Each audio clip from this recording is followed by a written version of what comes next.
Isis Audio presents an unabridged recording of The Secret Christmas Library, written by Jenny Colgan and read by Ailey Beaton. 1. It was not London's fault, because London was looking beautiful in the frosty start of the festive season. Huge red ribbons on display, little snowy houses that lit up in the shop windows, the great Norwegian gifted tree in Trafalgar Square glittering mightily. Each dark early evening, fogged-up pub windows showed people inside in the warm, chattering and laughing and toasting the season. Men in black tie and women in beautiful jewel-coloured dresses alighted from black cabs in clouds of perfume onto wet pavements, reflecting the shining fairy lights above them. Skaters flew around the ice rink in the ancient cobbled confines of Somerset House.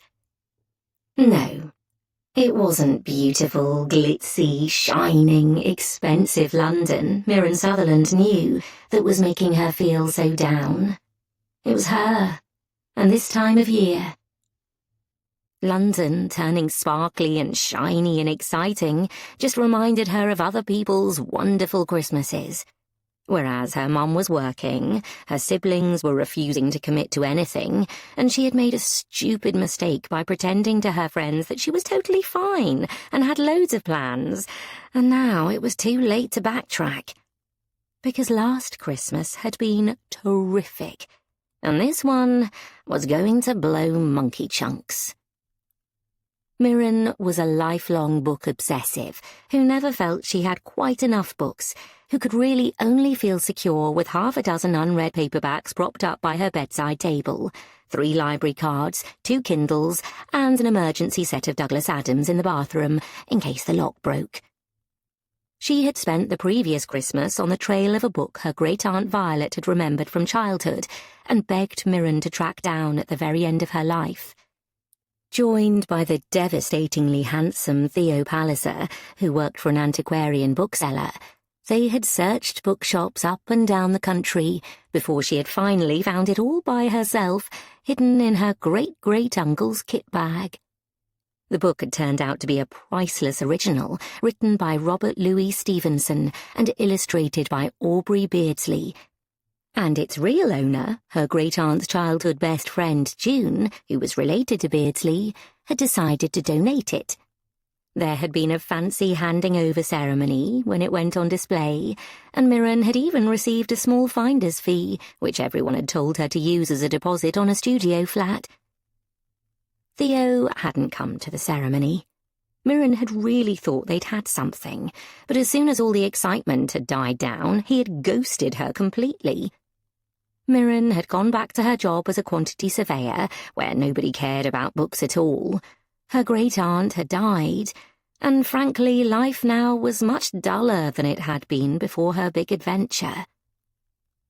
She had even had daydreams where she and Theo travelled the world, tracking down books together. But of course, he had gone back to his posh world of hushed libraries and expensive first editions, and she had gone back to measuring up rat-infested warehouses for yet more student housing. There were not, she had discovered, a lot of job openings for bookfinders. Having such a breathtakingly large mortgage on her tiny new studio meant it was difficult to even think about doing something else. It was childish, she knew, to wish for something magical to happen at Christmas. Work was quiet, so she decided to take her lunch break early and found her steps straying, as they often did, from her nondescript office on the Euston Road, across the heavy thoroughfare of traffic, past the gleaming white hospital, and escaping into Bloomsbury, home of the British Museum, which in turn was home of her precious find, her most shining moment. The vast building took up an entire city block. Oh, how she loved Bloomsbury, the elegant area of London devoted to learning and books and study.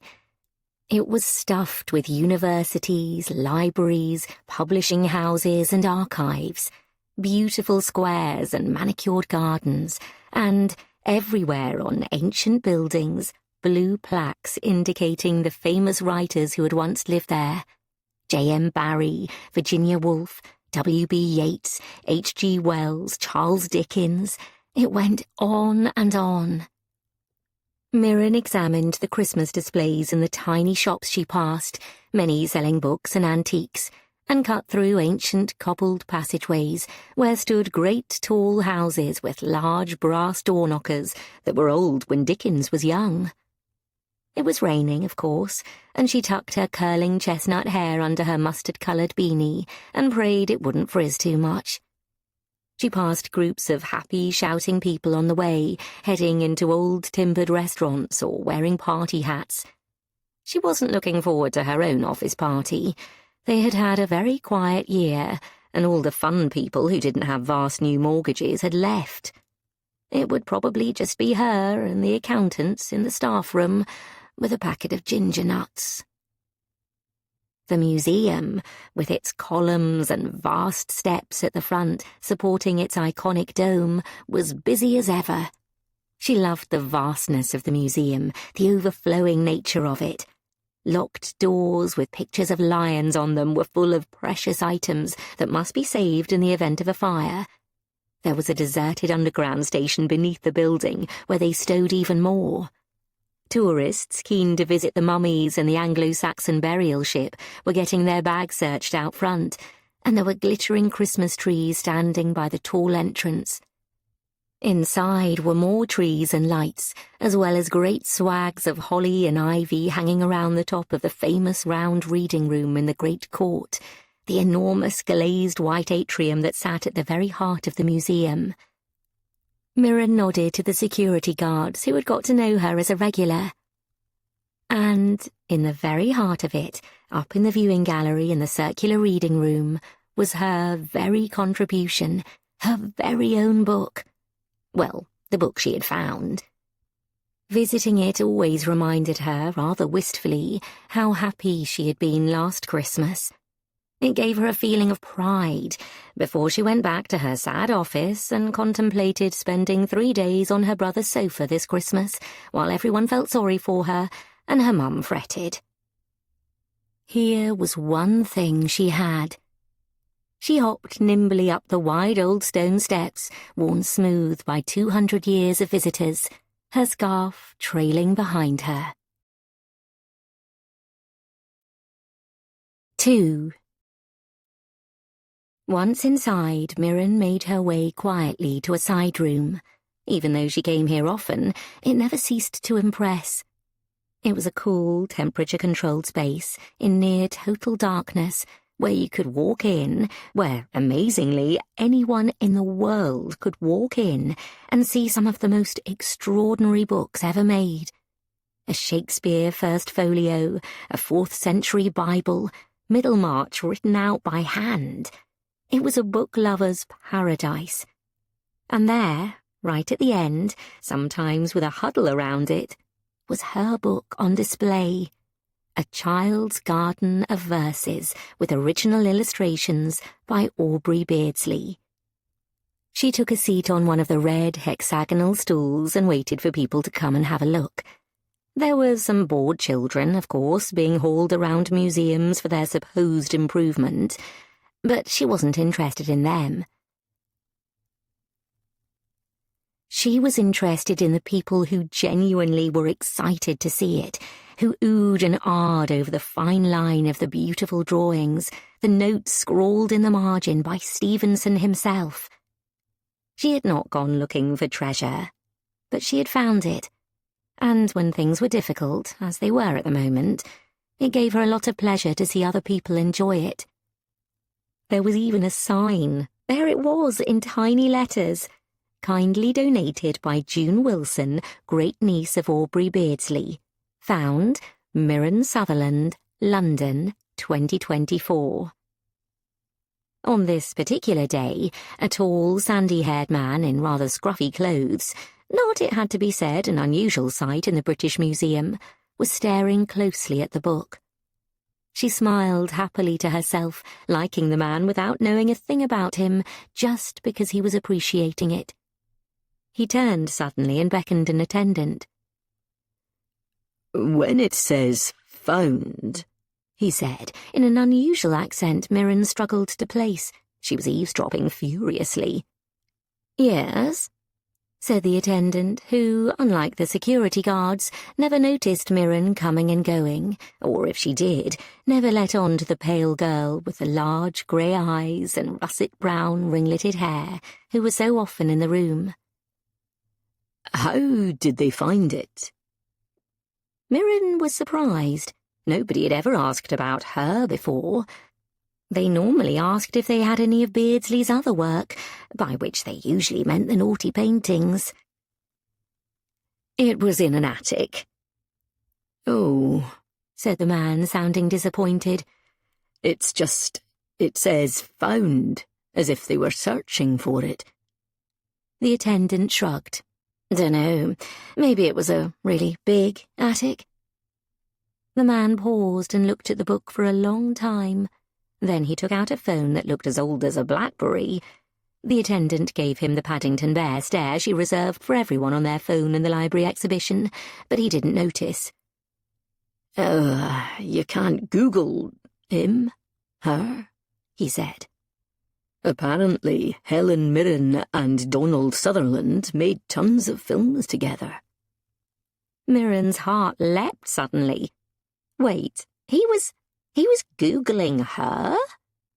She blinked rapidly, feeling more like an eavesdropper than ever. She said quietly, clearing her throat. Neither of them turned round, and she sank back into the gloom. "Oh, well," said the attendant, and walked away, leaving Mirren alone with the tourist and that odd feeling she had of having nowhere particular to be at that moment. Nobody who would miss her if she was or wasn't there, among the 9 million souls in the great city. She had a loving family, of course, she always reminded herself. But it was also a family that would show quite a lot of that love by slagging her off and asking her when she was going to get a better job. And did she know that everyone she was at school with had a baby now, every single one of them? "Excuse me," she said, stepping forward, speaking more loudly. The attendant looked back, and Mirren moved away from her and towards the man. "Yes?" The man looked down at her. He was in his early 30s, thin, in need of a haircut. He had a long, elegant nose and a strong chin, and hooded hazel eyes. His hair was a sandy brown, thick and too long. Mirren instantly felt herself flush with the sheer embarrassment of talking to a stranger in London. This was completely ridiculous. She shouldn't have said anything. But she was here now. "Sorry, I'm Mirren Sutherland," she added for clarification. "Eh? Who? What?" Mirren looked at the display case and he followed her gaze, then looked back at her. Yeah, I couldn't help overhearing." He looked even more uncomfortable. "So you're telling me you're—" "I'm the person who found the book, yes." He looked completely unconvinced. "So, you just happened to be passing?" "Yes," said Mirren. "Would you like to see my driver's license?" He made a slightly wobbly line with his lips, because obviously he did want to, but was too well-mannered to insist. Fumbling, Mirren pulled out her wallet and showed him instead her British Library card, of which she was inordinately proud. "Ah," he said, but he still looked puzzled. "And you were in the area? Just a massive coincidence?" Mirren frowned. "I work not far away, and sometimes I like to visit my book," she said. He grinned then, and it changed his rather pointed, solemn face completely, lit it up. Finally, this made sense. "You come and watch people visiting your book?" "That's not all I do," said Mirren, suddenly slightly stung. "Do you wait to hear them talk about it and then confront them?" Weird hobby. Ooh, or do you wait for them to talk about you? It's not a hobby, said Mirren a little stiffly. He was taking the piss now, and she didn't like it. It's something you repeatedly do of your own free will. Because I have to tell you, that does sound quite a lot like a hobby. Mirren was annoyed suddenly. Who even was this guy? Well, I love that book, and I loved the person who asked me to find it, she said, her voice a little tight. He held up his hands. Of course. Sorry, I didn't mean to tease. Did you really just find it in an attic, though? His eyes were curiously searching, as if he wasn't just making conversation. He really wanted to know. No, said Mirren. I searched the entire country. That's just where it was in the end. And by the way, half of the UK was looking for that book. I bet they were, he said. But you tracked it down. Well, well. He glanced at his watch and winced. Meeting, he said. Then he took out a small white embossed card with his name and number, nothing else, on it in raised black print. Jamie McKinnon, she read aloud. Uh-huh, he said. Non-finder of books, unfortunately. She looked at him uncomprehendingly. Listen, if you're ever interested in a job, call me. A job, thought Mirren. But also, a job? 3. The next strange thing that happened to Mirren was this. The number on the business card he had given her was a home number, a proper area code in parentheses number, with a very long code and a very short number. Obviously, the first thing Mirren did when she was back in the office was Google it, without success, except to learn that it was up in the Highlands of Scotland somewhere, up on the northeast coast, an area of the UK about which she knew precisely nothing. The following day, she saw the Christmas duty roster. There's only you on it now, her boss said slightly pityingly. Imran just handed in his notice.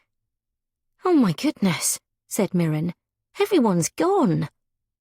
She'd needed the job to get her mortgage. She knew she ought to find something else, but somehow she hadn't found the energy to do it, to send thousands of CVs to thousands of inboxes, hoping she'd somehow hit the jackpot. Nobody needs an emergency quantity surveyor over Christmas, said Mirren in despair, looking at the days she was meant to be on, which appeared to be all of them. We have to look like a full-service organisation, said her boss, who was not a bad sort, but very, very tired. Mirren headed back to her desk grumpily. It was clearly Christmas time. Nobody needed anything surveyed. They were too busy watching perfume ads and complaining about how small the plastic tubs of Quality Street were these days compared to when they were younger, and they were apparently the size of gas boilers. She sighed and stared at her computer screen. And now she couldn't even go back to the British Museum to look at her book in case the attendant remembered who she was now. It would be too embarrassing to be caught lurking round her own exhibition. On impulse, she decided to text the number on the card. The text, of course, wouldn't send to what was clearly a landline. This was ridiculous. He had to be doing it on purpose. He probably had a tricycle and thought they should bring back shillings and half-crowns. Mind you, he hadn't had any peculiar facial hair. He'd looked pretty normal, if a bit skinny and scruffy. But even so... The walls of the studio felt closer than ever when she got home, a long journey to South London with millions of other grim-faced, puffer-jacket-wearing people, all heading to the same place at the same time and wishing everyone else weren't heading there too. Mirren checked to see if she had any food in the fridge that she'd forgotten about. She hadn't. Picked up her phone, then put it down again. She wasn't going to be a total weirdo and phone some creep who'd spoken to her in a museum. She picked it up again. What else exactly was she going to do tonight? Browse Instagram to look at everyone else having an amazing time? Threaten terrible imaginary revenge to Theo bloody invisible Palliser? Go out in the freezing cold, trudge miles to the bus stop, and go back out in town to a noisy, overcrowded bar where she couldn't hear anyone and it would cost her a fortune? The phone rang out for ages. There was no answering service, no way to leave a message. Fine. He could keep his stupid antiquarian cool boy fetish. Who cared? She suddenly felt like having a bath, which was impossible, as of course she didn't have one. Although she could already hear her next-door neighbour having a shower, which was not good news, as it was normally a precursor to him having rather loud sex with his boyfriend. Then a long number appeared on the screen, and her own phone began to ring. 4. "Ah, is that the bookfinder?" came the voice at the end, sounding amused. Now she was hearing it outside of the busy library, she realised the tinge in his voice was Scottish, but not Scottish as she normally thought of it, which was funny, loud Glaswegian. This was more of a burr. The words not elongated, more clipped. Once again, Mirren found herself feeling annoyed. It was his tone of voice, as if he'd absolutely expected her to call, just because he had gone up to her in a museum. She searched for the word. That was it. He sounded entitled. "You asked me to phone you," she pointed out, sounding snippy. "I did," he said. "You don't have a mobile?"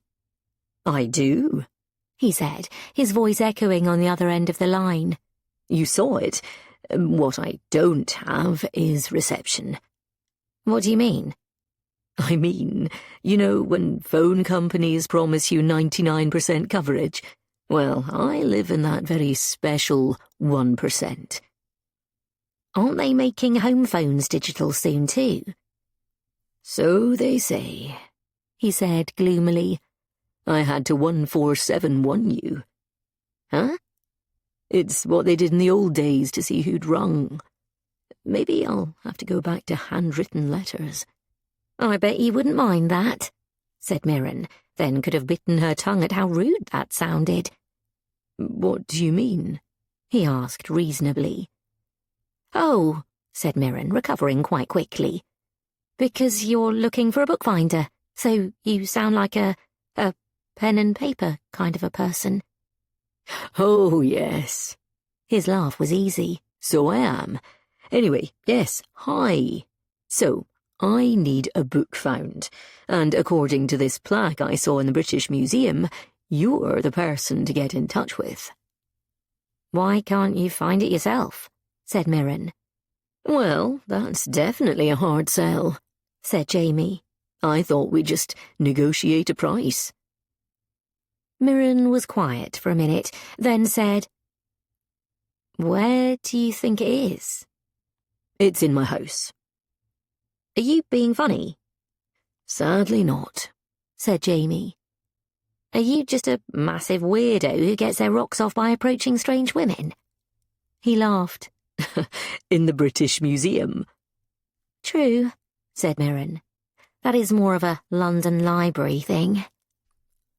"Look, I have a really big house, and there's a book in it somewhere left by my grandfather, I think, but I can't track it down."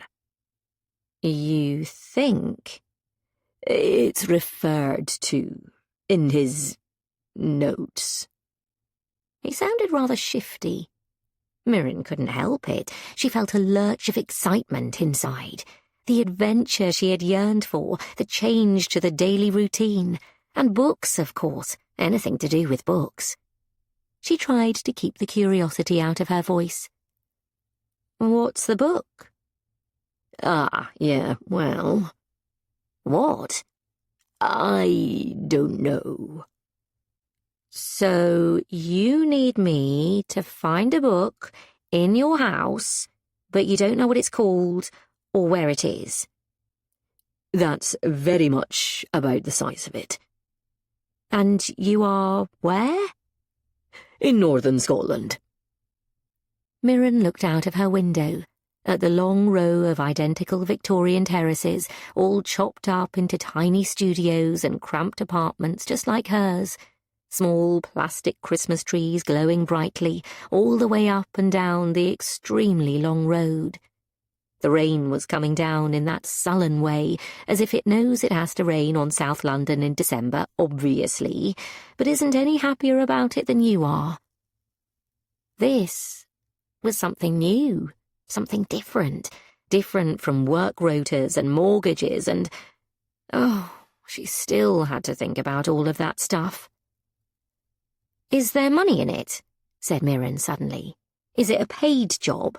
Because I'm a surveyor, really, and I'm at work, or I'm supposed to be." Said the man. "Well, if you find it, there is." "Okay, so you're asking me to come to a strange place in the middle of nowhere for free?" "Oh, I'll get you here." He paused on the line. "You're right. I didn't realize how weird it sounds until you say it out loud. Do you want me to call your boss? Or your dad?" "I don't think so," she said, wondering what her dad, who lived 3 streets away and mostly showed her he loved her by coming round and informing her that the studio's electrics were a death trap, and didn't she know that, being a surveyor, would make of such a request. A lot of her wanted to say yes, but she had to grow up, put away childish ideas of adventures and travel. "It's a fun idea, but I just can't get away." It was the right thing to do, she told herself. She had no business gallivanting off to the middle of nowhere in Scotland with a strange man without a mobile signal. Okay, so it was quite an elaborate murder scheme, particularly considering she'd approached him, twice if you counted the phone call. But actually, that was maybe even worse. Maybe he hadn't even considered murder until she'd kept approaching him. But she didn't think he was a murderer, not really. She assumed he was just some kind of eccentric book guy, and she couldn't afford to get caught up, not again, not when the last time she'd gone looking for a book she'd got her heart broken. She'd had fun, though. No, bloody evil Theo Palliser. He'd love this, be all gung-ho about it without a second thought. He'd probably have booked the job already. But she couldn't. She wasn't a bookfinder. That wasn't even a job. She'd been lucky once, that was all. After they hung up, Mirren buried herself in her latest novel, getting caught up in a Christmas romance involving princes again, and ordered a takeaway, even though Takeaway Tuesday was absolutely not a thing, and it wasn't doing her any good, something she was well aware of, even as she was ordering it. She slept badly, and arrived through the filthy grey morning in a bad temper, late for work. Her boss was in an excellent mood, unusually. "A job came in," she said triumphantly. "In Scotland. I don't know why they didn't go local, but they asked for you. They want you to go up the week before Christmas." Mirren's eyes went wide. "Oh, yeah?" she said, trying to sound casual. "You to go and see if the property would be suitable for an extension or demolition. Actually, it's odd. It wasn't that specific about the details." Mirren smiled. "Okay." And he sent a train ticket. Mirren couldn't help perking up after that. The studio was sad, her mum was busy, she was completely skint, and it wouldn't stop raining. But at least she had a job on that looked as if it might be interesting, which was, in the end, about books. She tried to fathom out what he might mean.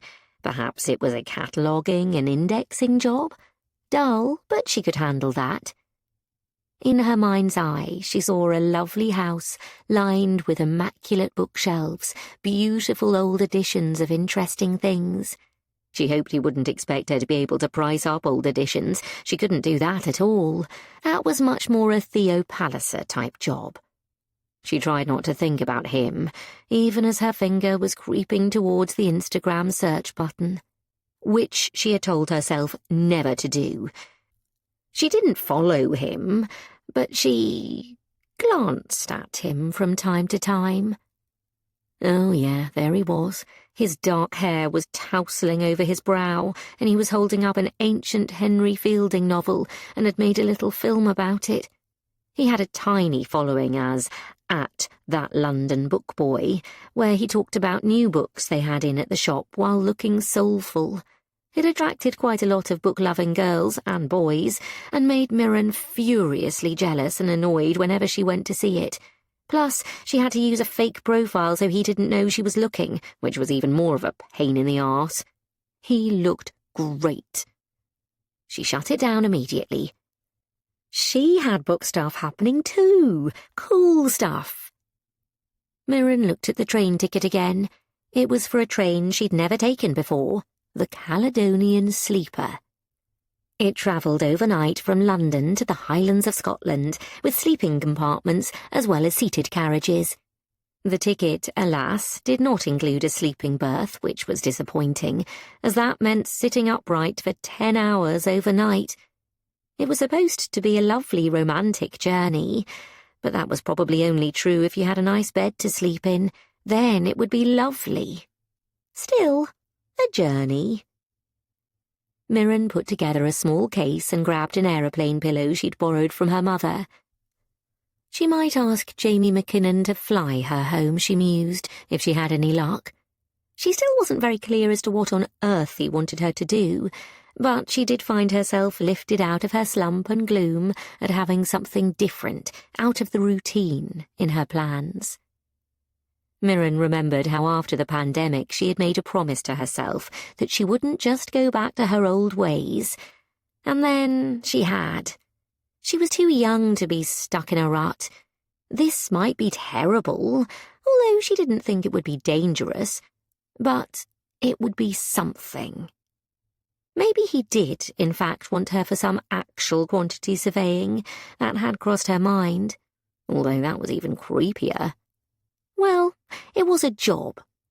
And if she felt remotely unsafe, she would thwack him with her theodolite and get the hell out of there. She shut up the studio and headed off to the station, late at night, with excitement in her heart. It did not last long. 5. There are many beautiful railway stations in Britain. Euston Station, London, is emphatically not one of them. It is a squat, grey, low-ceilinged box that smells of anxiety. Attempts to brighten it up, colourful pictures of happy blended families in the countryside, pianos everywhere, seem to do absolutely nothing except highlight the dinginess, the greyness of it all, as if the trains themselves still gave off thick black soot. There are numerous fast food concessions and lots of people staring at their phones and then peering upwards again at the departure boards, and if one person twitches as if they've seen the platform being announced, everyone else twitches too, like a flock of startled birds. When the platforms finally appear, people run as if their lives depend on it, knowing that the crush will leave behind the burdened, the old and the weak. This makes everyone feel slightly unhappy and ashamed, and these feelings run into the very concrete of the building, giving it a patina of greasy worry that you can sense the second you walk through the low, smeared doors, buses belching in your face as you do so. On this cold, wet December night, it is freezing and filthy, and not a very happy or Christmassy place to be, particularly if, like Mirren, you are standing outside it, currently collapsed in heaving fits of sobs. Sobs which can be heard even above the optimistic Salvation Army carol singers trying to raise some money from sentimental commuters on their way back from their office parties, bestrewn with defeated tinsel. But I'm street smart. Mirren is currently sobbing. I'm a Londoner.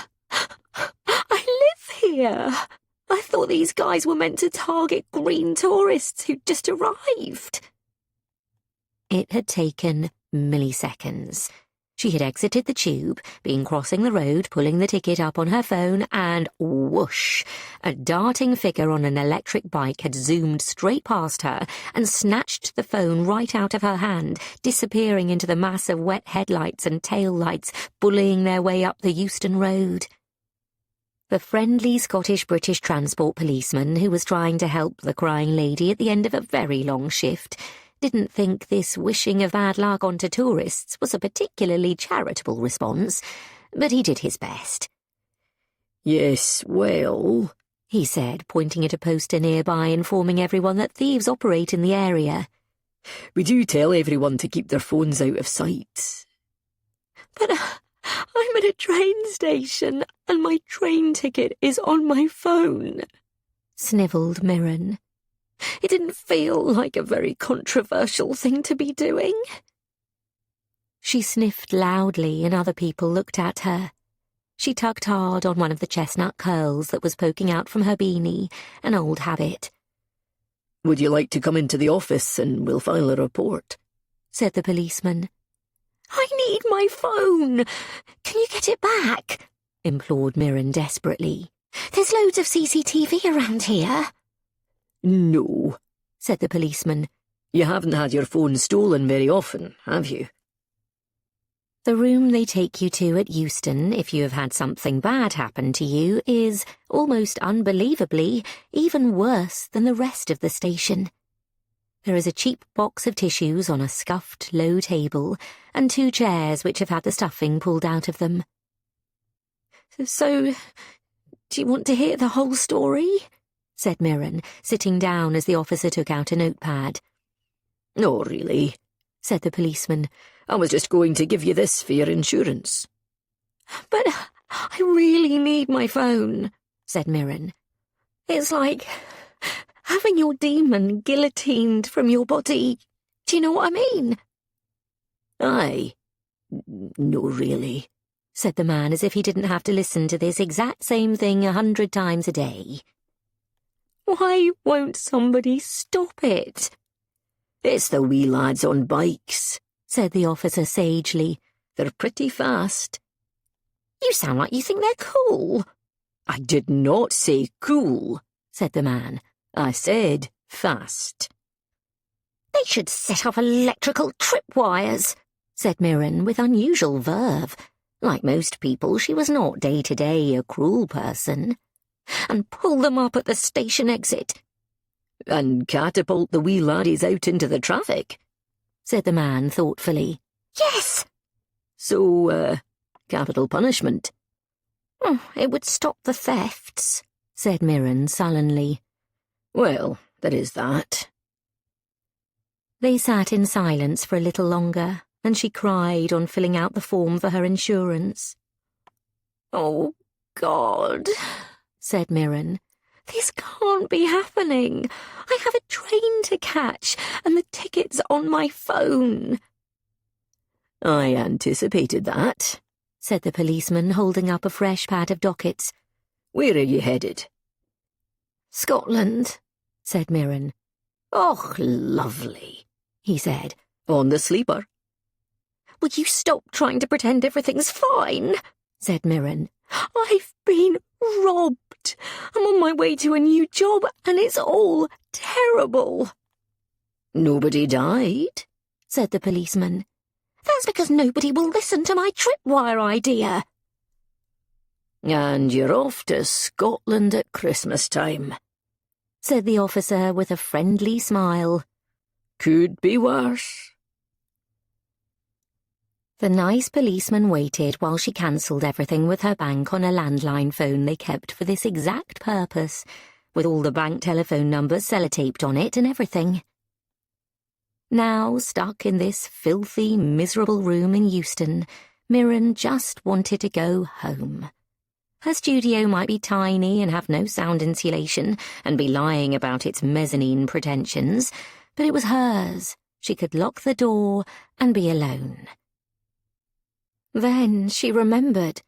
Her Oyster card and all her contacts and her details and her life and her Uber and everything was on her stupid, bloody phone. She'd outsourced her entire brain in about 2009, and now she didn't even know her brother's mobile number, or anyone who could help her out. But she had a job to do. They were expecting her. She'd better carry on. "Okay," said the policeman. "Your train is going soon." "And I'll be all right without a ticket." She held up the thin paper docket again. He nodded his head. "You've got ID, haven't you?" "They didn't get my wallet, just my phone. As you know, because if you wanted, you could just go and find it on Find My Phone." The policeman cleared his throat. He'd had a very long day and had saved an errant buggy from rolling onto the tracks and arrested a flasher, so he didn't feel entirely useless, but there sure were a lot more disgruntled victims of cycle-by muggings these days. "Well, let's go down to check on platform 1, miss. They'll sort you out. Then you can get picked up on the other side. Get a new phone, Bob's your uncle. Get a cup of tea on there too. Or maybe a wee dram?" "Okay," she said, feeling cold and depressed and wretched. "I'll try that." The sleeper was tucked away in the far corner of the station. She looked with envy at the promotional posters of people tucking themselves up in clean white duvets. The train was petrol blue and stood on its own corner as passengers made their way down the wide concrete gangway. The very first carriage she saw was half for seating and half for bikes and luggage. It looked reasonably comfortable as these things went, but she'd still be sitting upright all night next to a total stranger. The train was always sold out. There were people already in there, mostly men, a pair of women knitting, men with large kit bags next to them, already fast asleep. A family were trying to wrestle a 2-year-old and a baby into their seats, and Mirren felt sorry for them, and then also for herself. Whatever was up in Scotland, she was absolutely not going to be in the best state to get into it in the morning. She realised she hadn't checked to see if there was any information about when she was getting picked up. She was getting picked up, yes? She couldn't even remember the name of the stop. Oh, no, it would be okay. It would come to her. Would be a new day. Someone would have a laptop, wouldn't mind her logging in. Perhaps even an adventure, she told herself, rubbing her arms to keep warm. But nothing felt like an adventure right then. A group of clearly quite inebriated men clambered into the seated carriage and started to unpack cans and clinking bottles from thin plastic bags. Oh, God, they were obviously planning a party. "Thank you," she said to the policeman. "Good luck," he said, and gave her a wink. "You'll like Scotland, I promise." "Mom?" The train attendant was in a smart green-blue uniform with a tartan waistcoat and a box hat. "Do you have a berth?" "No," said Mirren sadly, watching the men marching up and down the aisle. She could already hear the baby screaming through the glass. "Just seated, I think."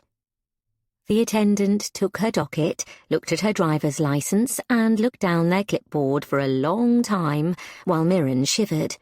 It was utterly freezing on the platform, and she was 500 miles south of her eventual destination. She wondered if she should have brought a thicker coat than the green pea coat she liked so much. "Ah, yes," they said eventually. "Here you are. Follow me." And they nodded to the other attendant and set off up the end of the train at quite a clip, Mirren moving quickly to keep up, the air getting colder and colder as they moved towards the outdoors, the train releasing gouts of steam like a dragon warming up. The train was extraordinarily long, carriage after carriage. Once past the start and the seated areas, it grew quieter. Mirren looked sadly through the windows at people opening little doors into cosily appointed cabins with tartan-carpeted rooms and beds with crisp, clean duvets on them, tiny sinks and a shower, bottles of water and toiletries neatly arranged. Her heart sank. It looked so warm and cosy when she was so freezing and sad. She was obviously being taken to another seated carriage, presumably at the other end of the train. They were almost fully back out in the dark, sooty air of the London night by the time they reached the very end of the train and the very last carriage.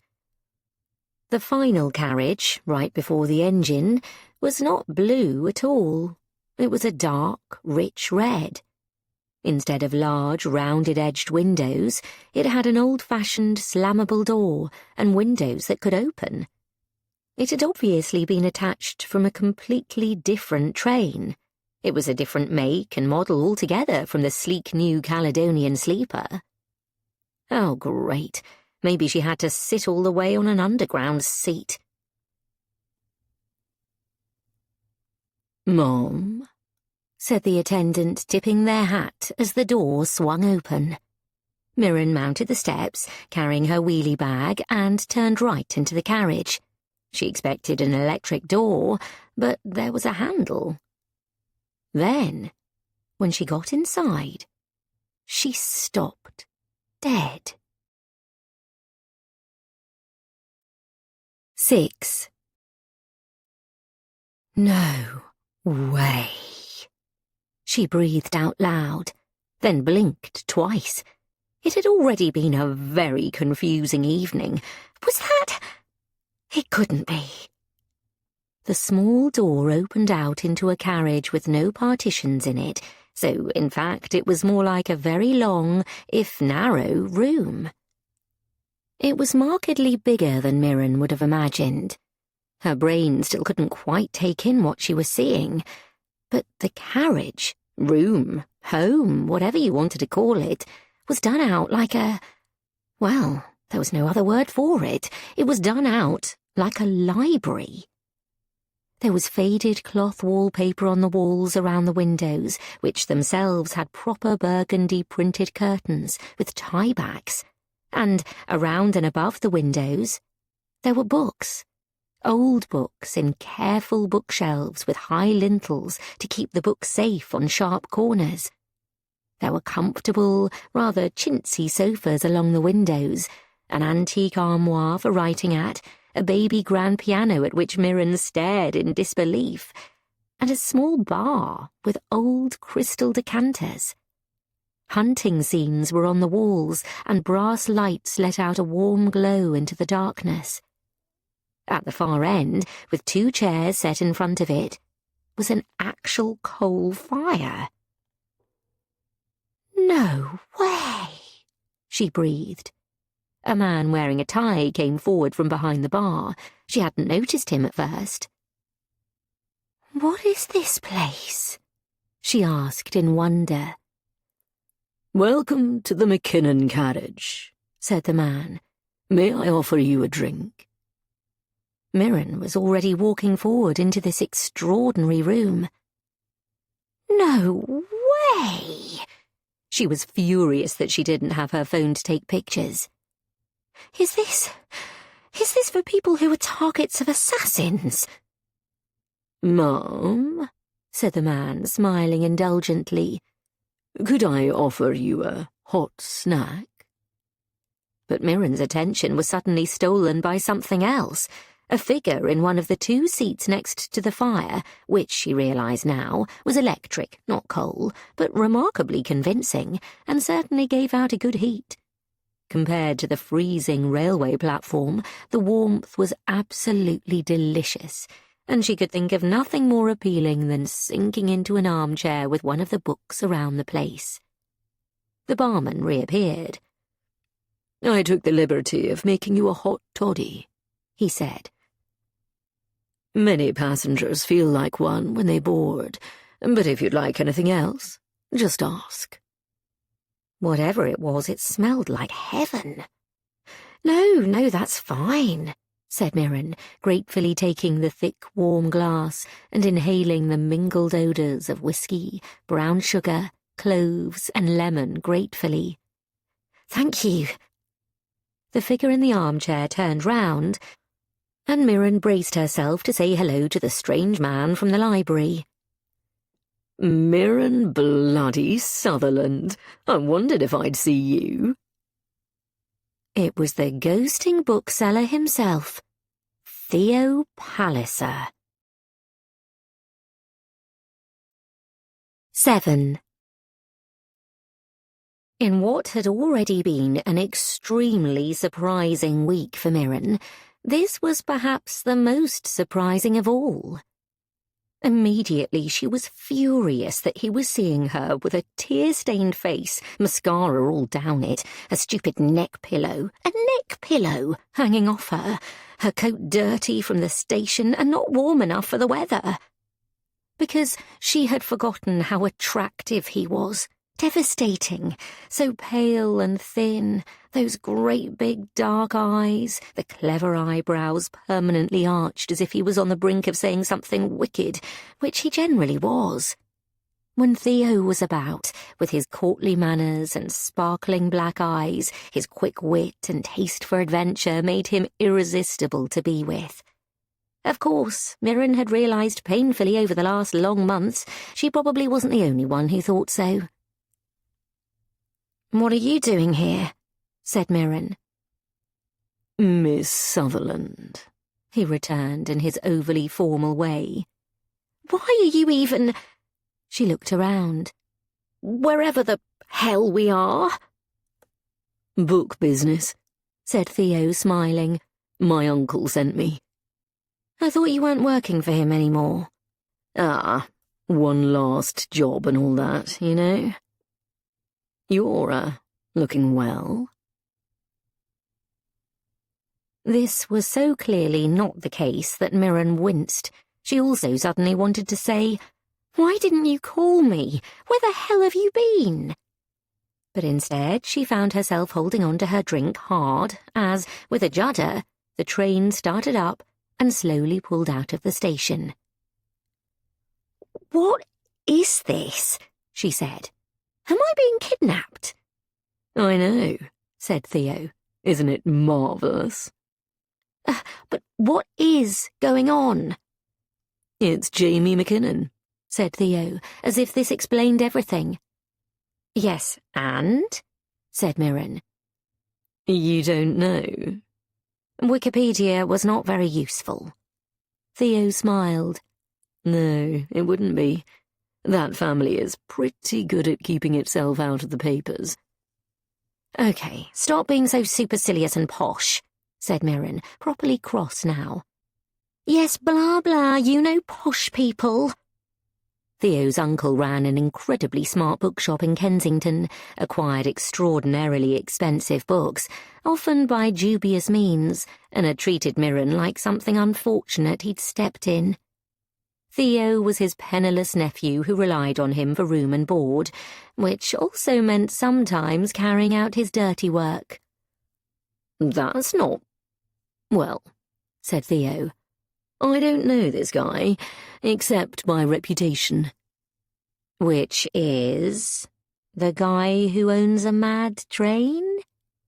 Theo looked around. "Oh yeah, it's pretty cool, eh?" "You're pretending to be unimpressed when basically this is James Bond villain stuff?" "I am not," said Theo, smiling. "I am very impressed. I'd heard it existed, but I couldn't imagine they'd still let it run." "What even is it?" "Well, Jamie's family used to be incredibly wealthy, owned half the Highlands." "That sounds like a political minefield." "Oh, well, absolutely, yes, quite right. Until Jamie's grandfather, a great learned scholar. He gave away a lot of the land and tried to make things right, but he kept the books and the libraries. He was a big fan of that. So, basically, the family was left with a lot of books, but without a bean, and the grandfather was quite tonto, estranged from Jamie's mother, let the estate run to rack and ruin. He died recently, practically a pauper. Oh, said Mirren. But they still have the train. Yes, private carriages used to be quite common. So the family allowed the railway to build through their land 150 years ago, if, and only if, they got a halt of their own and a carriage at their disposal for as long as the railway ran. And, I suppose, 150 years later, they still do. They just summon a train carriage, like getting a cab. Seems about the size of it. Mirren couldn't help breaking out into a huge grin. Deciding she would reckon with Theo's behaviour later, she plonked herself into one of the large, comfortable armchairs. Theo, for his part, looked exactly as he had done a year ago. Thin, tall and pale, with deep-set black eyes, rather like a vampire, if that vampire wore Adidas gazelles, and a slightly cheeky expression. Mirren informed herself quite sternly that he was a rat, and she was absolutely not, under any circumstances, going to find him attractive again. She sipped her drink carefully and warmed her freezing feet. The toddy was delicious. So, we just sit here all night? Oh, no, said Theo rather smugly. Go and have a look. Past the fire was a sliding door, through which was a further part of the carriage, with a narrow corridor and compartments, like in old rolling stock, except here the compartments were neatly made up single beds. There were 3 compartments, each with 2 beds.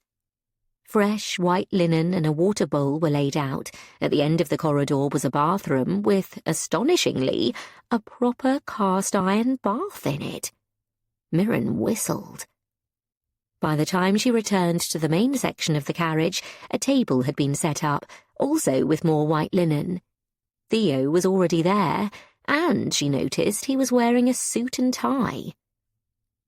"You're dressed for dinner?" Of course, he said with some surprise. Mirren glanced down at her dirty shirt that she'd been wearing all day, and rubbed her tear-stained face. "Okay," she said. "Give me 5 minutes."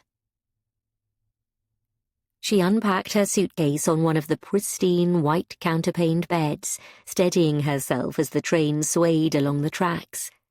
To be inside both a house and a train at the same time was a discombobulating but enchanting experience. She stared out of the window in the dark, seeing briefly a lit-up platform with Watford just visible as it flashed past. This was not at all the way she normally thought of the signage for Watford. She wondered what people thought when they saw the carriage, or perhaps they didn't think a thing about it, didn't even notice. Perhaps there were private trains travelling all over the railway network all the time. The royal family had had one, she knew. Maybe lots of people did, making their own way in the dead of night. The room had a faded tartan carpet on the floor and dull green walls, the same low-light brass wall lamps and real dark red curtains with tassels on them. Goodness, Mirren thought, looking longingly at the bed. She could get used to this. She washed quickly and redid her makeup and pulled out the only dress she had brought, a lovely brick red one, which she had figured could work for a Christmas event or a formal business meeting, depending on what exactly was required. She pulled down her curly hair and added a bit of lipstick, then crossly took it off again. She wasn't putting it on for this guy, who last year had been absolutely charming, absolutely as interested in books as she was, and then had walked off without a second glance back to his rich family and cosseted life. There was a wonderful smell when she re-entered the main salon, the train jolting quietly along. She found herself wondering how the drunk lad's party was going on, then found she didn't care, because here tinkling music was playing, and the table was laid with white linen, and it was all so very lovely she could cry again, but for different reasons from how her evening had started out. The barman, who was clearly in fact a butler, drew out her chair. "Madam?" She glanced at Theo, half grinning, but his face was fairly straight. No doubt he was a bit more used to this kind of thing. Because he was an entitled donut, she told herself sternly. She had just forgotten what great hair the entitled donut had. A bit too long, sticking up here and there, little sideburns which might be out of fashion, but she couldn't help liking them anyway. Oh, she had to stop this. "Some wine, madam," said the butler, uncorking a crystal decanter. Well, that was well known to help her make good decisions, Mirren thought with a sigh. "Yes, please."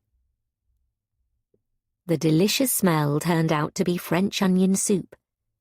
"You can have another course if you want it," said Theo, "but it's after 9. No, this is fine," said Mirren, taking in the delicious smell. It was covered in toasted French bread with melted Emmental and masses of black pepper. "Oh, my goodness," she sighed. "This is so good." "Isn't it?" said Theo. "It's basically a late-night cheese-on-toast delivery system." She smiled. The butler came and refilled their glasses and set the decanter down between them. "There is Kranichen in the fridge, and help yourself to anything, of course," he said, indicating the bar area. "But if there's nothing further—" "Thank you," they both said, and watched as he left the carriage, back into the main section of the train. For a moment, as the door opened, there was a noisy rattling sound of the wind. Then all was sealed and quiet again. They looked at one another. "Did he just completely vanish?" said Mirren. "Oh, yeah. I think every time they have one of these journeys, the butler has to throw himself off the moving train rather than get in the way." "Oh, stop it," said Mirren, smiling despite herself. She finished the soup, which was warming, with a good slug of brandy in it, and found herself scouring the bowl with a very good bread. Theo looked at her, smiling. "You were hungry." She frowned. "I'm not usually this time of night, but I've had a tough day." She explained about the mugging, and Theo made sympathetic noises in all the right places, even though Mirren was still thinking, "Well, that guy stole my phone from me. You stole my self-confidence, my faith in myself as someone worth dating." "So," she said, abruptly changing the subject, "tell me about this missing book." "Absolutely not," he said, sipping his wine with an amused expression on his face. There was a rattle at the windows, and Mirren glanced over. Hail. "How can you lose a book in your own house?" He shrugged, infuriatingly straight-faced. "Oh, well," he said, "you know." I don't know." "Well, that's good," said Theo suddenly. "Stop you getting to it first and taking all the credit." "What?" said Mirren. "Nothing," said Theo. "Nice plaque with your name on it at the British Museum, by the way. You know, for the book we both found." "You didn't find it, I did. You'd given up and gone home." "I helped." "Well, they didn't ask me for a line about people who helped." "Would it have made any difference if they had?" They sat there in silence for a few more seconds as the train's whistle blew. "You never contacted me," said Mirren in a small voice. "You ghosted me." "I was getting round to it," said Theo. "Then I didn't want to interrupt your publicity tour." "I didn't do a publicity tour." "Hope you did well out of it." "Are you kidding? I waited for you to call. You didn't. I messaged you. You didn't get back to me. There's a word for that, Theo." He looked sulky. "Well, I didn't know everyone was going to make such a fuss of you." "Oh, boo-hoo," said Mirren. "And it wasn't a fuss. It was one picture." "And a plaque." "I'll make you a plaque." There was a further silence. I see they didn't give you enough money to buy a new coat. Oh my God, shut up! Then, after a moment, no, they didn't. Well, that's one good thing. Oh yeah, thanks, yes, I'm still skint, and I'm glad you're glad. I thought you were working in a bookshop anyway. I am, said Theo. This is an extra job. For your uncle? He shrugged. She looked at him again in the soft light. He looked even hotter when he was pouting, if that was even possible. So, you don't know anything about this book either, she said. He wouldn't answer either way, which she took to mean he absolutely definitely didn't know any more than she did. Fine, she said finally. I found the last book first. I'll find this one too. Good for you, he said. Then he picked up his glass and wandered over to the nearest shelf, selecting an Edward Gibbon with a look of happy recognition and taking it to the armchair next to the fire. Obviously, their conversation was over. Mirren looked around to see if there was anywhere obvious to tidy up the plates. There wasn't. Then she remembered that this was a stupid posh world for stupid posh people who never considered even for a second clearing their own bloody plates. So she simply left things where they were and headed off for bed, without saying goodnight. 8. It was, it turned out, quite difficult not to sleep after a delicious meal, a glass of wine, and a heavenly bed with its own rocking motion, and the comforting sound of clickety-clack, fading the world away. Mirren sank into oblivion in the dark carriage, the mattress firm yet yielding, the pillows perfectly soft. At first, when she woke up, she wasn't sure where she was. Then the strangeness of the night and all her unanswered questions came back. The train was still moving, and she quickly nipped to the toilet and drank a glass of fresh, cold water before pulling up the blind. It was pitch dark outside, but she could feel from the glass that it was sharply cold. She squinted past her own reflection and caught glimpses of frosted white in the bushes beside the tracks and wondered where they were. She sniffed. She could smell fresh coffee.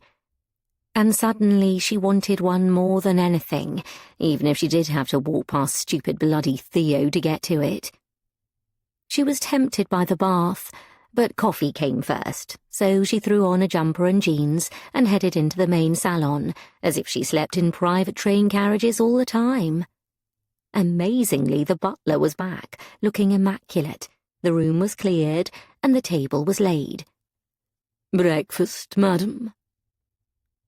The newspapers had been picked up at Inverness, and the Scotsman, the Times, and the Inverness Courier sat immaculate on the side of the table. Theo was already behind the racing post as the butler set down a huge plate of bacon, sausage, tomatoes, and mushrooms in front of him, and he grunted his thanks. "How do you stay so skinny?" said Mirren, hoping that at least they could be on speaking terms this morning. Someone found a priceless book and didn't cut me in, grunted Theo, and so she decided just to ignore him again and enjoy her breakfast of yellow-yolked, soft-boiled eggs and lashings of coffee and hot-buttered toast, which she did enormously. Gradually, the first streaks of pink appeared across the sky, and the stars began to disappear in the east through the windows to the right of the train. Mirren watched, fascinated. The empty world was frosted, bright pink. They cut through vast plains, past mountains dimly outlined against the dawn, trundled over viaducts and across bridges on vast lochs, ice just about visible, shifting in the water. It was an extraordinary sunrise. Mirren was again regretting the loss of her phone. As the sun laid its first late winter rays across the snow-capped peaks, Mirren felt the train finally slowing beneath her feet, and felt sorry. She wouldn't mind moving in permanently. She glanced out of the window to take a look at the station name, but as far as she could tell, they weren't anywhere. It wasn't a station, just a small platform, a halt in the middle of nowhere. Fields full of Highland coos with their twisted horns and bright orange hair, the harvest a distant memory. Frost-twinkling fields lying fallow, waiting for the old year to die and a new world to come. But not now, not for a long time. The sun was almost up now, or as up as it got in December, which was hardly at all, and not for very long.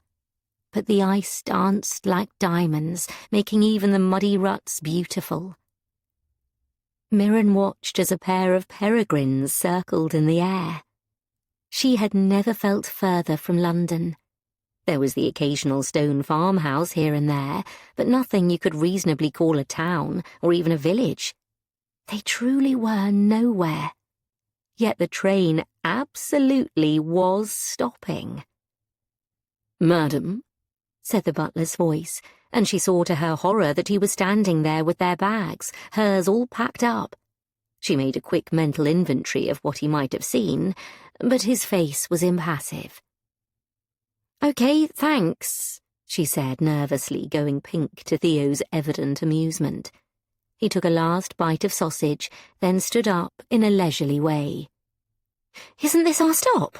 said Mirren, already moving towards the door. "It's our stop," said Theo with some amusement. "They'll wait for us. That's the point." Mirren felt annoyed with him all over again for being so supercilious. "I can't believe I'm such scum I was raised without my own train," she said, as she thanked the butler and wondered if she should tip him, then remembered she couldn't because she didn't have any cash, and then got even more annoyed with herself when Theo subtly did so. Well, there was nothing to be done about that. She took a deep breath, pulled on her thin coat and a scarf in anticipation of the freezing air, and waited as the train powered down with a hiss. They unlocked the doors, and she found herself stepping down onto the halt and into a whole new world. 9. With some clunking and kerfuffle, the train moved off, back the way they had come. They were obviously the very end of the line. To her surprise, Mirren noticed that on the end of their special carriage was a small viewing platform, for nicer days, she supposed, or daytime trips where it could be attached to the end. She sighed, watching it go. What a lovely thing. The fading noise of the train disappearing left them completely alone in the crisp white day, and Mirren finally drew back to take in her surroundings. The halt was made of old, pale wood, with steps up to the height of the train doors, one on the up line and one on the down, with a wooden crossing point on the lines that didn't look remotely safe to Mirren. She turned slowly in a full circle. The view was sensational. Ahead, towards the mountains, were great patches of almost entirely faded winter colours, burgundy, almost blue. The dark thatch of evergreens sat in their neatly curated rows on the hillsides. A huge loch lay ahead, with birds circling idly above it, looking for their breakfast. The side near to where they were standing was more cultivated. A road, completely empty at the moment, wound its way uphill through walled fields of sheep and Heelan coos, into rolling hills much gentler and lower than the great mountains to the west. Just in the distance, a house, a rather large house by the looks of things, was nestled between them, and beyond that, glinting gold in the early morning light, was the North Sea. Mirren had been to Scotland in winter-time before, and had thought she was prepared, but she wasn't. She zipped up her pea-coat and tucked in her scarf and plonked on her beanie. But it wasn't enough. Apart from Theo, who looked like a man who wished he still smoked, this was exactly who he was, and he still carried a Zippo with him in case the opportunity ever arose to be gallant to a model. There was not another soul to be seen, just the distant calls of birds and the rustling of the wind through the trees. Mirren took a deep breath. Even though it was cold, the air was fresh and clear, sharp and lovely. She took another, and gradually felt her shoulders unfurl just a little. She didn't have her phone to take a photo or talk to people or post anywhere. But somehow, that felt all right, as though she was in a world out of time. Nobody, it occurred to her, knew she was here. Well, her mum had her address in case of emergencies, and she'd told her friends she was going to the Highlands, and work knew, she supposed. But really, nobody on earth knew exactly where she was right now. What a strange night had just passed. She felt, she realised, alive, for the first time in a long while. Ignoring Theo, she looked up towards the road, not even worrying for once about whether they were getting collected or whether they were stuck out here. I wonder if we're stuck out here, said Theo, staring at his phone and shaking it as if that would help him get a signal. Because I would have some doubts about Uber.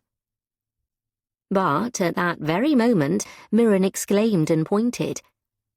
Along the narrow track road that led up the valley and into the rolling hills before the house was a tiny, moving dot, heading straight for them. 10. The tall, diffident chap Mirren had met in London appeared much more at home on this territory as he pulled up in a filthy old Land Rover with canvas sides. A small black and white sheepdog leapt out like a flash, and Mirren oohed and smiled. "Hello, sweetie pie. Hello, gorgeous." The dog didn't approach her at all, and Mirren crouched down. "Hello, lovely," she beckoned. "Actually, he's a working dog," said Jamie. Mirren fell silent. Hi," said Jamie, clearing his throat.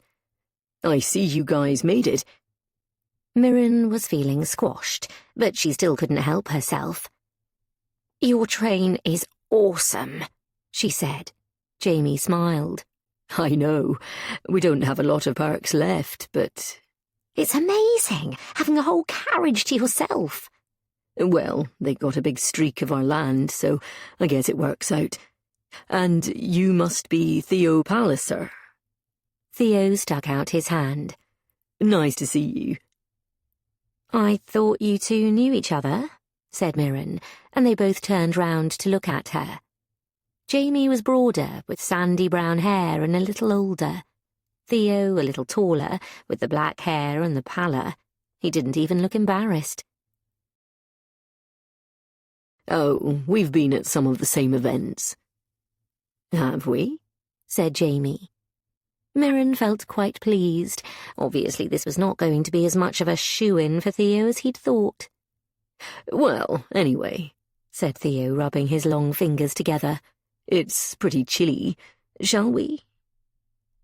Inside the Land Rover was not noticeably warmer than outside. The dog took a crouching position by the open flaps at the back, scanning the horizon, it seemed, for any threats it might need to intercept. Mirren looked at him rather longingly. He was such a beautiful creature. She would love to pet his soft fur and scritch behind his ears, but she assumed that wouldn't go down well at all. "What's his name?" she asked. "Roger," said Jamie briefly. "Roger the sheepdog? Are you sure?" "All our sheepdogs are called Roger," said Jamie. "Since about 1840, I think." "What, one dies and you call another one Roger?" "Yes," said Jamie. "They're working animals. They just need to be identifiable."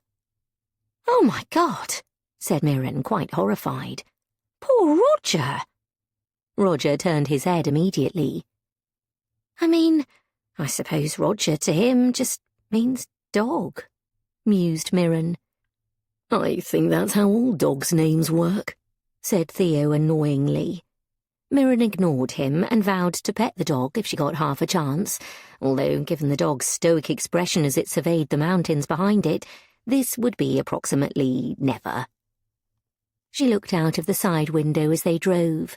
The single-track road weaved from side to side up the hills until they got to a pair of rusted iron gates, held together with what looked like a cheap bicycle lock. Mirren watched, puzzled, as Jamie leapt out and opened it, and creaked back the great gates. Atop a pair of weather-beaten, moss-covered stone pillars were two vast, chipped stone pineapples. Mirren glanced at them. "What's with the pineapples?" "I'm not sure," said Jamie, "but they weigh about 1 billion kilos, so we're stuck with them, unless I magically inherit a crane." The road wound upwards, meandering up and through into a forest of bare-limbed oak trees until they were perched on an outcrop.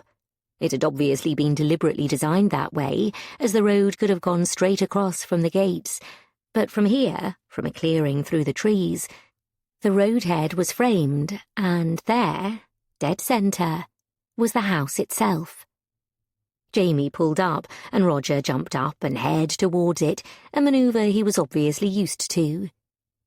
Mirren didn't want to say anything to betray her absolute astonishment at the vision ahead. She wanted to make it look as though this was nothing to her. She snuck a glance at Theo, who was looking nonchalant, although that was his default expression. But this was something. When Jamie had said, "My house," she hadn't for a moment imagined anything like this. No wonder, she thought suddenly. No wonder he couldn't find a book in his own house, because it wasn't a house. It was a castle. For a second, situated between two deep hills, with the sea unfolding behind them, it looked to Mirren like Cair Paravel, the citadel of Narnia. It was brown and white, and covered in small, crenellated towers. The scale of it was hard to tell from this angle. It seemed to go on and on. "Bloody hell," whistled Theo, and Mirren gave him a quick glance. He wasn't so unimpressed then. "Yeah," said Jamie. "Welcome to Forres. I promise you, this is very much the best view." The icy sunlight glinted off the windows. How many were there? Dozens and dozens. Mirren wondered who cleaned them. The main body of the house was square, but there was a long line of buildings behind that, some of which appeared to have been added as an afterthought. The windows were diamond-paned and ran around the turrets, following the spiral stairs. There were 2 square gatehouses at the front, in plain grey stone, linked by a bridge over the road. Before the main building itself, and the white section, was covered by a variety of low stone buildings. Stables, barns, and cottages. It was more than a castle, it was practically a town. From the tallest of the turrets, a Scottish saltire flew proudly, but from another was a long, fluttering pennant in red and yellow, following the breeze out to sea. Mirren couldn't take her eyes off it. It was devastatingly romantic. Her eyes followed it longingly.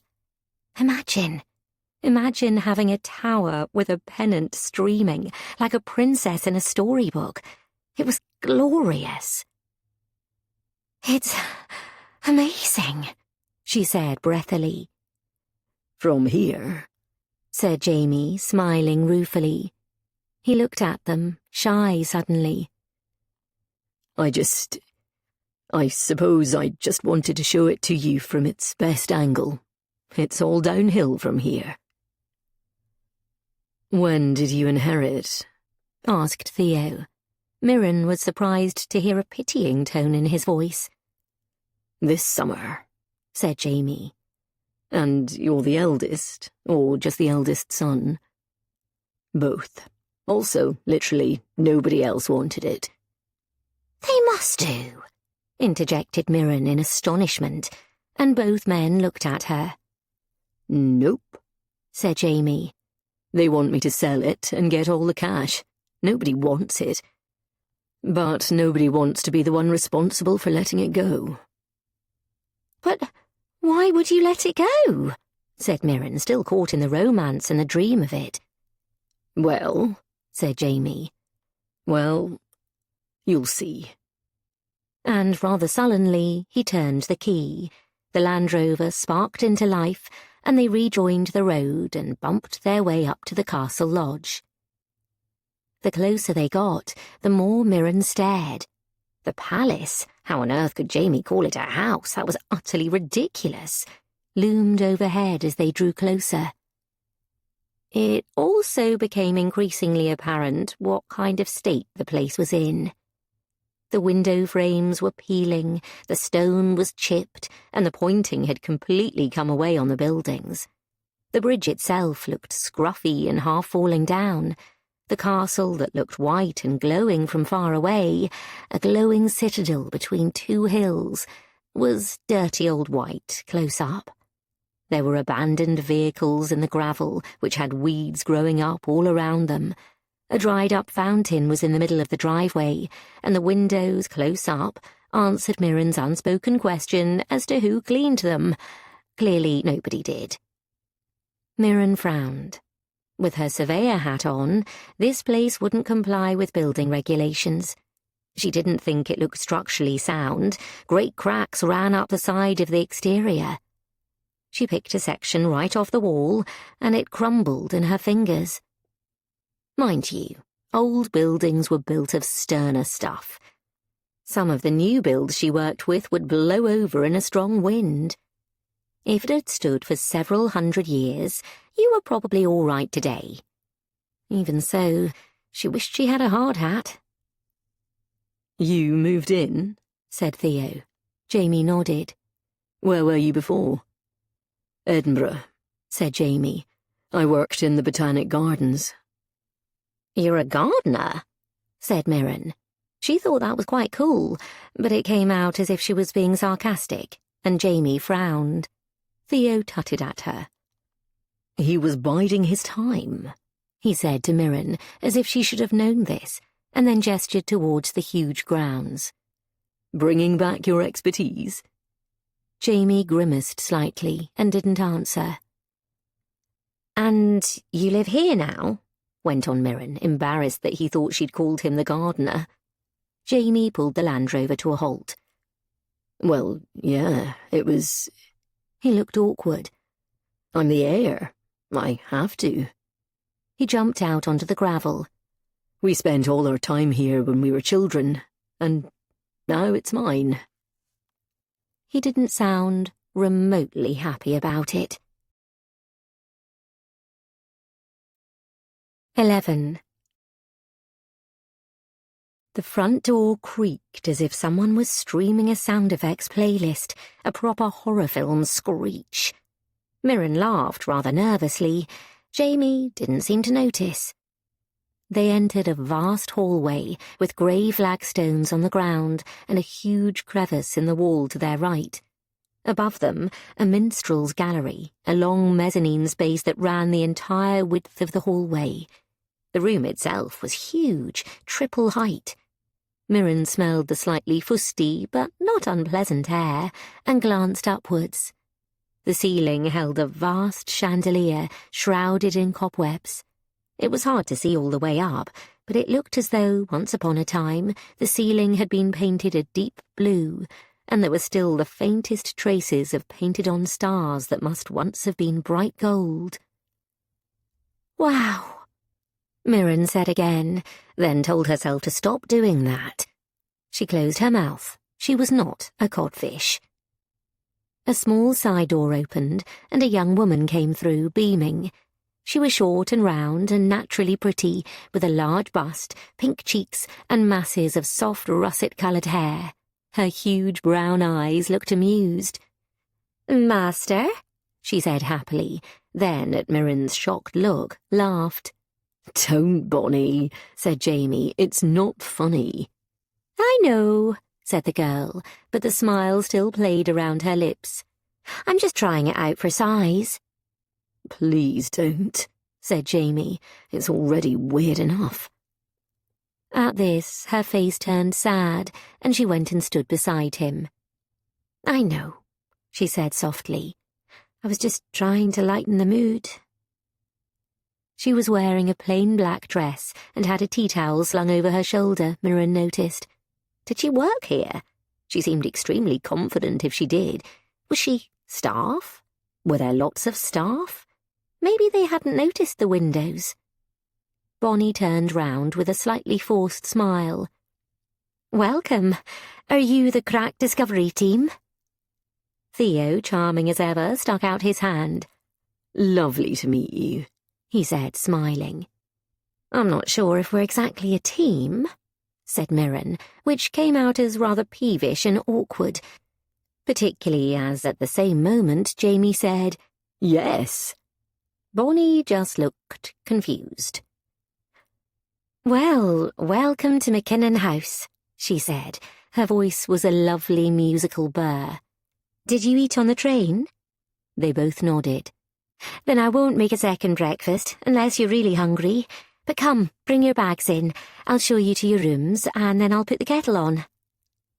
They followed her through the side door and down a long passageway, with doors off the left-hand side and several large square white shapes on the walls.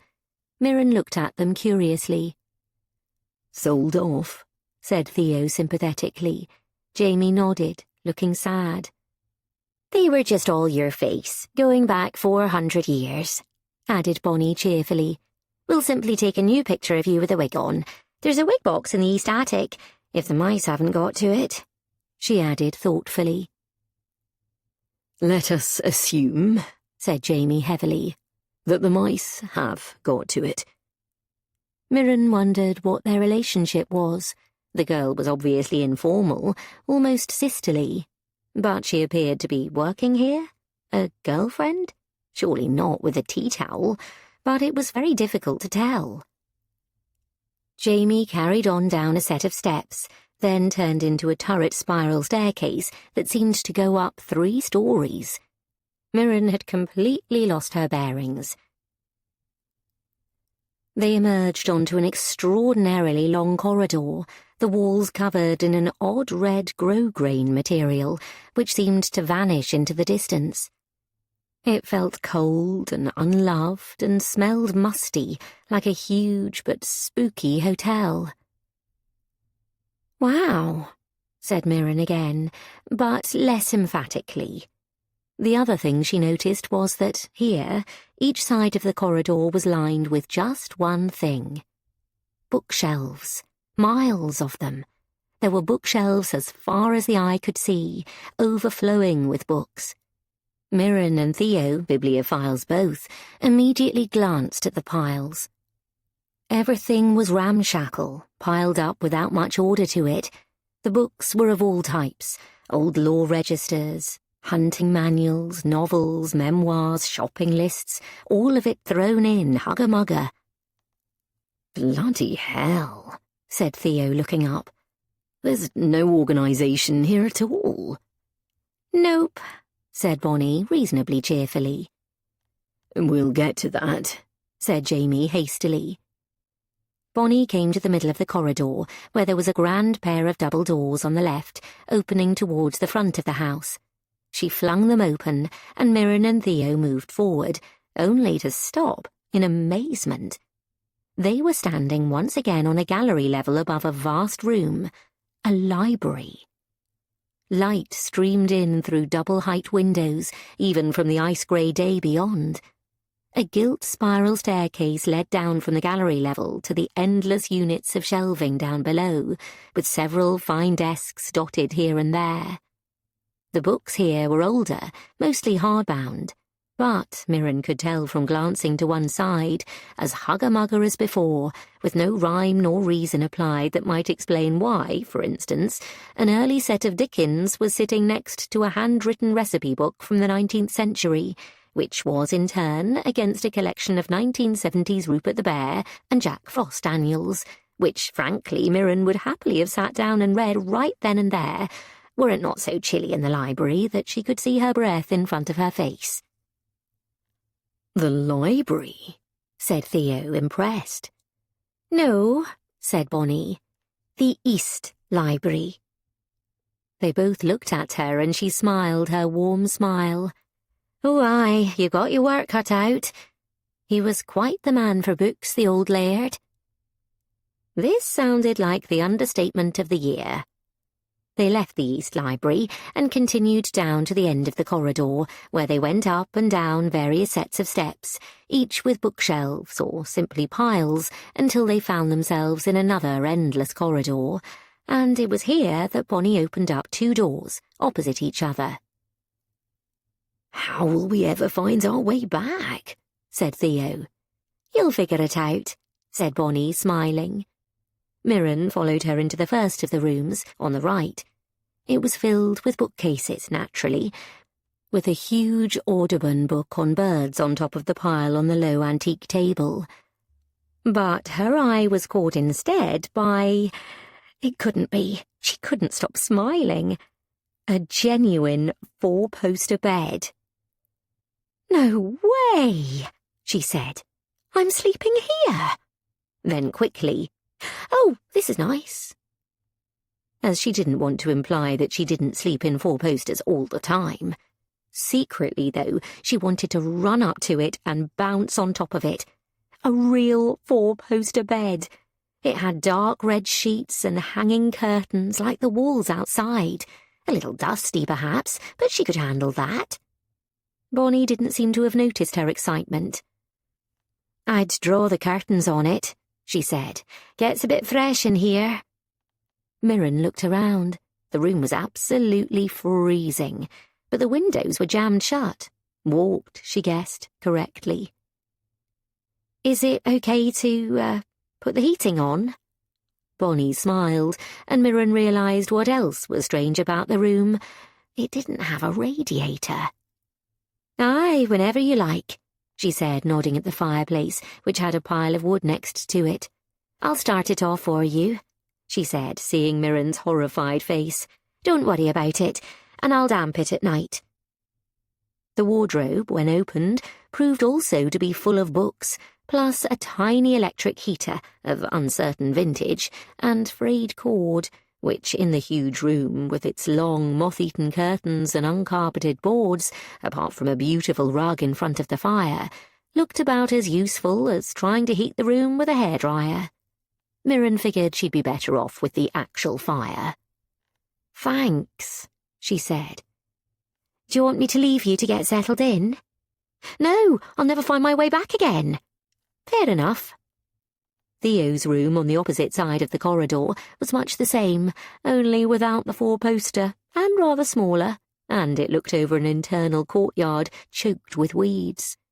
Mirren felt slightly superior, until she noticed Theo had a duvet rather than ancient dusty blankets. There was one bathroom, and it was miles away at the end of the corridor. You would have to absolutely tear up there in the cold. Mirren regretted not having had a bath on the train that morning. The bath here was fitted with a handheld shower attachment made of rubber that went over the taps and didn't seem remotely up to the job of cleaning a person. There were 2 small threadbare towels on the rack, and the cracked black and white tile floor looked uninviting. But, as Mirren's eye followed the inevitable book pile leading up to a mullioned window high in the wall, she saw that the room looked out over the towers of the castle, pennants fluttering, and over to the steel-grey sea beyond. It was a vista of mind-boggling, wild beauty. Mirren could almost imagine an old wooden sailing ship bearing men back from the rich worlds of Scandinavia, along with wool and silk and pottery. "It's lovely," she sighed. Bonnie nodded.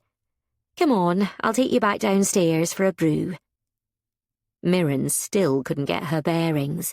They went down a different set of stairs, set behind a door that was inlaid into wood panelling and hard to spot, and then moved into what was clearly a different part of the building.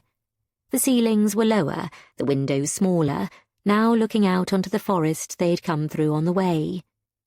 A city girl her entire life, Mirren didn't know if she had ever looked through a window like this before. There was not a single sign of modern life in the frame. Fields and paths and forests and nothing else as far as the eye could see. Not a car, not a roof, not an aerial or a power cable. Somewhere out there must be the railway line, but it was invisible from here.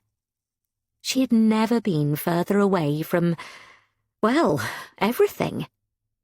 She instinctively reached for her phone to take a photograph before remembering that she didn't have it, which added to the unreality of the entire thing.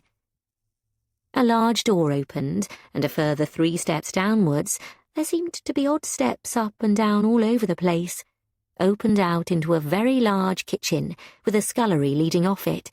It was absolutely huge, with a vast, scrubbed wooden table and a sink the size of a trough. A large old range, and as Mirren drew closer to its cosy heat with her hands outstretched, she realised quite how chilled she had become in the house. "You'll get chilblains," said Bonnie and Jamie at the same time, then shared a look. "What are those?" said Mirren. "I don't really know," said Jamie. "Bonnie's grandmother used to say it all the time." There were dressers full of more crockery than Mirren had ever seen in her life, dozens and dozens of patterned plates, side plates, egg cups, toast racks. There were 9 teapots displayed on a shelf, and 6 silver coffee pots. Bonnie pulled one down. "Sit," she said. "From the look on your face," she was talking to Mirren, "Jamie hasn't explained a thing, has he?"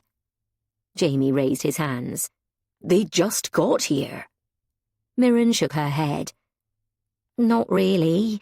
Something about—" She wasn't sure how much Bonnie would know, and closed her mouth. It might not be something she should be talking about. An ancient kettle started whistling on the stove, and Bonnie took it off and filled the teapot. She also opened one of the myriad doors on the range and withdrew a plate of warm shortbread cut into fingers, lightly sprinkled with sugar. Even though Mirren had had a huge breakfast hardly any time before, the smell was irresistible, and Bonnie pushed the plate towards her as they all sat around one corner of the vast table, Mirren gradually warming up.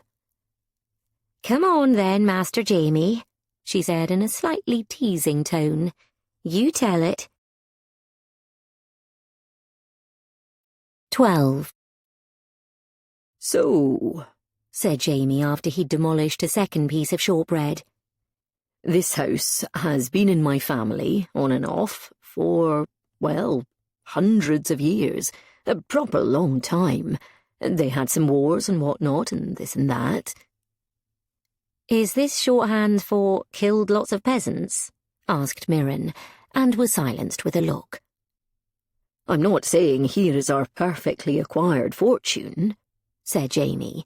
"1, because there is no such thing as a perfectly acquired fortune, and 2, because we don't have any money anymore. But regardless, a couple of generations ago, the war did huge things to the staff and upkeep of the house. It just became impossible to maintain." Bonnie nodded at this. "There used to be 50 people living here, running this place," she said. "But—" she raised her hands. She must, Mirren thought, be the last member of staff. "We get a bit from letting people come and visit," said Jamie. "But most people come and see it and go, 'Oh my God, it's freezing. Oh, what a shame it's falling apart.' Seriously, £10? I don't think so. What are all these books doing here? Our TripAdvisor ratings are awful. Then we failed a health and safety check." "I'm not surprised," said Mirren. "Those reviewers were evil," said Bonnie darkly. "They can't all have been evil," said Jamie. I mean, 800 people can't all be born evil just because they gave us mediocre reviews on TripAdvisor." "Yes, they can," said Bonnie stoutly.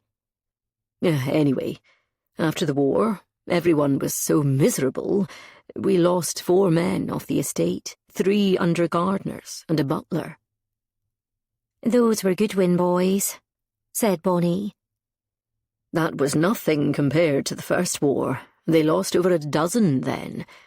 There's a memorial up by the maze. You have a maze? Said Mirren. Jamie shrugged, in a, "Yeah, we have a maze, but it's nothing really. I'm embarrassed about it, to be honest," kind of way. "Anyway," he said, "my great-grandfather was really knocked by the war, and the house had been requisitioned anyway. They'd trained a lot of soldiers here. He was in the Air Force, but he did his leg in, and they shipped him home, and he was stuck here. He kept track of all of them, or tried to. It was very bad for him. He had, I suppose, what you'd call a nervous breakdown afterwards. The army gave back the house, but they'd left it in a hell of a state, and there were no staff to come back. The men who'd come back from the war, they wanted better jobs, or to go to college, or do something else, and some didn't come back at all." He took a long swig of his tea, and Bonnie topped up the kettle. He died. He died. He clearly didn't want to say any more about that. And then my grandfather inherited. He was only young. He didn't know what to do, I don't think. I only knew him when he was old. I just know things got worse and worse. He got into book collecting. We'd always been readers, and I think he started selling off bits and pieces of the estate. He couldn't afford to look after it, and taxes kept going up and up. He'd sell something, like a painting or some china, but then he'd buy books, loads of them. It started off with kind of famous books or good books, but it seemed to get more and more compulsive. Like being a hoarder, said Mirren suddenly. Except he never ran out of space. Yes, I think that's exactly it. It was never quite this bad, was it? He said, glancing at Bonnie, whose face looked gentle. Not when we were bairns. I don't know, said Bonnie. Mama would complain about it then. Maybe we just didn't notice it. Maybe we liked it, said Jamie, and they shared a look.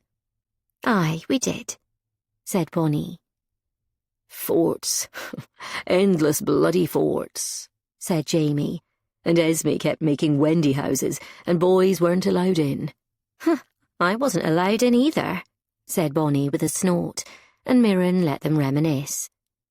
Upstairs, downstairs, she thought, and wondered if there was more than that. Well, anyway, said Jamie, he got married to my grandmother. Another look shared with Bonnie. Who was, anyway, and they had my mother just before their marriage broke up. Goodness knows how, said Bonnie, and Jamie grimaced. But Bonnie didn't look as if she'd remotely stepped over the mark, even though dissing people's grandmothers tended to be on the avoidance list as far as Mirren had always been concerned. Maybe that made her common. And then she grew up and married and then divorced my dad, who lives in Dubai with his second wife, and my mum lives in Perth with her third husband, plumber boy Jim. Perth, Australia, that is, not Perth down the road. I have a clutch of half-siblings here and there whom I don't know, and then there's me and Esme. And, well, my grandfather died last month, and left. A right bloody mess, said Bonnie. Mirren frowned. Your mum didn't inherit? Primogeniture, said Jamie. Sorry, it's about penises and stuff. They keep meaning to change it in Parliament, but then they find they have stuff to deal with that affects more than 4 families a year, so we slip down the list a bit. He shrugged his shoulders. Mum didn't want it anyway. She spent everything she could find and buggered off. Hoarders, she and my grandfather both. And we don't blame her, said Bonnie stoutly. No, we don't, said Jamie. But it's my problem now. Theo looked around. Right, he said, nodding. I think I understand. I see this a lot. Mirren was peeved that he appeared to be taking charge. On the other hand, it was true, he did have more experience than she did, because booksellers were often needed at estate sales when someone rich died and the relations either desperately needed cash or just wanted the books gone. His handsome face looked concerned as he picked up his hand and started ticking off on his long fingers. Would the National Trust want it? The Heritage Foundation? Nah, we've tried. There are about 2,000 castles in Scotland. It's basically the equivalent of trying to send a cow to a zoo. They like the back bit. It's ancient, the old stone towers and the chapel, but it's covered in the front bit. The turrets and the wedding cake stuff. Those are the bits I like, interjected Mirren. I know, but apparently it's vulgar and just gets in the way. They are very picky. Okay, hotel chains? Said Theo.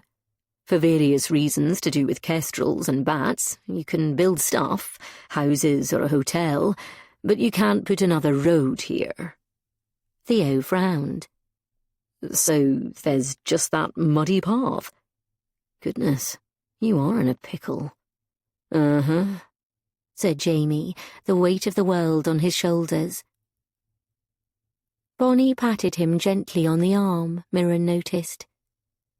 But the train, said Mirren. The train is awesome. Her voice trailed off as everyone looked at her. But you couldn't actually have a proper station here, explained Jamie, and even if you could, you can't have a road to connect it with everything. Because of the bats, said Theo, ticking off another finger. Bats are one of your fingers? Said Mirren. You don't know a lot about old Scottish houses, said Theo. And you do? There was a silence in the kitchen, and Jamie and Bonnie looked at each other. Sorry, are you guys married? Asked Bonnie. No, said Mirren too quickly, and everyone looked at her. It was more awkward than ever. Theo didn't even look remotely perturbed. After a second, he held up another finger. And kestrels, yeah? While Mirren felt herself go bright pink. Jamie, meanwhile, was staring out of the window sadly. There's been a McKinnon house on this site for 500 years. Every bit of this place was built at a different time. There's a 14th century chapel. Can you even imagine what they were praying for back then? Was it maybe central heating? Asked Mirren. Jamie rubbed his head. I can't bear to give it up, to lose it all. But the paperwork, the will. His face looked older suddenly. The will. I thought there might be something left over, but there isn't, not a bit of it, just debts and bad memories. Bonnie blinked. Don't say that. You know there's nothing left, he said. Nothing to keep it going, nothing to pay you. He nodded at Bonnie, who rolled her eyes as if that was the last of their worries. Ah, thought Mirren, interesting. Oh, come on, said Theo, standing up. Some billionaire will want to take this off your hands. It's breathtaking. He stepped forward and, with some difficulty, opened the kitchen door. Up the steps, light flooded in. At the top of the steps was a kitchen garden, still neatly kept, with the peeling white crenellated wall above it, and a perfect wrought-iron gate giving a view of the grounds ahead. You'd think, said Jamie, but it's too big even for them. And lots of them want to knock everything down and start again, and they're not allowed to do that either. Our neighbours want to buy the Holt for the train link, but that's all they want. One field that will block our right-of-way and ruin the grounds, and nothing else. So, hang on, you can't sell it, it can't be knocked down, it can't be used for anything, said Mirren. The government are not being very helpful, are they? You could say that, said Jamie. "The white elephant," said Theo. "You should have elephants on your gateposts instead of pineapples." Jamie smiled for the first time that morning. "Huh," he said. "Well, you lot can carry on grousing," said Bonnie. "I've got stuff to do." And she vanished into the depths of the house. Jamie waited until she had gone out of earshot, then lowered his voice. "But there was one thing in my grandfather's papers," he said. "Just one thing." Mirren, wanting to ease the atmosphere between them, glanced over at Theo. He didn't look back, concentrating fiercely on Jamie. Jamie felt in an inside pocket of the old tweed jacket he was wearing over a jumper, then pulled out a long vellum envelope. 13. "So, my grandfather—" "What was his name?" asked Mirren. Theo and Jamie just looked at her. "Well, James, duh," said Theo. "Stop doing this," said Mirren. "Duhing me every time I don't know some stupid posh people code thing. I don't even want to be in the posh Olympics, so you can just stop duhing me about it." And she stuck her tongue out at him. Jamie laughed. "You are completely right," he said. "Yes, point taken," said Theo slightly reluctantly. "What was he like?" asked Mirren. "Your grandfather?" Jamie smiled. "Complicated," the obituary said. "Crotchety, obsessed with books and puzzles and crosswords. He could be kind, I think, but he just withdrew into himself. I don't know if anyone ever reached him, not really. I mean, I don't know how well we ever know our grandparents as people. Well, that's what I tell myself." "Did he die here?" Jamie nodded sadly. "He stopped taking his medication, went out one night into the fields, and died of exposure. Bonnie found—" He stopped talking. "Oh, goodness," said Mirren. "That's tragic." "He was old and sick," said Jamie. "I don't know if— well, I don't know. We never will." Theo blinked. "Bloody hell." He looked around. "He never met anyone after his marriage broke up. There must have been some rich American heiress." Jamie shook his head. "No." "Gay? You're talking about my grandfather." "You're right," said Theo. "Nobody ever had a gay grandfather." "Theo?" said Mirren. "What?" said Theo. "It's not an insult." "No, but it's personal." Jamie was looking very awkward suddenly. He said. "I think he was just— I don't know, but I don't think so. I think he was just a bit odd, which is why—" He opened one of the ancient kitchen cupboards. It was filled to the brim with books on water divining. "God," said Theo. "Mind you, you wouldn't think that would stop those determined heiresses." "Stop it," said Mirren.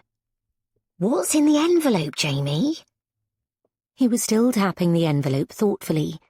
Carefully, he wiped his hands on a clean dishcloth that was over the back of the chair. Then he pulled out a folded sheet of heavy paper from the envelope. "He left this." Mirren and Theo got up and stood behind him and read it over his shoulder, as behind them in the fields, a lone gull cut through the penny-bright air. "To my heir. Down these paths we all must tread. There hides a precious book unread. At the star of neither land nor sea, first take thy pen. Go in, go see. If you can bear to trace its line, there it will be, now yours, once mine. If you can understand, my friend, then time and tide must come to end. The setting of the sun will show the ancient roots stand fast. The saddest tale of woe is told when all the songs are past. Then you must find a crown of gold, and hopes will not be dashed. Between the vellum sheets, dear James, the answer shows at last. They stared at it. "That's it," said Mirren. "That's all you have to go on." "A precious book?" said Theo, sizing up the situation and nodding seriously. "Among everything else?" Jamie nodded. Theo looked around, his face doubtful. "Oh my goodness," said Mirren. "Are you absolutely sure these aren't just, I don't know, poetic ramblings or something?" "Oh no, he'd mentioned it before," said Jamie. "That there was an incredibly valuable book in the house, and I asked him what it was when I was about 11, and he said he couldn't say, otherwise my mother would sell it and spend it on clothes." "Harsh," said Mirren. "No, my mother would have sold it and spent it on clothes." "What does the internet say?" said Theo, taking out his phone. "Absolutely zero," said Jamie. "It talks about some old paintings we used to have, but that's about it. And before the war, everything was carefully listed and written down by staff. How many bottles of Burgundy in the cellar, how many silver spoons, that kind of thing. And they kept all the receipts in account books. But then that started to go by the by once they lost all their staff, and after that, I don't think my family kept receipts for anything. My grandfather would sell a painting for cash at lunchtime and spend it by the afternoon." He said this without bitterness. "I thought it was kind of an essential part of the job, to look after places like this for the next generation," said Mirren gently, not wanting to speak ill of the dead. "I know," said Jamie. "I think he must have hoped I'd fix it." He opened his hands. "But I don't know where to start." A broad beam of sun suddenly appeared behind a cloud, rendering the world dark and light all at once. Mirren couldn't help it. She stood up and walked to the kitchen door. "Can I?" She indicated outside. Jamie shrugged. "Be my guest," he said, although, of course, she wasn't a guest at all. 14. Jamie followed her outside. Theo was already flipping through his phone, trying to work out what precious lost book might theoretically have found its way to the remote northeast of Scotland. His face frowned at the lack of signal, but Mirren couldn't deny, much as she would like to, that it was quite attractive to see him take charge. They were standing in front of the kitchen garden, which had a high wall with a gate set low in it. It was surprisingly tidy, long rows of carefully planted carrots and cabbages with nets over the fruit, and a small greenhouse where, in the summer, tomatoes must run free. Now it was full of herbs, great tubs of rosemary and mint. The gravel was neatly raked, and from here it was almost possible to imagine the castle as it must once have been, filled with gardeners and footmen, chefs rushing to gather the ingredients for a ball or a party taking place that night, the rumble of the carriages coming up the long drive, and great braziers lighting the way.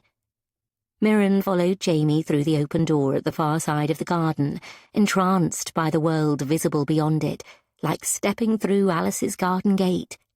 There wasn't a croquet lawn, she saw looking around, but long, unkempt fields, barley stalks left unharvested. Jamie saw her looking. "We've had tenant farmers, but—" He shrugged. "They need schools and supermarkets, and their kids moved away, and—" Mirren nodded. She walked forward onto the little path. "I see what you mean." She could hear the breath of the wind through the trees, the chattering of winter birds here and there on their busy way. But apart from that, nothing. To Mirren, born and raised in London, it was an astonishing lack of noise. No sirens, no car horns or reversing lorries or screeching boy racers or tumbling underground trains.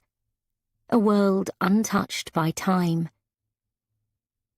She headed on up the track, worrying that her trainers wouldn't stand up to the mud. The mud, it turned out, however, was crusty. She nudged a puddle with her toe. It was solid. "It's getting very cold," Jamie said worriedly, looking at the sky and sniffing. "What are you sniffing for?" she asked. "Snow. It's a little early. It's normally February. We're digging ourselves out." "What does snow smell like?" she said, trying an experimental sniff. Hard to say. Clean linen?" Huh. She crested the little mound leading out of the field. Over on the other side, she'd known it was there, of course, was the sea, now at high tide, pounding against the rocks at the foot of the castle. "Whoa!" she said, stepping closer to the edge, her eyes trying to take everything in. The sun was weaving in and out of the clouds, and the rays struck the grey, ominous crags, illuminating the great height suddenly. From the front entrance, the house looked posh, certainly, large but formal, a stately home designed to impress, to show off how much money the owners had, to be filled with expensive and fashionable things over the centuries, precious paintings, now sold, precious books, lost. From here, though, from the back, it was a different story altogether. Here was simply a great wet cragside rising from the churning water below them. The very oldest part of the castle, great big mossy stones, started here and emanated from the rock itself. The castle looked more grown than built. You could see this was not a place for people to attend balls in carriages.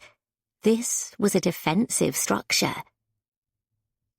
Mirren walked to the edge. There was a theoretical fence, but it was old and bendy. "Careful," said Jamie suddenly. She peered over. She didn't think of herself as scared of heights, but watching the sea crash into the rocks far, far below was genuinely frightening. She stepped backward smartly, to Jamie's evident relief. "I don't know what state those rocks are in," he said. "Another reason we can't really open the grounds to the public, because, they'd all die." "Oh, yeah," said Mirren. "Bloody hell. It's amazing." Jamie smiled weakly. "Apparently bits of it were started to ward off Vikings coming from the east. It's that old." "I bet it worked." "I believe it did," said Jamie. Then he thought for a moment. "Well, I'd believe it a bit more if 40% of people in the village weren't all called Anderson and 6'9". They carried on strolling the cliff head, keeping a safe distance from the edge. Despite the occasional glimpse of sun through the clouds, it had indeed got notably colder, even since that morning. Mirren pulled her jacket closer round her. Her short pea coat was fine for mild, wet London winters. She wasn't sure it would cut the mustard here at all. When the gorse bushes grew over the path, their prickles snagging Mirren's tights, they stopped and looked back. From here, the entire castle was in sight, the glorious frontage, once again from a good distance looking fuzzily clean and white instead of dirty and old. The turrets gleaming in the sun, the pennants fluttering. And then the back, in plain stone, larger and heavier as they went on, outbuildings clear on the other side, as well as the small chapel. "It's amazing," said Mirren dreamily. Jamie looked at her. "I know," he said, kicking at an iced-over puddle with his heavy boot, watching as it fractured into thick slabs of diamond. I can't bear, after hundreds of years. I can't bear to be the one who lets it go, who mucks it up." "Couldn't you marry a rich American heiress?" He looked at her. "I see you and your colleague have a playbook." "He's not my colleague," said Mirren quickly, and he raised his eyebrows. Anyway, why do you think I went to St. Andrews? He said, smiling and changing the subject. This place was too crappy even for them, I'm afraid. Another stray ray of low sun in the steely sky hit the windows on the south side and lit it a vibrant winter gold. Mirren could hear now the crash of the waves. "What's going to happen to it?" she said. "I don't know," he said. "The factor says we've got until January to settle the death duties. Then—" He shrugged. "Then what?" "The council will faff about what has to be done with it. It'll go on the market. But because of the roads issue, nobody could buy it or make it a going concern, and there's money owing on it, so that won't help." "If you had the book, if you had the money," said Mirren, "then what would you do? Say it was a lot of money." Jamie turned, the sea at his back, and gazed back over to where they'd just come from. "I'd love to open up the gardens," he said finally. "At least restore them to what they were, grow the original plants that were brought here." "Pineapples?" "Maybe. But that's what I'd love. The house, the stuff, the money. It isn't as much fun as you'd imagine. But you could get kids up here, maybe run a small farm again." Mirren nodded. "That sounds," she said, seeing his solemn face, "quite a lot like you'd end up running a cult." He laughed despite himself, and his worried-looking face softened considerably. "Oh, God, the only people who do actually approach me have, yes, alternative lifestyles." "You need us to save you from that," said Mirren. "I do." "Better get to it, then," she said, setting her face back to the castle. 15. They snuck in through a side door Mirren hadn't noticed before. It was barely warmer inside than out. They were in an older side of the castle, the corridors here rough-hewn and painted in a strange, shiny industrial paint in a dirty cream. Jamie caught her looking at it. "Ah, yes," he said. "From when it was requisitioned in the war. They painted the walls for us. We haven't quite got round to the touch-up." Mirren blinked. "And I thought I was late getting my boiler serviced." She frowned as she looked at the pipes. "Where do they discharge to?" "I was only kidding about hiring a surveyor," said Jamie, and Mirren smiled. "Also, never mention the B word in this house. I think the boiler works by prayer." Back in the kitchen, Mirren instantly went in and tried to get some warmth back into her fingers from the stove. "Don't do that," said Jamie. "You just have to let your body adjust." "You're telling me I have to activate penguin mode?"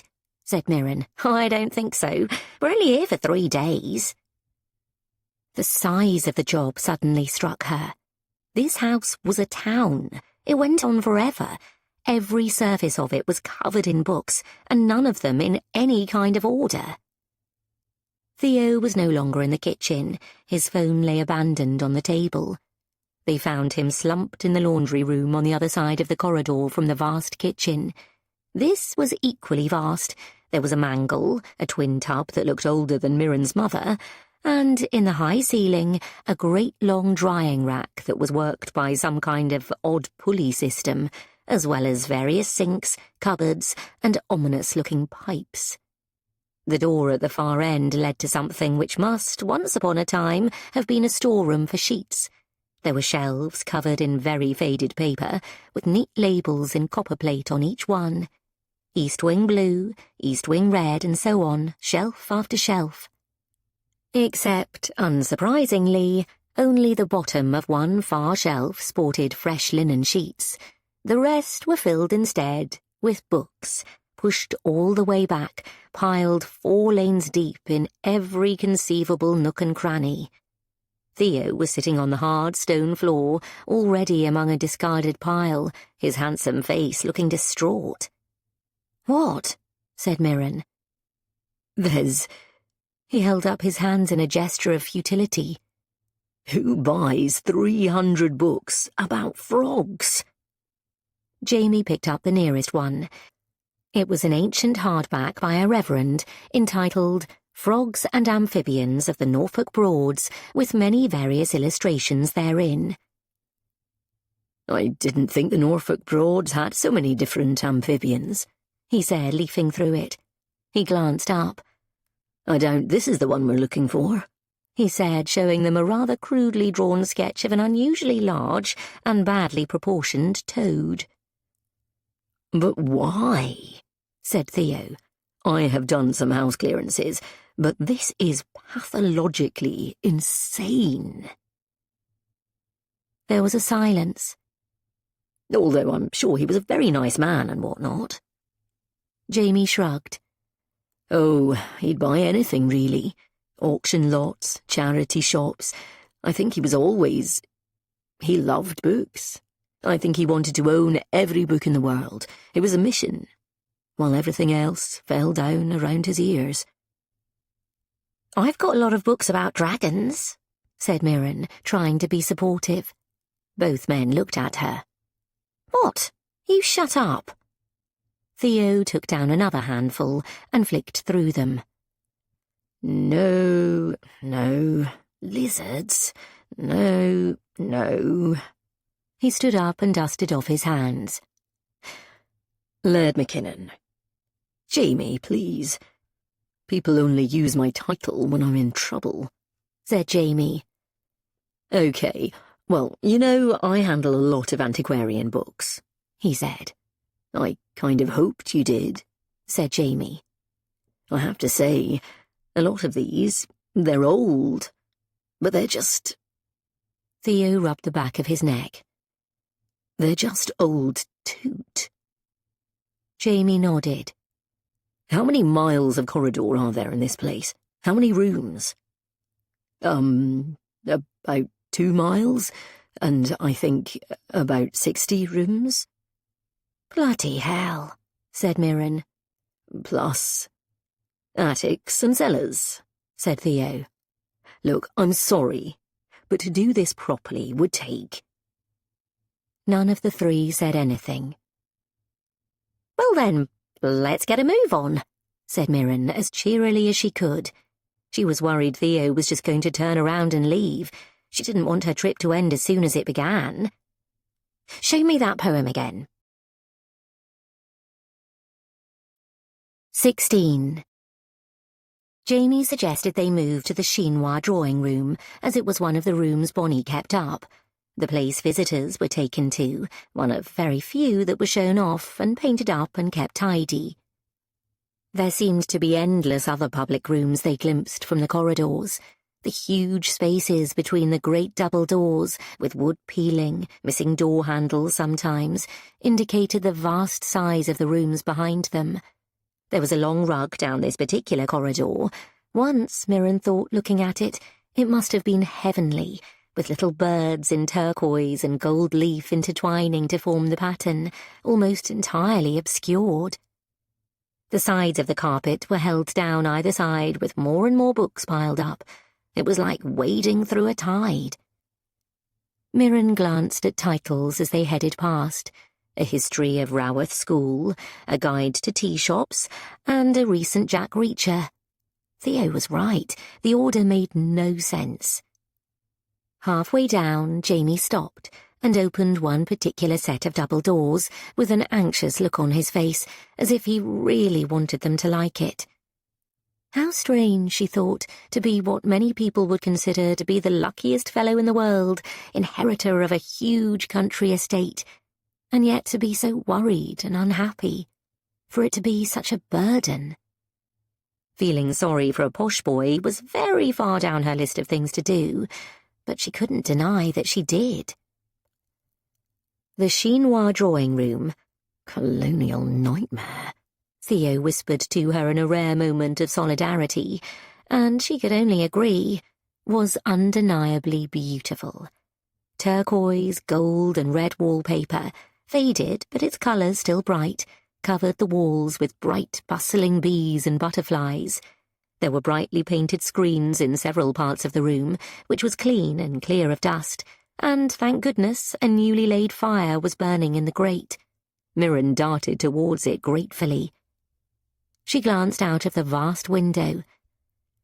Every window showed a picture of the water, shimmering silver and pewter under a sky that was already, in early afternoon, leaching light. The view, though, was still exceptional, a vision unchanged for hundreds of years. There were no oil rigs to spoil the vista, no tankers cruising the horizon, although they must be out there. It was just the tumbling cliffs beneath the beautiful drawing room, all the way down to the lapping water and the sea in front of them. Nothing between them and Norway.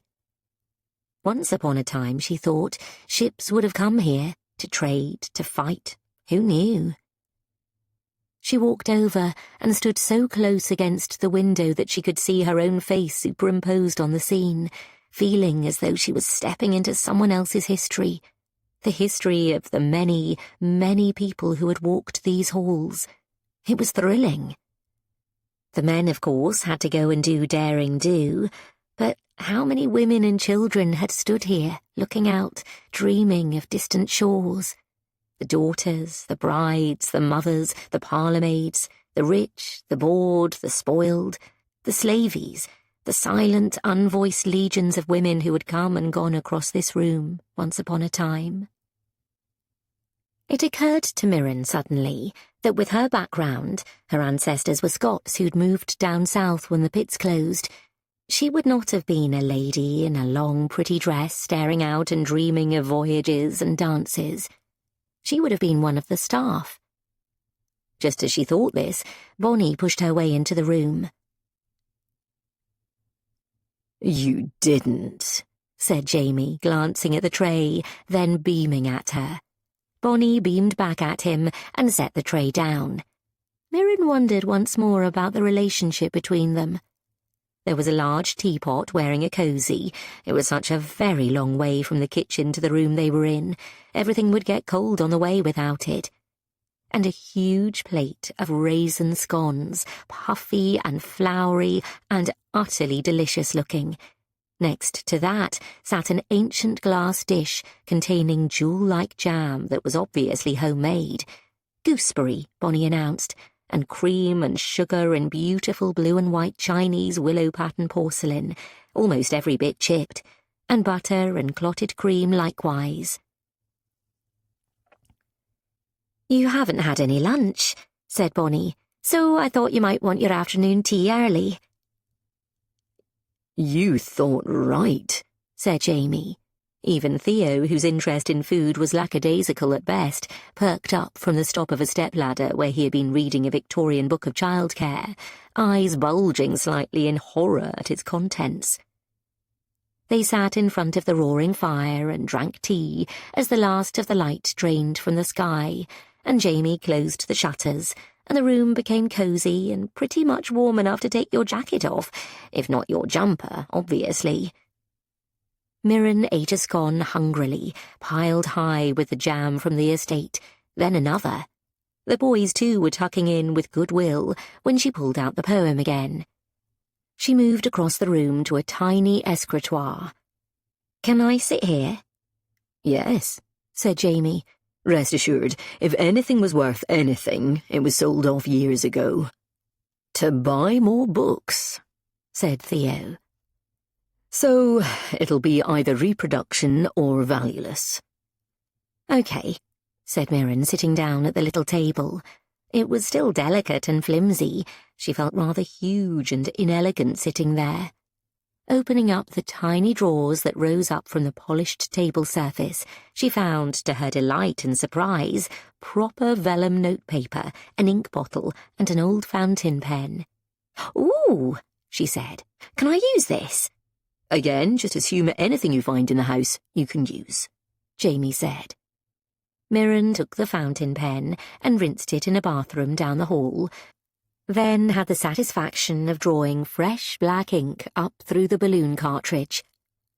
"Oh," she said in delight, "I haven't used one of these for years."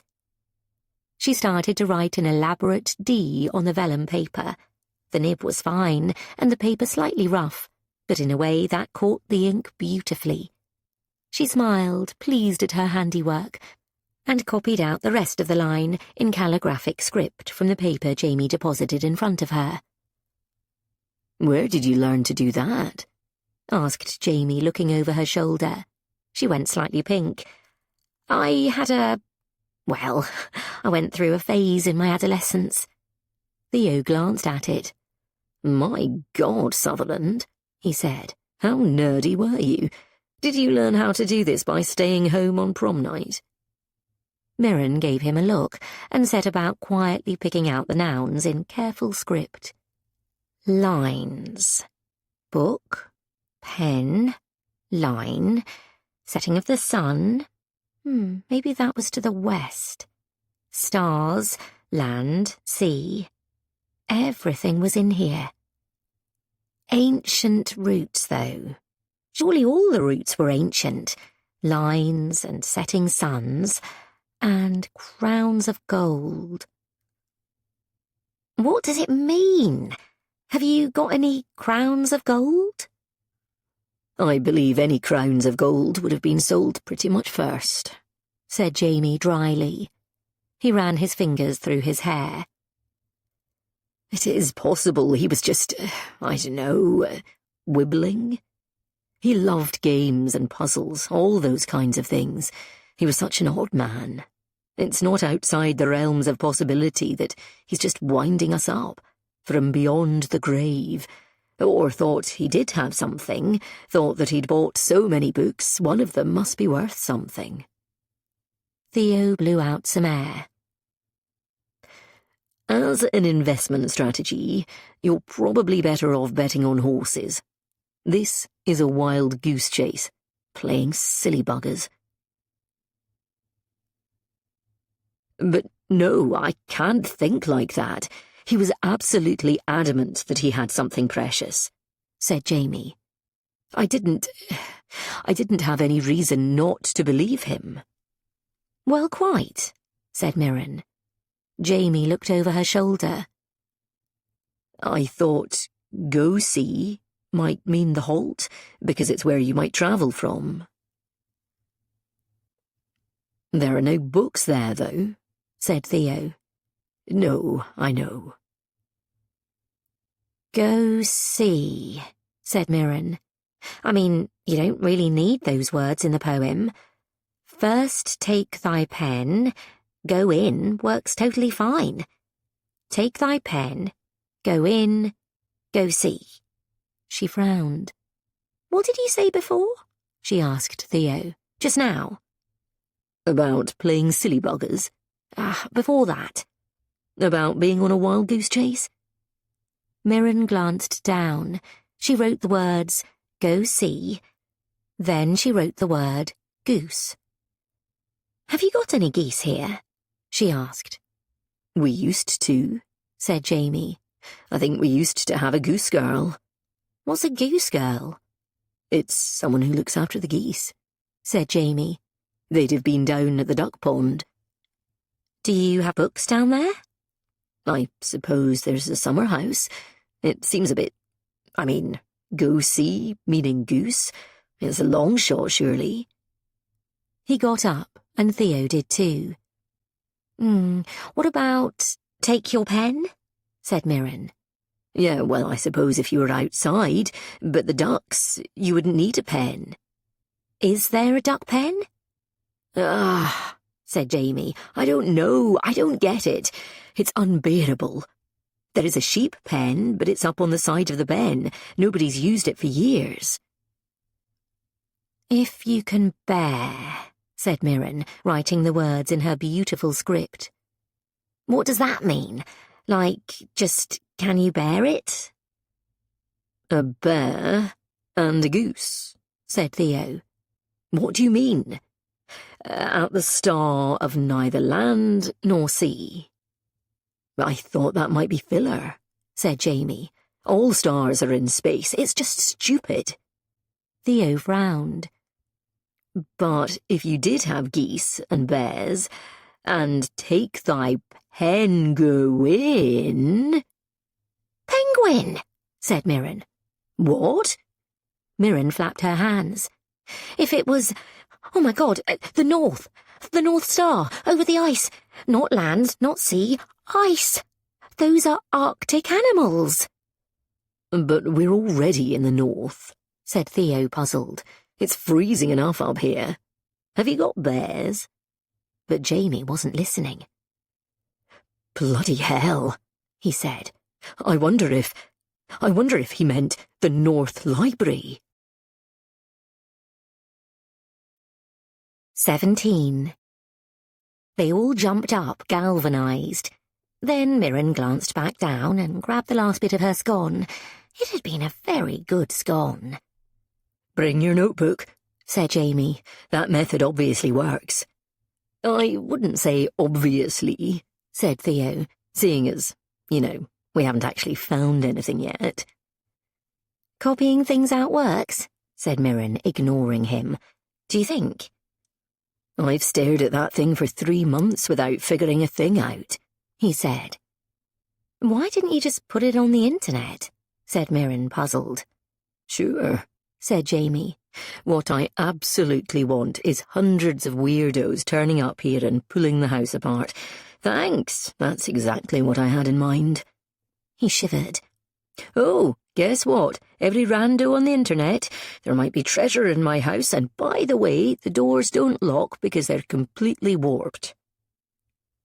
Outside the drawing room, the house felt colder than ever. The mercury really was dropping, and it was getting steadily darker.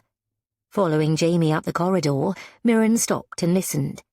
She could hear the wind outside. "It's over." Jamie screwed up his face for a moment. "You can't remember where a room is in your own house?" said Mirren, shaking her head in amazement. "I absolutely can," said Jamie straight away. "I'm just figuring out the quickest way to get to it. Right, follow me." And he charged off to the left, past an old stand that was, according to the ancient stained card next to it, where a suit of armour used to be. They followed him to the end of the corridor, then he made a sharp left and disappeared through a hole that turned out to be a door hidden in the panelling. They were now in a grey stone stairwell, a carved spiral staircase heading up and down into gloom, where a clear dripping could be heard. There were tiny lead-lined windows cut into the wall, and Mirren correctly surmised that they were inside one of the smaller turrets. The light was fading fast, though, and she couldn't see the bottom at all. Their breath showed in front of their faces. Theo got his phone torch out. "This is literally all it's good for here," he said ruefully, checking his reception again. None. They followed Jamie as he scampered upwards, clearly very familiar with where they were, and came out goodness knew how many floors above. Mirren was glad someone else opened the cobwebby door. It was extremely spidery in there. They were now on a quiet, dusty landing. The ceilings here were lower. This was a private rather than public space. The great old wooden doors looked as if they hadn't been opened in decades. Mirren decided to ignore the cobwebs. She was broadly in favour of spiders, she told herself firmly, as long as they weren't dropping down her neck. "Now, which is it?" said Jamie to himself. He counted 4 along and opened a door. Mirren screamed, and even Theo started back, until Jamie turned the lights on. It was a room entirely filled with taxidermied animals. Badgers, raccoons, even a lion staring back at them, glassy-eyed. Mirren took in a rearing cobra, poised to strike, and grabbed an alarm for the nearest person, which happened to be Theo, who didn't look much less shocked than she was. It was unbelievably unpleasant in there. Behind the army of moth-eaten animals were, of course, more bookshelves. Mirren very much hoped she wouldn't have to clamber over the animals to get to those books, and in fact had absolutely no intention of doing so. "Snake-a-rooney," said Jamie to the cobra in seeming delight. "Oh, my goodness, it's been ages." "You guys are friends?" said Mirren when she'd got her breath back. "Oh, Bonnie and I used to take beasties out of here and put them in people's rooms. We'd scare the wits out of them." He patted the cobra jar affectionately. "I bet you bloody did," said Mirren. "Also, if you even think of doing that to me, I'm out of here in 5 seconds flat." "As," said Theo, trying to sound dignified, "am I." Jamie grinned and turned out the light and shut the door.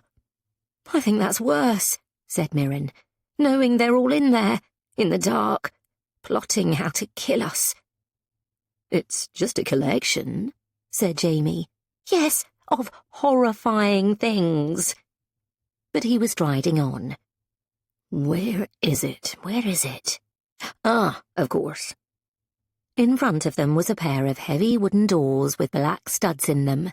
Jamie rifled in the capacious pockets of his waxed jacket, which, like the rest of them, he hadn't bothered to take off, and withdrew a huge ring of keys.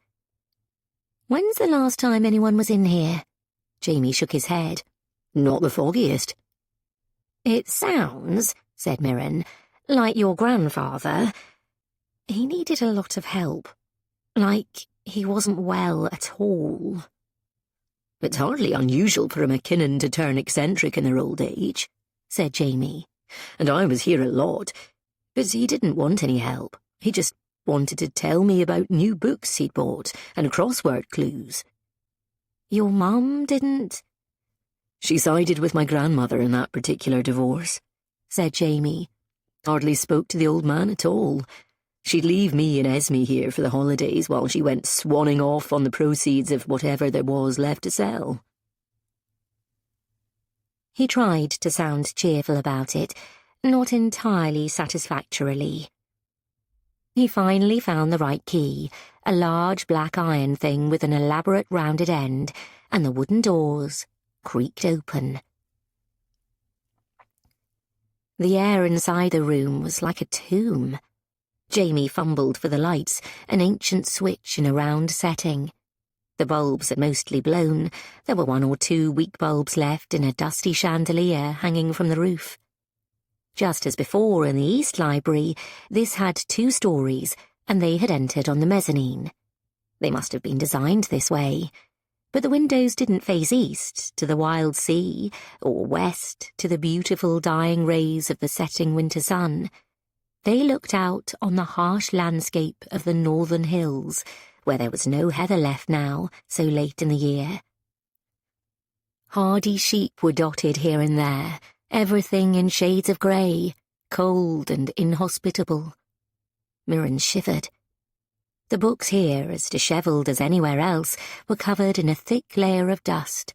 Nobody had been here for years, surely. Thousands of volumes lined the mezzanine. Then down below there was shelving and cupboards, all full. "So it's in here, whatever it is," said Mirren. They stood staring around at the vastness of the task. They decided to divide the room up methodically, and Jamie found a collection of post-its in an old desk. Every shelving stack they'd finished needed a post-it, and if they fell off, well, that would be a problem for another day. Anything that looked vaguely old, or precious, or promising, they decided, they would pull out to examine properly later. Any famous editions of well-known books, they were to ask Theo, who had the expertise. Anything local or handwritten they would put aside in case that meant something, and if James had written in it or on it, Jamie could check the handwriting and confirm it either way. Mirren wished she'd worn gloves. She was sure there was some disease you could get from handling old books, something to do with spores, but she wasn't sure how to politely bring it up. She had wanted an adventure, she reminded herself, a change in her life. And here she was, up in the Highlands in a crazy old castle.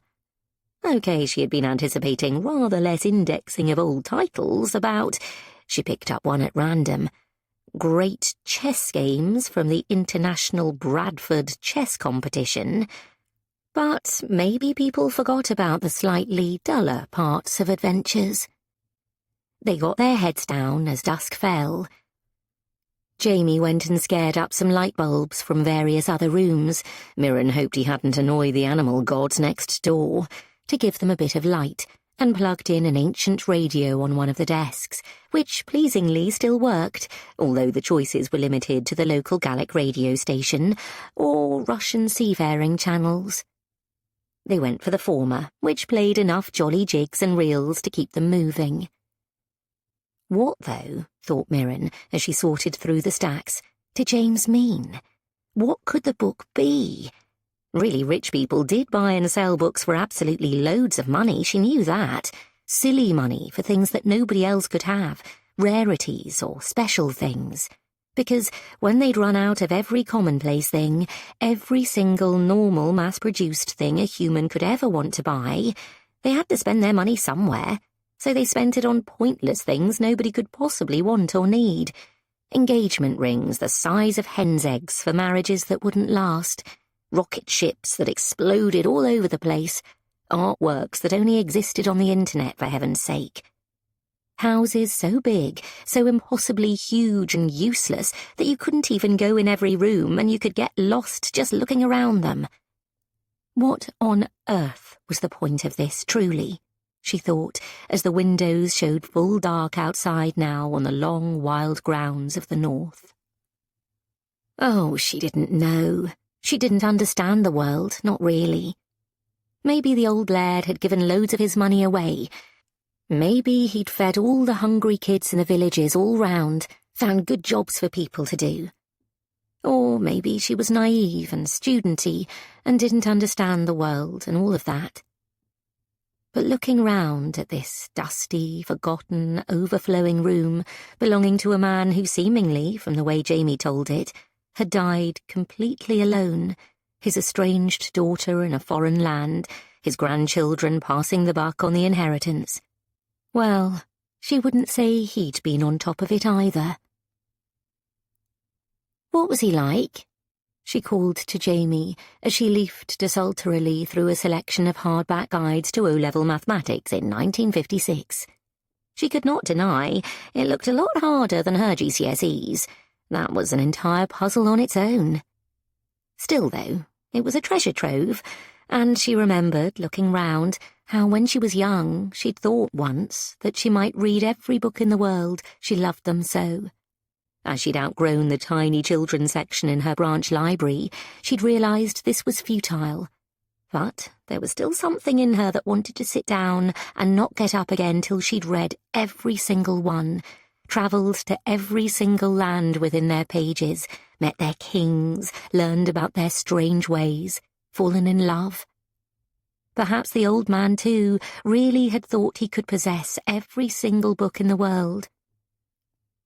Your grandfather, what was he like? Jamie frowned. What do you mean? Well, I mean, was he warm, fun? You spent all your holidays here? Jamie looked uncomfortable. Well, he was head of the family, you know. I don't, said Mirren. My parents are divorced, and I don't really see my dad's parents at all. I lost an entire set of grandparents. Oh, me too, said Jamie. He looked sad for a moment. Well, he was crusty, I suppose. Had his head in a book a lot of the time. Eccentric. You had to be quite quiet around him. Was he fun? The laird? The way Jamie spoke his title said everything. No, he said heavily. No, he was not fun. No. But he liked games and puzzles and things. Mirren gestured at the poem. Yes, he'd set us really hard puzzles, then get annoyed when we couldn't solve them, said Jamie, wincing a little at the memory. I was never exactly a Mensa candidate. He made it very clear what he thought about that. I like reading, but I'm not really into word games. He was a difficult man. I never understood him. He looked down and they carried on, some of the books half disintegrated when they picked them up. The room must be damp, thought Mirren. The beautiful, ancient, mullioned windows were single-glazed, of course, and the moisture must get in. Another terrible note for the survey, if she had been doing her actual job. There must be mice, too. This place would be a feast to them. Add them to the spiders, and this castle was absolutely full of life. She made a promise to herself not to think about bats. At the edge of the mezzanine, where the wrought iron balcony creaked slightly and probably wouldn't handle too much leaning against, was a pile of old chests. One of them was full of magazines, old issues of National Geographic with their yellow borders, which might have been worth something if they weren't all warped and spotted. A second, likewise, but with a bunch of comics. "The Beano," said Mirren. Jamie looked up. "Hundreds of them," she said. He came up to inspect. "Well, there's some treasure," he said, and bounded up the curved staircase, which wobbled ominously at his large hands on it. "Huh, God, that old bastard." "What?" said Mirren. He shook his head. "It's funny, really. He wouldn't let me have any comics because I should be reading real books, and don't even start me on telly or the internet. And he had all of these the entire time." He picked out the top one. "What was your favourite?" "The numbskulls, obviously," said Mirren. "I feel sorry for kids today who only have Inside Out." He laughed. "Quite right, too. God, I used to look like Plug." "I can't believe that." "I went through a very prominent Adam's apple stage." Jamie sat down excitedly to read them. Mirren carried on with the next trunk, feeling a niggling in her back and shoulders. Muscles that didn't get a workout very often were feeling the strain of a long day picking up and putting down. "Ugh," she said. "Just school stuff." Jamie ignored her. He was reading, and Theo had wandered up too. "Do you know what we need?" he said. "A flask." "I think there's about 42 of them in the under kitchen," murmured Jamie, handing over a dandy. "They used to get used on hunting parties. Beef tea." Mirren didn't know what beef tea was, but it sounded disgusting, and she made a face as the boys sat down and started reading the comics like a couple of teenagers. "Hey!" said Mirren. "Come off it," said Theo. "We've been at it for hours." "You're filthy," said Mirren. Theo was completely covered in dust, including a streak in his shiny hair. "You should see yourself," he said. "I can't," said Mirren, "because I'm busy doing that job that I'm being paid for." Theo groaned theatrically and put Desperate Dan down. Mirren carried on opening chests. The very smallest was at the back, a small brown case with JWDMK on it as initials, plus a tiny golden coat of arms. It was so obviously a bag for a child going on a journey, it made Mirren feel oddly sad.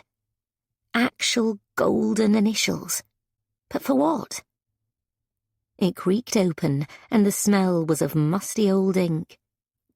There were letters inside, on wrinkled old sheets of leaf-thin see-through airmail paper or crinkly proper stationery with the address emblazoned on it. "Dear James, thank you for your last letter. I will say it is not to your credit to hear you complain. I have spoken to your housemaster, who tells me you have been coddled too much at home and are having trouble adapting. I see this as my own failing, and feel it would probably be best, the master agrees, if you stayed on over the Easter break, as I shall be travelling to Capri, and I worry the food may upset you." The letter was dated 1952. Mirren stared at it for a long time. Obviously, these were letters received by the owner of the small, pathetic child's suitcase. "Jamie," she said, glancing up. When was your grandfather born? Just before the end of the war, said Jamie. 1944. I had to order the headstone. 8, thought Mirren, holding the letter. This was written to a child of 8, telling them they couldn't come home for the Easter holidays. Where was your... Oh, do you know whose handwriting this is? She passed it over. That's my great-grandfather, said Jamie, frowning. You can see his signature. So, your grandfather's dad? Yes. Also called... James, yes. She leafed through the pages. We were disappointed to hear. Unfortunately, we are unable. Once again, your housemaster. Jamie got up and came over to examine the letters. He doesn't sound very happy, Mirren said. They just seem to be a long collection of responses to complaints from your grandfather. Well, I don't suppose you'd like it if you were sent away from home at 8 years old. You wouldn't, said 2 emphatic voices. The boys looked at each other, surprised. You, said Theo. Crofley, said Jamie. Literally the same place these letters went to. Banged up at 8 for a 10 stretch. Theo nodded. Done a hole. Isn't that for softies? Theo grimaced. Apparently, yes. I am beginning to think, said Mirren, that growing up posh is not quite as much fun as I imagined it might be. Theo bent down and took a look. Oh my God, I can kind of understand keeping a kid's drawings, although probably not if you sent them away, bloody hell. But this... He pulled out a sheaf of ancient, flaking-away tracing paper. Mirren looked at it. The old pages were such thin leaves, they looked ready to crumble into dust. Trace its line, she breathed. Across the top, in a smudged child's hand, was written, "Animals of the Arctic," and the tracings were of creatures, polar bears, Arctic foxes, and yes, geese. No penguins, though, said Mirren.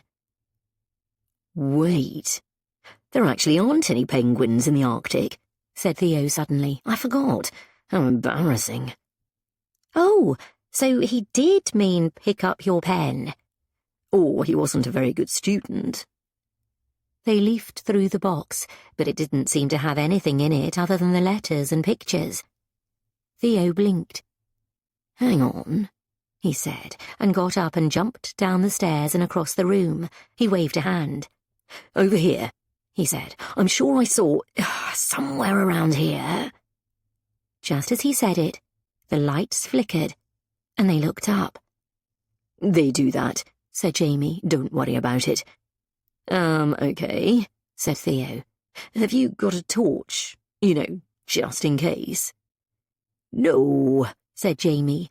I can find my way round this place blindfolded, and have done, often. Well, that's okay for you, said Mirren. I can't remember where my bedroom is when we're in broad daylight. The lights flickered again. It's fine, said Jamie, and went towards the window, frowning. Oh, he said. That's earlier than was forecast. Oh, well. What?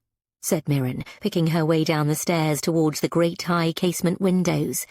The lights flickered again, and she could see it now. It had begun to snow. It's snowing, she said. It's winter in Scotland, said Jamie. There are literally ski lifts one mountain over. Are we going to get stuck? Said Theo.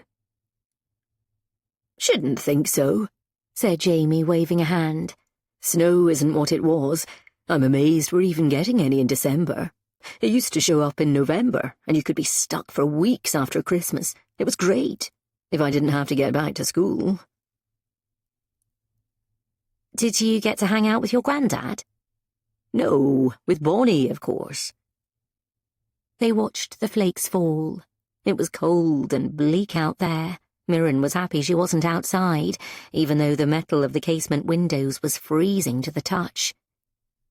Wow, she said. It never snows in London.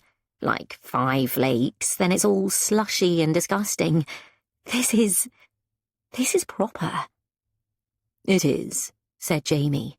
We're going to have to get you kitted out. The lights wobbled again. Is the power going to go off? Jamie shrugged. Probably. Not yet. Not yet? The electrics are a little aged. I feel a TripAdvisor review coming on, said Mirren. So, said Theo, turning back to the matter at hand. Over here, for some reason, mildly lumped together for once. He held up a front cover. They squinted to see it. Bacteria of the Arctic. I didn't think there were any bacteria in the Arctic, said Mirren. I thought it was too cold. It's just an example, said Theo. There are lots of books about the Arctic and Arctic animals over here. Jamie glanced back. You think they might have something to do with the tracings? I don't know, said Theo, but they were traced from somewhere. Fair point, said Jamie, and they started looking through the dusty old guides, Theo still using his phone as a torch. Jamie, meanwhile, had grabbed a stud of candle in a holder and was now reading by candlelight. Mirren stared out a moment longer, letting her eyes adjust to looking at the swooping, dancing snowflakes blasting across the landscape. It was so lovely, the way they whisked and twirled in the air. As the boys leafed through the pages, occasionally making remarks like, "Well, someone had never seen an otter before," and, "Okay, I've gone bird blind," she gazed into the lonely wilderness. She had travelled a little, she supposed. Well, Ibiza with the girls, and France with her mum. But here, even though she was supposedly on the same island as London, it was hard to believe it. Not a speck of humanity or civilization anywhere. Nothing to be seen or heard, nobody else around. It was liberating too, she supposed, to have this much space with which to do what you wanted. Although it hadn't seemed to make the old man very happy. Or the young one, she found herself thinking. Perhaps there was just too much solitude. Just as she thought this, she saw a light blinking outside in the freezing dark. 18. "What's that?" Mirren asked, shielding her eyes against the black glass. There was a beam of light shining, flickering back and forth. Jamie looked up from the scattered tomes and frowned. "Probably lost tourists. They don't usually make it this far up the track, though. Plus, once some kids thought it was deserted and came to do some kind of YouTube exploring thing, and my grandfather threatened them with an actual blunderbuss." He blunderbussed YouTube kids. "Some of them are very annoying," murmured Theo. Mirren looked at him. "Come on, you know it's true. Hey, you guys, like and subscribe, and I break into this creepy mansion. Sure hope I get attacked by a guy with a blunderbuss." "Well, if he did, how come that didn't go viral?" said Mirren. "Friends in high places," said Jamie. "Old boys network. Fortunately, he was at school with the local paper's editor, and they managed to get it hushed up. Sorry, I didn't invent it." "Are they all dead?" said Mirren. "No," said Jamie. "Then, I don't think so. And you're the one asking why I don't put the poem on the internet." "In case you blunderbuss them?" "It's definitely a car," said Theo with finality, pointing as, through the murk and the flurry of the blizzard outside, the glow separated itself into 2 beams, car headlights bending and moving as the light bounced off the snowflakes. It was being driven very erratically, though, rather too fast for the conditions and the state of the single-track road, weaving from side to side, occasionally mounting the bank. "In a hurry by the looks of things." Jamie looked out at it and swore. "Oh, for Christ's sake." "What?" said Mirren, and he turned and hurried towards the door. Theo and Mirren looked at each other and kept watching as, eventually, the car drew up with a start outside a side door 2 stories below them, and a furious-looking young woman with short hair jumped out. Jamie came out from round the back and walked towards her, and she immediately started yelling at him, the Land Rover headlight still glowing, showing up how heavily the snow was falling. "Caw," said Theo. "I thought living in the country would be quiet. This is like EastEnders, if EastEnders were set in a castle, which I would very much watch." "I can't work it out," said Mirren. "Girlfriend? Wife?" "Sister," said Theo confidently. "She just laid into him straight away. Girlfriends lead up to it and pretend it's your fault." "Had a lot of women shout at you?" "You've done it yourself," said Theo. The air in the room became even frostier than it was naturally. When Mirren spoke again, her tone had changed. "I really thought you were going to call me," she said. And it wasn't with anger or sarcasm or implicit criticism. She spoke the truth, because it had made her sad. And it made me really sad. I thought we had a good time. Theo looked at the floor. "We did," he said. He scratched the back of his head. "I'm sorry." He too looked up, his face open. It was as if the sadness of the North Library, the sad little boy, the unhappy family, had made them want to be better, to not waste as much of life as seemed to have been wasted here in the piles of unread books and squandered paper. It had affected him, made him more thoughtful. "I don't want us to squabble on this job," he said. "Not that I think it's going anywhere, but even so." Mirren nodded, but didn't say anything. Theo took a deep breath, shook his dark hair to get some of the dust out of it. "Look, Mirren. Okay, fine. I was selfish. I thought I'd leave my options open.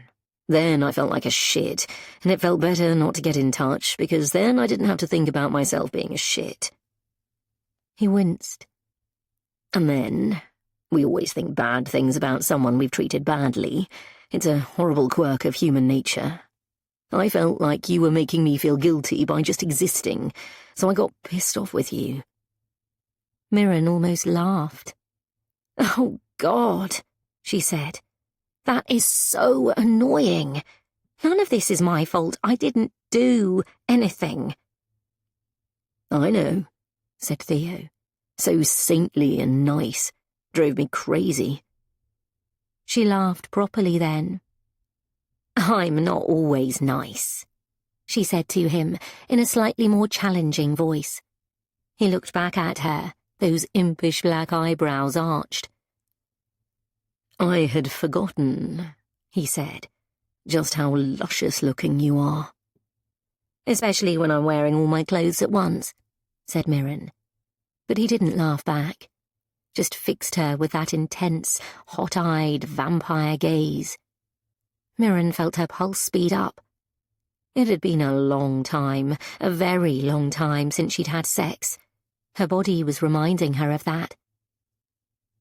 "Well, I'm sure we could do something about that," he said. The silence in the room was complete, apart from their breathing. Their breathing had become audible.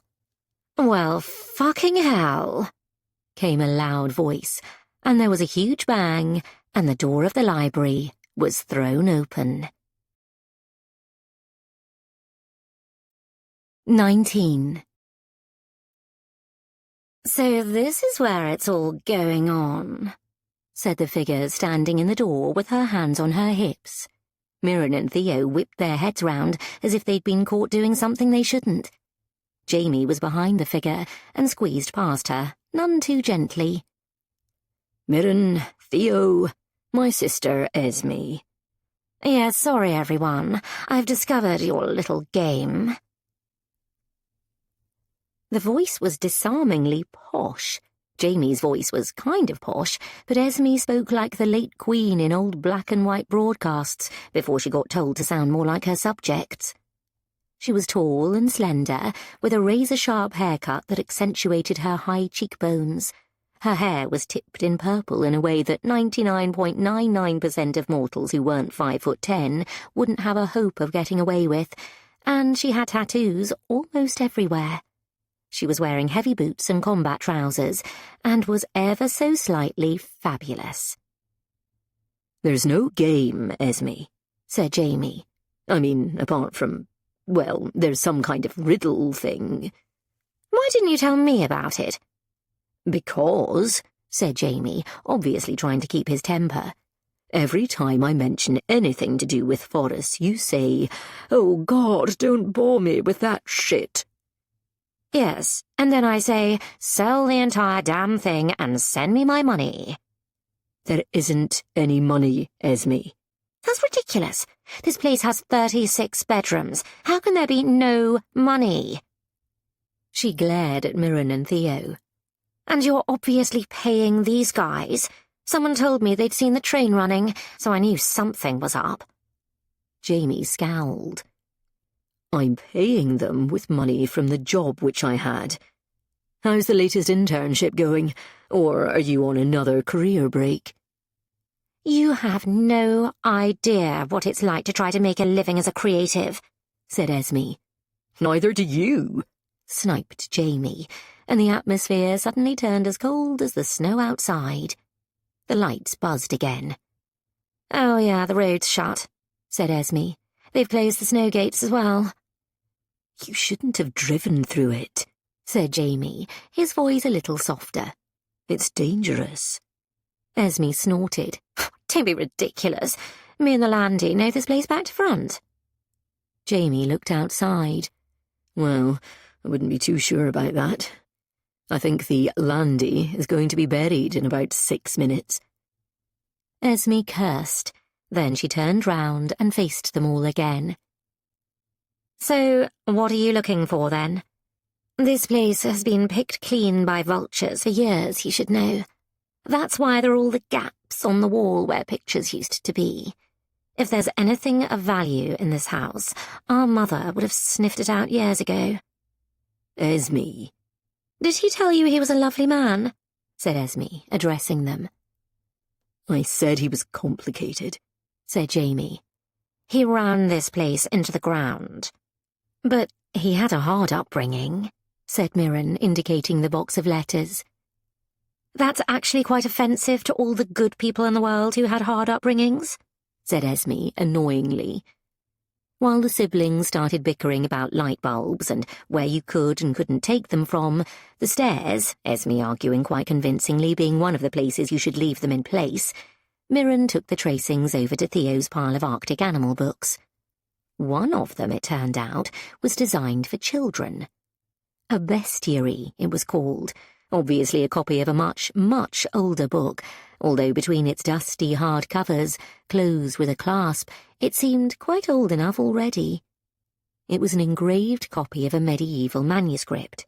The pages were incredibly thick, double thickness, really, many of them stuck together with age and presumably damp. The copyright page said 1928. Mirren blew the dust off the gold-blocked pages. It was a true thing of beauty. A reproduction, but beautifully done, with strange creatures, plenty of dogs and horses, obviously, but also unicorns, drawn as if real, curious-looking weasels and foxes with bounding tails and quizzical expressions, dragons of all shapes and sizes. The dogs were Mirren's favourite, often smiling for some reason, and many with eyebrows that gave them distinctive expressions.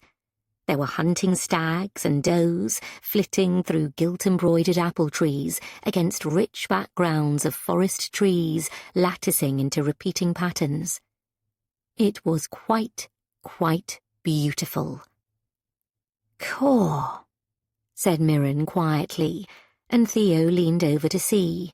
He grinned. "No penguins?" "No penguins," said Mirren, smiling back. But who can bear it? Said Theo, turning a page. There was the most beautiful picture of a bear in the moonlight, rich in glowing reds and blues. The bear appeared to be mauling something, but it didn't take away from the loveliness of the drawing.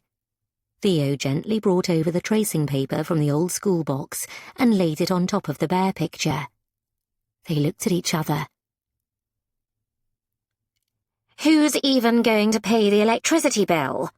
Esme was shouting. Well, grandfather left. "What?" Jamie went quiet. I don't know, he said finally. Esme's sharp face was wintry. Theo and Mirren exchanged glances. He obviously didn't want to tell her. "I heard you had people coming up here," Esme went on. "I figured you were up to something, selling the land or looking to cut your losses. What are you doing? What are you selling?" She looked around the messy library. "What the hell is this? For God's sake, Jamie." I didn't ask for this. "Oh, come on. There hasn't been another boy born for 30 years. It was always going to be you. You should have been preparing for it all your life." Grandpa didn't want to teach me, and Mum wasn't around. Esme fell silent. "Well, no," she said eventually. Mirren looked back down at the tracing of the bear. Theo moved it gently, and, as they knew it would, it fitted exactly over the bestiary bear, a perfect tracing, except, of course, with white fur instead of brown. This doesn't prove anything, whispered Theo. Not really. They looked at it for a little longer. And it doesn't really get us anywhere. Gently, Mirren pushed at the tracing onto the book beneath. As the tracing paper hit the book and she pressed on it once again, she sniffed. "What?" said Theo. "I don't know," she muttered. Jamie and Esme were now having some sort of ding-dong about Scottish power. Mirren pressed a little harder and felt something give under her fingers. "Careful," hissed Theo. She pulled back the tracing paper, and they both stared at it. As they laid the tracing paper more carefully back over the outline again, the page below buckled. With great care, Theo touched it gently with one finger, whereupon the bear, only just attached to the page, came loose, and within the thick old pages was revealed a small, empty compartment, which was bear-shaped. 20. Mirren jolted with excitement. For a split second she didn't want, and nor she sensed did Theo, to tell the warring siblings who were still fussing and squabbling. It felt like something so magical that neither of them quite deserved it, particularly as they were so obviously used to behaving exactly how they wanted in front of the hired help. That was clearly a posh person characteristic. Behave exactly how you like at all times. Then Jamie said, "I'm sorry. I know this must be rotten for you as well. I'm doing my best, Esme. I can't make something out of nothing. I am sorry." And Mirren remembered again the haunted look on his face. He hadn't asked to be born into this ridiculous setup. He was making the best of it. He was, she realised, a gentler character than she thought at first. Such a contrast to confident, noisy Theo. "You're as useless as every McKinnon man," spat Esme, and Jamie looked even more wounded. Ahem, said Theo, commanding their attention. "What is it?" Esme snapped. "I'm afraid it's for lead, Jamie," said Theo politely, but in a tone that brooked no argument. Esme stared at them as if about to order them to be marched off somewhere. But just at that moment the door opened. Everyone turned to it to see Bonnie's cheerful, sweet face. "Good evening, Miss Esme," she said, and even Esme couldn't not smile at Bonnie. "Christ," said Esme, "I cannot believe you're still here." "I'm not really," said Bonnie. "I died years ago in the attic and have come back to life as a ghost." This would have possibly been funnier if the wind hadn't been whistling through one of what Mirren would later learn were 52 chimney pots. Esme laughed. "These guys are being absolutely pissant secret squirrels about something they're refusing to cut me in on. Tell me you've got drinks." "I've got drinks." "Thank fuck. Where are we down to, cellar-wise?" "We haven't bottomed out yet. Plenty of grappa and absinthe." "Perfect." Esme looked at them all and stood up, shaking her head. "Well, you guys keep grubbing about in this shit. I'm going with Bonnie. Is there a fire going anywhere?" "The chinois." Yes, the usual. Perfect." And she swept out of the room. Jamie winced. "Sorry," he said. "Bit of a force of nature, my sister. Wait, what? You haven't found something?" Theo held up the book. "Not sure," he said. "Well, yes, I think so. I think, though, that we could do with gloves and tweezers before we go ferreting around in there. It's incredibly old and fragile. Could all crumble to dust." As he said this, the tracing paper, which had made contact with the old glue, started to curl up and almost disintegrate. They all watched it. Theo showed Jamie the bear-shaped hole in the book, and his eyes widened. "Oh, wow," he said. "This is amazing.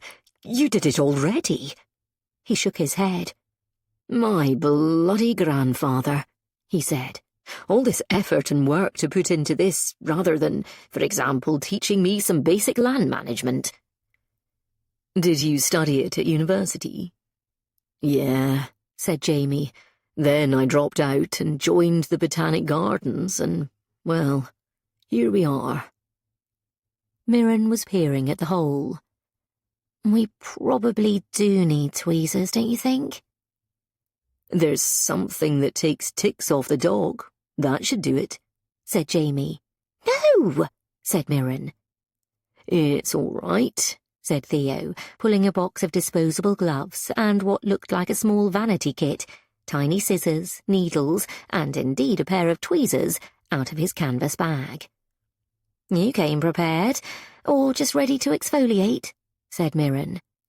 "Mirren, I know you fell into this line of work, but I am actually someone who deals in antiquarian books," said Theo, with a faint edge of exasperation in his voice. "I came prepared, and actually, if we can reseal this book, I can probably get you a fair price on this as it is, without doing a thing to it. It's a curio." "What's a fair price?" said Jamie, and Theo said a number, and Jamie said that wouldn't replace a pipe in the East Wing, and Theo said no, and so on they went, and they let him put the gloves on, and Mirren, holding the torch, watched as he very carefully fished around inside the compartment. At first he obviously couldn't find anything, and as they watched, Mirren worried again that they were on a wild goose chase, a pointless exercise designed as a last laugh from a troubled old man. But, after what felt like the longest time, Theo's deep, handsome face took on a set of concentration and stillness, which was not, Mirren couldn't help reflecting, entirely unattractive to witness, in the flickering low lights of the room. And finally, with a steady hand, like a particularly tricky game of operation, he pulled out a tiny, tightly folded piece of paper. As he held it up, it became apparent that it was in the shape of an origami swan, small and intricate. And it was equally clear that the paper had writing on it, in a tiny, cramped hand. 21. Jamie whistled. "What is it?" said Mirren in excitement. They decamped to the nearest desk, an ancient wooden thing with drawers all over it, stuffed with feathers, thimbles, old fountain pens, blotting paper. This time Jamie, the tallest, held his phone torch overhead as Theo carefully unfolded the object. Flat out, the swan was a square of ancient heavy paper.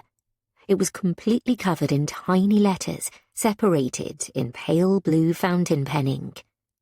Theo took out a pair of black-rimmed glasses and put them on. He said. "Is that your professional opinion?" asked Mirren. She looked more closely at it. In fact, they were not letters. They were minute, and each figure was either a 0 or a 1. "Oh, what?" she said. "Binary?" said Jamie. Mirren screwed up her face. "I don't understand. He wrote computer code? But this looks really old, like before computers. Or did he work in early computers?" Theo shook his head. "No, binary is a code that computers use, but they didn't invent it." "It looks like the Matrix," said Mirren. "It does," said Theo. "But it's ancient. We'll need to type it into a computer and not get any of it wrong." Jamie nodded. Suddenly, surprising two of them, a bell sounded, a deep clanging somewhere far away.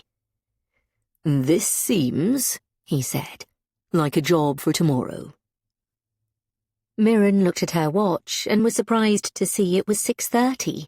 It had been dark for so long she'd lost track of time. And she was, after hours in the bookstacks, completely and utterly filthy. "Shall we dress for dinner? And meet in the chinois, that room we were in before?"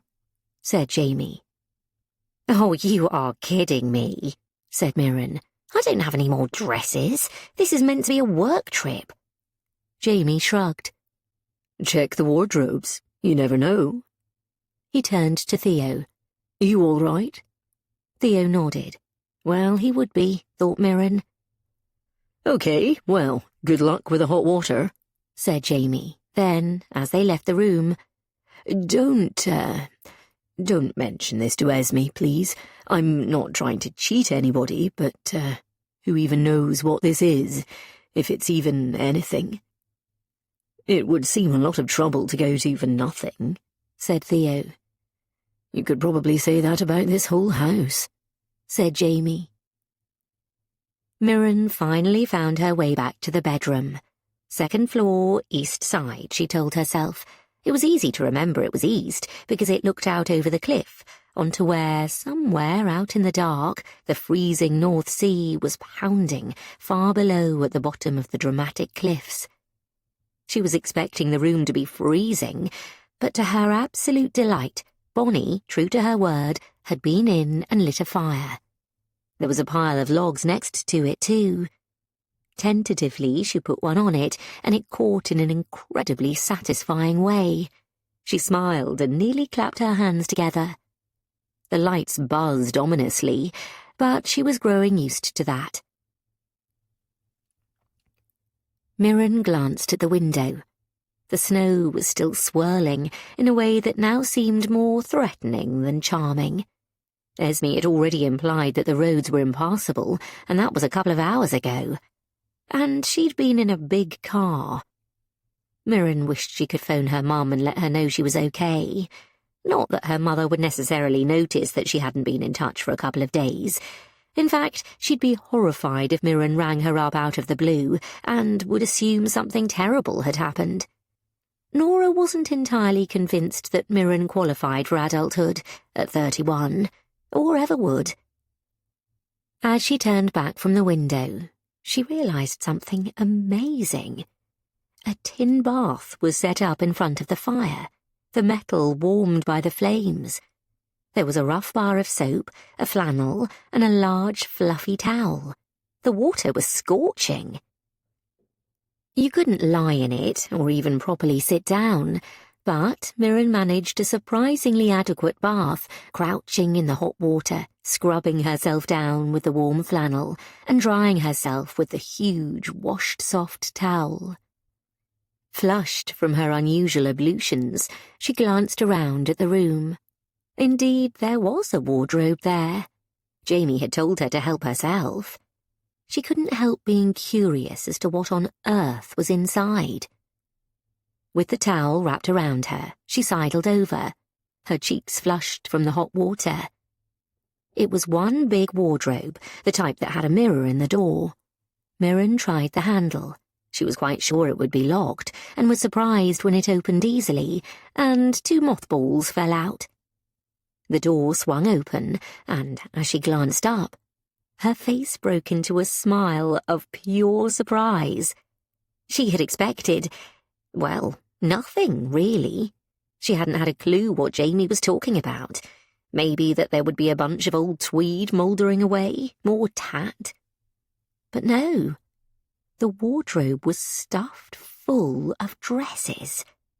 No, she thought again, these were not dresses, they were gowns, wrapped in plastic, draped on soft, padded hangers.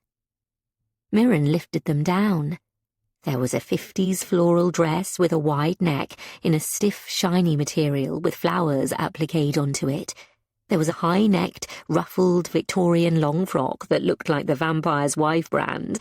Ironic, thought Mirren, given who was across the corridor, but was far too old and frayed. There was a silvery 90s-style slip, a sliver of a thing which looked gorgeous, but also freezing. And a bright orange, rather fabulous muumuu, which came with a matching turban. Finally, she came across the simplest dress, a dark red, almost burgundy gown that was made of softest silk. It had little bell sleeves and a full hem. She pulled it out and held it up against herself, wonderingly. Whose dress was this? Whose had it been? Then she found a tag still on it with a designer label and a breathtaking price. This dress had never been worn. They'd do better on Vinted than looking for a book, Mirren thought. She checked the others. Many were the same. Someone had bought these and stuck them in a room and forgotten all about them. Cut on the bias, the wine-coloured dress was also extremely forgiving, and she slipped it on and looked at herself in the mirror on the front and smiled. It was so utterly unlike anything she would ever wear. She looked like a flapper getting ready to go down to the drawing room to find out who'd been murdered. She smiled to herself. She had one pair of black shoes, which were not ideal, being flat and rather sturdy, but actually when she put them on, they rather added to the effect. They could easily be 1920s. She ran back to the bathwater and flattened down her curly hair behind her ears, then pulled out from her makeup bag a packed, but rarely used, red MAC lipstick.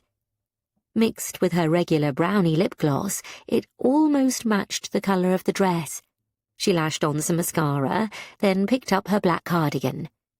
It slightly spoiled the effect, but there wasn't much she could do about that. Then she put it down again. No, things were a bit mad.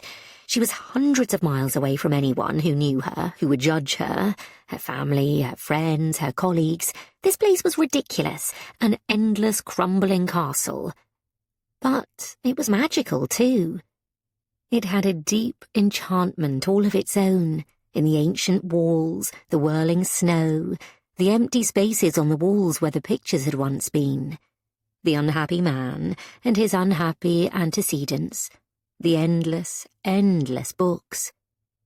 This was a holiday from real life, a different way of being, and she could behave however the hell she wanted. It wasn't as if she'd ever be in this situation again, being summoned in an ancient Scottish castle by a clanging old dinner bell. She glanced around the room, spotting another bookcase, this time full of hardback fiction from the last quarter of the 20th century. The Thornbirds, A Year in Provence, lace. Amazing! She could rifle it later. And next to that, an old leather seat beside the window. On the back of the chair was a tartan blanket, the deep red of the stripe on a neutral background, matching her dress almost exactly. She gave it an experimental sniff, but it smelled absolutely fine, of soft lamb's wool infused with wood smoke. She sprayed it quickly with perfume, then wrapped it around her elbows. That was more like it. She glanced at herself once more, almost lost her nerve, wondered whose dress it was, and if this was a completely ridiculous idea. Then she heard once again the bell clanging deep within the building, summoning her, and, without another thought, before she could change her mind, she opened the bedroom door. 22. The door opposite hers opened at exactly the same time, and she caught a glimpse inside. Theo's room was green, where hers was red. She supposed that was how the household staff would have kept track of it back in the day when they had a full staff, and not just Bonnie working wonders all on her own. She was perfectly friendly, but Mirren still found it creepy, as if, when there was nobody in the house, Bonnie simply shut herself away in a box. Theo walked into the corridor. Mirren stared at him. "You brought that?" "Of course," said Theo. "Who comes to a castle without formal wear?" He was immaculately attired in black tie, his bow tie a little floppy, his white shirt perfect.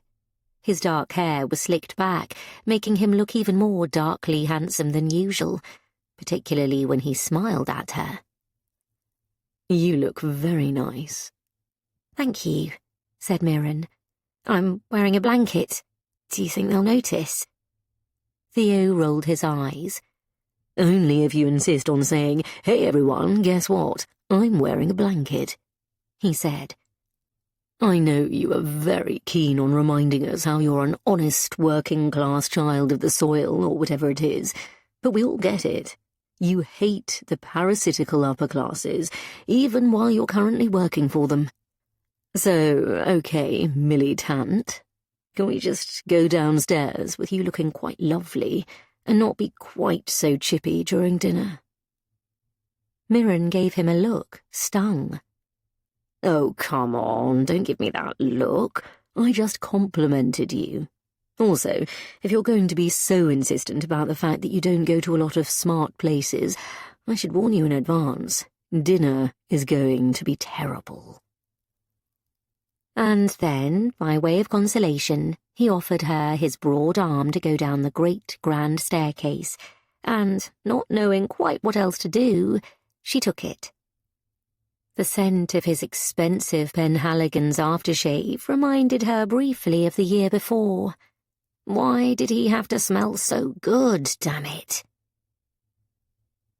In contrast to the rest of the house, which was now doused in gloom, presumably made even worse by Jamie taking out half the light bulbs from other places, the chinois drawing room was easier to find this evening, blazing as it was with light. The faded turquoise and bright bees and flowers wallpaper glowed gently. An extremely old record player was playing jazz, rather fuzzily. Jamie and Esme were at opposite sides of the room, evidently still not talking to one another. Esme was standing by an open window as the storm raged outside, smoking furiously, even though the wind kept blowing her cigarette out. Jamie was by a wooden Art Deco cocktail bar, mixing some brown liquid in heavy glasses. He added maraschino cherries carefully. "Old-fashioned?" he asked carelessly, and Mirren found herself beaming. Jamie looked at her rather strangely. In fact, had Mirren only known it, he was indeed finding it strange. Not many people in this house smiled for no reason. Not many people smiled, full stop. Plus, she looked different. Jamie didn't know much about women's clothes, but this was definitely something nice. And the reason Mirren couldn't seem to stop this stupid grin from spreading across her face was similar. She hadn't been able to stop herself being excited by the fact that Jamie was wearing, Well, of course he would be. Why wouldn't he? This was just what dressing for dinner meant up here. Nonetheless, he was wearing a real, honest-to-goodness, true-life kilt, without any self-consciousness whatsoever. Mirren hadn't really ever given much thought to tartan, but this was a faded blue, green and orange, a country-looking design with a heavy old sporran on it. He wore it with a plain white shirt and a tweed waistcoat. Normally she would have thought of kilts as being quite funny, but somehow she really liked this. It suited him so well. He looked more at home, not quite so anxious, rather more rugged. He caught her eyes on him and looked up. "You look nice," he said. "Thank you," said Mirren, blushing and accepting the drink he handed her. She bit her lip. She'd noticed him noticing her smile, and didn't want to admit that the reason she looked so happy was that coming into a castle drawing-room, dressed in a beautiful dress, and the lord of the manor handing her a cocktail, felt like the stuff of fantasies.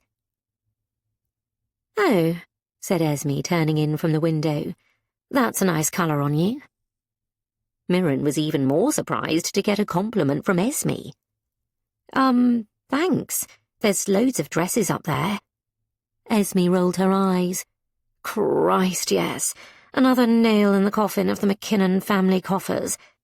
Darling spendthrift mamma." She frowned. "Mind you, she doesn't need all that stuff where she is. I'm going to have a rummage. I bet some of it is worth a bit." "That's what I thought," agreed Mirren. "Esme," said Jamie reprovingly. "What? Shut up. You don't inherit everything in the wardrobes." "Well, I do, actually, but I don't care about that. I mean, this is Mum's stuff." Esme rolled her eyes. "I won't tell her if you don't." "Where did you say your mum is?" said Mirren, smoothing down her dress, which now felt a little odd to be wearing. They were talking about her as if she was dead. She sipped her drink, which was warming and utterly delicious, the whiskey soft and smoky, not harsh and abrasive as she usually thought of it, with a bright edge of clementine. There were cloves in the glass too, and the delicious maraschino cherry. Theo was already halfway down his.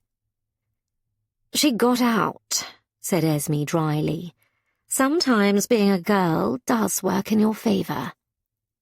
"She had a small trust fund," explained Jamie. "She took it and went to Saint-Tropez." "Where she got taken in by an increasing pool of gigolos," said Esme. "Some of the oiliest men in the history of the universe. Then she got married and moved to Australia. I don't know how far the trust fund goes these days either. We certainly haven't got one." "You don't see her?" "Only when she wants something," said Esme. "I'm glad you found those gowns, actually. I can stave her off a little longer." "But she's your mum," said Mirren. She fell out with Nora all the time, but only because they loved one another so much. The siblings looked at each other.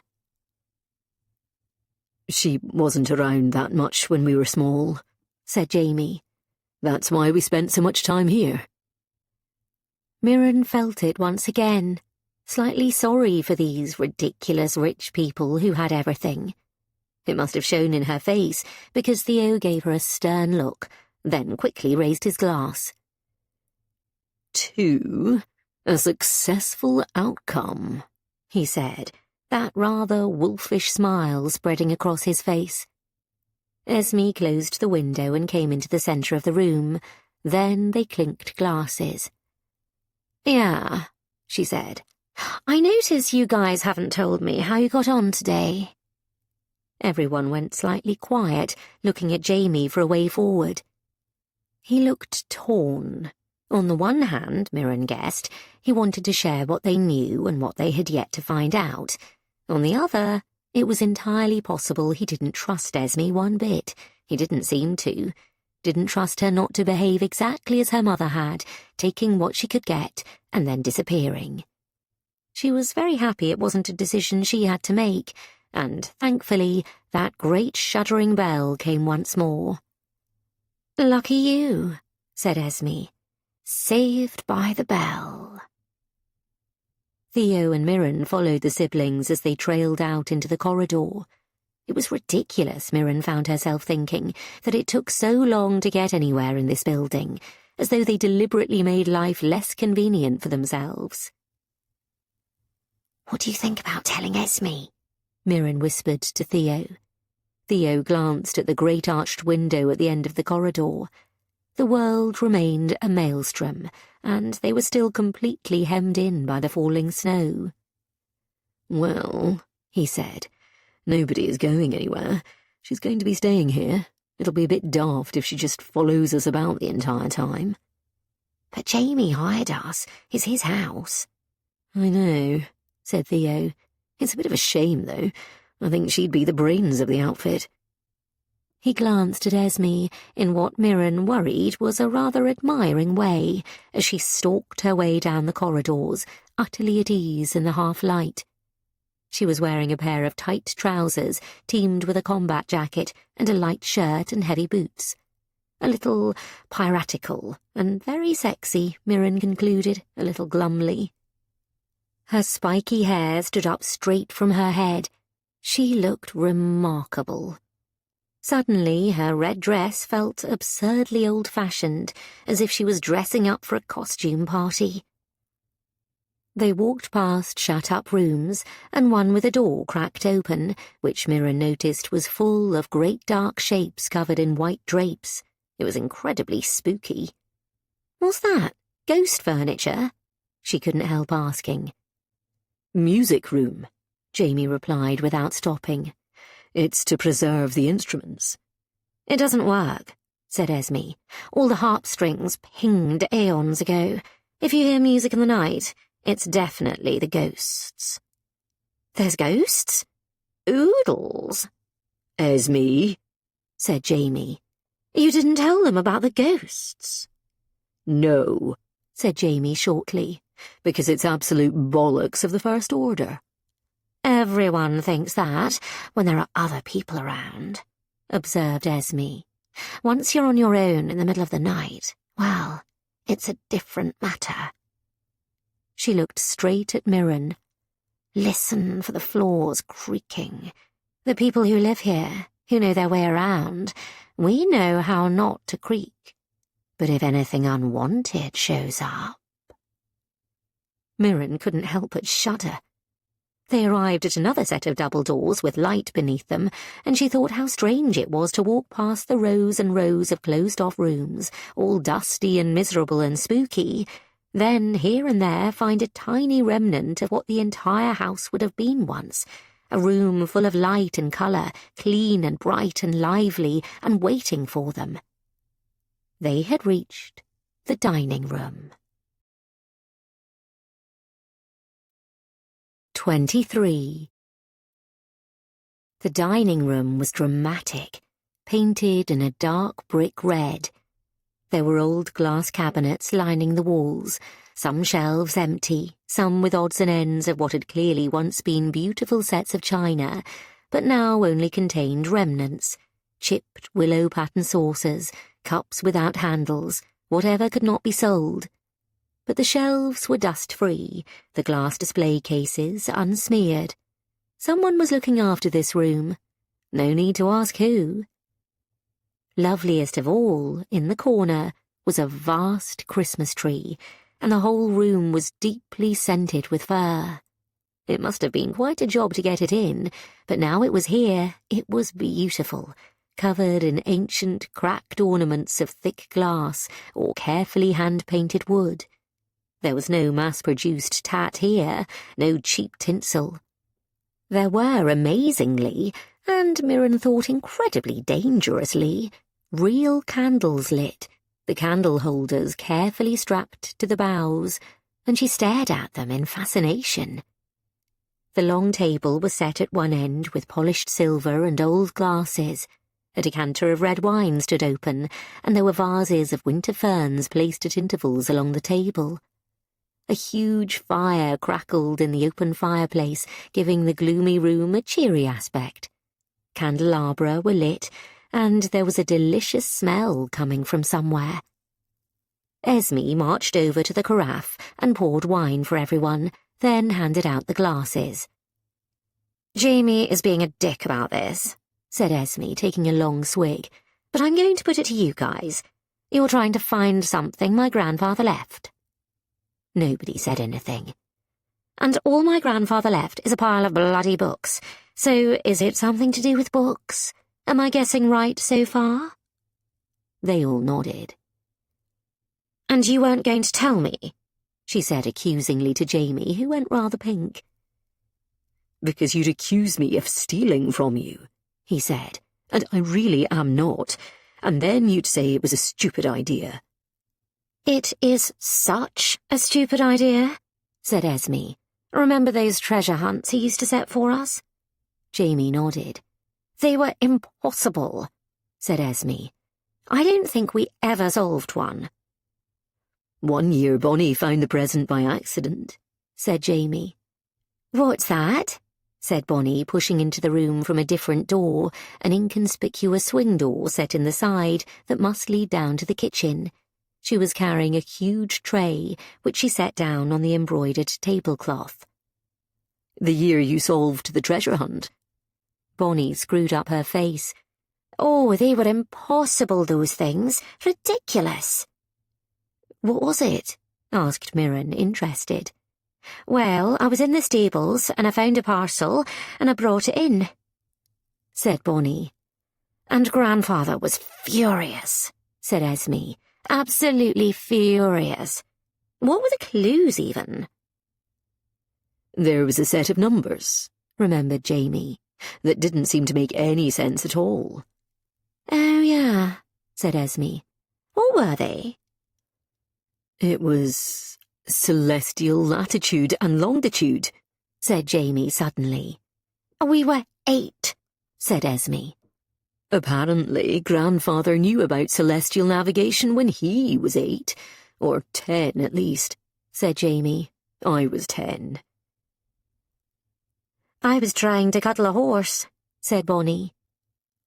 "Then, if you figured that out and went to the telescope room—" "You have a—" started Mirren, but Theo gave her a warning look, so she shut up again.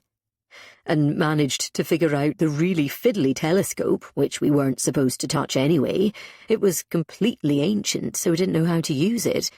But if we had figured it out, it would have shown us a constellation that we would have had to identify, and that would have been—" "Pegasus," said Mirren excitedly.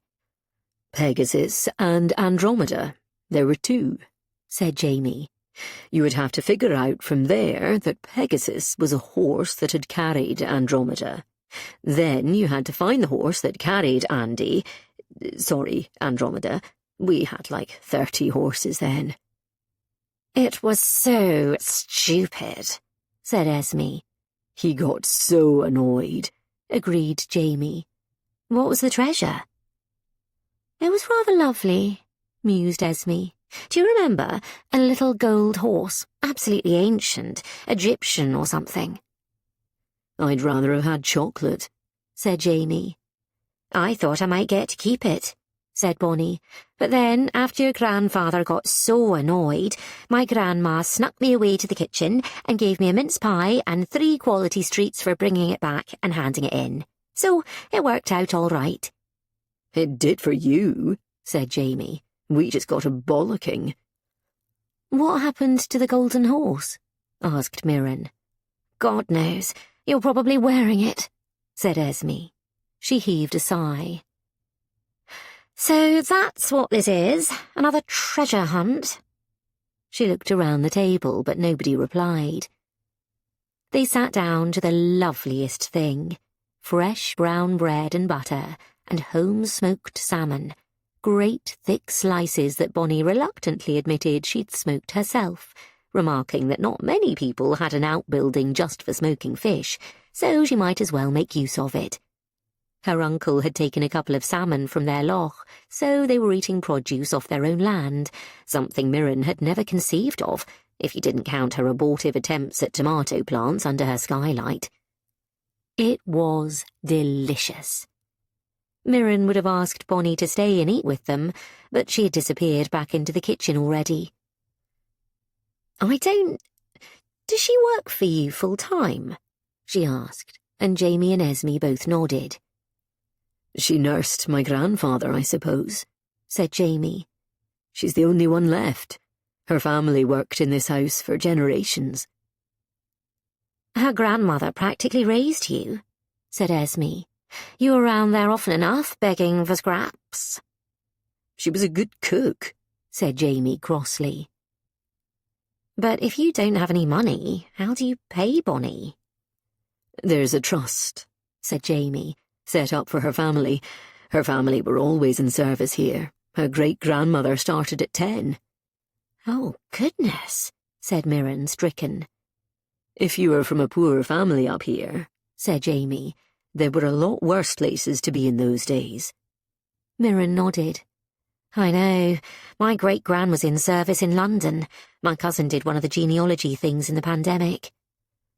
Well, then, various Airdries worked for us down the generations. Gardeners and gillies. They always had a home here. All of that gradually died out, and they were the last to go, but there was a trust to keep servants in their old age, and, well... Here his smile grew rueful. They managed it well. Mirren could barely suppress a smile. You mean she has more money than you? Everyone has more money than us, said Esme. But she still works here. It's her home as much as it is ours, said Jamie forcefully. And she has her own smoker, said Esme. Can't you ask her to buy the place? Said Theo. Unfortunately, said Jamie, she would have very much done her due diligence as to whether or not it would be a worthwhile investment. What we really need is to find a billionaire who doesn't care that it's falling apart, just thinks it's cool, and to be able to keep going just a little while longer so that we have time to do that by paying our taxes in January. And that's why you should count me in, said Esme. More heads are better. Well, if that's the case, why don't we just send Bonnie off to the stables again? Chipped in Theo. Mirren concentrated on the salmon. It was delicious, delicate and wild. Bonnie was very talented. The wine, too, tasted like nothing she'd ever had before, deep and velvety, with a peppery flavour. Esme took a sip and nodded appreciatively. I see we've made it to the better end of the cellars. Is there nothing down there you can sell? Asked Theo. Come on, my good man, said Jamie with a rare smile. One does have one's limits. Remember when Grandpa sold all the whiskey at auction? Said Esme. Nightmare. Loads of crazies turning up like it was drunk Disneyland. That actually sounds fun, said Theo. Esme had to help Bonnie mop up all the vomit, said Jamie. Another brilliant Forres Castle idea bites the dust. Esme shook her head. Well, quite. So no more of that. If we have to go down, we might as well do it accompanied by a decent burgundy. Bonnie took the plates away, thanking Mirren when she complimented the fish effusively. She then brought in a huge china tureen, decorated with ancient hand-painted images of sides of the castle they were sitting in right then, and opened the lid. Venison again, said Esme with a slight sigh, and Bonnie smiled. I'm afraid it's all off the land, Miss Esme. Our cheeseburger budget is unusually low this month. Yeah, said Esme, as Bonnie started ladling out large portions, with more of the wonderful bread and dishes of fine green beans and spinach with a sharp lemon dressing. The smell was heavenly, deep and rich and chocolatey, and Mirren inhaled deeply. This is fantastic, she said, and Bonnie laughed. I don't normally get so much appreciation. That's because Esme lives off the canapes she gets at fashion parties, said her brother. Please, said Esme, waving her hands. Who eats at fashion parties? Christ, Jamie. With everyone served, Mirren made sure she was using the right fork and dug in carefully. It was just as delicious as it smelled. There were berries in there that added a sweetness to the dish, as well as more of the deep red wine to add body, and the meat itself was so soft you could cut it with a spoon.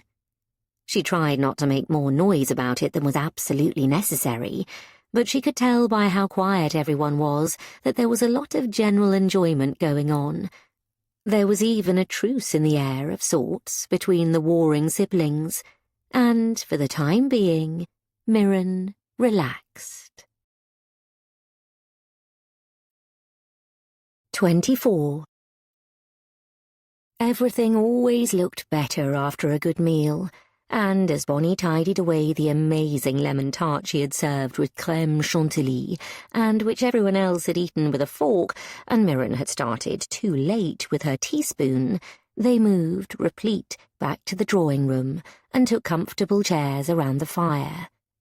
Jamie had brought his laptop and plugged a router into the wall, which apparently would harness some tiny scrapings of internet every so often from a passing satellite, if nobody sneezed and a mouse didn't run across the road.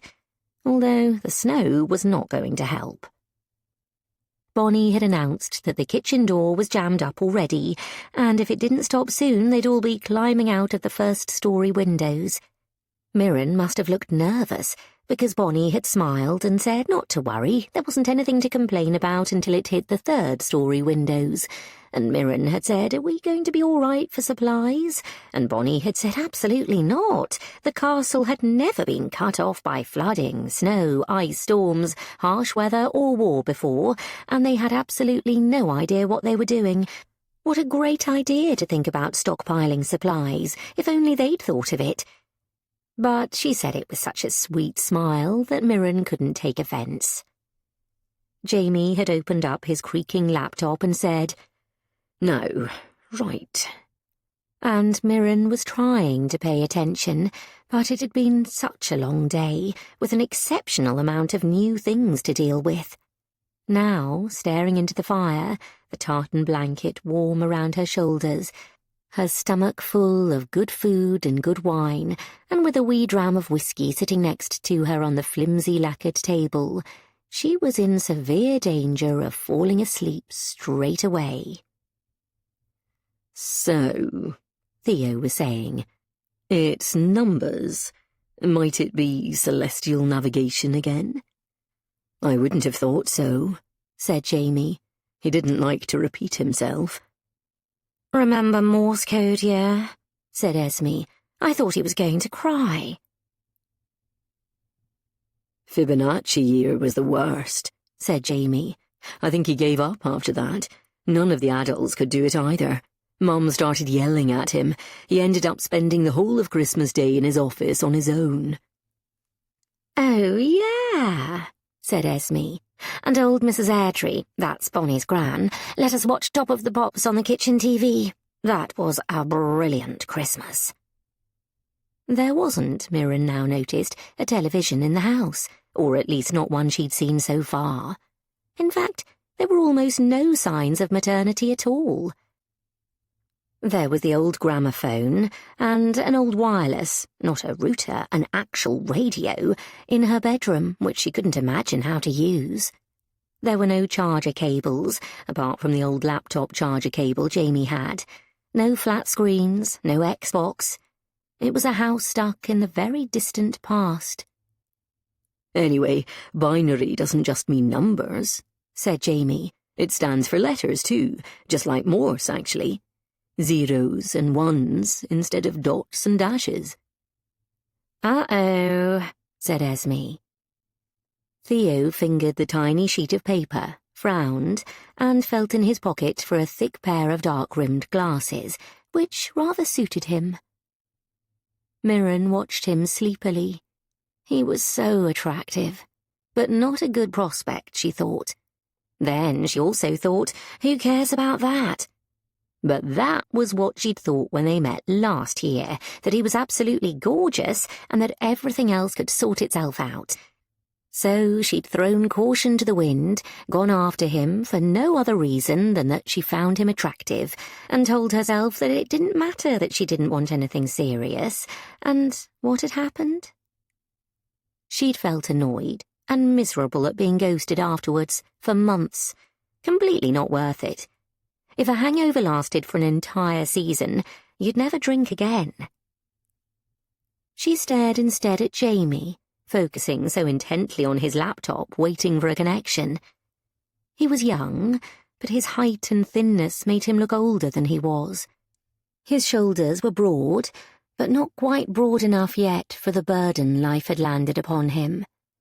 His open face and sweet turned-down eyes should have been very attractive, as well as his full lips, the gift of a fashion model or two somewhere in his family tree. But the worried look permanently lodged on his face detracted from the effect. Theo's devil-may-care stance would always be more appealing than Jamie's weight-of-the-world demeanour. Even when something undeniably nice was happening, like being served the world's best venison stew in front of a roaring fire in a Scottish castle in the snow, he still had the air of a man who was wondering if he'd left the oven on. Though, Mirren would hazard a guess, he'd never turned an oven on in his life. He felt her eyes on him and looked up, and his first instinct, she noticed, was to smile. She liked that about him.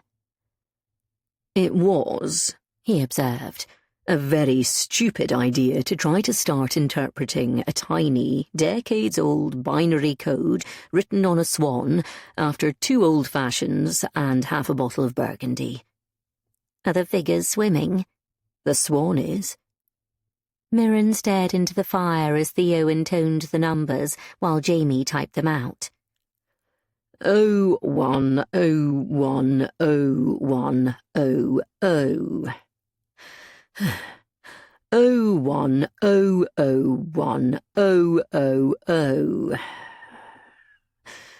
01010010. 01000101.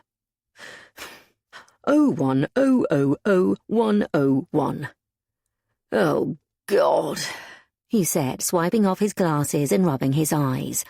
I'm literally going to send myself to sleep. THREE.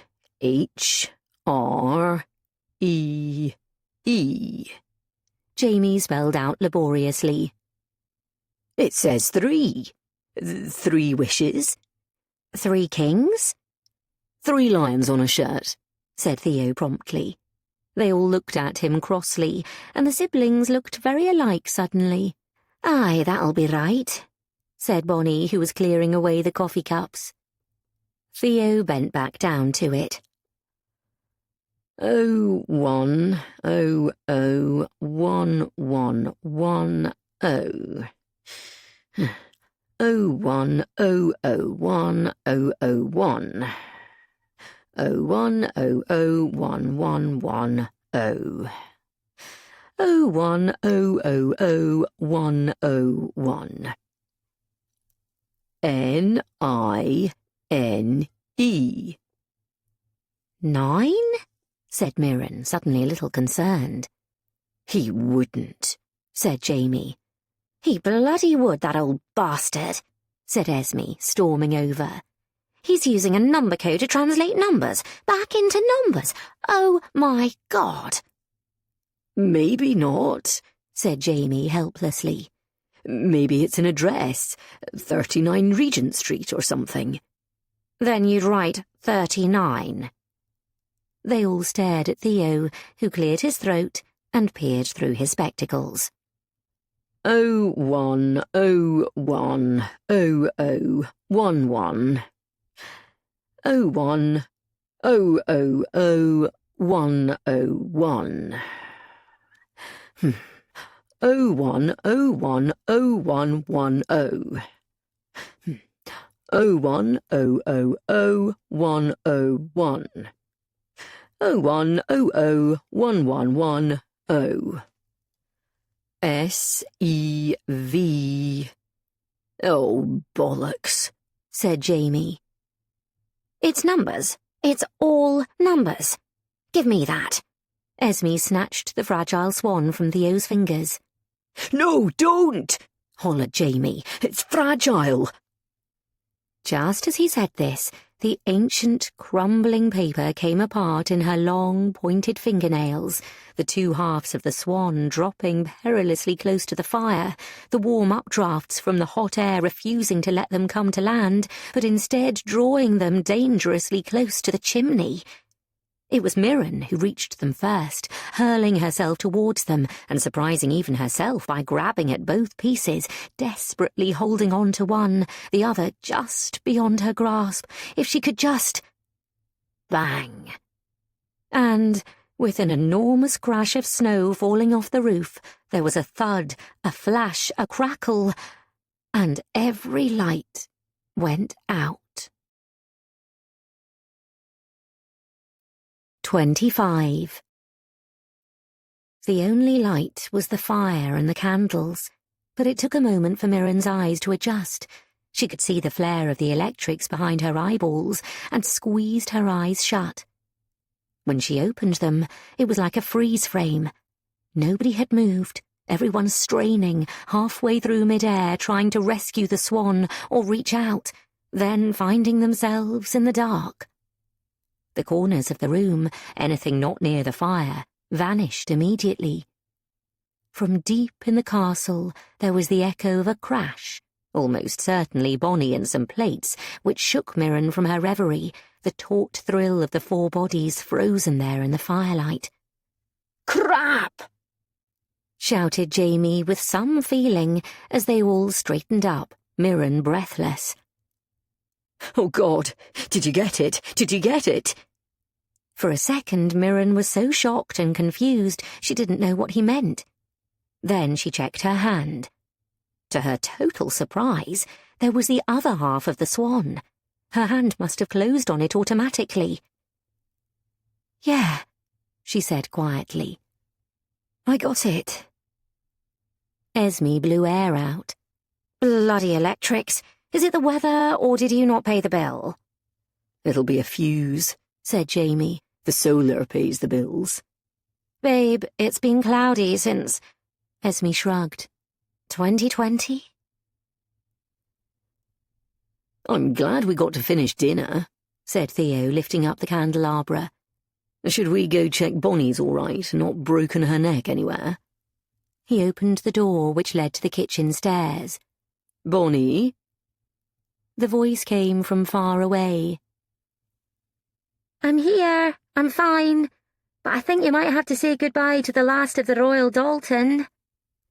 "It's horrible anyway," shouted back Esme. Slowly, a glow appeared in the stairwell, followed by Bonnie's cheerful face, candlelight flushing her a lovely pink. Mirren glanced at Jamie. She still couldn't quite understand the relationship between them. She didn't want to look at Theo in case he had his wolfish expression on again. "It's not the fuses," she said, coming in with an armful of extra candles under her elbow. She stuck them in various holders and in any saucer or plant pot she could get her hands on. By the time she'd finished, the room looked like a particularly incendiary place for a wedding proposal. "I checked them already." "You're so practical," said Mirren. "Uh-huh," said Bonnie dismissively, as if the very idea of the laird of the manor checking his own fuses was a ridiculous thing to think, as indeed, to Bonnie, it was. Jamie frowned.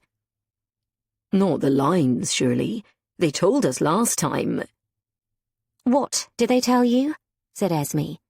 "They said they'd reinforce the lines so that the snow didn't bring them down," said Jamie. "Yes, but they have places people actually live to do first," said Esme. "We're at the very end of the line." Jamie nodded. "You're right. It must be the lines. Okay, how are we for candles?" Bonnie looked at him. "We're fine," she she said. He looked at Theo and Mirren. I'm so sorry, he said. I really don't know when we might get out of here. Theo shrugged. If you're saying I won't have to spend Christmas Day at my uncle's watching the King's speech and everyone getting drunk and racist by 3 p.m, that's fine by me. Jamie looked at Mirren, who had of course already known her Christmas wasn't going to be brilliant. I'd need to phone home, she said. Bollocks, growled Theo suddenly. My battery is going to go. No phones. When will we get power back? That's what we're saying, said Jamie. Could be days. The snow has to stop, and the engineers had to come out. At Christmas. Theo grabbed it out of his pocket. I should not, he said, texting frantically, have used it as a torch in retrospect. You're not even going to call, said Mirren. You don't even have a phone. Oh, yeah, said Mirren. Can I borrow yours? Do you know your mum's number? No, said Mirren. Oh, goodness. I'd better email her a message. She frowned. Something that doesn't sound like I've been kidnapped. You kind of have, said Theo. Maybe they did this on purpose. Yes, said Esme dryly. We've lured you both here for the fabulous ransoms you so clearly would generate. Mirren didn't think that was very funny. I was rather hoping for sex slave cult, said Theo, and Esme snorted, the candlelight glinting off her nose ring.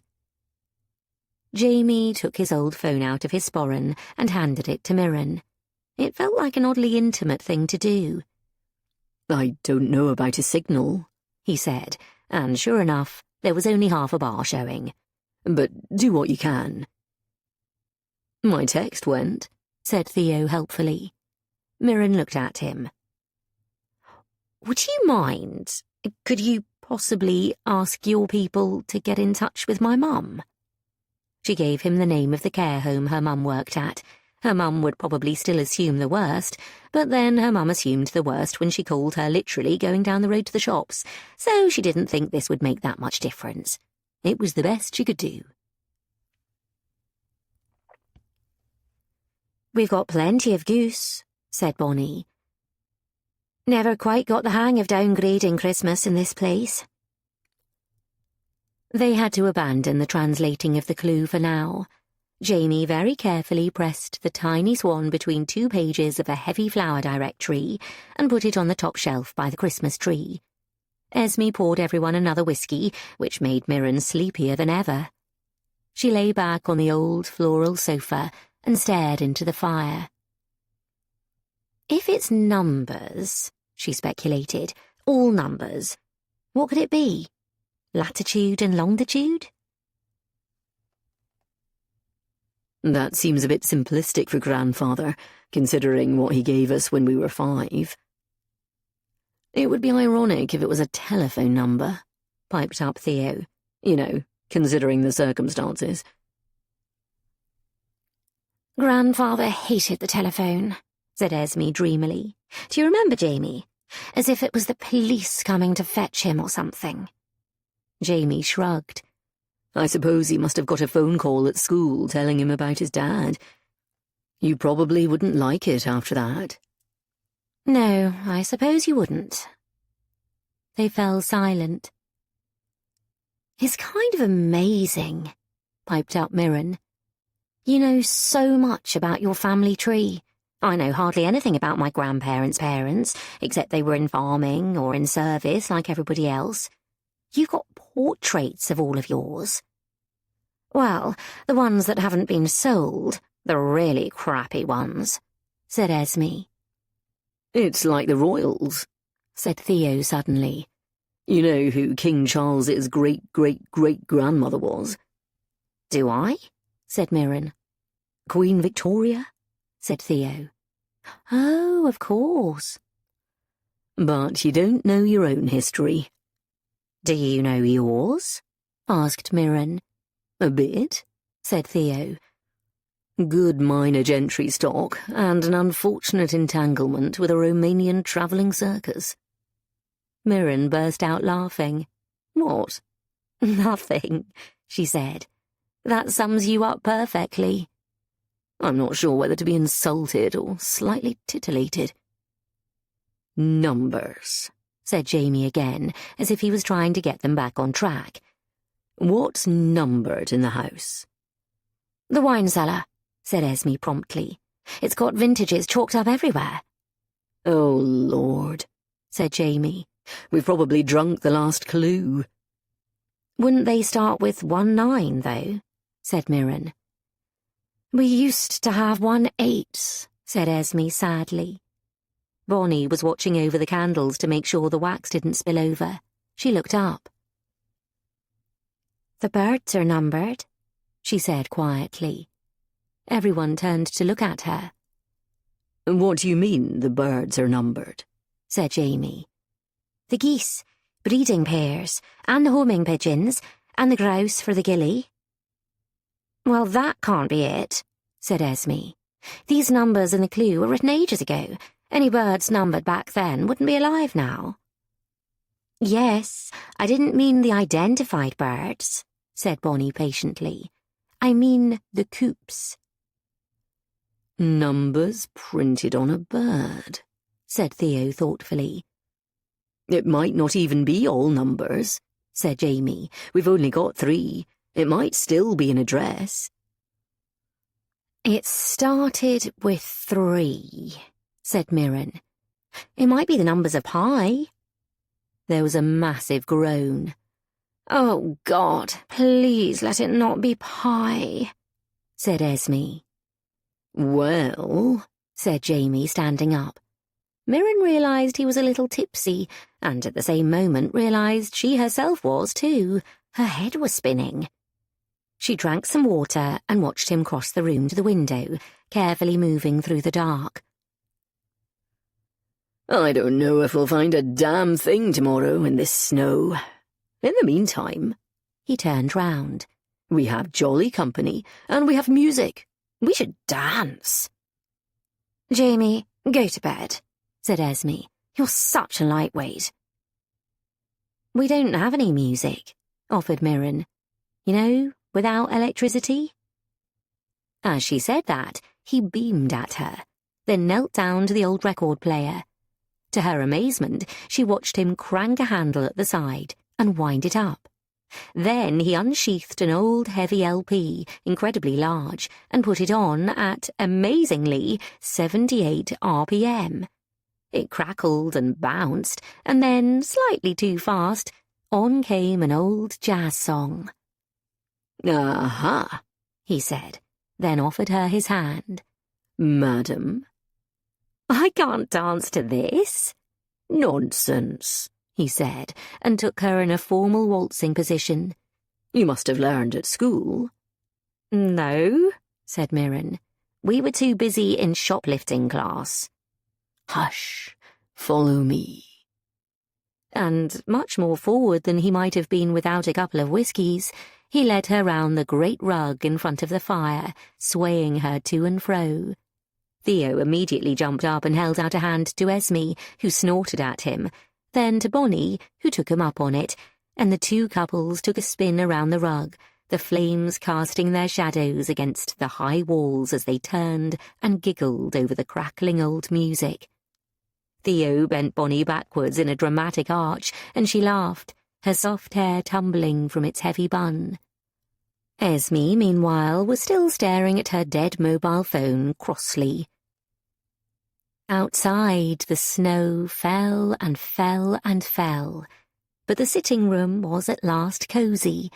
A tiny spot of light, Mirren thought, in miles and miles of dark, all the way out across the sea, a tiny speck of jollity and warmth among the unforgiving landscape of the north of the world, the freezing waves still pummeling the rocks below. 26. It was hard to break up the party, but necessary. They had, Jamie observed, a lot to do tomorrow. Although we're all going to be stuck here till March, so I'm not sure why that's important, drawled Esme, yawning and heading for the door. Bonnie, are you going to make it back to the cottage? Bonnie glanced out. Nah, the kitchen door is wedged shut. I'm going to stay in the house till this is done. We'll do a joint effort tomorrow, dig it out. Esme nodded. Everyone take a candle and a spare, and don't leave it burning. You'll burn the place down, said Bonnie.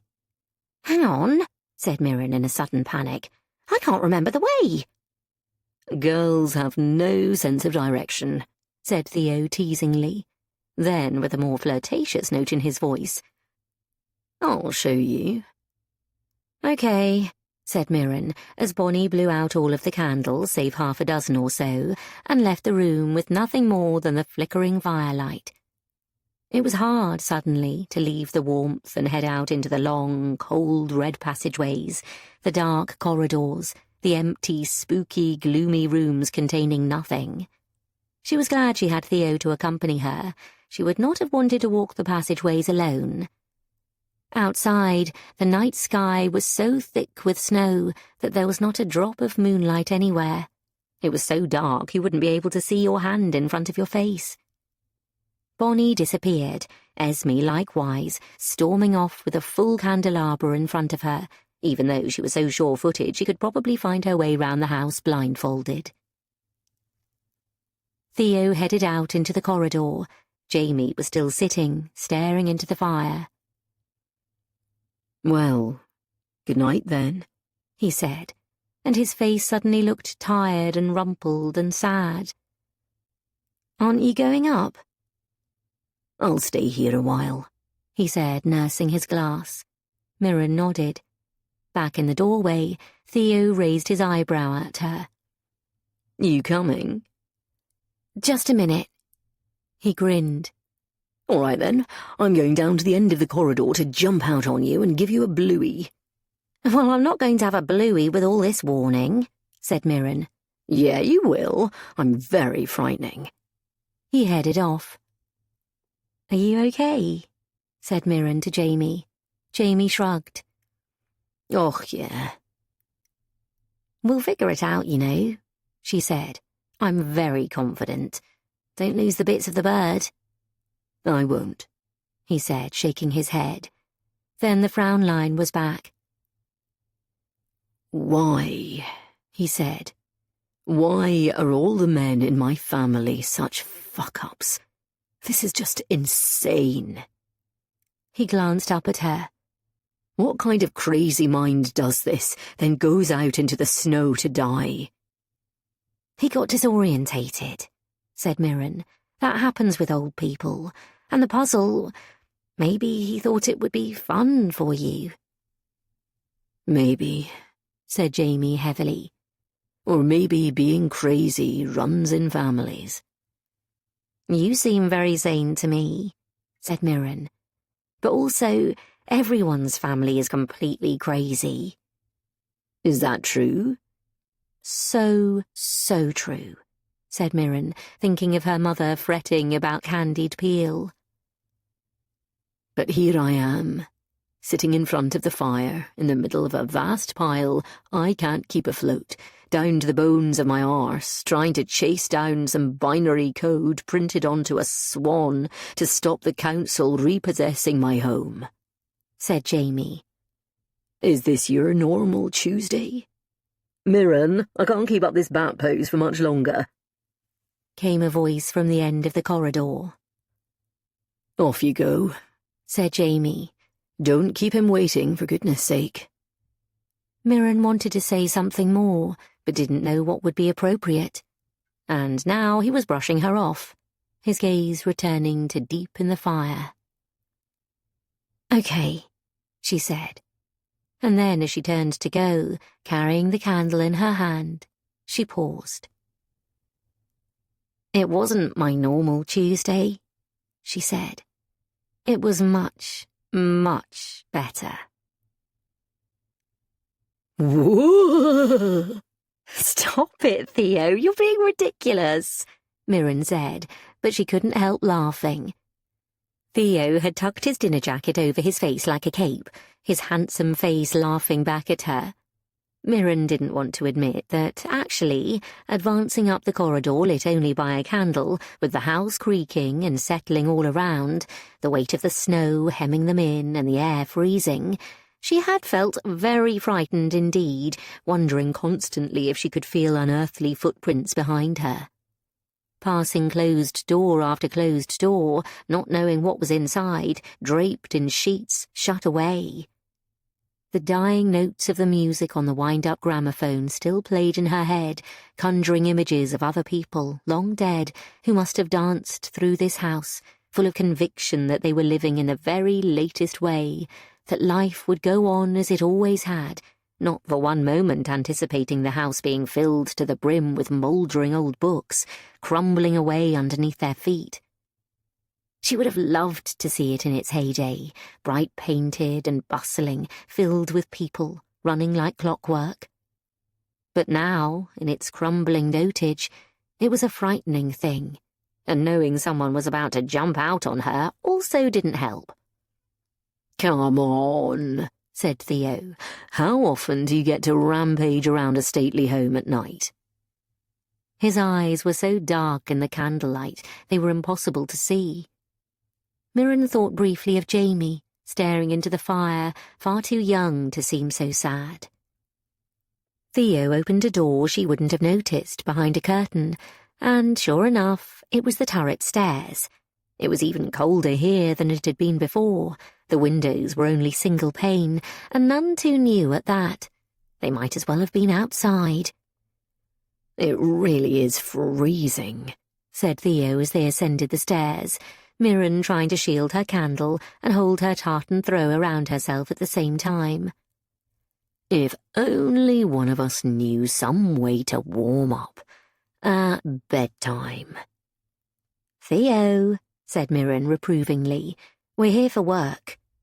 Theo shrugged and looked straight at her. "Actually, we're snowed in and off the clock." "You're incorrigible," said Mirren. "Thank you," said Theo, and pushed open a side door, then led them down another side of the building, and sure enough they were back on the bedroom corridor. It was annoying how he'd managed that. At her door she stopped. He stopped too and stood over her. They were intensely close. Once again Mirren could feel her pulse beating. It had been so long. She ached to be touched, to be held, to be wanted. She felt a flush rise in her cheeks. But she wouldn't fall for it again, she told herself. She wouldn't. She hesitated. Too long. He backed away. She looked up at him in agony. If he had grabbed her, kissed her, right then and there, she didn't know what she would have done. Instead, taking her silence for a lack of assent, he took a step backwards, into the shadows. "Well, you know where I am," he said quietly, "if you need anything." Then he leaned in, very quietly, smelling of wood smoke and whiskey, and kissed her lightly on the cheek. "Good night," he said, and turned, and vanished across the hallway. Feeling restless, turned on and confused all at the same time, Mirren entered her own room. The fire was burning low, but it was still pleasant.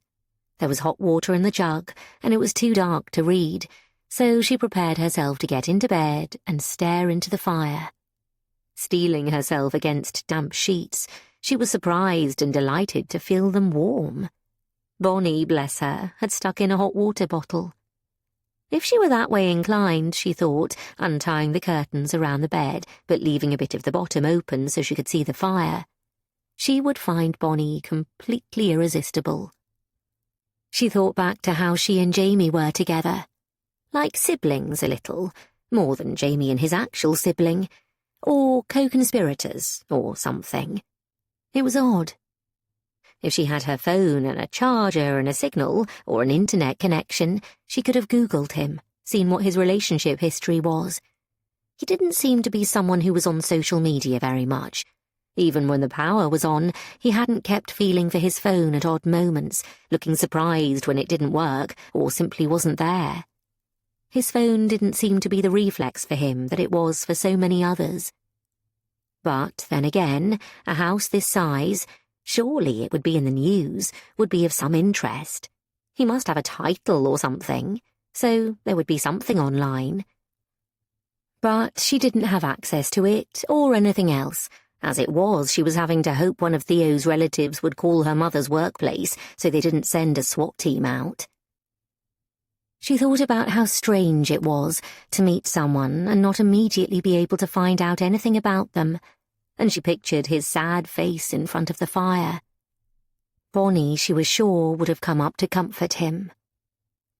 Mirren stared at the roof of the four-poster bed, wondering who had slept under this thick brocade canopy over the centuries. The shadows of the flames flickered up against it as she wondered about Theo. God, he was attractive. So attractive, and so close. But she shouldn't, she mustn't. Her long day overtook her. Her limbs felt impossibly heavy, and, before she could follow her train of thought, it fell off the rails, and she was asleep. 27. Mirren knew it was late the next morning because it was almost light outside, and at this time of year, it was the 23rd of December, just 2 nights after the very longest night. That meant it must be nearly 9 o'clock. At first, she couldn't work out where she was. She had had strange dreams of zeros and ones and books tumbling over and over, like Alice collapsing under armies of playing cards. And at first, looking at the red curtains all around her bed, she had panicked and thought she was buried. Then it had come flooding back to her that she was snowed in a castle in Scotland, which, while obviously terribly inconvenient, was nonetheless rather exciting, and she leapt up immediately because what had happened with the snow? She realised 2 things as she got up. Firstly, the fire was flaming up again, which meant someone had been in to set it going, and, she noticed, there was a coffee pot on a tray, which was, to her slight embarrassment, but also absolute delight, still hot. Bonnie must have come in when she was fast asleep, and, in fact, that must have woken her, given how hot the coffee was. She wasn't at all used to this, and it felt extremely weird. On the other hand, it was such a treat. She poured herself a cup into another piece of extremely expensive china with a chunk out of it. There was a definite theme to the crockery in this house. And, pulling the tartan rug around her again, she went to look out of the great old rattling window. It had stopped snowing. At first, Mirren was slightly disappointed. It was a childish thing to want it to snow and snow forever. But as she looked left out over the northern hills, then towards the water straight ahead, she saw a sudden pink beam of dawn reach out and hit the fields, and the scene, suddenly illuminated, was so extraordinarily beautiful it took her breath away. Mirren had never seen proper deep snow before. Even on her one skiing trip, it had all been mostly melted in the huge mega-resort they were at, and she hadn't made it up much past the nursery slopes. This was completely different. This was a thick, fluffy blanket laid over the world. She could roughly gauge its extraordinary depth. It reached the top of the hand-built stone walls that demarcated the faraway fields. Directly below the window were 2 completely concealed lumps that yesterday had been cars. The window steamed up with condensation from her coffee cup, and she rubbed it clean. She wanted to take a photo of the view more than anything, then realised that, no, what she really wanted to do was to walk beyond the house and take a picture of the castle in the snow, the pink light shining on its turrets. Cair Paravel by the sea. She looked at the rotting wood of the window frame and pushed her finger into it gently, watching it flake away.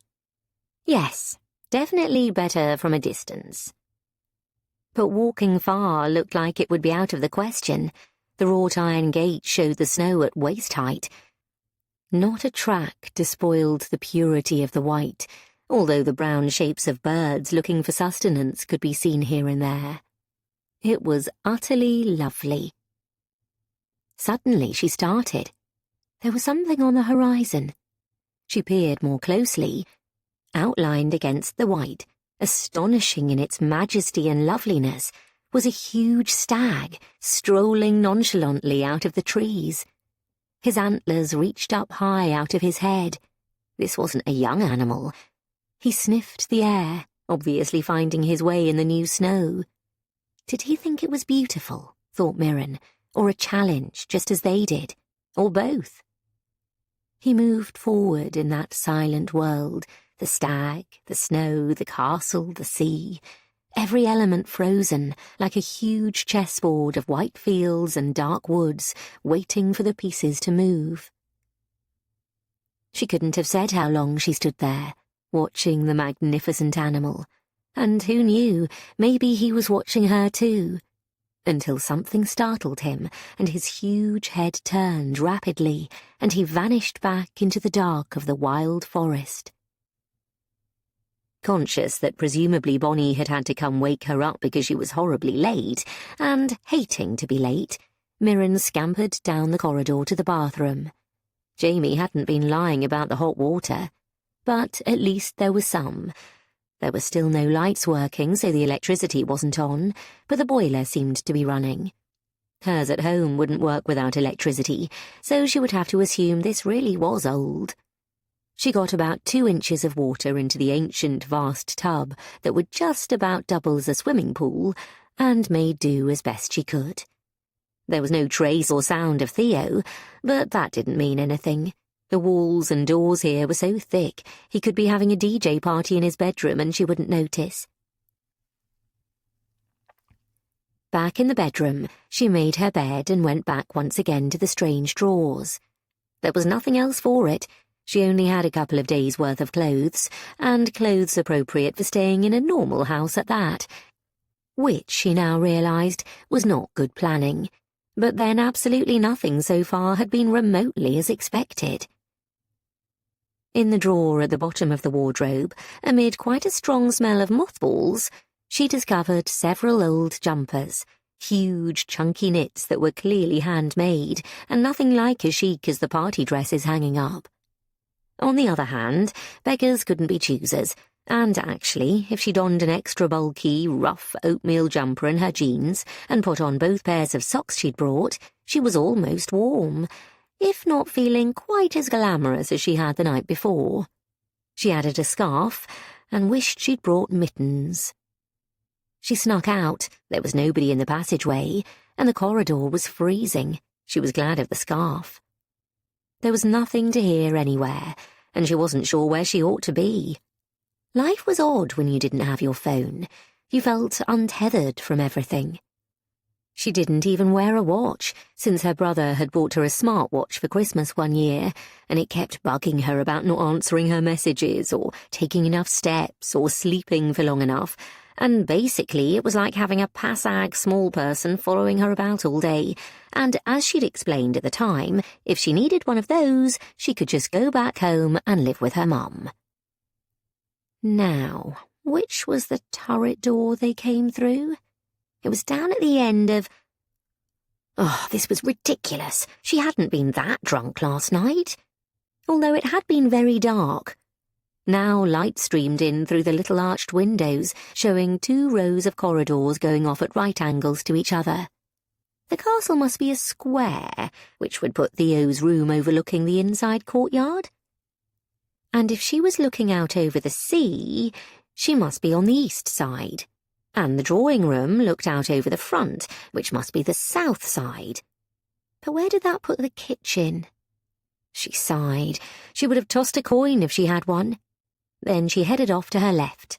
All the closed doors looked the same, one after another, like a vast hotel, but one where all the guests had left a long time ago. Finally, she noticed that one door in the wall was set in the corner, at an angle. Surely this must be the one. She gave it an experimental tug. At first she thought it was locked, but it was merely stiff, and with a bigger pull, it creaked open. It was the turret with the spiral staircase. Pleased, Mirren stepped in and started to head down, around and around. Perhaps everyone had slept late, and there would be fresh eggs. Bonnie had mentioned birds, hadn't she? And more of that surprisingly good coffee. She should have brought her cup and pot down with her. But it was weird, the vibe she got from Bonnie. A little bit kind of a, you don't belong here, don't try and pretend, and don't think you're being nice by helping me feeling. It was probably her own paranoia, thought Mirren, her own sense of inadequacy at being around people who, however financially embarrassed they might be now, came from great families, castles and clans, a completely different way of living and being in the world. She and Esme were chalk and cheese. She could not imagine Esme ever entertaining any of the doubts Mirren had about her life, future, friends. Esme didn't seem to have a moment of self-doubt in her body. Just a clear belief that she was born slightly superior, and therefore everyone should treat her correctly, and, amazingly, everyone did. No way would Theo have ghosted her, thought Mirren with surprising venom.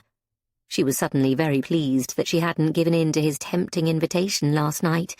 Only the last shreds of her self-respect had kept her from succumbing quite so easily. But she had been single for, well, if it was Christmas, then for a year. She missed human contact quite desperately, and he was so terribly handsome, that wide, clear forehead, the black hair flopping on his brow. Completely lost in thought, she realized suddenly that she'd been walking down the steps for a long time. They were worn with footprints over hundreds of years, the multitude of feet that had trodden here, way back into deep time, had made indentations in the very rock itself. This must be the older section of the castle, the ancient part at the back. But she was surely further down than they had been the night before. She looked up at a sudden noise. A white bird far overhead flapped, then disappeared. They must be nesting in the towers. No wonder it was so freezing everywhere. But when she looked at the walls, she realized they were smooth, no doors anywhere, and the windows were fewer and further apart. Mirren frowned to herself. Well, it had to come out somewhere. This was ridiculous.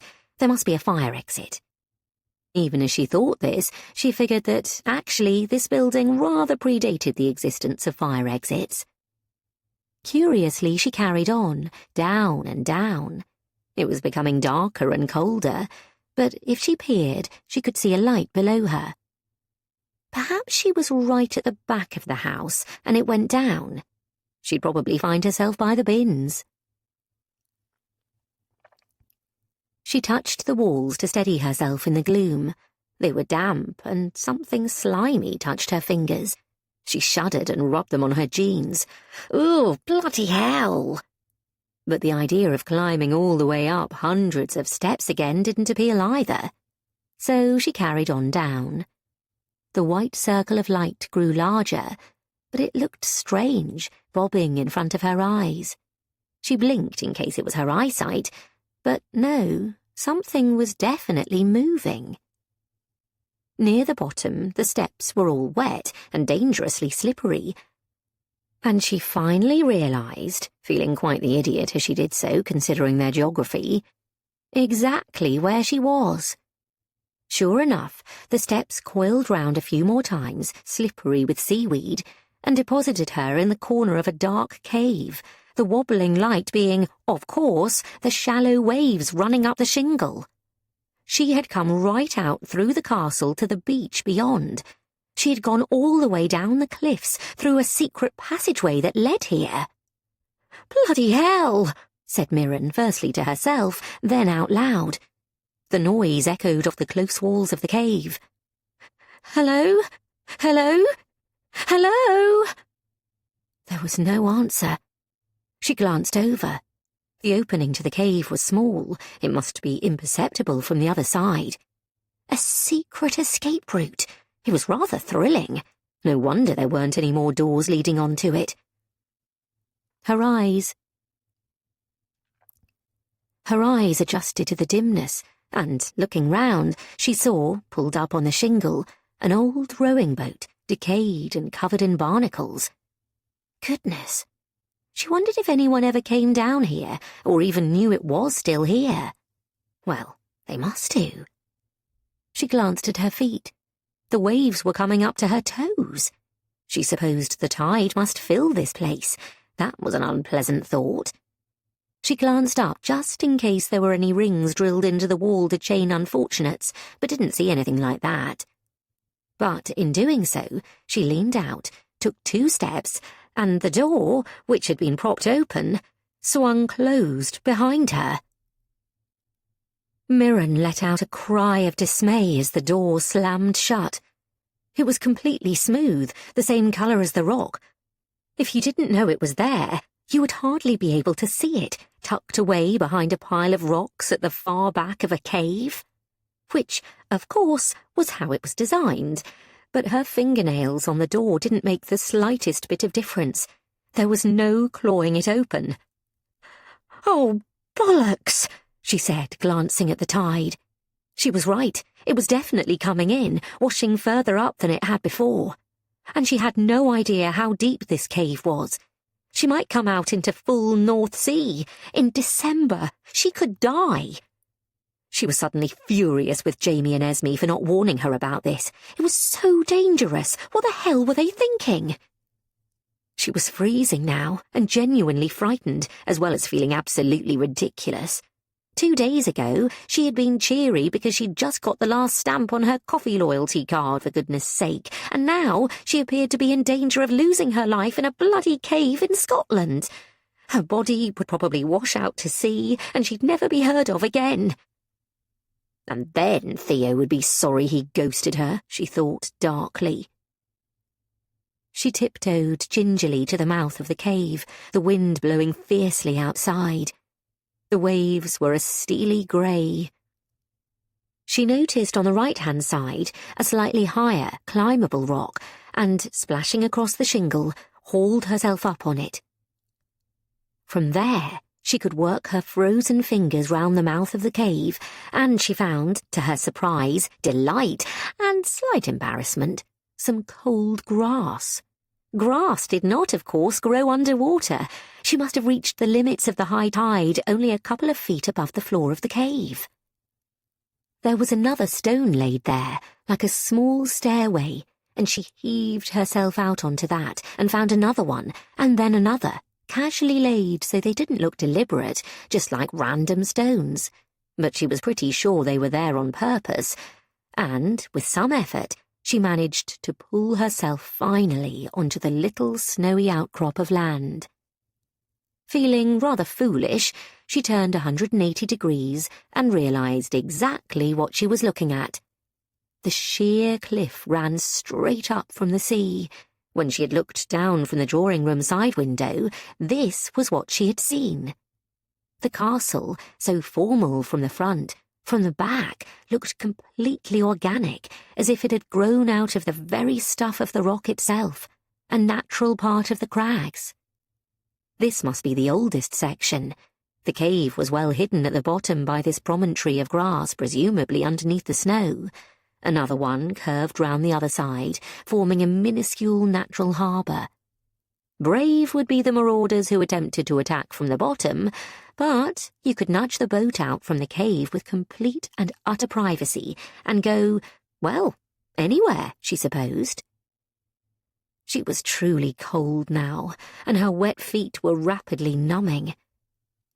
Her heart sank as she looked up the crag, but there was nothing else for it. She had to scramble her way up through the snow in an unusually undignified fashion. She found herself using muscles she hadn't for years. At one point, she pitched forward head first and went knee-deep in the snow. The ice scratched her face, and she was so annoyed with herself that she swore. After what felt like an age, she finally made it to the foot of the castle and headed round the back first, which for once turned out to be the right decision, as she soon found the kitchen garden, and from there, the kitchen door. She could even hear the chatter. The snow had been crudely pushed away from it with a spade in the corner. Footprints, human, dog and bird, crisscrossed the area in between the door and the kitchen garden and beyond. With a sigh of incredible relief, she pulled open the door and fell into the blessedly warm kitchen. Whereupon she was greeted with first total silence, and then, swirling up, a great roar of laughter. 28. "Shut up, everyone," said Mirren, still upset after her ordeal, and realizing that she looked like a walking snowman. They were all gathered round the stove, looking cosy and well-fed and self-satisfied. The end of a loaf of fresh bread was sitting on the breadboard. Empty egg cups indicated she'd been right about the hens. Coffee was still brewing on the stove, and crumb-ridden marmalade jars and butter tubs littered the large, scrubbed pine table. "Skiing accident?" said Theo languidly, winking at her to show he was teasing. "I nearly drowned, actually," spluttered Mirren. "You got the bath working?" asked Esme in surprise, who was vaping furiously, as if daring Jamie to tell her not to, and leafing through a 1985 copy of Vogue. "Why didn't you tell us you can get trapped in a cave at the bottom of the stairs?" asked Mirren. She had suddenly got very hot inside her wet clothes from the warmth of the Aga, something very unlikely to have a good effect on anyone's mood. Steam was rising from her body. Jamie jumped up. "Do you want to—" He gently unwound the scarf from round her neck. Great clumps of snow fell on the floor, and they watched them melt. He then tugged at her snowy jumper, telling her to take it off. "Come on," he said. "You're freezing." Mirren felt like crying. She'd had such a shock, and his surprising gentleness undid her. She wondered where he'd learned it. "Here," said Theo, taking off his expensive jumper and flinging it at her. "What on earth did you do?" Mirren swallowed. "I went down the stairs." "Third floor," said Jamie, snapping his fingers. "Sorry, we should have warned you."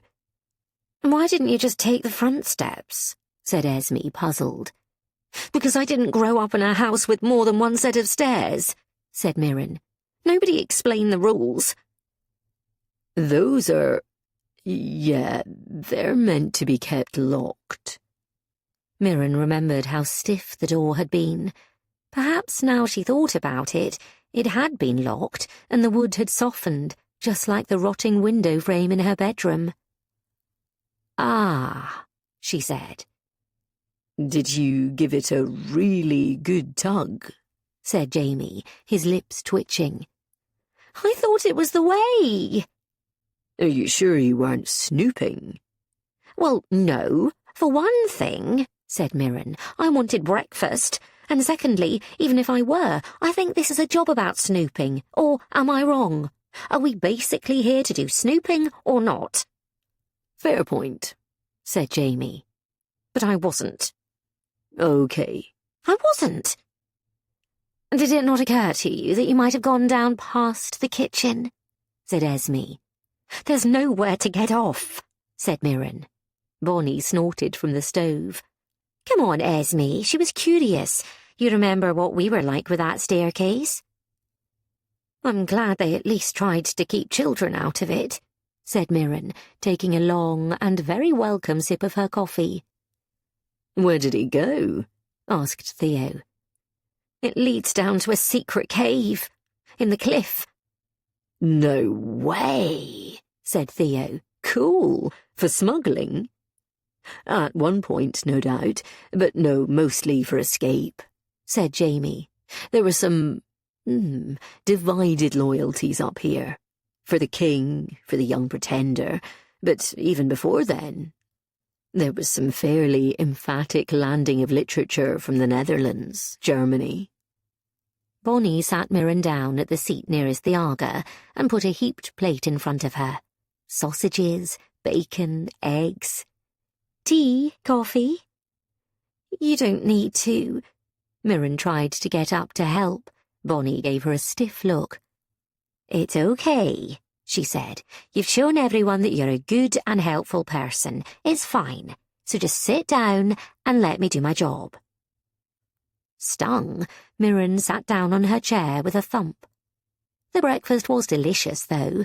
There were triangles of soft brown fried potato cakes, called, inexplicably, potato scones, which you spread with butter and salt, and which were obviously going to decrease your life expectancy by half an hour for every one you ate, but which was so uncommonly delicious you couldn't really complain about it.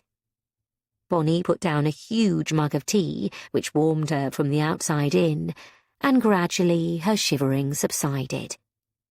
Theo was writing out the binary code by hand, and Jamie was translating it. It was number after number, ridiculous to use a number code to transcribe numbers, but Mirren was starting to realise, wholly typical. Well, this is boring, scowled Esme, looking out of the window. The snow reached up to the window ledge. The day, though, was starting to clear. There was the slightest hint of blue sky. Mirren finished her breakfast as the boys looked down the long list of numbers. The goose house theory seemed to be losing ground. She looked out. There were 2 windows, one facing the front of the house with the buried cars, and one facing west towards the kitchen garden. The freezing winter sun was gradually rising above what was left of what must once have been neatly trimmed topiary hedges. They were overgrown now and scruffy, but their layout remained, and the sun marked bright lines through the gaps across the pristine snow. The light lay like diamonds, sparkling a full array of colours on this ground on which nobody had ever walked. In this silent world, without an engine, a police siren, or even a plane overhead. Nothing at all. A city girl all her life, Mirren leaned forward to breathe it in. I don't think it's boring, she said, putting her fingers to the window. Frost feathered the inside. It truly was cold. Esme looked at her with a curled lip, as if about to make a sarcastic response, then changed her mind and looked round at the boys. What is it? Just a string of numbers, said Jamie, looking frustrated. Well, have you tried phoning it? Theo was about to sneer, but Jamie looked up. Oh, that's actually quite a good idea, he said. What does it start with? I don't know. Well, is there a bit that looks like a phone number? They studied the page. There's a 0, then an 8, said Theo eventually. Isn't that like a free phone number? Esme snorted. Grandpa wouldn't have bothered setting up free anything. But nobody's mobile has got a signal, pointed out Theo. Plus, they're all dead because I spent all day yesterday using mine as a stupid torch. House phone's working, said Bonnie, stacking plates. You're telling me your phone is so old it can survive a power cut, said Mirren. Does it wind up and have a trumpet on the end? Jamie was frowning at the numbers. I don't think... Maybe he made it before they did, said Theo. What do they used to be like? Forest Castle 74262, said Bonnie automatically. They all turned to look at her. What? She said. That's how my gran used to answer the phone. That's how I'd still answer it if ever it rang. It used to ring all the time. We had an exchange. They all followed her along the passage, Mirren heaving another blanket around her shoulders. It might look ridiculous, but remaining swaddled was the key to not gasping whenever you left the relative comfort of the kitchen or the drawing room. The telephone, remarkably, was in a room of its own, which did indeed have a large bank of wires leading to various mysterious rooms Mirren hadn't come across yet. The ladies' smoking room, the nursery, the day room, and the boot room, all having their own connections. "Wow," said Theo again. "This place must have been really something." "In its day, yeah," said Esme, who had, nonetheless, come through to see if her hunch worked. There was indeed a dialing tone. It truly was that old. Laboriously, Jamie dialed the numbers in every order they could think of. They got a Chinese restaurant in New York, lots of dead dialing tones, many "please replace the handset and try agains," someone shouting "Ke?" down an intensely crackly line that felt as if you could hear the snow lying on the lines, and a friendly person in Australia who was extremely interested in what they were doing, but couldn't actually help them in any way. Mirren, meanwhile, was examining the telephone directories. There was none for London, but Mirren called directory inquiries, something she was astounded to discover still existed. She jotted down the care home number, then rang it while Jamie stared again at the numbers, puzzling over them. They couldn't call every combination. They'd be here till the heat death of the universe, as Esme had pointed out, unhelpfully. Mirren had never used a rotary dial phone before, and it took a while to get used to. "Hello?" "Yes, Brightfield Nursing Home." Mirren recognised the voice of the receptionist. Alas, it was the grumpy one. She used to be a librarian and had left when she wasn't allowed to shush children anymore. "Hello? Is Nora Sutherland working today? It's her daughter." "Can't you call her mobile?" "No," said Mirren. "I've lost my mobile and I don't remember the number. That's why I'm calling you." "You don't know her mobile number?" "What's your mum's mobile number?" said Mirren, stung. The receptionist recited a series of numbers. "I'm very close to my mother," she said. "OK. Well, is Nora there?" "No, she's on her day off." Mirren sighed. "Well, can you tell her I rang and that I'm stranded in the big storm in Scotland?" "What big storm in Scotland?" "The big snowstorm that's cut off the electricity." "Not heard anything about that." Jamie and Esme were making faces and shaking their heads. "Oh," said Mirren. "It's raining here." "OK. Well, can you tell her I'll be home when I can? I'm just chasing down a book." The woman paused for a moment. "You're the one who found that old Stevenson, aren't you?" Yes," said Mirren. "Yeah, I used to be a librarian. You were in all the library periodicals." "Fame at last," said Mirren, as Theo, listening in, looked fierce. "So you're looking for another one now, are you?" "Yeah," said Mirren. Then, on impulse, "How would you track down a missing book?" The woman laughed, and for the first time didn't sound grumpy at all. "Well, I'd make a guess at some of the regulars, but then I'd put in the ISBN number, I suppose." "The ISB... what?" Suddenly Theo's head shot up. He gesticulated madly for her to hang up the phone. Thanks. Just tell my mum I'm fine, OK?" Mirren managed to say before Theo practically hung up for her. "What?" she said to him. "The whole of Britain thinks weather means London weather." Esme was grumbling, but Theo was still agitated. No, he said. "I'm an idiot, wasting time with this stupid phone." "Don't you want to call your family?" "Shh, and stupid birds." "I thought Wild Goose Chase was quite clever, actually," said Jamie quietly.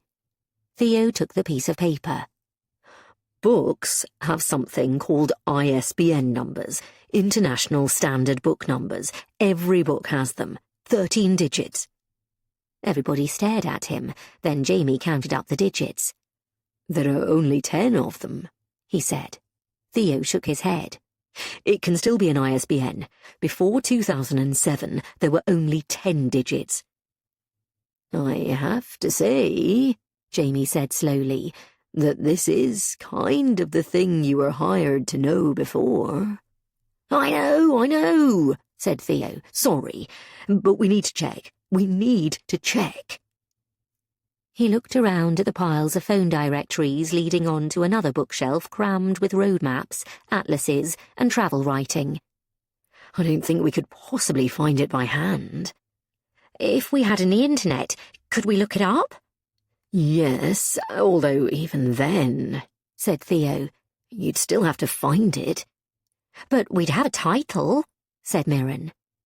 They looked at each other, both full of excitement. She jumped up. We have to find some internet. Theo laughed. To the internet well. Jamie and Esme exchanged glances.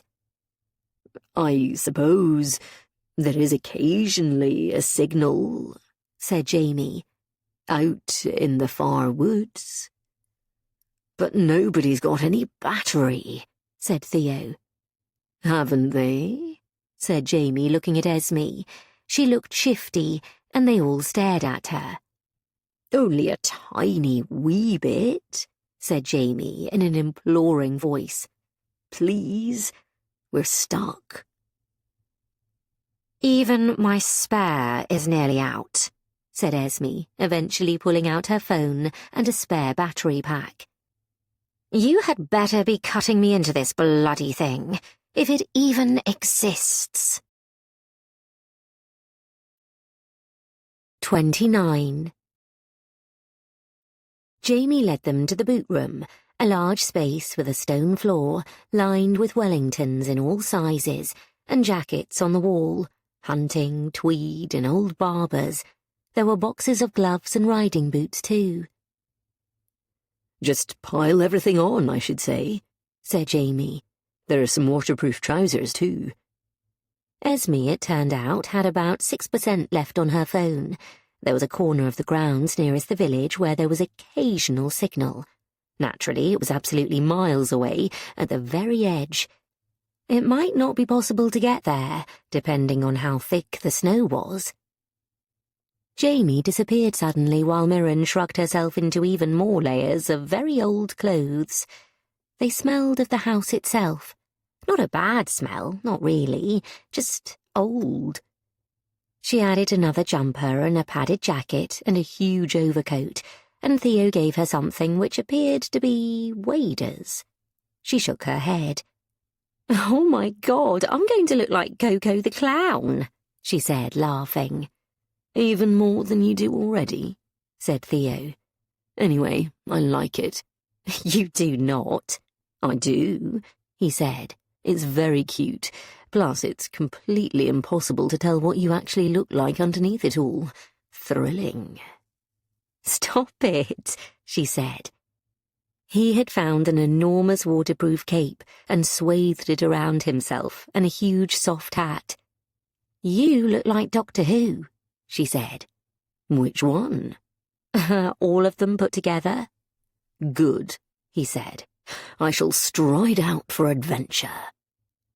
Eventually, Jamie returned. He was covered in dust and had a spider's web in his hair.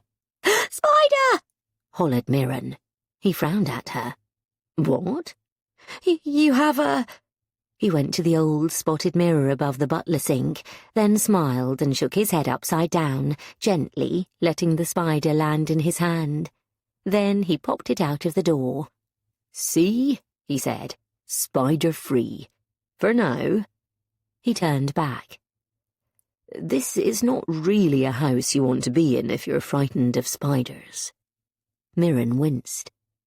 Spiders are great, he went on, suddenly enthused.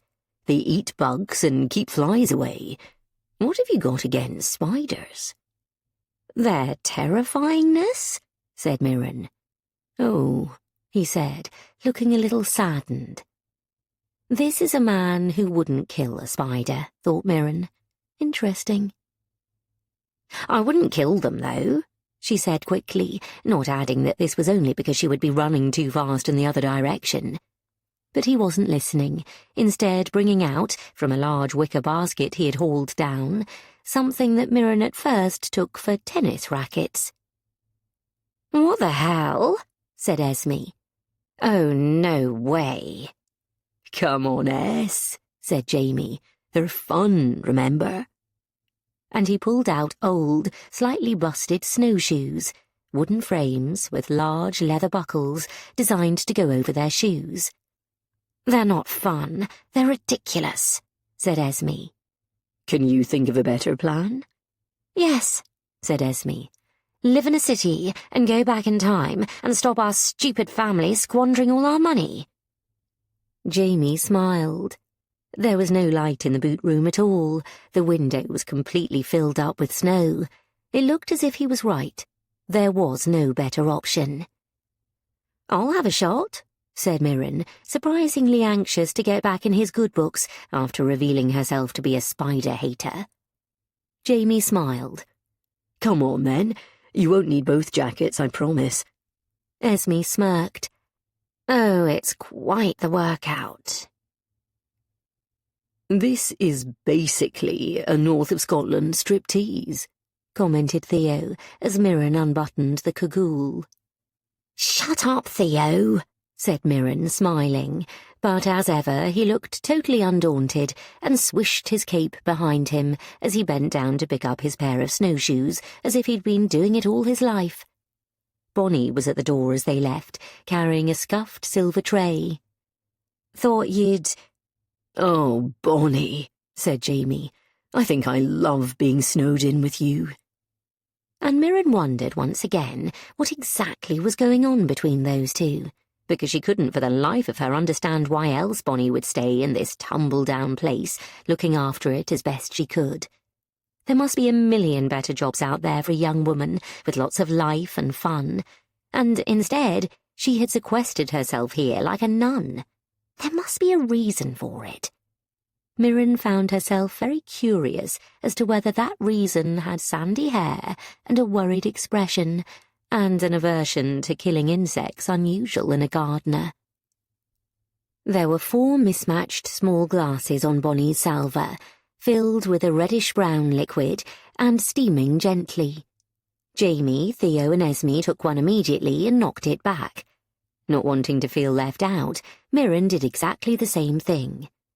It was like getting punched in the gut. The strange, hot drink went straight to her veins, making her shake and tingle. "Bloody hell," she said. "Well, quite," said Jamie, grinning at her. "What is in that?" "Venison stock, vodka, Worcestershire sauce, chili." "I feel like I've just been punched in the face by a hot Bloody Mary." "Yeah, well." "It's 10 o'clock in the morning." "Best get going, then." Mirren's head was still reeling as they forced back open the boot room door. The sun was low on the horizon on this midwinter day, but you could see it, which was something in itself. It had formed a rime of frost on top of the endless acres of all-encompassing snow. Everything was still. There was not a breath of air through the trees, and even the birds had fallen silent. The snowshoes were hard to adapt to. They sat on top of the snow. Theo experimented with taking a couple of steps without them, and found himself stuck in snow up to his thighs, laughing heartily at his own predicament, and they would have had quite the job without them. Mirren advanced very tentatively. The shoes, worn and cracked as they were, did indeed hold her weight on top of the snow. It was the oddest feeling, as if she were a bird or a tiny creature, rather than a ridiculous sight in someone else's jacket, a pair of green waders, a pair of Wellingtons rather too big for her, and 2 great tennis rackets strapped to her toes. She tried another step tentatively, but it still worked. The snow scrunched satisfyingly beneath her. She carried on further, as Jamie and Esme lent a laughing Theo an arm to dig himself out. Even their noises faded, as if folded into this big white world, and she found herself eager to move on, even if she didn't know if she was going in the right direction. She was now front left of the house, as they had moved around again, and the boot room was at the bottom of the south wing. In normal times, or once upon a time, this must have been part of fine lawns to the front of the property, for ladies to stroll in fine weather, giving the best vista as the carriages clipped up the long driveway. The old Queen Mother had been a frequent visitor, if the photos in the drawing room were anything to go by. She stomped on. Esme was right, it was quite hard work, then turned round to look back. From this angle, covered in snow, the castle was so beautiful it could break your heart. How could something so very lovely be filled with such patent unhappiness? Mirren thought of the house where she grew up, a terrace in South London, with her mum and her 2 brothers, with her aunties nearby, and her beloved great-aunt always swooping down to take her to visit a museum or gallery. People in and out all day. It wasn't even that unusual where she lived to grow up without a dad. She'd gone to school 2 streets away. Everyone lived in a house just like hers, and she'd had friends of every race and type, although she realised now, probably all of the same class. And it wouldn't even be like that now. Those same houses, with their handkerchief gardens and 3 tiny upstairs bedrooms, were expensive these days, all side returns and loft extensions. But it had been fun. She had known she was loved. She had always had someone to play with, to watch YouTube videos with, to go up west to go stare at the big shops and visit the big Primark. She'd had a room full of Furbies, and Christmas, and a week in South Wales in the summer. It was a completely normal childhood, one replicated millions and millions of times over, and she'd felt slightly bad at not having both parents living at home, but it was hardly unusual. It was hard to look at this gravely beautiful frontage, the perfect crenellated walls, and of course those towers with their fluttering banners, and not think, why weren't you happy? Any of you? Who couldn't be happy here, deep in the world of snow? What led your grandfather to die alone in miserable circumstances? She took a deep breath of the frosted air into her lungs, watching the others approach with the funny shuffling gait you used as you managed the snowshoes for the first time. She'd only met them the day before, but somehow she couldn't help it. There was something unifying about all being trapped in together. She felt as if they were part of a gang. Jamie with his worried frown, Theo full of cheek, Esme tired of all of them. She looked at the boys for a moment, their arms swinging, Theo slipping and laughing. He took life so lightly, she thought, however annoying he was. Even Jamie was smiling for a moment, his face brightening in the low winter sun. Her heart tugged suddenly. It made him look so different. She could almost see what Bonnie saw in him. "Just a minute, I want to check my Insta first," said Esme, taking her phone out. "No," said Jamie. "Sis, you're being ridiculous. I thought you had nearly no battery left." "I'm going to burrow into the car and charge it that way," said Esme. "But we need this now," said Jamie. "Come on, sis." "Why the great rush?" she said. Jamie looked uncomfortable. He doesn't want to tell her about the council rates being due, thought Mirren suddenly. Goodness, the crossing of wires and secrets in this family could fill every book in it. "Because these guys have homes to go to," he said. "Not right now, they don't," pointed out Esme, not unreasonably. Mirren was warmer after their tramp across the snowy fields, her gaze still turned up to the sky.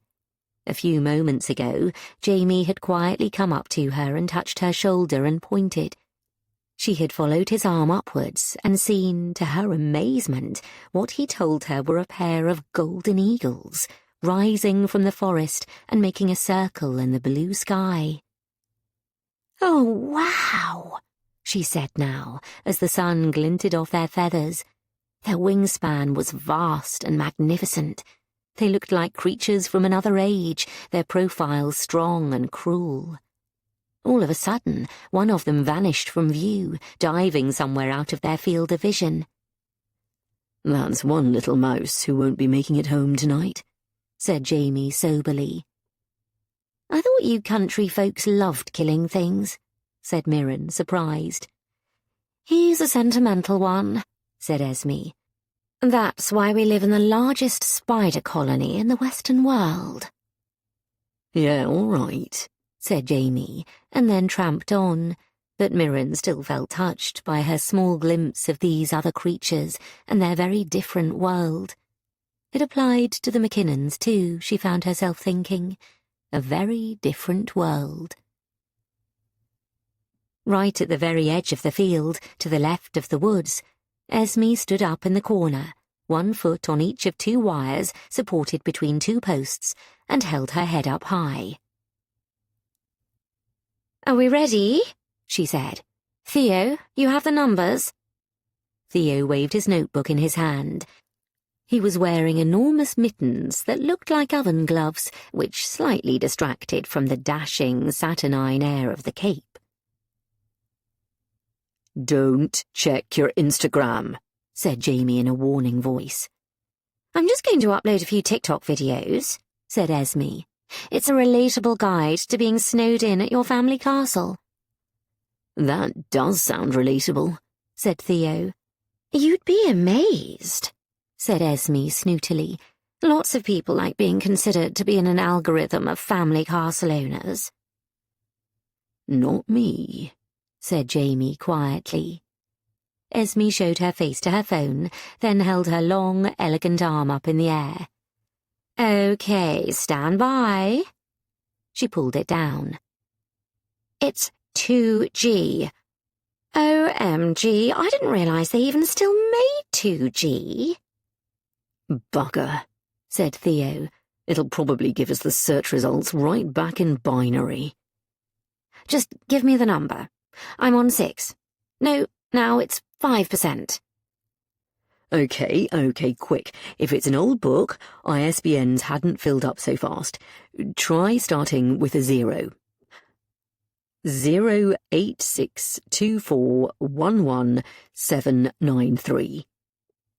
Esme finished and brought the phone down, and they watched in silence as the phone took an age to search, a tiny circle going round and round. "Gah," said Jamie. "I thought we could maybe check the news." "Or the weather forecast," added Mirren. They turned to look at her as if confused. "What?" she said. "Smell the air," said Jamie. "Can't you smell it?" She did, and all she could smell was a slight, icy, briny smell. The air had a foggy feel. She shrugged. "Okay," said Jamie.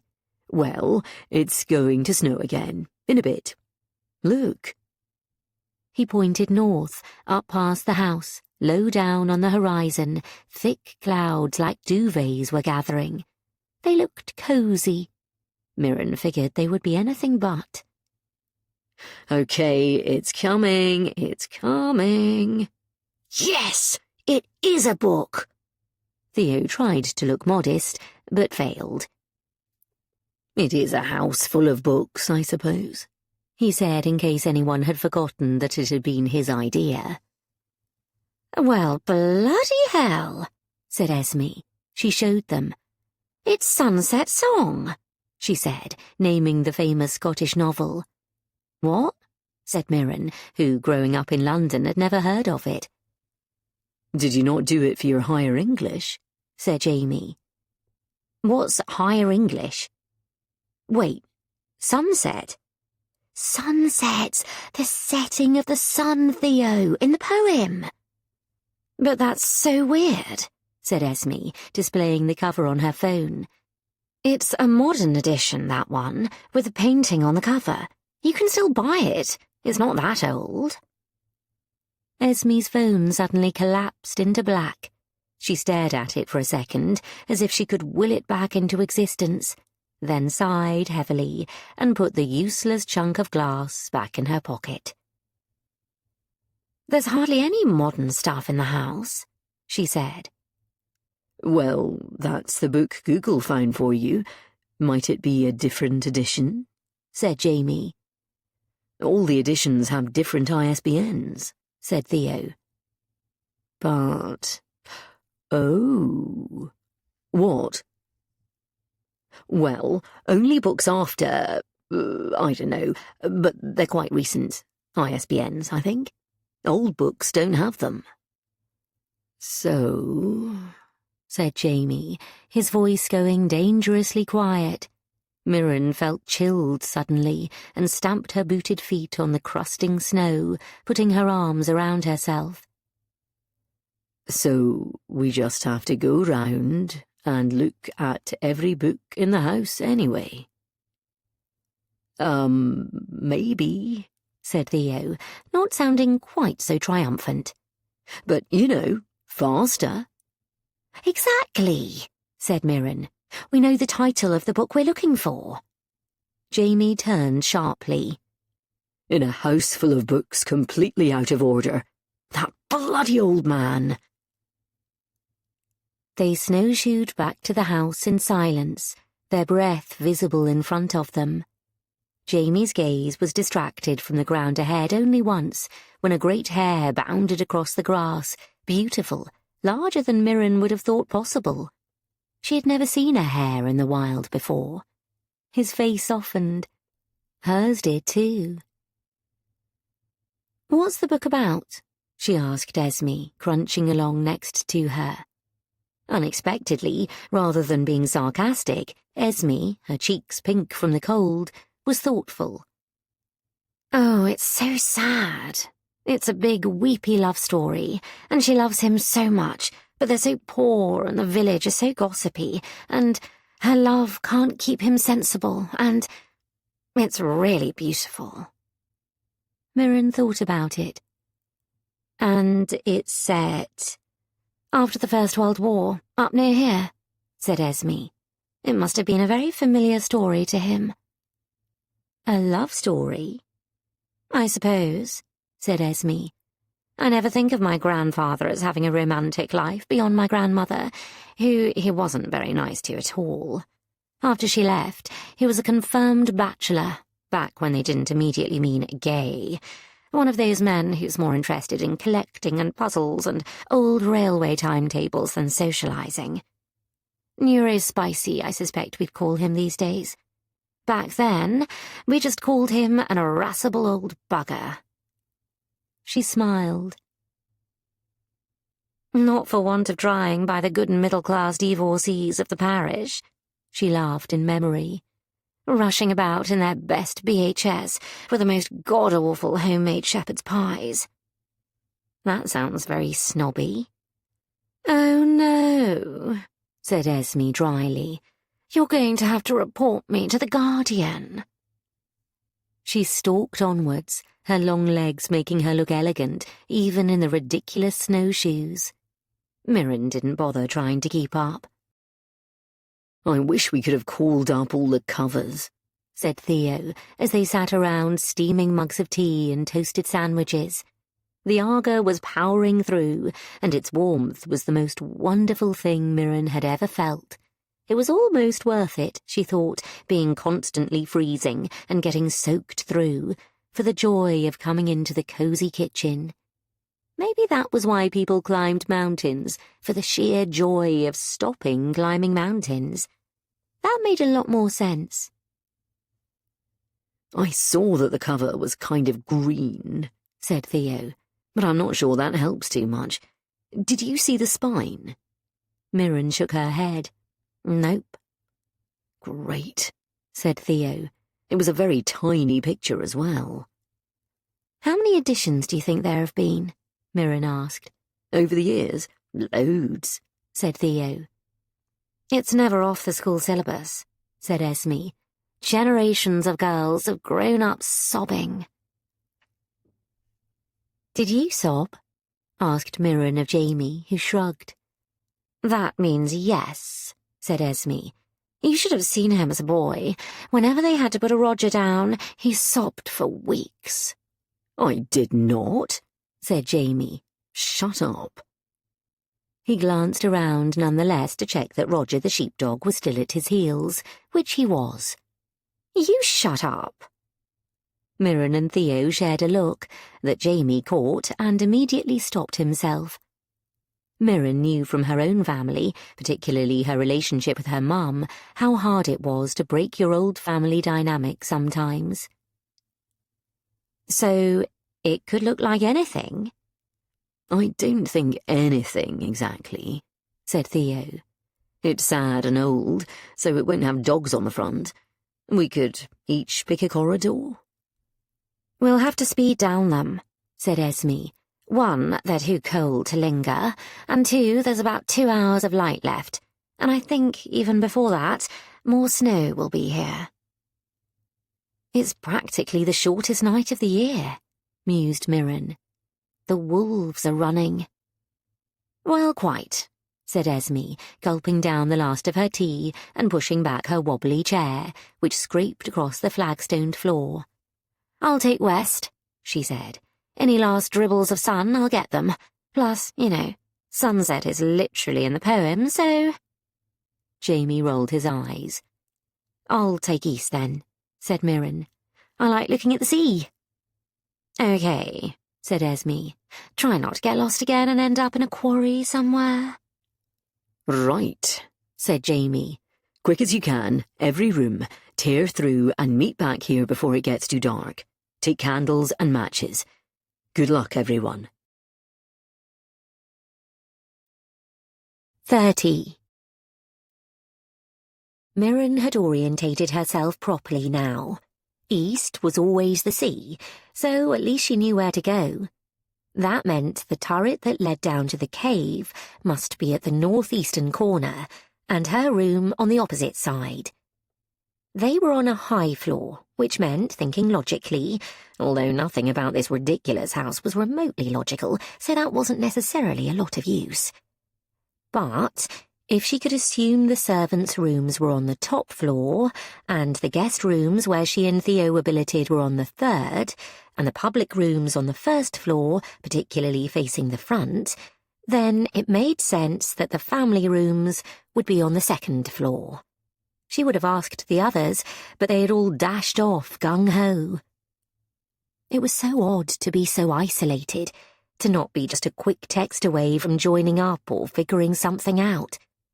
They needed walkie-talkies, really, but that, Esme had observed, would require a certain amount of foresight the family wasn't known for. She had also then announced that she was going to go out and hit the landy with a spade till the snow fell off and she could charge her phone from the cigarette lighter.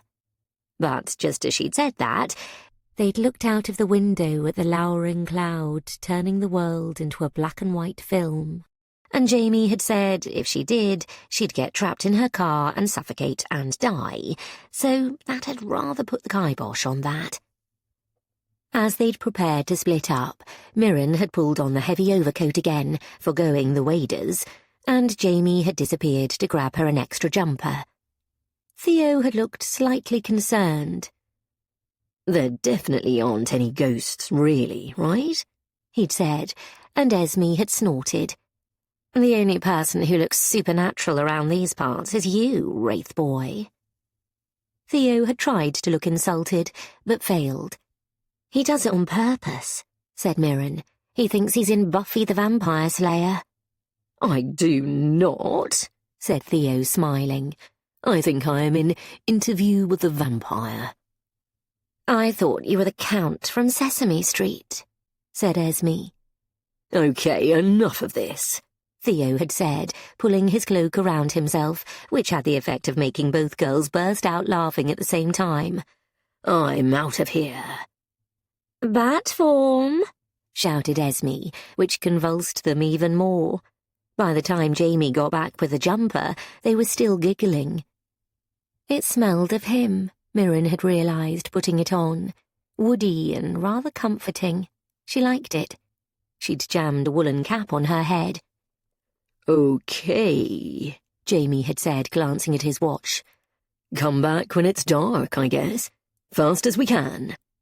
He'd glanced at Esme worriedly. Good luck. They had left the haven of the warm kitchen together, its candles a soft pool of light in the gloom of the corridors, the dull windows at the end letting in a grey light that only proved that the snow had started falling again. As they walked up the stairs together, Mirren had been fine, but then they'd gone their separate ways, and their footsteps faded down the long, softened rugs, and Mirren had finally felt herself completely alone. From somewhere she could hear an ancient clock tick. Who wound it, she wondered. Bonnie, she supposed, nipping here and there on silent feet, treading in her own ancestors' footsteps just as surely as Jamie trod in his. It seemed a strange life. Mind you, being a quantity surveyor in London probably seemed odd to these people. It seemed odd even to Mirren now, the idea of a normal life with Starbucks and Korean chicken and the overground and Wordle and Snapchat. As if the snow were a heavy curtain that had been drawn across her life, cutting off all that had been before. She stood on a floorboard which creaked heavily. Only the ghosts creak, Esme had said. Mirren felt fleetingly as if she had always been here, as if she was the ghost. She shivered. She was scaring herself, and that stupid clock wasn't helping. She should have checked to make sure there weren't any more taxidermy rooms. No, surely there weren't. Steeling herself, she opened the first door. The smell of dust was overwhelming. Nobody had been in here for a long time. This wasn't one of Bonnie's project rooms, that was for sure. Her hand automatically tried the light switch before she remembered, and she blinked so she could see in the gloom. Big, dim shapes covered in cloth. Furniture, of course, packed away for some future use, as yet undecided.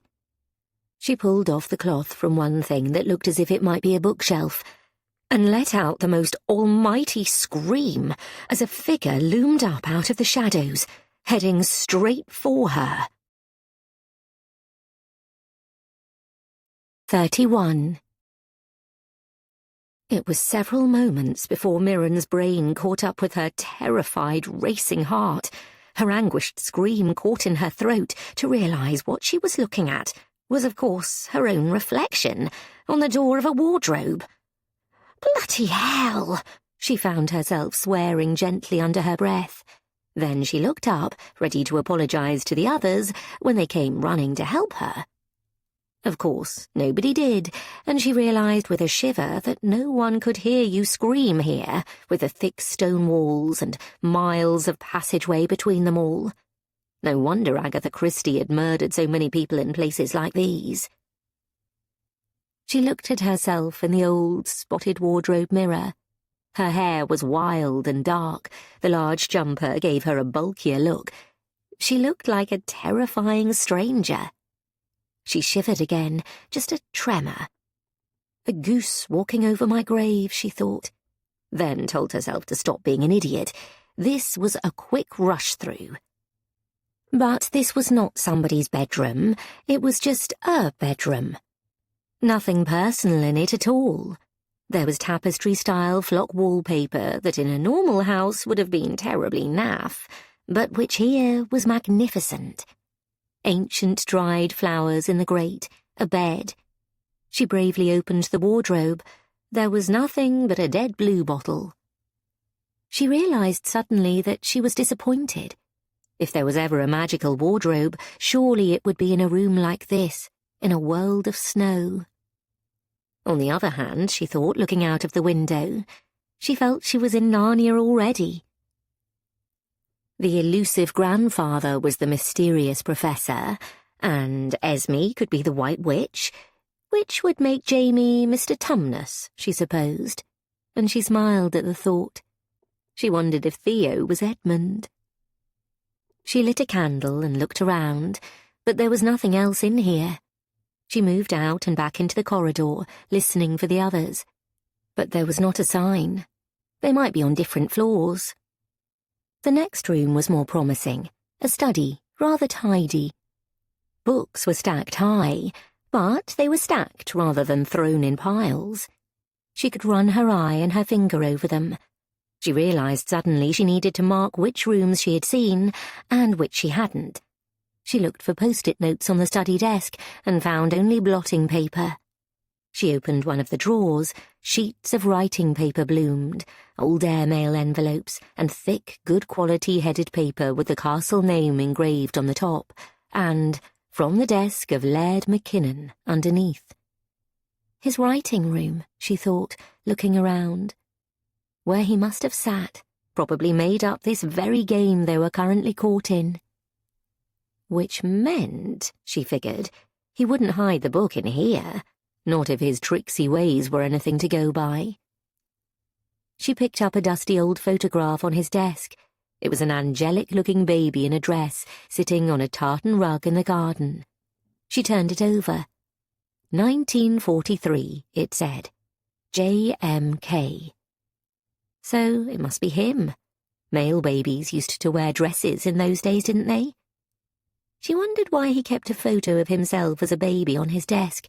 You would think his loved ones might make the cut, not just himself. What a peculiar sort of fellow he must have been.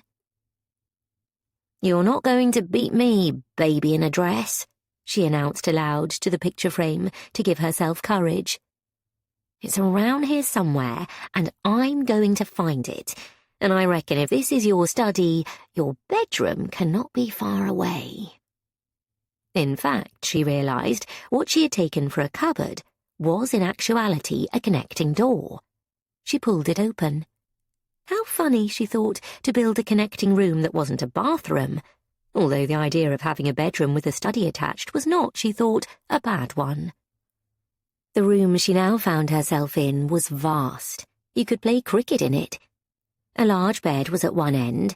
To her surprise, it was a modern bed, no four-poster here. Instead, this bed had a vast, comfortable-looking mattress and a thick modern duvet. There was a side table, piled high with books, of course, but also a box of tissues and a remote control for a small, old-fashioned television sitting on a dressing table by one of the floor-to-ceiling windows. The only view from the bedroom was the pounding sea and the full vastness of the weather, beautiful and wild. The clouds were thick, the flakes dancing. The expanse of glass made the room cold. Mirren found herself huddling in Jamie's sweater. It could have been such a lovely sight, though, on this bleak December's eve. The drapes were not the old rotting curtains in every other room. They were thick and handsome, and looked relatively new. The fireplace was large. If the fire was lit, it would be pleasant, surely, homely almost.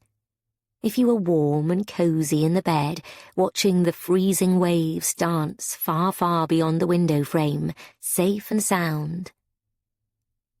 But then the Laird had not felt safe, had he? He had been all alone, out by himself on a freezing night, just like this. She stared again and shivered. The surrounds of his bed were bookshelves, reasonably new again, at least compared to the rest of the house. This must have been the one place he could have things as he wanted them, rather than covering the ancient acquisitions of generations past in endless dumped tomes. She looked at it. My goodness. To her surprise, these books were organised. From the very start, Ackroyd, Adams, Adichie, Alighieri. An extraordinarily broad but very high-quality selection, she noticed approvingly. Kept tidily and well, rather than just dumped willy-nilly. How very strange. She suddenly found herself smoothing the old duvet. There was a faint smell of pipe tobacco and stray cologne, which made her feel oddly sad. It was a grandfatherly smell. But he should have been here, cosy in bed, fire blazing, moon up over the water, surrounded by a doting daughter and his grandchildren. Not out all by himself. She lit the candle. It was still early afternoon, but dusk was already making its presence felt through the thickly falling snow, and scanned down the shelves till she reached G. Paul Gallico, Alan Garner, Rumer Godden, Lewis Grassick Gibbon. And there it was. There it was, tucked right away where you wouldn't notice it in a million years. A Scott Square Sunset Song. This edition was green and white. The book felt heavy, as an old hardback would. But there was something else. It felt a little lumpy, misshapen even. The temperature in the room was absolutely freezing. It was ridiculous. Her hands were trembling too much to even open the book, and she fumbled it and nearly dropped it in her excitement. She should, of course, have run back down to the kitchen with it immediately, got Bonnie to ring the bell, informed the others. But something stopped her. She found she wanted to look at it herself before everyone started scrambling, and Theo swooshed in with his "I know everything about books" face on, and Esme made smart remarks and wondered how long it would be before she could get her hands on her money. Mirren wanted to have a look, just her, before she announced it to the others. She didn't think he'd mind. Would he mind? Surely not. She could not have said what exactly possessed her. Getting into strange beds in strange houses wasn't something she made a habit of, but she found herself putting the candle and the book carefully down on the side table, shaking off her boots, clambering up onto the comfortable bed, and slipping underneath the soft duvet. Mirren sat on her hands till the feeling came back into them. She had been right. It was a wonderful, cosy duvet, crunchy with goose feathers. She had taken her shoes off, obviously, but kept her jacket on, and she gradually felt herself beginning to warm up. She also felt rather sleepy. It had been hearty exercise, snowshoeing across the property. She was absolutely feeling quite ready for a nap. But just as her eyes were gradually drifting closed, she jerked them open again and sat bolt upright. The book! She left the candle where it was and took her hands out of the bedclothes again, reluctantly. She let her eyes adjust for a moment, then picked the book up carefully. "Okay, baby in a frock," she said. "Let's see, shall we?" She opened the first page and realised the book was in fact a compendium of 3 books in one, and Sunset Song was the first. It was obviously well read, and as she flicked through, she saw bits of it were underlined. She hoped this did not make up the next clue. But it was the second book, Cloud Ho, that made her stop, because when she got to the first page, there was nothing there. Just as with a bestiary, there was an actual, honest-to-goodness hole cut neatly out of the book, as if for a gun made by a spy. Only this time, it was much bigger, and it was filled with letters. She ought to take it to the others at once, she knew, but then she remembered Esme being so dismissive of the old man's sad experience at boarding school. She would go soon. She glanced to the side of the bed and noticed a discarded crumple of paper that was covered in faded 1s and 0s. He must have practiced his binary code up here in bed. Esme and Jamie were so dismissive of him, but Mirren suddenly felt close to this old man who had filled his last days with something so intricate. She unfolded one letter and began to read. Once more they were replies, clumsily written, in a fountain pen that leaked quite heavily to the side. There was none of the refinement of the father's letters, but there was an envelope included. Sir James Mackinnon, Faculty of Land Management, University of Edinburgh. So that was where they had found him. They were dated 1962. Such a long time ago. Dearest James, I hope yous are having fun in the big city. I know you say it is bad and you miss home, but I cannot imagine that. A fine fellow like you must be having a fine time, you and all your friends from school. Bullies change, don't they? And so much going on all the time, You'll be having fun right enough, won't give us a thought. Of course I miss you, my only one. But I want you to be having a good time, don't I?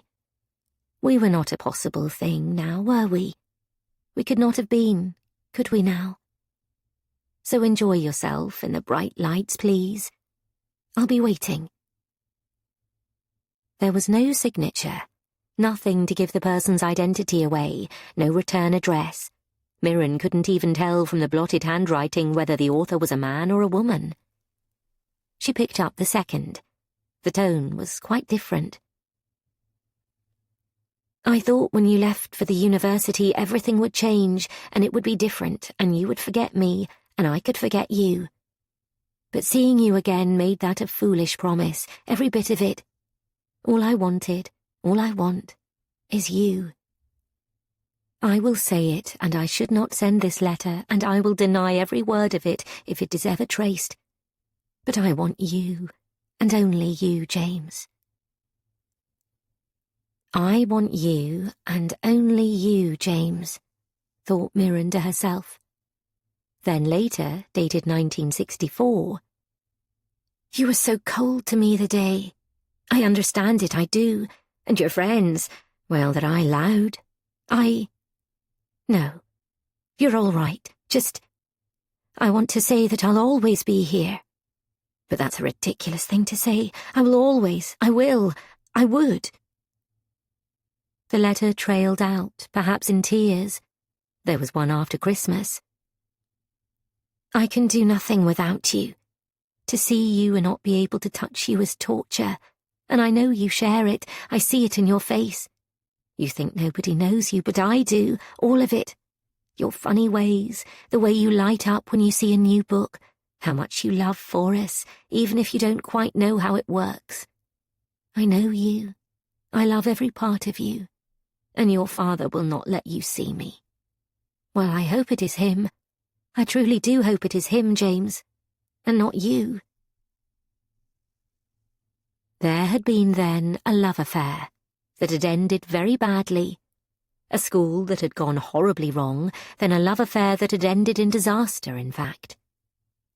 It occurred to Mirren, with some trepidation, that this man, who had walked out into an icy field to die alone, wasn't just leaving them a puzzle. He was telling them everything he hadn't been able to tell them in real life, a guide to his unhappiness, his eccentricities. And then, at the very bottom of the hole in the book, a locket. Not expensive, Mirren didn't think, by candlelight. A heart shape in burnished gold. She held it up to the light to see if there was something engraved on it.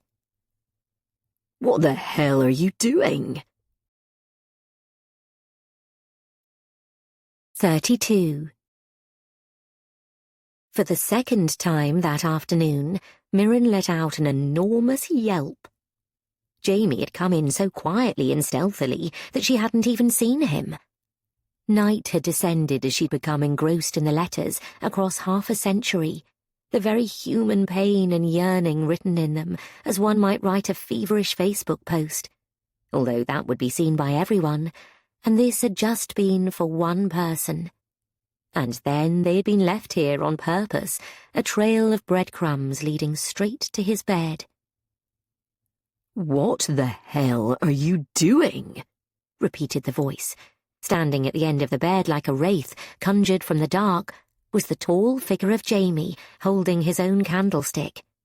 "Bloody hell," said Mirren. "Don't do that. You look like you're going to show me Christmas past. You should creak on purpose. No, then that would make you a ghost." Jamie frowned, not listening to her babbling nervously. Why are you in my grandfather's bed? "Oh, yeah," said Mirren, carefully setting the book and the letters aside and remembering where she was. Because it's freezing?" But that's his bed. She jumped up and got out. "I'm sorry," she said, looking around at its messy state, slightly ashamed of herself now. "I'm sorry, I was so cold, and it was the only cosy bed I've seen in this place." Jamie blinked. "You should have said no getting in anybody's bed," said Mirren, going on the offensive because she was feeling guilty. I didn't think anyone would mind. It's really weird, said Jamie, backing down a bit. Not as weird as you creeping up on me. Oh, yeah, said Jamie, looking at his feet. I know where the creaks are, I suppose. Years of practice. Not that I was ever in here very much. He moved over to the windows. It's a hoolie out there, he said, then glanced back. I'm really sorry, said Mirren. I realise this is your family. Oh, no, you're all right, he said. What does it matter, really? It does matter, said Mirren. I shouldn't have done it. I should have come immediately as soon as I found it. Jamie's face lit up as she proudly held up the book. No way! He dashed across the floor. Hang on, she said. Be careful, it's fragile, and there's a lot in it. We need to take it down to the kitchen and get as much light as possible, and all look at it together. Suddenly his head was very close to hers as he peered at it. Did you think of that too? He said, sounding impressed. That if it was a love story, he'd want it near to him. Why? Is that why you came over here? Yeah, it occurred to me. I thought, if it's something personal... Plus, I got to the servants' rooms, and he'd obviously never been in one of those, so it got a bit pointless. Well, anyway, we ended up in the same place. Apart from the getting into bed bit. No, now I think that was quite sensible. In the dark, the only sound the pair of them breathing, they both stood stock still. The moon shone a faint bifurcated light through the huge windows. The snow kept on falling. They breathed in and out, so close, and so close to the fading warmth of the bed. Mirren held the book, full of passion and longing between its sheets, real and imaginary, both loves gone, and her fingers in the dark brushed Jamie's long ones, and his fingertips found hers. Would he be cruel, she found herself thinking, as his grandfather was accused of being? And then a thought to make her blush. Would she mind if he was? It's not just the book, she said. There's something inside it. Really? Said Jamie, turning round to face her and get a better look at it. Yes, loads of stuff. Yeah, hello. There was a thundering noise suddenly outside the door Jamie had left open. I'm bored. It's freezing and my candle went out. Where is everyone? Your boyfriend, said Jamie, taking a step back. He's not my boyfriend, said Mirren, rather more decisively than she'd intended, in a way that made him look at her with a gaze she could not read. Theo poked his head around the door. Bloody hell, if I were a zillionaire robber baron who'd made my pile off the back of slavery cotton and other people's bloody money, do you know where I'd build my castle? The south of France. What are you two up to? He blinked and looked at the unmade bed. Oh, excuse me. Oh, don't be ridiculous, Theo, and get your mind out of the gutter. This is the old laird's room, said Mirren, flushing. You're right, said Theo. We've only been looking for 2 hours. That wouldn't even be enough time to undo all the buttons on the 9 layers of clothes you're wearing. She gave him a look. I'd still have a go, though, obviously. Actually, we found something. Mirren found something, said Jamie gallantly. Oh, thank Christ, said Theo. Can I go and sit on the Arga? Or possibly in it? 33. The sheer relief of being back in the kitchen was immense. Bonnie had found storm lamps and lit them, and they flickered reassuringly around the place and made it cosier than ever. She had also lined the kitchen door to keep the snow and the draughts out. If she hadn't had exciting news to impart, Mirren would have been in grave danger of falling asleep the second she sat down. They sat around the table as Bonnie served them tea with a slug of whiskey in to make up for there being no fresh milk today, and black bun, a thick, treacly fruitcake that was absolutely delicious. Mirren showed them the ingenious cut-out book. "I wonder if he was ever a spy," pondered Jamie, and Esme snorted and said if he was, he would have probably spent more time in the House of Lords, where he had once held a hereditary seat, and less poking around old second-hand bookshops buying stock by the yard, and Jamie had had to concede that that was probably true. "Didn't he ever have a real job?" asked Mirren. "The estate is a real job," said Esme quickly. "That he was very, very bad at," added Jamie. "Yes, bit of a family tradition," said Esme, holding up the locket to the light. "Oh, this is just cheap tat," she said. "Disappointing. I suppose if it had been worth anything, Mummy would have sniffed it out a mile off." "I think it's pretty," said Mirren. "Do you?" said Esme, and Mirren felt that any warmth that had grown between them this morning had abruptly worn off. "What's inside?" said Jamie. "I couldn't open it." Esme, however, had perfectly manicured nails with neat edges, and with absolute precision she carefully found the latch and clicked it. They all leaned over, with Theo holding up the lantern to get a closer look. Inside was a tiny picture. But it was not, as Mirren had expected, a photograph of a young woman. Nobody had recognized the handwriting of the letters. Instead, it was a tiny, ancient painting. It was of a young man, but it wasn't James. It was a boy of a fashion many years ago, painted, with pink cheeks and blonde hair, and an old suit with an Elizabethan ruff. Around his neck was an animal that looked something like a monkey. Both gazed out of the tiny locket with a cool, penetrating stare. The colours were crude, red, blue and yellow, but they glowed bright. The style was very old indeed. "What?" said Theo. "Who the hell is that?" "It can't be someone from here," said Jamie. "It's much earlier."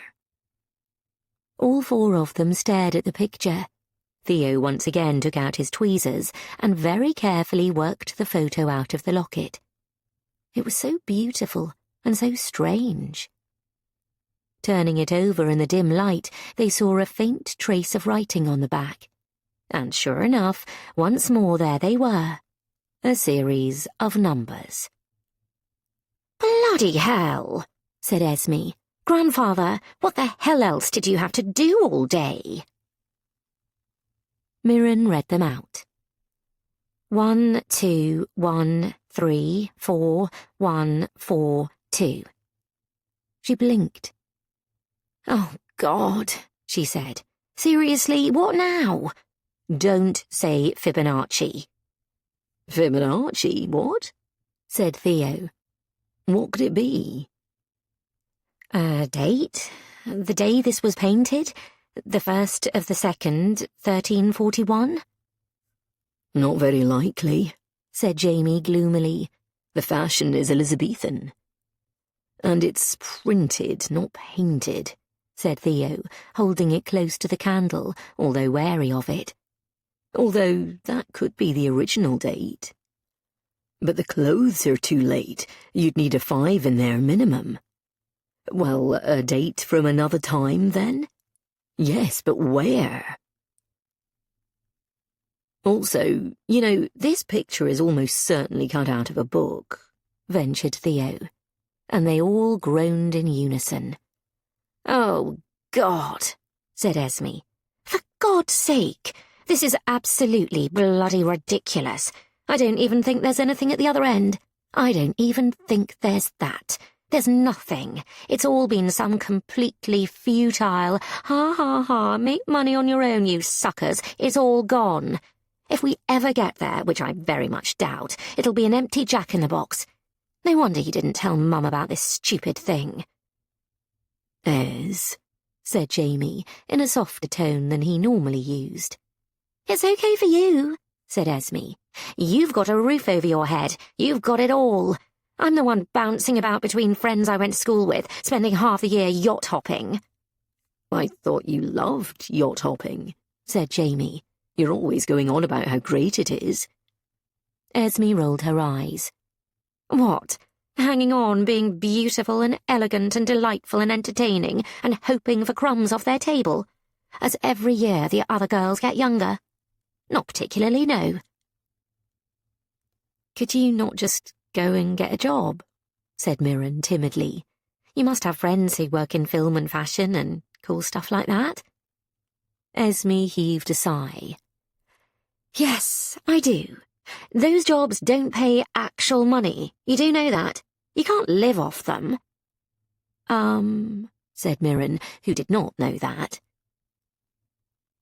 You don't search for books for a living, do you?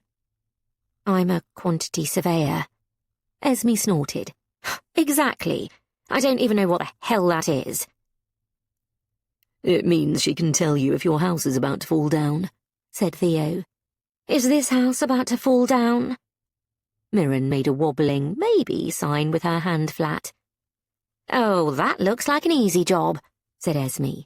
Better than wasting your time here with this nonsense. What do you think, Theo? You're meant to be the book guy. Theo looked serious. There's a lot of house clearance stuff here, he said. I think when your grandfather... We see this quite a lot. When he bought a lot of stuff at auction, when people get really accumulative with book collecting or anything else, they can get a bit less discriminating, which means they'll buy anything, and collections that come to auction, well, usually those families have been through them first to see if there's anything truly valuable. Esme folded her arms. So it's just a heap of fucking junk, she said. Just like I always thought. She kicked the wooden kitchen table leg in frustration. And he just let these bloody books pile all their way up over here like a fricking maze. The house is already a maze. He just made another maze out of garbage. Oh, Esme, began Mirren, feeling sorry for the beautiful posh girl, which felt like a completely absurd position to be in.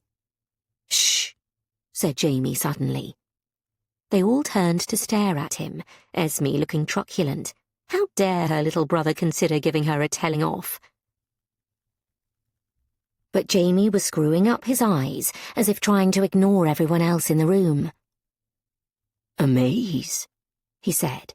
Yes, said Esme. That's what I said.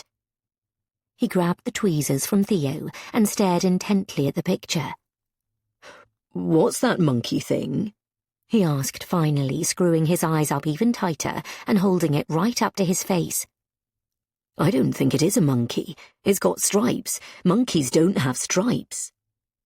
It's a bush baby, said Theo, something like that. Jamie snapped his fingers. It's a lemur. They stared at him, uncomprehending. Hang on, said Mirren. What about the boy with the ruff? Is he a fairy tale boy? He's wearing a fairy tale outfit, like in The Elves and the Shoemaker. I think something like that, said Jamie. Oh, Lord, it's on the tip of my tongue who he reminds me of. They stared at it. Poem, said Mirren, flapping her hand, then remembered it was still in her pocket. The saddest tale of woe is told, she said. Yes, said Jamie, then thought for a second. For never was a story of more woe, he quoted, than this of Juliet and her Romeo. Mirren grinned. The embroidered pantaloons, the dagger round his waist, the floppy hat. It's Romeo! Yes! They practically hopped up and down in glee. And, said Theo. Isn't it obvious? Said Jamie. Yeah, said Mirren. Oh, no, hang on, I don't get it at all. Why is there a locket with Romeo on it? The one thing this isn't, said Theo, is obvious. So it's Romeo, from Romeo and Juliet, said Jamie.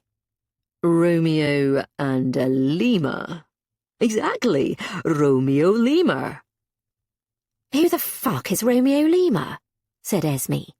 No, it's not a name. Romeo is R, Lemur is L in the phonetic alphabet. Theo scrunched up his nose. Lemur isn't L in the phonetic alphabet. It's Lemur. He saw Mirren's surprised face. I'm good in a pub quiz. Shut up. It's Lemur these days, said Jamie, refusing to be put off. It used to be Lemur. Then they changed it because more people recognised it. They should probably change Zulu now, said Theo, musing. OK, let's not get into this, said Mirren, staring at the tiny picture. Do you really think that's what it means? But then, what do the numbers mean? Well, it's possible. Look, this is a reach, said Jamie. You think? Said Esme. I think if you started with Romeo at the entrance of the maze and went 1 right, 2 left, 1 right, 3 left... They all stared. I haven't been in that stupid thing in years, said Esme. Well, that's not quite true, said Jamie, because someone used to go and smoke dope in it every school holidays. Esme didn't deign to give this an answer, but Mirren, looking at her, could see she was working it out in her head, mentally tracing her steps. Something occurred to her. Even now, she still instinctively went to her pocket for her phone, before remembering. Jamie, she said, the poem. How does it go? Jamie took out the copy he was keeping in his back pocket and traced down the lines. The ancient roots stand fast, he read. Oh yeah, those roots are ancient, said Esme. They've been growing it for hundreds of years. No, not roots. R-O-U. Jamie paused. Oh, he said. Well, it could be. I mean, it could be roots. Sounds encouraging, said Mirren. Or rubbish, said Esme. Well, what's next? Said Theo. A crown of gold, said Mirren. Is there a crown of gold anywhere? Esme and Jamie looked at each other. It all got sold, said Esme. Everything. This is so stupid. If we had any gold... Well, we wouldn't, because it would have been sold, said Jamie. He should have put that in his stupid poem, said Esme. All the gold which we accidentally sold, and now my stupid story is sold, and this house is stupid and old. Jamie walked towards the kitchen window. The snow had stopped, and a vast oak moon hung over the gardens. I think we should probably call it a day before Esme goes bonkers, he said. Don't be so bloody bold, said Esme. If it doesn't snow tomorrow, we can probably get out. Sky is clear, he said. That's a good sign. Hopefully everything will ice over. Shall we dress for dinner? No, because it's too fricking cold, shouted Esme after him as he disappeared upstairs. 34. They must be getting close, Mirren thought. They must be. What had seemed at first an impossible task, well, they had solved 2 clues today. They were doing it. There was going to be something there, out of the terrible jumble and mess of the house. She felt excited and rather proud. Tonight she chose a plain black 20-style dress, which cascaded straight down, with silver threaded through the fabric, and beautiful black-fringed shoulder caps that trembled when she moved. It made her stand differently, walk differently, to show it off. She put her curly hair in a low bun, pulled some ringleted strands free, and added smudgy eyeliner to her grey eyes, and descended by the front staircase this time, feeling unusually elegant. There was nobody in the drawing room. The fire blazed high, and she approached it gratefully. It was very strange being there by herself. Where had the boys gone? She had thought she'd heard Theo zipping down their shared corridor to the bathroom. She poured herself a very small whiskey, topped it up with water, and pulled an Elizabeth Gaskell from the bookshelf, a fine edition, old but barely read. She settled into one of the brittle, stylized chairs. She'd rather have been stretched out on the rug, but the dress was too lovely. Then she thought, who cared? Esme did whatever she wanted. The dress could be cleaned. Its owner didn't seem to care about it. She stretched out full length on the heavy rug in front of the fire and lost herself in Cranford again. Without her realizing it, the whiskey warmed her up, the flames popped and burned, and she felt her eyes start to close again, just as they had in the old man's bed. It couldn't all be what they'd done that day, she thought, that was making her so sleepy. It was modern life that had made her tired. So tired. Here the rules of modern life did not apply, and there was no doubt her body simply wanted to catch up. No phone, no internet dating, no being angry about Theo or anyone else, no job stress, no pickpockets. Her head nodded, and she found herself in that delicious halfway house between sleep and waking, where for some reason Mrs. Gaskell herself had turned up to help them with the clues, and they had all been very welcoming, except for Esme, who hadn't liked her shoes. The next thing she knew, someone was licking her face. She blinked blearily. What? Oh, hello. It was Roger, Jamie's dog. I thought you weren't allowed indoors. The dog's tail was waving joyously. Once it hits -4, he can, said Jamie's voice. Mirren sat up and looked around, cuddling the dog, who, for a rough, tough working dog who had no time for any of that namby-pamby lifestyle, sure did suddenly seem to love being in front of the fire, having a fuss made of him. Mirren scratched him behind the ears, and he practically whinnied in delight, showing her his belly and pushing his ear closer towards her. "Roger, stop being ridiculous. You're being such a pick-me," said Jamie's voice, and Mirren suddenly realized why she couldn't see him. He and Theo were carting in huge armfuls of mistletoe and holly, still festooned with snow. "Oh, my God," she said, jumping up. Roger jumped up with her to make sure she didn't break any hand-to-ear contact. "You dragged in all that stuff?" "It's nearly Christmas," said Jamie, going over to decorate the mantelpiece. "And I wanted to check if the ice was going to hold." "I got dragged along against my will," said Theo from the other side. "Bloody hell, it's freezing outside, and I thought it was cold to start with." "Keep switches away," said Esme, coming down behind them in a chic black mini-dress. "Witches," said Theo. "I'll add it to my list of things to be terrified of around here." "There's a big freeze tonight," said Jamie. "Better fill up the baths in case the pipes go. Might keep the kitchen one running. I'll tell Bonnie." "How can this possibly still be the UK?" said Mirren, shaking her head. "Excellent question," said Esme. "Come on, Theo. Come to the cellar with me." Mirren looked to see what he would do, to see whether his behaviour towards her last night had just been time-wasting for him, again, or whether he would keep pressing her with as much ardour as he had then. He glanced over at her, and Mirren sat, pink-cheeked and very still. Esme blew her cheeks out impatiently. "Are you coming, or what?" And it seemed that she was asking for rather more than just some company in the cellar. It felt to Mirren that Theo was having to choose. There was a space next to her by the fire. She looked at him. For a second, Theo said nothing. Then Esme made to move, and Theo got up and followed her, in her tiny dress, straight out of the door.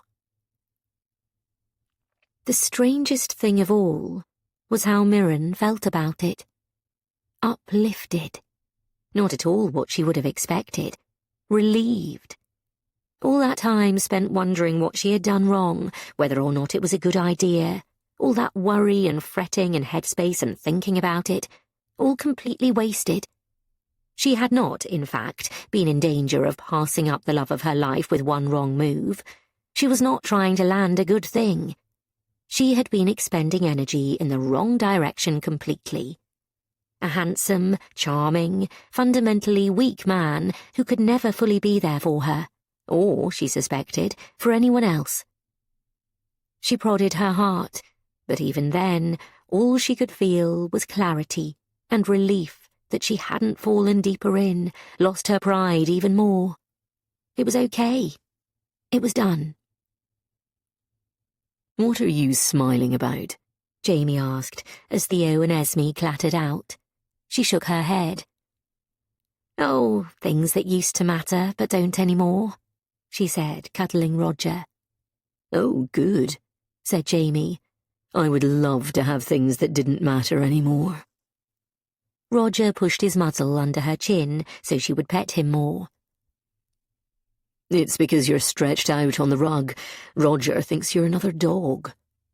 "Or maybe," said Mirren, "Roger knows a sympathetic person when he sees one." Roger looked at Jamie as if to say, "Why am I not in here every night?" And Jamie nodded briefly. "Hungry?" he said. "Incredibly," said Mirren, with some surprise, only just realizing it. "We had a good day, don't you think?" "I think so," said Jamie cautiously. "But who knows where it's all leading? It might just be on and round and round." "Well, the poem comes to an end, doesn't it?" "It does," he said. "Yeah." He looked around.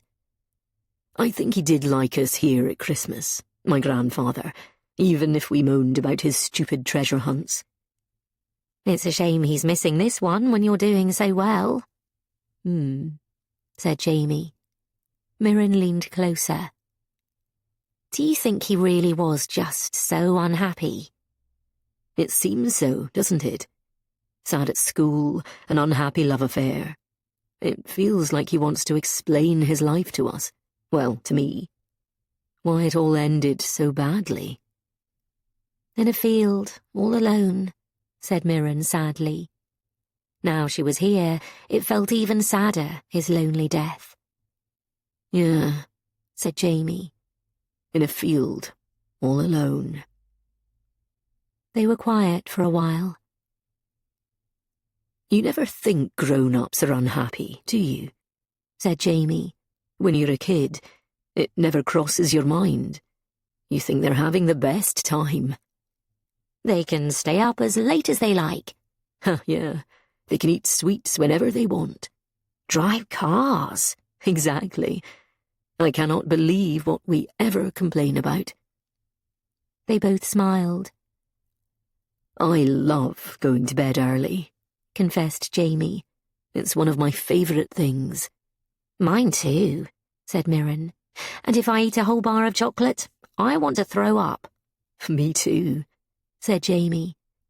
"Mind you, I used to do that when I was little as well. Plus the cost of car insurance, oh my God." "It feels," said Mirren, then hesitated. "It feels like he really wants you to know what it was like for him. It feels like he's seeking forgiveness, maybe, for messing up your inheritance." "I know," said Jamie. "I wondered that too. I think that I never really knew him." "Nobody knows their grandparents," said Mirren. "Maybe nobody understood him his whole life."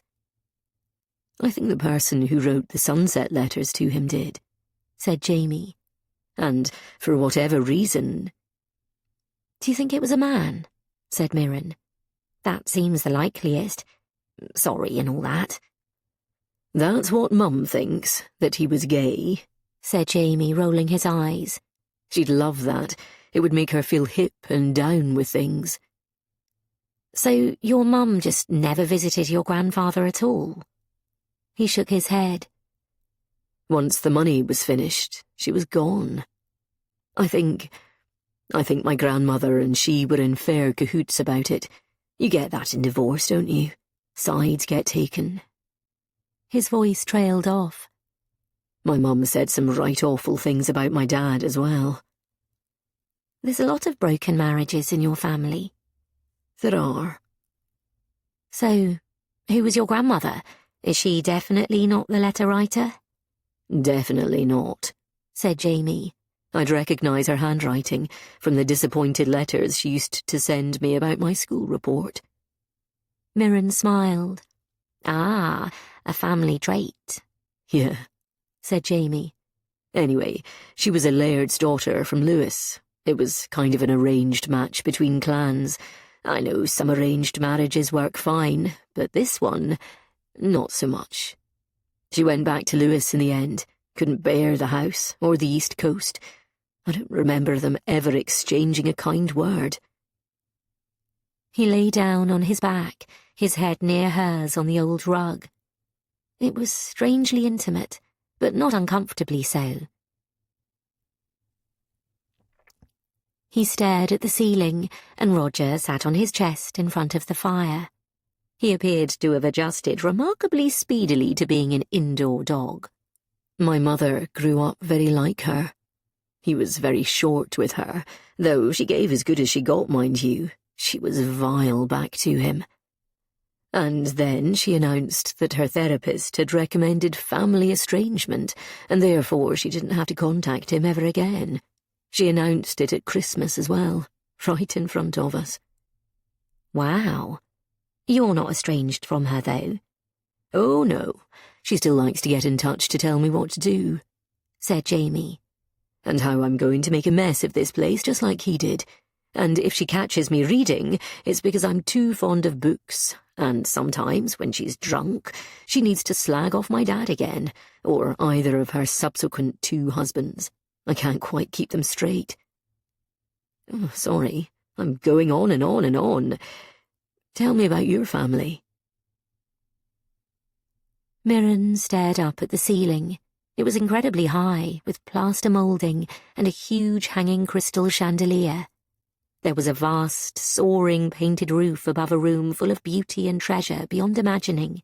Or there had been once upon a time. Pretty normal, actually, she said awkwardly, suddenly realising she was lying down in a castle next to an actual lord and trying her best not to make him feel bad. My parents broke up when I was small, but I still see my dad a lot. He's just round the corner. And my mum is busy working. She's a fusspot. I've got 2 brothers, both married, one to a boy, one to a girl, and they're fantastic. They all gang up so my mum doesn't get too fusspotty, even though obviously she does. We tend to meet up on a Sunday round someone's house. We try not to let Mum cook too much. I spent a lot of my childhood with my grand-aunt. She was so kind to me. She's the one who made me go to university, and the one who loved books and got me to find one that was missing. So that's kind of how I ended up here. Because you loved your family, said Jamie. And look how I ended up here, because mine all hate each other. Mirren found herself stretching out and reaching for his hand and squeezing it. Sorry, he said. Forget the self-pity. It's not very attractive. It's just this time of year. Mirren was on the point of saying that he was perfectly attractive, but stopped herself just in time. The thought itself travelled up her like an electric shock, and she was worried her hand would start to sweat. It felt nice in his large, comfortable one. It's okay, she said instead.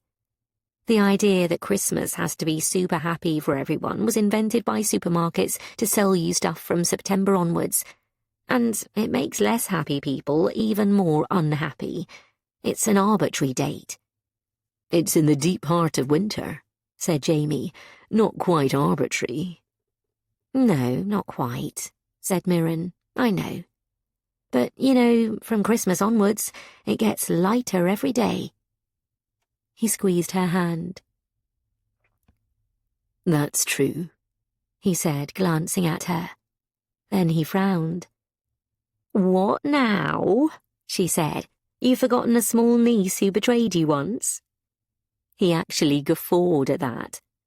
Oh, God, I really am terrible. You know, I have lots of nice friends who like me a lot. Really? Said Mirren. Are you sure they're not just braying toffs you just happened to be banged up at school with? He covered his face with his hands. Oh, Lord, the abuse, he said, but he was smiling. Anyway, that's all anyone's friends are. True, said Mirren, smiling to think of how her old, very dear school friends would take being described like that. And I didn't have an unhappy childhood, not really. It was normal to me. And I had the estate to charge about in, and Bonnie's grandmother was very kind to me. She grew up here too. Mirren nodded. You seem close, she said carefully. She wanted to know. I've known her my whole life, said Jamie, and Mirren found herself suddenly feeling uncharacteristically jealous. Actually, he went on, I was thinking that if we end up spending Christmas here, I haven't got anyone Christmas presents. Oh, Lord, said Mirren. I do, but they're all in their hiding place at my mum's. What, for us? No, for my family. I'm going to be in such trouble for not sorting out Christmas, or going to see my brothers. Will they give you the silent treatment? Asked Jamie sympathetically. Oh, God, no, said Mirren in surprise, though they won't be happy about having to move their Christmas day to wait for me. For a moment, Jamie lay on the ground, slightly amazed. Wow, they'd do that, he said finally. God, you are so lucky. Mirren turned her head towards his. But no, she said quickly. There's all this other stuff you don't realise. Like, my job doesn't pay enough, my company is going down the tubes, I can't live anywhere nice, I'm always late, I can't meet any men who want to commit, I don't know if or when I should settle down, I can't really handle modern life, I can't find a career I really love, and I'm never going to be able to afford to start a family or buy a proper house or retire. My life is a mess. Jamie screwed up his face. Whereas I have too much sodding house and absolutely no choice in a career that isn't desperately clinging on by my fingertips. They looked at each other, still lying head to head on the floor, and suddenly they burst out laughing. It was so unexpected. Oh, my God, listen to us, said Jamie. He sat up. Boo-hoo, my house is too big, even though I am relatively young and in perfect health and don't live in a war zone. Mirren sat up too. Boo-hoo, it's really annoying when your family loves you so much. He laughed. Oh, my God, my nightmare-happy family en route to growing up to be healthy and pretty. Mirren fell silent. He'd called her pretty. Which, well, she was flattered. She couldn't help it. On his part, he looked as though he felt he had gone a little far and hadn't meant to say it. She scrambled to her feet. Anyway, that doesn't solve nobody getting any Christmas presents. I know. He jumped up too and stood a fair distance back from her. Mirren looked around. It may seem a little obvious, she said, but we could probably choose a book for everyone. Jamie laughed. Oh, God, the last thing anyone wants to see, ever again. I don't know, said Mirren stoutly. Nobody slagged off books in her presence. A good book is a good book, regardless. I don't know what I'd get Esme, said Jamie. She only reads Vogue. Oh, that's easy, said Mirren instantly. Jilly Cooper, she'll love it. Have you seen any? I think so, in the North Library yesterday. I did think it would have been funny if your grandfather hid his clues in something really sexy. Wouldn't be a bad place. Would be a terrible place, said Mirren instantly. Don't put it in any books people can't stop reading if you want it to remain undiscovered. He grinned. See, that's why we need you. She looked up at him then. His worried face, the slightly too long hair, his fine brow and long nose. You could see his mother was a beauty. It showed in his fine features, his wide eyes and full lips. The fire crackled behind them, but there was no other noise in the room, and suddenly the atmosphere had changed. Something about need. There was a hunger suddenly in his eyes that Mirren hadn't noticed before, and in herself too. She had felt something crystallize inside her, not because his story was sad, although it was, but because he had been able to share it with her, to talk person to person, honestly and genuinely. She didn't find that in a lot of men. It made him attractive in a way she doubted he would understand. To explain to a man that it was strong to display vulnerability was not something in Mirren's experience that worked terribly well in this world. Theo never would understand. But she wasn't interested in Theo now, not even the slightest. It had turned off like a switch, because suddenly there was someone here she found herself far more drawn to. He had felt it too, she was sure of it. It felt like sparks flying in the heat of the room, his expression changing from worry to something like hope, as the fire crackled and he looked at her steadily. What kind of book would you choose for me? Mirren thought about it. Something sad to begin with, but ultimately uplifting. With a happy ending? She looked at him directly then. Why not? She said, and suddenly her tone was breathy and unmistakable. He moved forward, almost imperceptibly, just a little, and Mirren found herself too, almost hypnotized, moving forward just the tiniest bit, her entire body leaning towards him, wanting to be closer. Immediately stopping as the door from the kitchen crashed open loudly and the rest of the party tumbled in. 35. The noise was ridiculous and just seemed to get louder as they both sprang apart as if doing something they shouldn't. Mirren felt her cheeks flame as Bonnie burst through the servant staircase doors, followed closely by Esme and Theo, all of them shouting. Bonnie was laying down a tray full of cold cuts, cheese and fresh bread, with chutney and pickled onions for them to make a hearty ploughman's supper. "I told them," she said to Jamie, her face pink and quivering. She stopped for a moment, looking at both of them, as if she could smell something in the air between them. Mirren frankly couldn't put it past them. She already thought it entirely possible that Bonnie was part witch. Esme and Theo were yelling incoherently, and Mirren ascertained quite quickly were absolutely roaring drunk. They must have achieved this with some speed, although she wasn't wearing her watch. Time didn't seem to stick to its normal passage here. It wobbled in and out. She couldn't tell how long she and Jamie had been lying on the rug, talking of this and that. It could have been hours or minutes. She looked over to him. His sandy brown hair had fallen in his eyes, and the little frown line was back. She wanted to use her fingers to smooth it out, to calm him down. Then move her hand lower. "What the hell?" he was saying. "They've been all through the kitchen," said Bonnie, looking irritated for the first time. "Stuck their fingers in the Christmas pudding. They drank the cooking brandy. Now how am I going to set it on fire?" "You were going to set it on fire?" Mirren was genuinely excited. "I love Christmas pudding." "It was terrible," slurred Esme. "Oh, great. Not sure."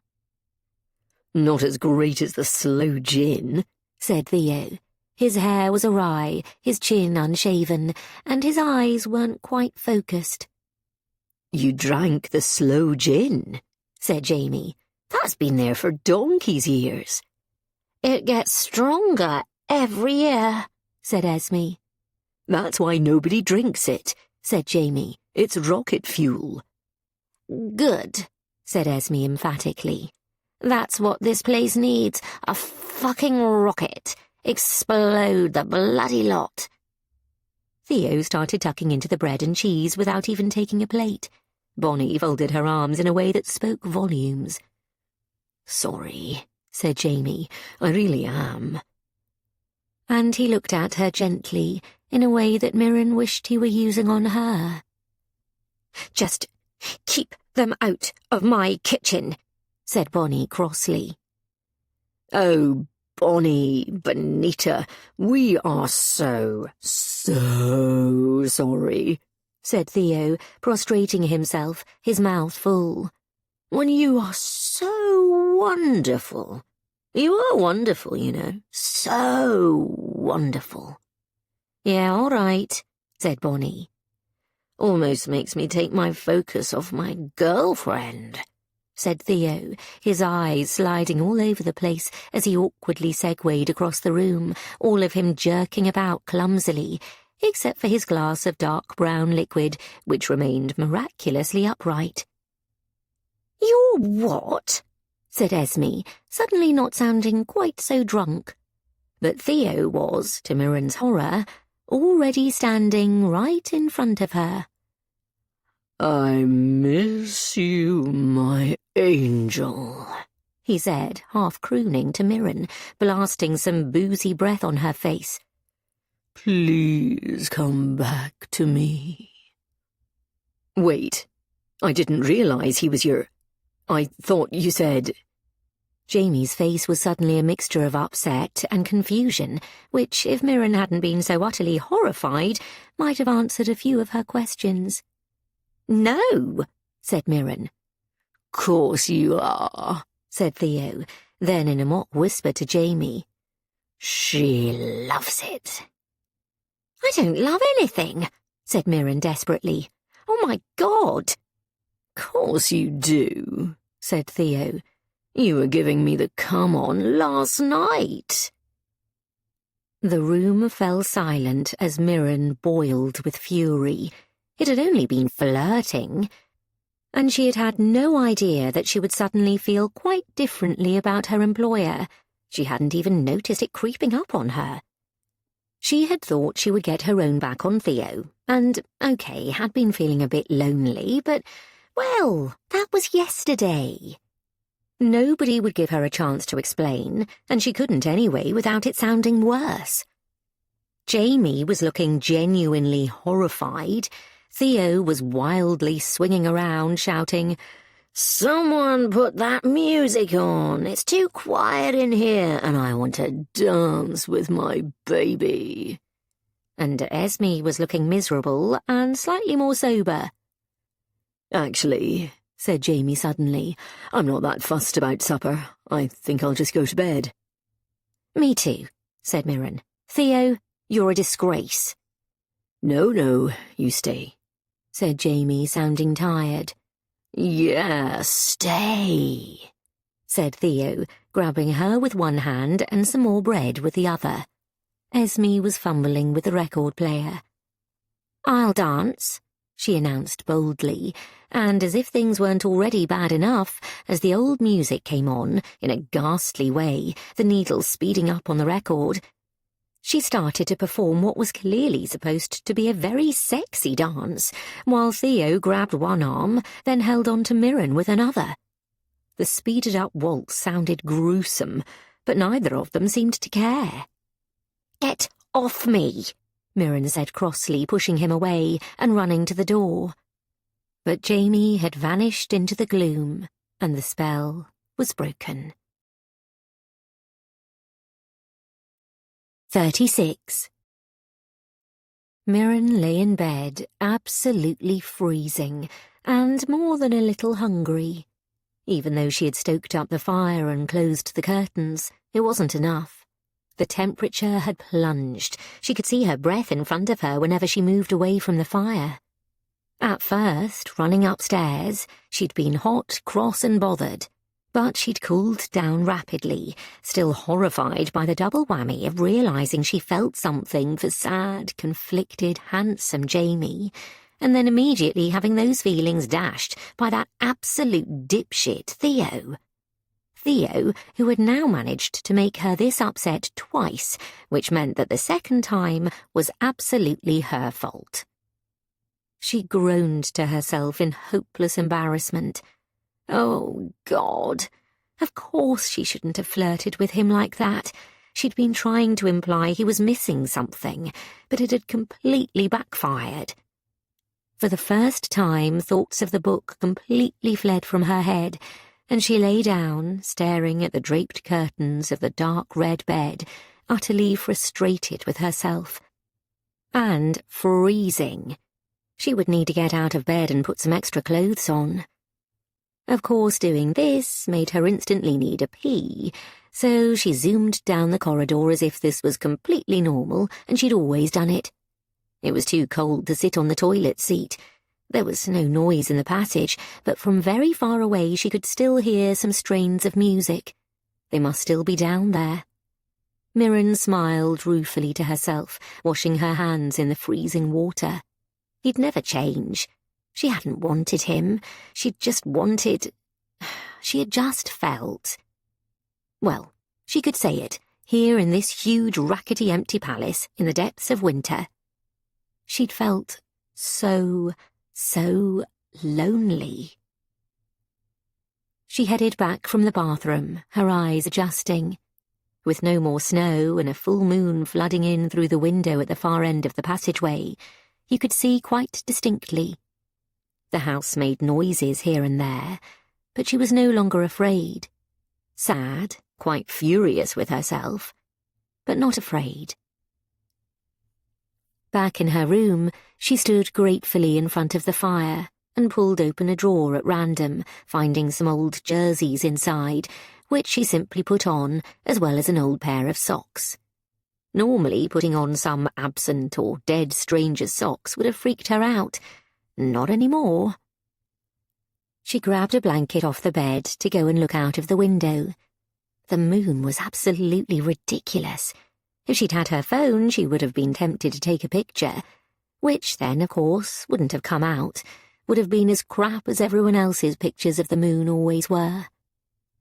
But it was extraordinary. It had opened up a silver road on an unusually calm sea ahead of her. It was flat, like a pond. Looking at it, Mirren thought of old stories about creatures from other worlds walking down moonbeams like this, and realised she was just going to scare herself. But it was clear enough outside to see the snow, sparkling in the moonlight, the sheer edge of the cliff just below her. No birds were abroad, no creatures, everything tucked away cosily, hibernating in caves and holes, covered in leaves, all safely far away in southern climes. There would be badgers, she supposed, snuffling through the dark winter woods, a fox left thin in the cold. But here, at the very end of the world, there were only grey bumps on rocks far, far below, which might be seals, or could be nothing at all. It was a world full of mystery and magic, and felt suddenly to Mirren better.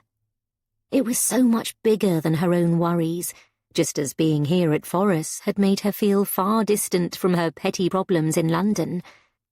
Looking out onto the broad, pitiless stars gave her, at least, a sense of perspective. There were, after all, far worse places to be. She glanced at the door and thought at last of Jamie, of when they were lying side by side, his long legs stretched out.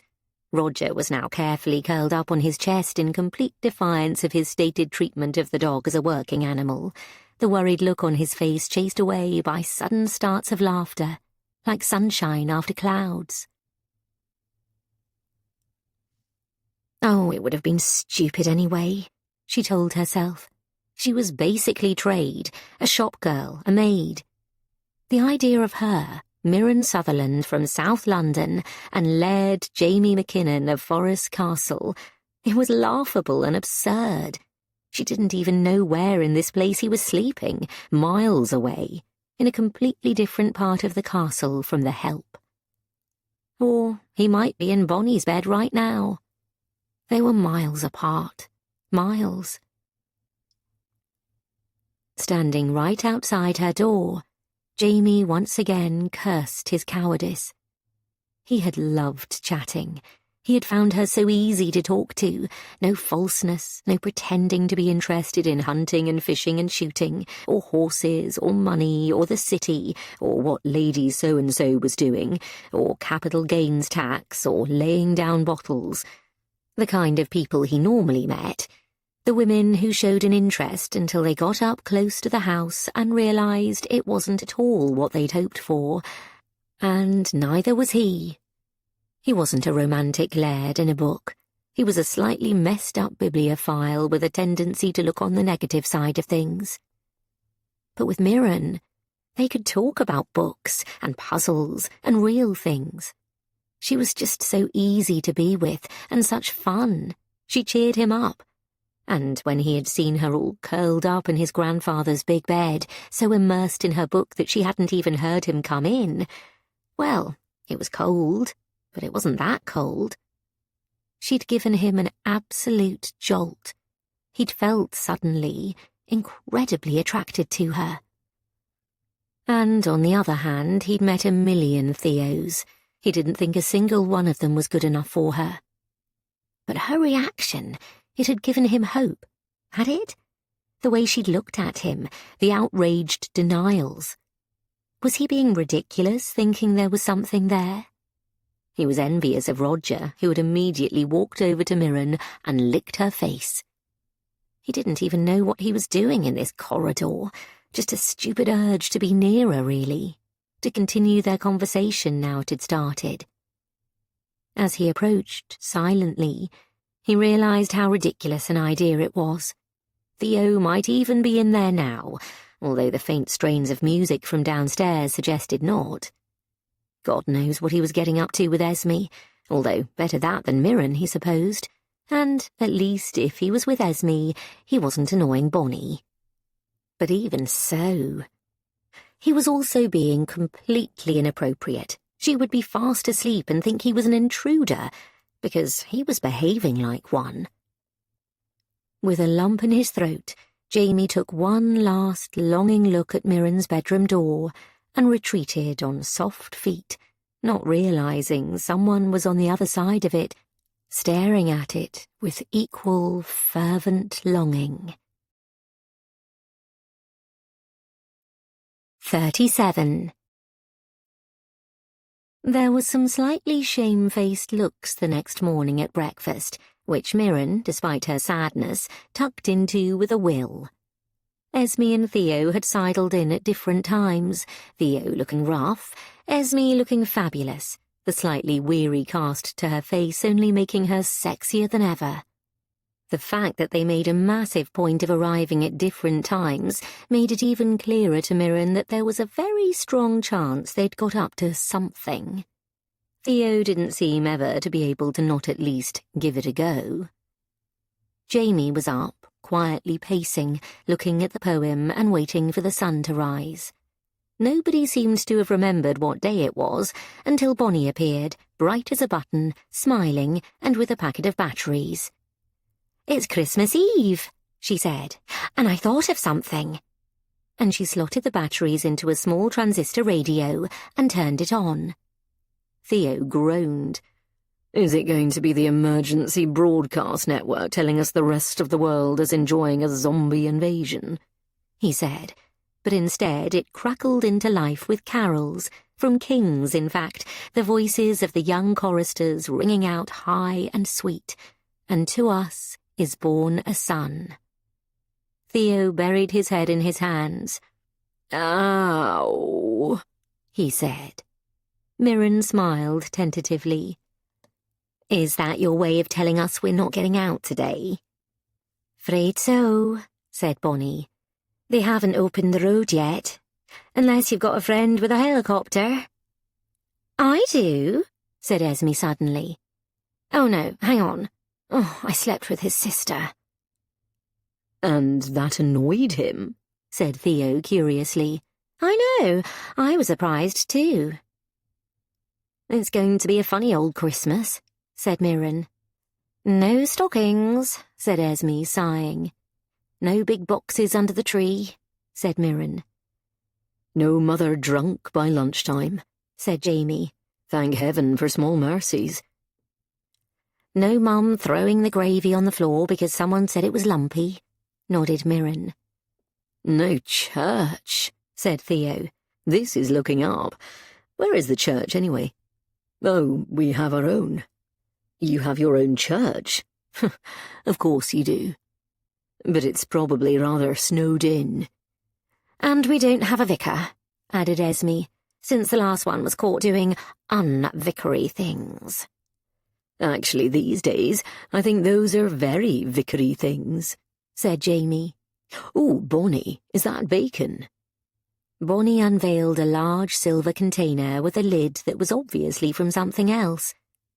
Oh, God, I love you, groaned Esme. I thought you were vegan, said Jamie. You're the animal lover. Yes, said Jamie. Kindly and organically reared animals are okay to eat. Says you. Lots to do, said Bonnie, making a retreat.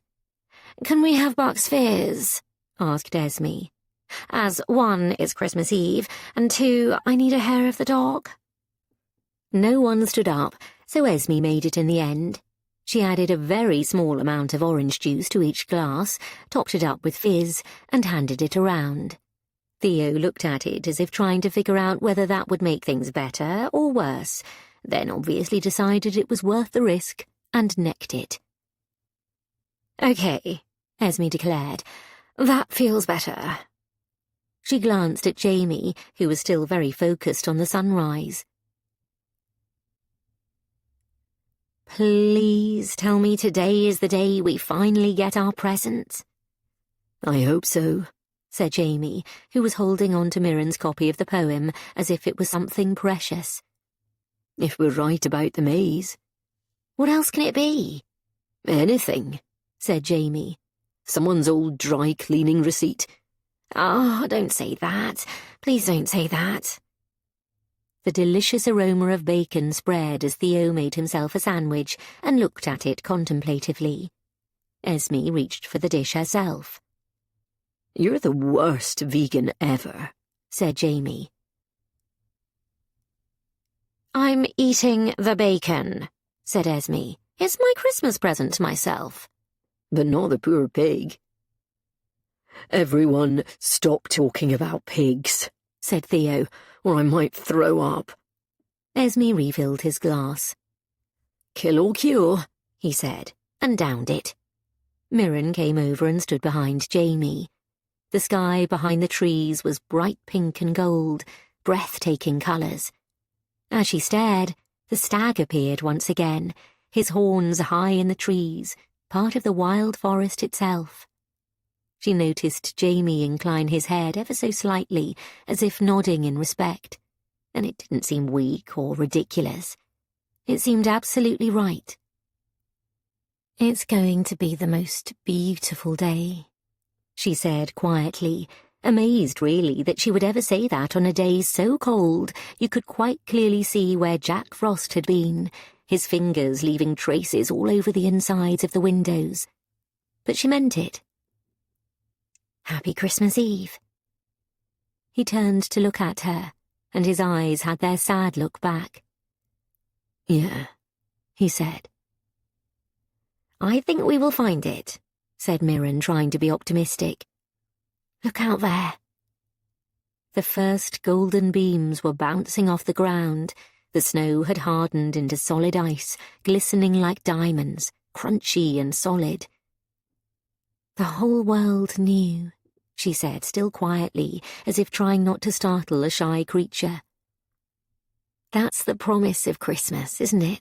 Whatever you believe. The whole world turns shiny and new again. A brand new year, a brand new baby. It's always the same, and always new. Jamie nodded. The shadows of the trees on the white lawn were incredibly long.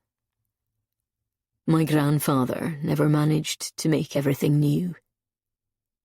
You're not him, said Mirren. You're not Jamie. He smiled ruefully. Got that same name? That doesn't matter, said Mirren. At Christmas, everything old is new again. He looked at her. Did you choose me a book present yet? She smiled. Yes. I want it, he said. I want my present. Can I have it today? We can pretend we're European. And because his smile was finally back, Mirren reached into the pillowcase she had filled when she hadn't been able to sleep the night before and pulled it out. Jamie beamed when he saw it. I haven't read this in years. He opened up the first page. In a hole in the ground there lived a hobbit. He smiled. I loved this book. Good, said Mirren. Hang on, said Esme. You got up last night and went and looked at more books. Mirren looked back at her. You don't know how lucky you are, she said. It's a treasure trove here. I found the South Library. The moon was so bright, and I couldn't sleep, and I was hungry. You didn't leave me very much. Theo and Esme had the grace to look shamefaced. Mirren didn't mention that she had secretly rather hoped she might bump into Jamie wandering about in the halls at night time. She hadn't. She handed over a book to Esme. Valley of the Dolls, Esme read. The book too hot to publish. Ooh, she went on. This looks like it would be just my kind of thing, although I don't read much. You'll still like this. What happened to that other one you mentioned, the sexy one? Asked Jamie. I kept it for myself. Shh, said Mirren, and Jamie let his smile out cautiously. Theo crossly flapped his hands in her direction when he saw his book, the second glass of champagne having fallen out with the first one and being in no mood to make polite conversation. A rake's diary, he said. That seems harsh. Au contraire, said Mirren sternly. If you'd been living back then, you'd have done some terrible harm. I'm not sure whether to take that as a compliment or not, he said, flipping through the illustrated plates. Not, said Mirren, and Jamie glanced at her, wondering. Bonnie, said Mirren, as Bonnie set down steaming plates of black pudding, haggis, and eggs. Esme's eyes grew moist with longing. Theo, on the other hand, looked rather green. Bonnie looked up. This is for you. It's not much, said Mirren. And also not yours to give, pointed out Esme. No, I realise that, said Mirren. I thought we could read them here. It was a copy of a book called Longbourn. I wasn't sure if this was appropriate, said Mirren. If it isn't, I'm really sorry. I just work here too. Bonnie turned it over. It was Pride and Prejudice, written from the point of view of the servants. Mirren tensed in case she was offended, but Bonnie immediately softened. Thank you, she said, looking Mirren in the face for what felt like the first time. Thanks for this. I think I will read it. You don't have to, said Mirren. No, I will, thanks, said Bonnie, holding it close. Come on, said Jamie. Hurry up and eat. The sun is up. Well, nearly. Where is this maze? Said Theo. Maybe it's so far away that one of us should actually stay back here and, hold the fort. They looked at him. The fresh air will do you good, said Mirren, with no sympathy whatsoever. Esme sighed. It's on the far side of the loch, she said. Why is everything so far away? Groaned Theo. We have a London garden square. Everything's right there. Mirren's mum's suburban garden was the size of a pocket handkerchief, so she didn't mention it. We could do with a tramp, she said. Christmas Eve morning walk after our huge breakfast. It was indeed huge, and after several refills of tea, even Theo looked as if he might be ready to go. "I know what we need," said Esme, nodding towards the boot room. "No, don't," said Jamie. "You're terrible anyway." "I am not." "You are. Always used to lean on the gardeners." "Oh, well, yes," said Esme. "But that was before I spent that winter in—" Her voice trailed off as she mumbled something that might or might not have been St. Petersburg. "What are you talking about?" said Mirren. "You'll see," said Esme. "You'd better check it," said Jamie, the little furrow appearing. "If there's ice on the inside of the windows, then you know it's fine," said Esme. "Come on, you old woman, let's go." And she leapt up, Theo groaning in her wake. 38. All trussed up, Jamie flung open the boot room side door onto the gravel driveway. Esme looked at the sky, then at her still buried, now frozen car, and sighed. Jamie hefted up a bag and stomped out, without his snowshoes today, just thick boots. "We need crampons, really," he said.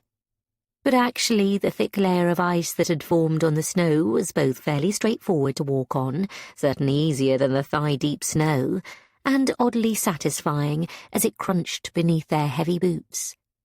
The sun made all the difference, though it was now straight in front of them, blinding them. Theo reached into a pocket and brought out a pair of sunglasses, which made the girls laugh. And suddenly, in the very far distance, they heard something. "Shh, listen." It was very faint, and not their church, but the bells were ringing, and the day was so still that the sound had carried all across the valley.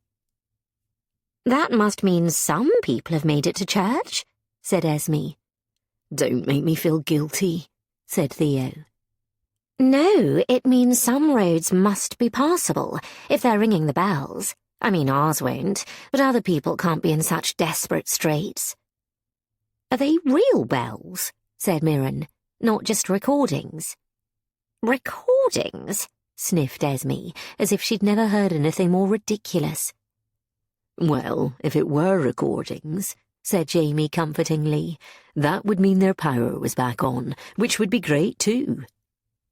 It was rather lovely to hear the sound of the pealing bells bouncing off the crackling white world as they began to scrunch their way across the lawn in a direction Mirren and Theo hadn't been before.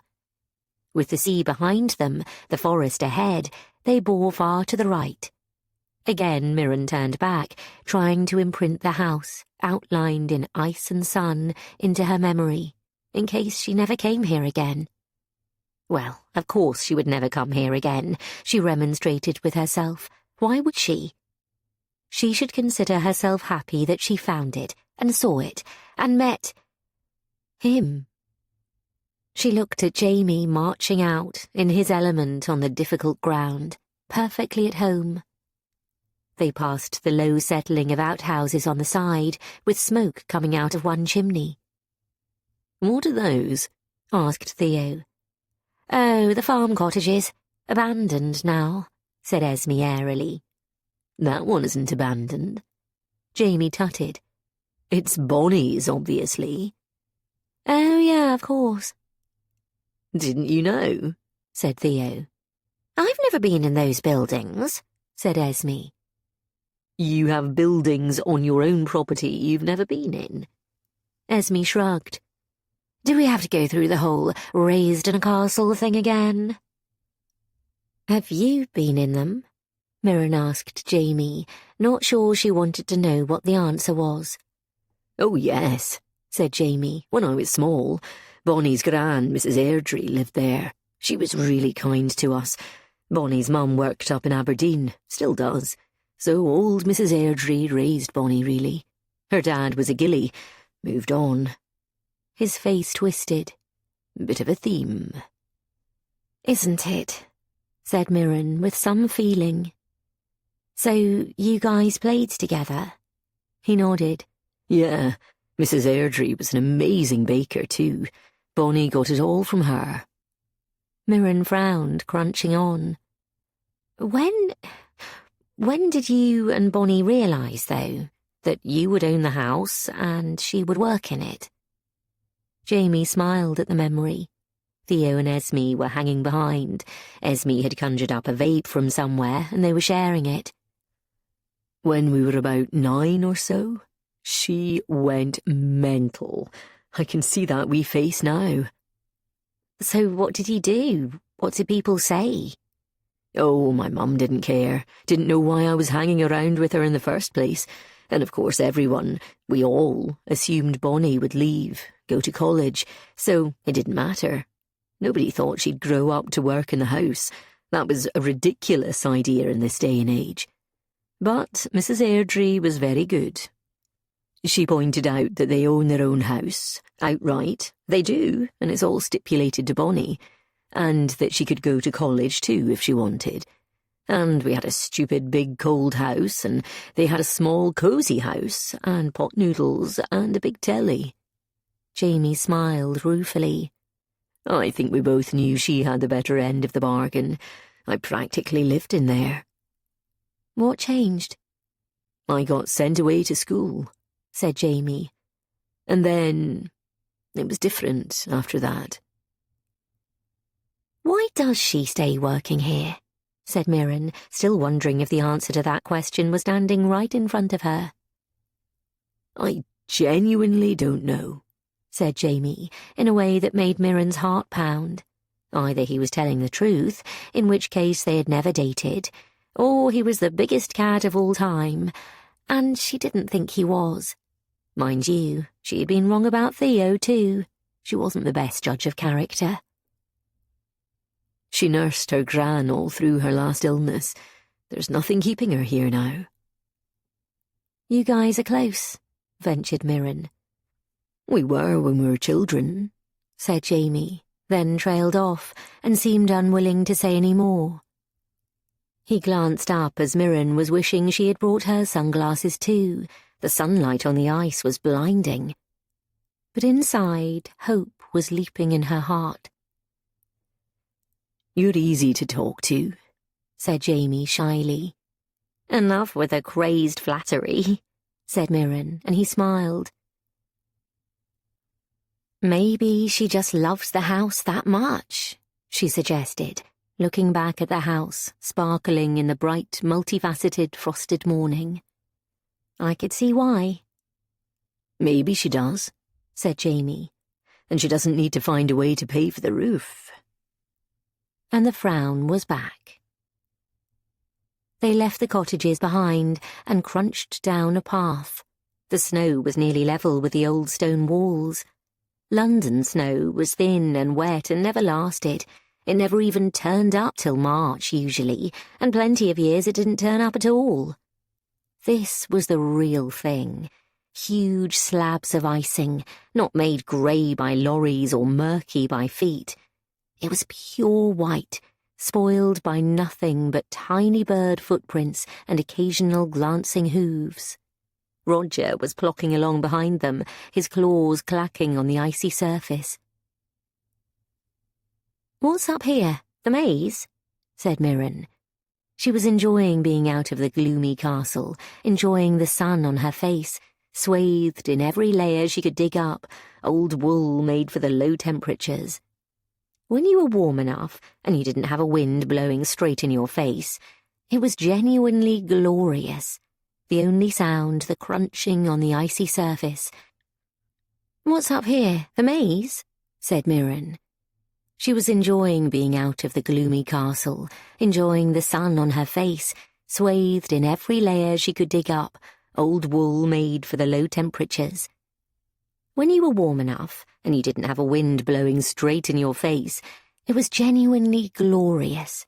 The only sound, the crunching on the icy surface. The giggling of Theo and Esme some way behind them. The scritch, scritch, scritch of Roger's paws. "No," said Jamie, smiling and taking down his rucksack. "There's a loch. You go round it to get to the maze." "Okay," said Mirren. He pulled something out of his rucksack. It looked like a weapon of some kind, old steel. "What's that?" He handed it to her. It was a pair of ice skates with a metal blade underneath, but the tops were simple wooden frames designed to be buckled on top of the shoes you were already wearing. "Oh my God," said Mirren. "You are kidding. These are death traps." "Nay, they're fine," said Jamie. "They just take a bit of getting used to, and they don't go as fast as modern skates, but speed isn't really of the essence." "No, I mean you are stark raving crazy," said Mirren. "You're going out on—" They had reached the swimming hole now. As Jamie had said, it wasn't very big, and it had frozen end to end. It looked absolutely solid. "No," said Mirren. "I've read Little Women. Don't be an idiot." "That was on a river," said Jamie. "This is a tiny loch. Completely different situation, believe me." As if to illustrate matters, Roger ran out onto the ice. "No!" shouted Mirren. "Roger, come back, sweetie!" Roger wagged his tail furiously, as if to say, "Thanks so much for mentioning my name. I'm fine."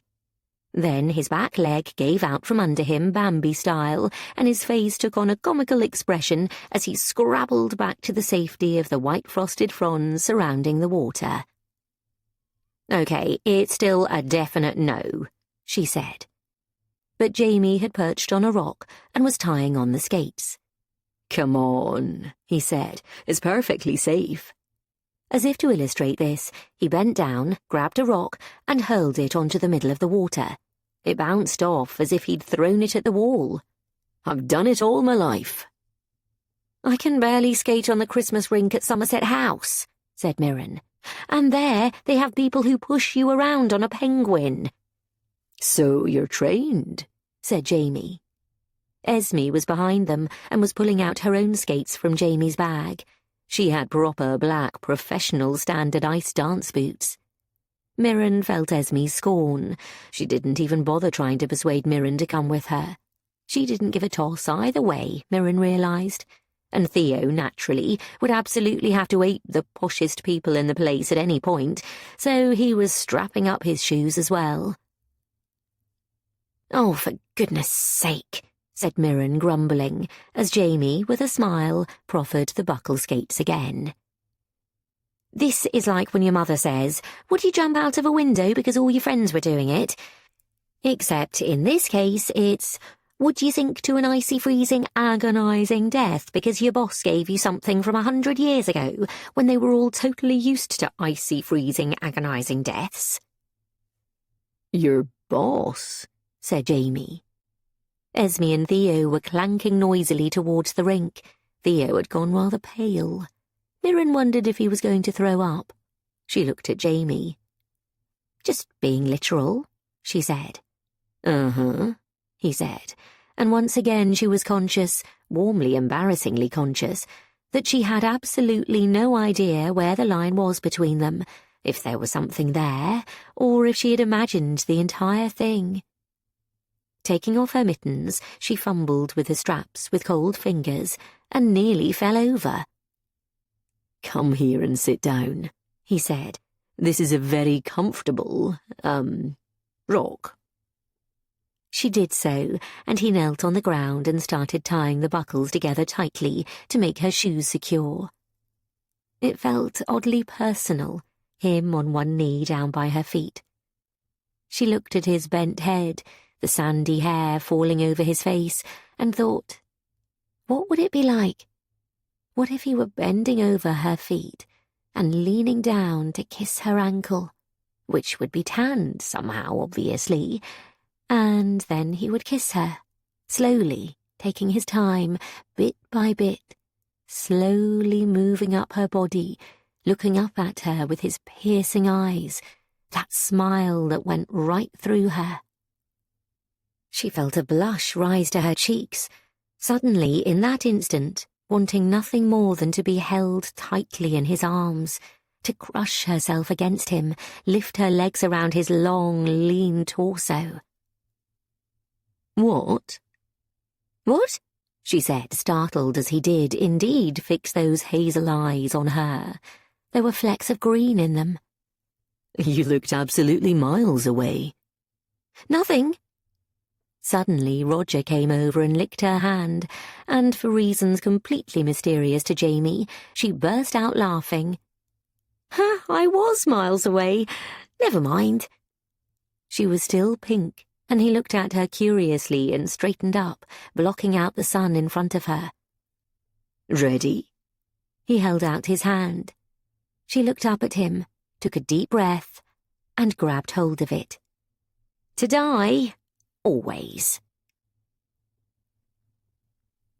Down on the loch, Esme was already circling, and as she stood up, Mirren stopped for a moment to watch her, her long, slim body encased in high-end ski gear, making her look chic rather than, for example, a woman who wore all her clothes at the same time to avoid budget airline baggage charges, the way Mirren did. She was a lovely skater, could turn and go backwards, and Mirren, watching her, couldn't help but feel a tug of envy. Theo, it was becoming obvious, didn't really have a clue what he was doing, and was clumping extremely nervously around the side of the loch. There was a wooden deck for jumping and diving in the summer, and he was holding on very hard to that and stumbling forward, still looking very, very wan. There were no ominous creaking noises, Mirren noticed. Is the ice definitely okay? Esme heard this and rolled her eyes. She stood right in the middle and stomped loudly with her skates on. Come on, city mouse, she said. It's perfectly safe. Mirren took a step and skidded, went slightly off balance and put her arm out. Jamie caught her effortlessly. Come on, he said, tucking her arm into his left elbow and leading her down to the side of the dock with his right hand. Okay, he said as they stood, the ice solid under their feet, with a leaf and a few twigs here and there that Esme was picking up. You ready? Mirren smiled. My icy doom, she said, and held on tight as he skated out firmly to the middle of the lake. This ice was different from skating rink ice. It was bumpy where the water had formed in crenellations, and it was dirty, but the old skates were solid and square and non-aerodynamic, designed instead to cut through debris. They worked surprisingly well. The real surprise, though, was Jamie. He led them to the other side, far away from Esme's antics, and from Theo, who was still holding tightly to the dock and looking very uninspired. Keeping close to the centre where the ice was smoothest, Jamie started to pull Mirren round in vast circles. It was quite the contrast, his nervous demeanour in the house, compared to here, where he moved confidently, freely. He was fast, and Mirren was soon breathless trying to keep up with him. But she could keep up, she found, to her amazement, once she stopped worrying about twisting her ankle or the ice cracking, and simply let herself go. Once she relaxed into his grip, they became even faster, and he passed her from hand to hand simply because he could, and she found herself laughing out loud, staring up at the blue sky, her cheeks pink, her breath white, and felt something she couldn't quite put her finger on, and then realized it was joy. It was a joyous thing to do on Christmas Eve morn, a joyous, crisp, sunny, icy day to be abroad, to forget everything else in her life and just enjoy, for once, this moment, with no phone, no photos, no worries, no family, nothing, except a strong hand in hers, a place where it felt completely natural to be. She heard the scraping of the metal blades on the hard frozen lake. Earth stood hard as iron, Mirren found herself thinking, water like a stone. She felt the cold air in her face, the laughter and fresh air in her lungs as he spun her under his arm, and somehow, miraculously, she managed it and ended up back there, facing him, both of them laughing at one another. "Oh my God, are you guys waltzing?" came Esme's voice, breaking the spell. and they started to slow their turns, both of them pink-faced and out of breath, and staring at one another. "And what the hell is that?" said Esme suddenly, and they both turned around, Mirren afraid once again that the ice was going to crack. But it wasn't. It was just Theo being copiously sick by the side of the dock, and the spell of the morning was broken. They packed the skates away at the far side of the little loch. "Thank you," said Mirren, meaning it. "That was a lot of fun." Did it make up for the fact that there aren't going to be any presents apart from the books? "The books are enough. Plus, that was a gift," said Mirren quite seriously. He grinned. Not everyone thought so. Although Theo, it appeared, was much recovered after his spew and was marching on happily. They went to catch them up. About 200 metres due north of the loch was a gate that led out to the cliff top, the sea far below them on the right. And there, beyond the gate, was the twisting, turning, white-fringed deep green of a hedge maze. 39. "This is amazing," breathed Mirren. "It's just like The Shining," said Theo, looking concerned. "Oh my God, it has icicles and everything." "Who looks after it?" Esme looked at Jamie. "You?" "No, I try and keep it trimmed." "So you'll know it back to front?" "I don't," said Jamie. "I just trim the outside, keep my fingers crossed for inside." The blue sky was clouding over and the temperature dropping by the minute. Now that she was no longer whizzing round the ice, Mirren started to feel cold, and found herself wishing profoundly that her hand was still in Jamie's. Jamie tried the gate. It was locked. "You lock the maze?" Both the McKinnons looked faintly embarrassed. "Have you got the key?" Esme said to Jamie. Jamie pulled out the ring of jingling keys he'd had before, but it was obvious none was nearly big enough for the large gate. "Nope," he said. The hedge walls around the gate were far too high to climb, and Mirren started to feel like the prince in Sleeping Beauty, expected to fight his way through 100 years of growing brambles. "Huh," said Esme. She pushed at the rusty old gate, but although it made a creaking noise, it didn't give. "There must be a way in," said Theo, starting to push his thin torso against the hedge walls. "There must be a gap." They followed the perimeter round. The square of the hedge reminded Mirren of the maze of the house itself, with its 4 points and long corridors. Finally, 2/3 of the way round, they halted when Roger vanished, disappeared, and then could be heard barking furiously from the inside. "Roger!" shouted Jamie. "Yeah, Roger, open the gate," shouted Esme, then to the others. "What?" "How did he get in?" Jamie felt along the hedge until, almost imperceptibly, he came across a small gap in the hedge at the bottom. "Well," he said, ducking down and disappearing. 2 seconds later, he threw his hat in the air from the inside. "Yeah, that works." "Why is there a gate, though?" asked Mirren, as Theo got down on his hands and knees and pushed his way through.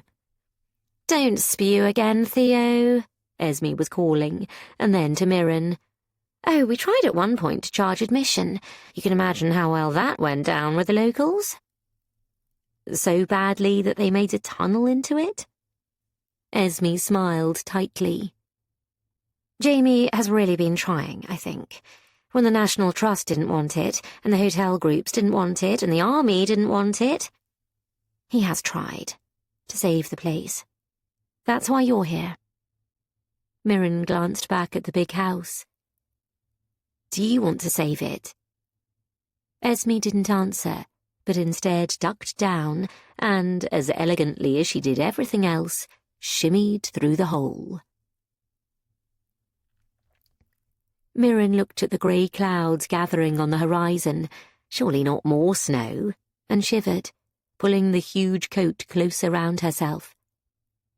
Then she too crouched and squeezed herself through the narrow hole in the hedge wall, thinking, not for the first time, that this was quite the oddest Christmas she'd ever known. First problem, Jamie was saying. We're already lost. Inside the maze it felt cold and gloomy. There was snow that hadn't iced over because the hedges were too thick, and the sky really felt grey now. It wasn't pleasant at all. Long passages ran in both directions, the hedge a dark green with a topping of white. In the summer, Mirren thought it must be magical. But now, with the sky darkening, it felt threatening. Not a sound could be heard that wasn't the crackling of snow and ice beneath them. What do you mean? Isn't this your maze? Said Theo. Yeah, explain to me how your phone works, said Jamie. He glanced around. The thing is, if we have to follow the locket's instructions, that means we have to start from the entrance, and I'm not sure. Don't be ridiculous, said Mirren. It's over this way. And she set off confidently back in the direction of the loch, only to find herself 2 seconds later in a cul-de-sac which contained a mildewed stone statue of a griffin. She came back and went the other way, with the same results. Oh, for God's sake! My great-great-great something designed it, said Jamie. There was a fashion for mazes. The more complicated the better. They were like the roller coasters of their day. Mirren stomped back crossly. There is an incredibly big streak of nonsense in your family tree.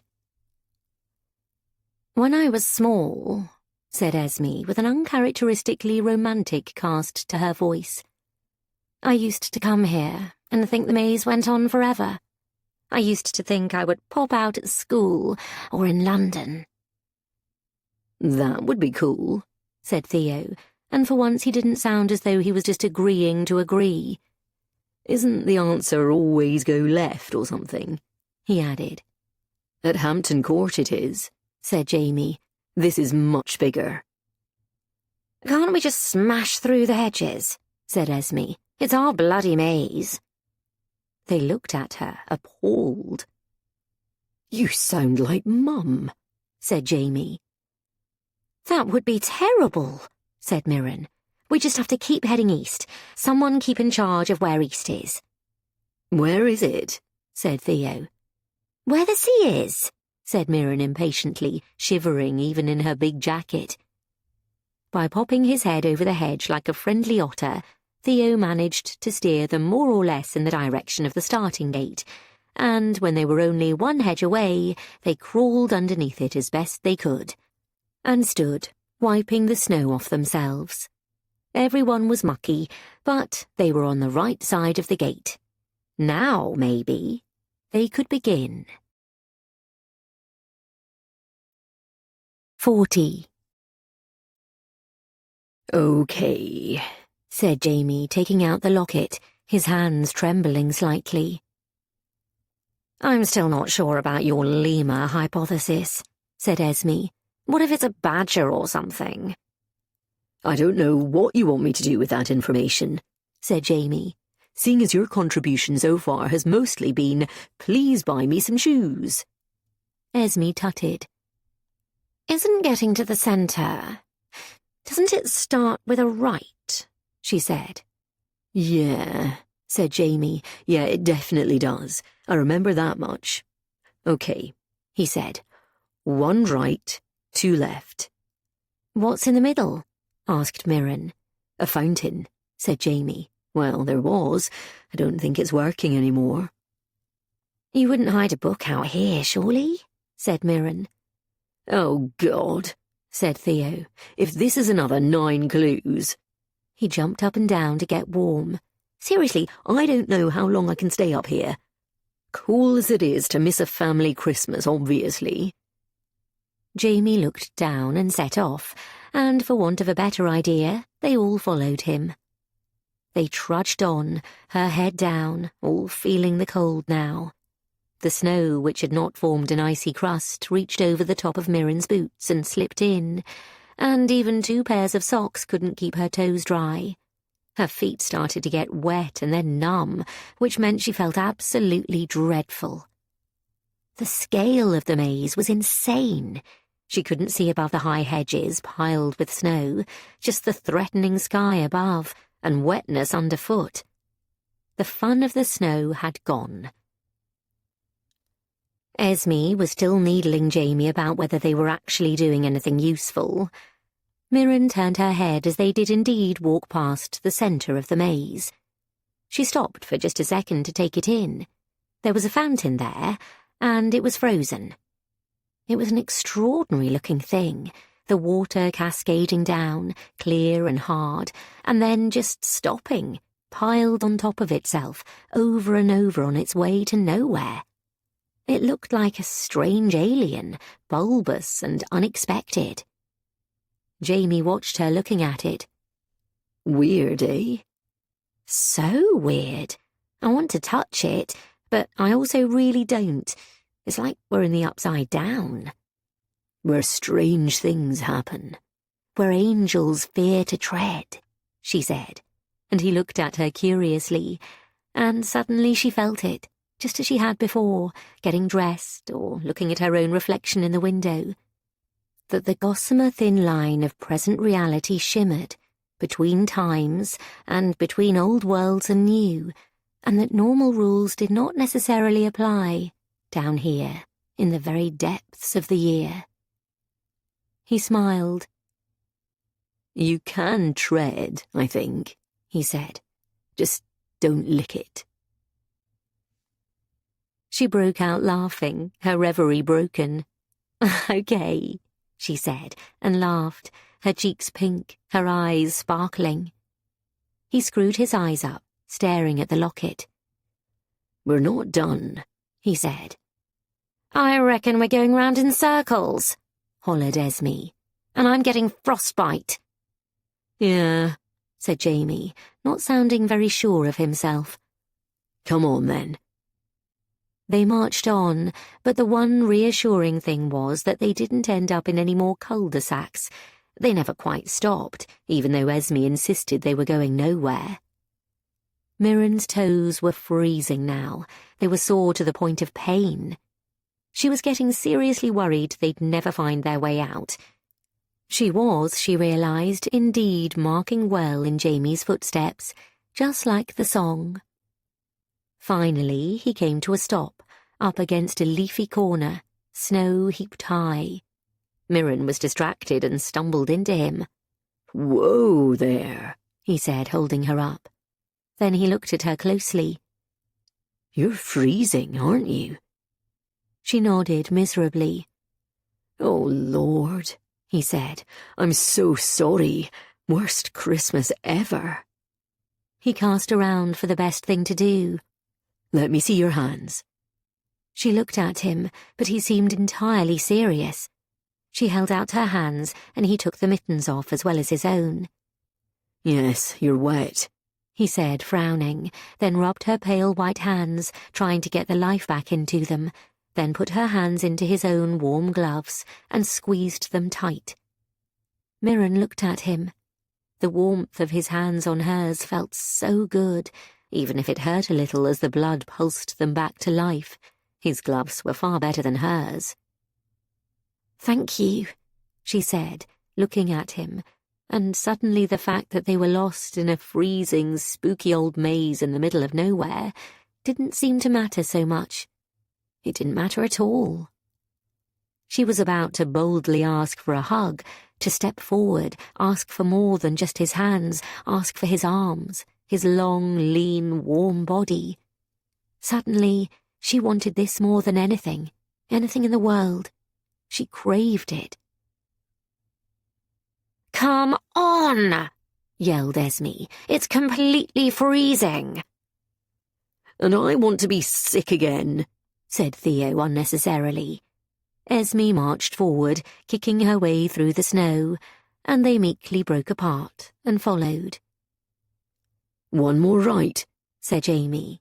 They were, as far as Mirren could tell, far away from the centre now, closer to the northeast edge, trees looming up ahead of her, making everything even darker.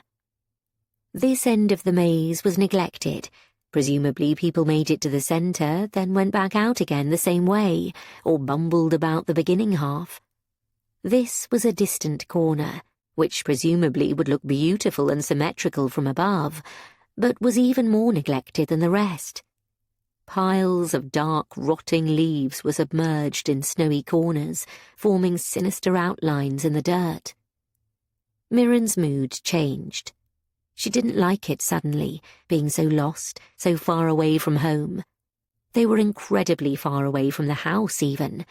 What had felt like a nice walk on that nice sunny morning now felt like a horrible trek back. And she was hungry, despite their good breakfast. They'd missed lunch completely, she'd had no dinner the night before, and all the exercise had given her a huge appetite. She wanted to be somewhere cosy, in front of the fire, with Jamie telling her things, or even better, both of them curled up with a book, peace and quiet and coziness. "Come on," said Esme again. They turned the corner altogether and found themselves at a dead end, the very farthest corner, Mirren thought, of the maze. Like the one they'd come in next to, but on the opposite corner of the diamond. It, too, had a small statue in a little grotto. "Is this it?" said Esme suspiciously. "Well, there are no more instructions in the locket," said Jamie, looking relieved. "So it obviously brought us somewhere." "If this is one of those things where you have to wait for the sun to hit a certain point," started Esme, "or like an eclipse or something, I'm going to kill you." But Jamie knelt down and cleared away some of the muck and ice from the statue. It wasn't a griffin this time, but instead, of all things, a stone carving of a pineapple. It was weather-worn and chipped, but unmistakably a pineapple. "Why on earth is there a pineapple here?" said Mirren, startled. "Oh, they're quite common in Scotland," said Theo, and Esme shot him a withering glance. "It's true," said Jamie, wincing slightly. "Why? You can't grow pineapples here." "No," said Esme, "but you can grow them in the Caribbean, thicko." "Oh," said Mirren. Then, "Oh." "Quite," said Jamie, rubbing the back of his neck. "They are a symbol of national shame. There aren't many still left." Mirren stared at it. "You know," she said slowly, screwing up her eyes, "you know, if I'd lived all my life up here, and someone showed me a pineapple, a golden yellow pineapple with fronds coming out of the top..." The others stared at her. "A crown of gold?" said Jamie. "Do you think?" "It's the colour of gold, and it looks like a crown," said Mirren obstinately. They all stared at it. Jamie tried to heave it up, but it wouldn't budge. There was nothing around it, just a stone plinth on the paving stones beneath their feet. Together the two boys tried to shift it, but nothing doing.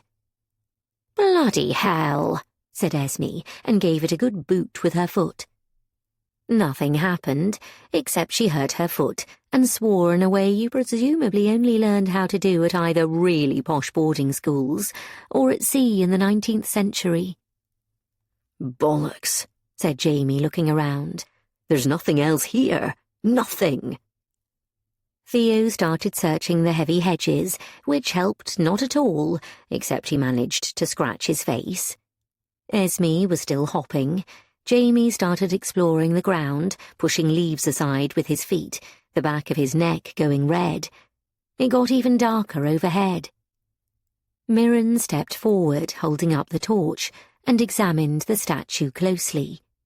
She took her newly warmed hands out of the first set of mittens, keeping on the liner gloves, and knelt down.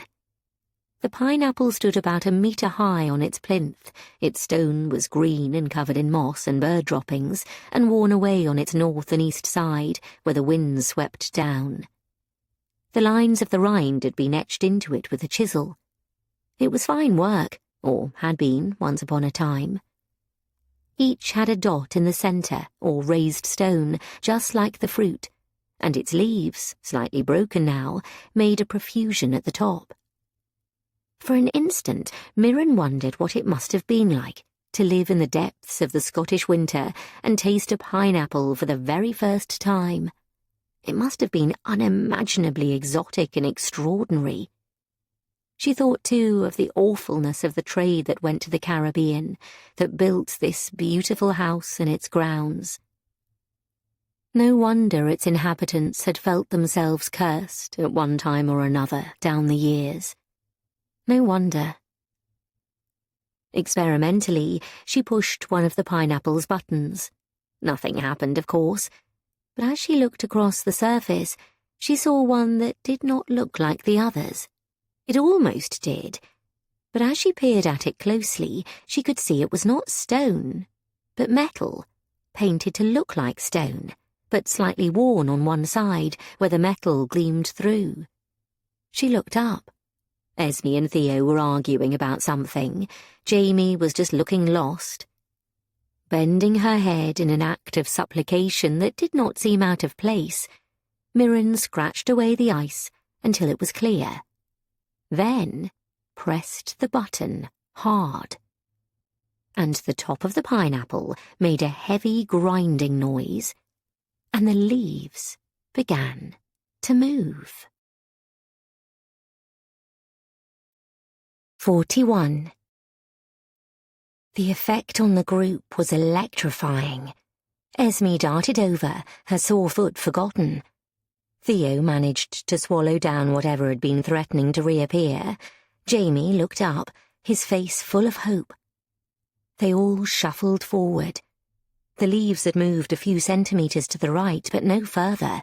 The mechanism was obviously old and stiff. Jamie pushed it further until it hit a point where the hole was large enough to insert a wrist, a slender one at any rate. "Mirren," he said, "would you like to do the honours?" "No chance," said Mirren. "I've seen Indiana Jones. That thing is fizzing with snakes."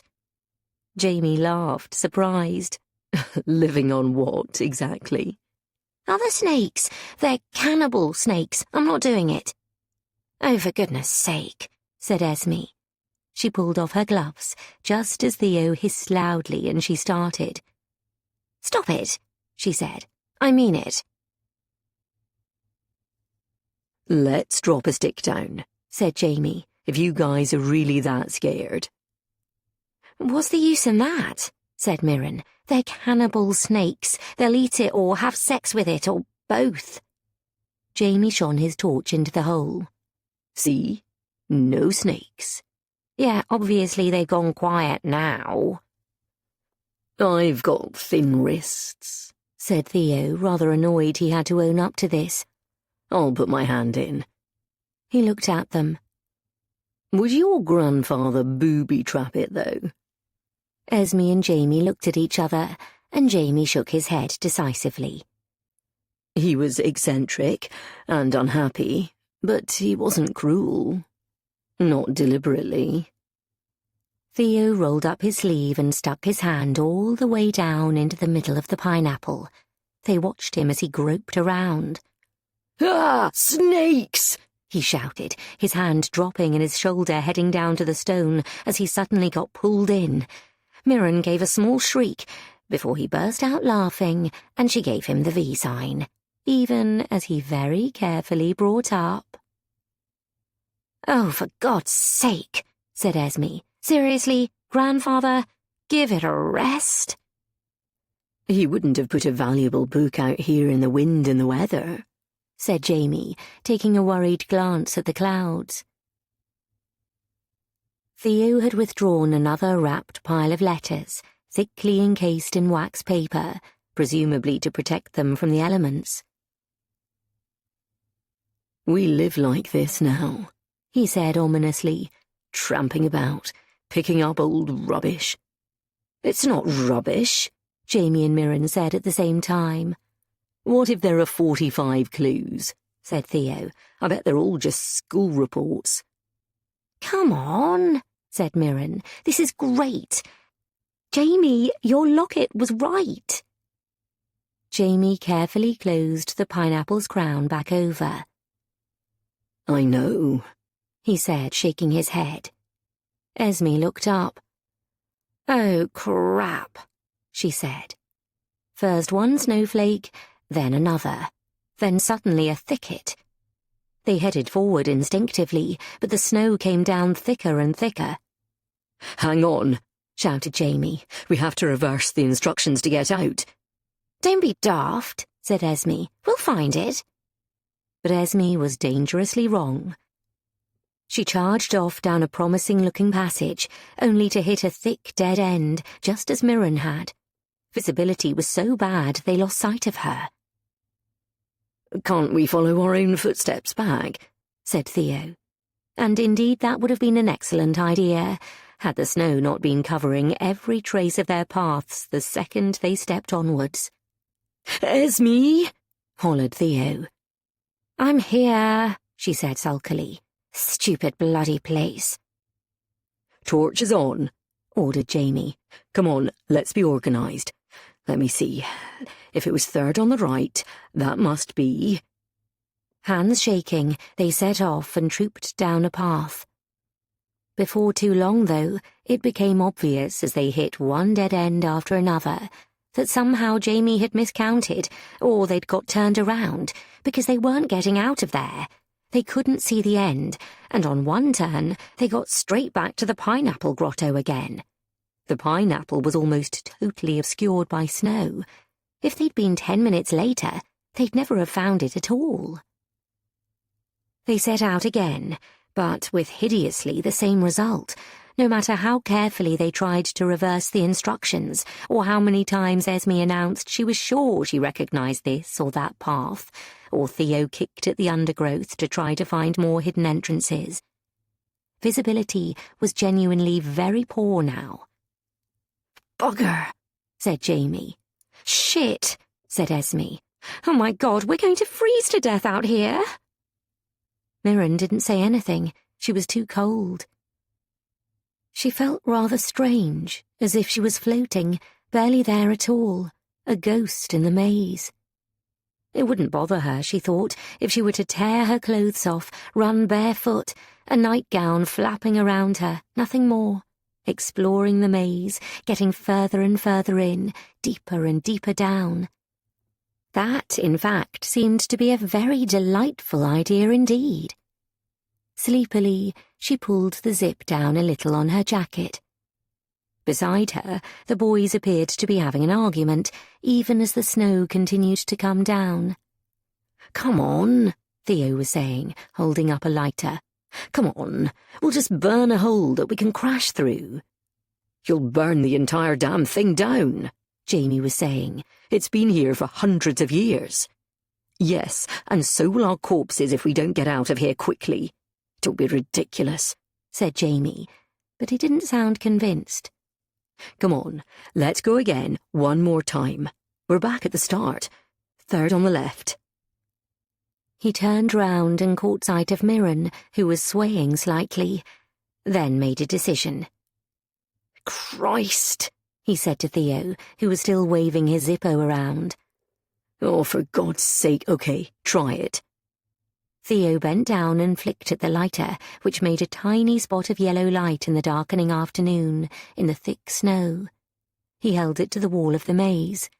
One tiny stem caught, and then another, coaxed by Theo, who tried to keep the snow off it.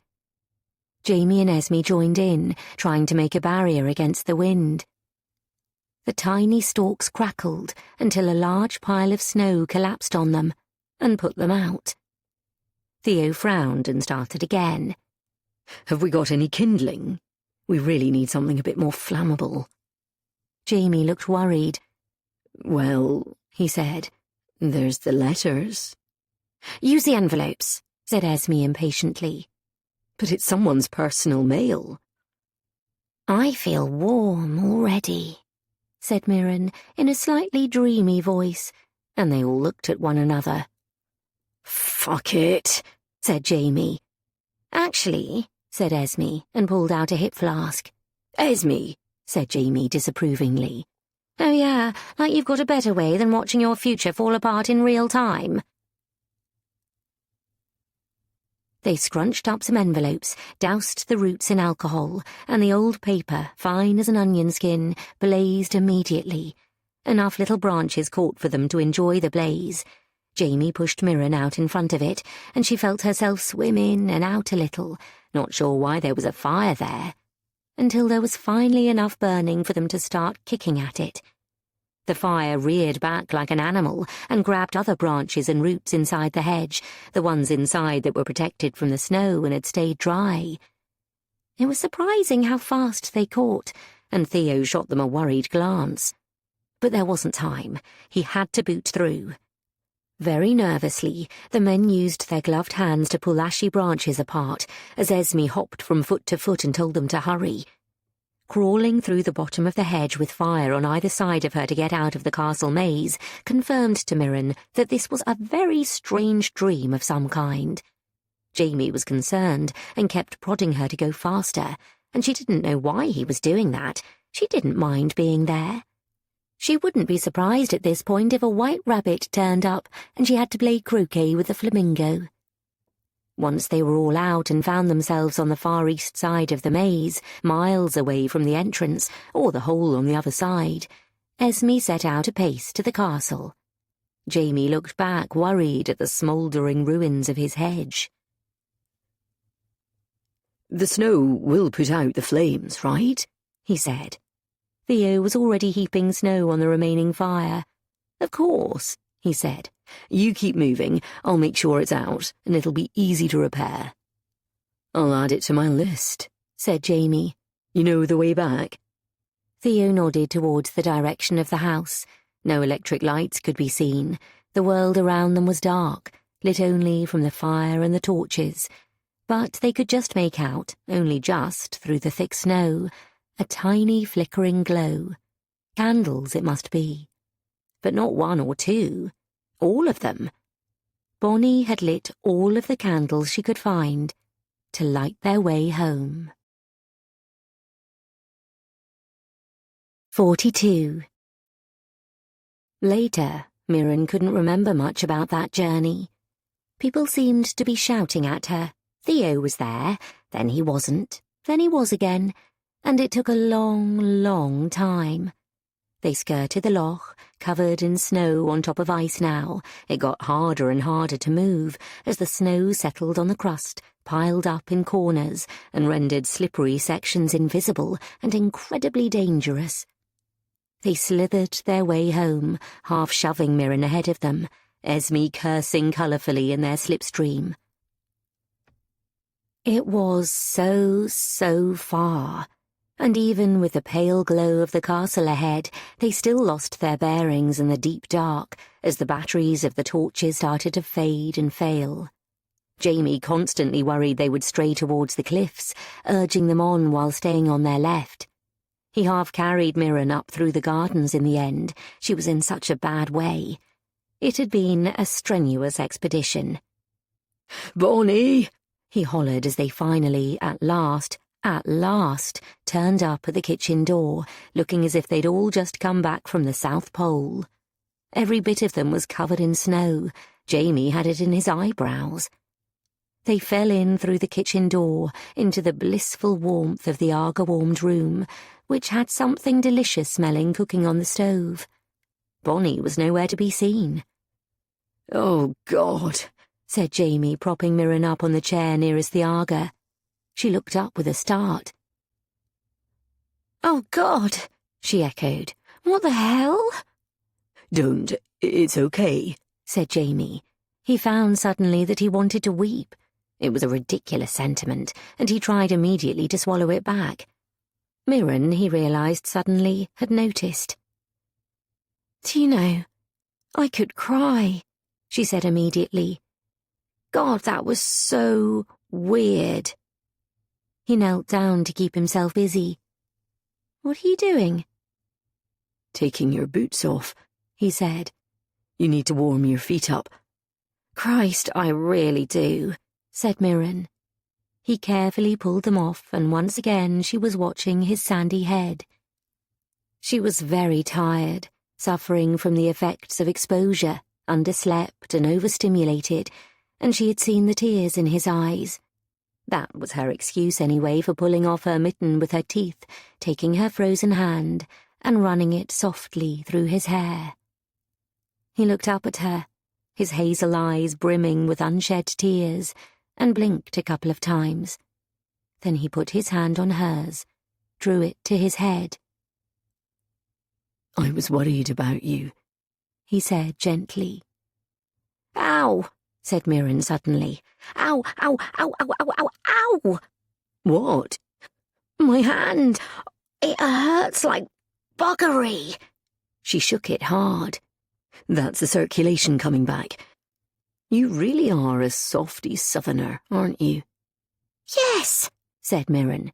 "If I ever get out of here, I am going to send up a prayer to the god of central heating every night." He pulled off her other boot and put it to one side. "Give them to me," he said. "You have to rub them really hard. We can do it together." "Is that even legal?" Mirren said, but she found a smile from somewhere within herself as he took both her hands between his own and started rubbing them together fast, as if he were rubbing two sticks together to make a fire. Esme had headed off to the bathroom and to find Bonnie. There was no sign of Theo, and Jamie mentally gave him 15 minutes before he went back out in the storm to look for him. He didn't even take his own boots off. The feeling gradually came back into Mirren's hands, but she couldn't say she was entirely happy about it. She liked Jamie's hands on hers, liked him kneeling before her. The slightly cloudy feeling that had hit her out in the garden hadn't gone away. Instead, it had transferred to this beautiful kitchen, the old clock still ticking on the wall, the candles fluttering everywhere, the pot on the warm stove. Inside, as the cold finally began to subside, the warmth she felt was from being indoors, somewhere dry and cosy, but also from being near him. "I want this man so desperately," she found herself thinking to herself very clearly. "I want him so much." He looked at her, and she worried suddenly that she'd said it out loud, but instead he was saying, "I'll go and check for Theo in a minute. Here, you get started, compadre." And he handed her the letters. He trusted her so much, he'd simply handed them over. It was extraordinary. Mirren held the thin leaves in her hands. Jamie was going through the drawers until he found replacement batteries for his torch and put his gloves back on again. "I may be some time," he said. "Don't you dare," said Mirren. "I'm kidding," he said. "I'll be 5 minutes and haul Theo back. He'll probably be doing his favourite thing, throwing up by a hedge." Mirren nodded. "You sure you don't want me to wait?" she said, waving the letters. "Absolutely not," he said, rubbing his hands together and smiling.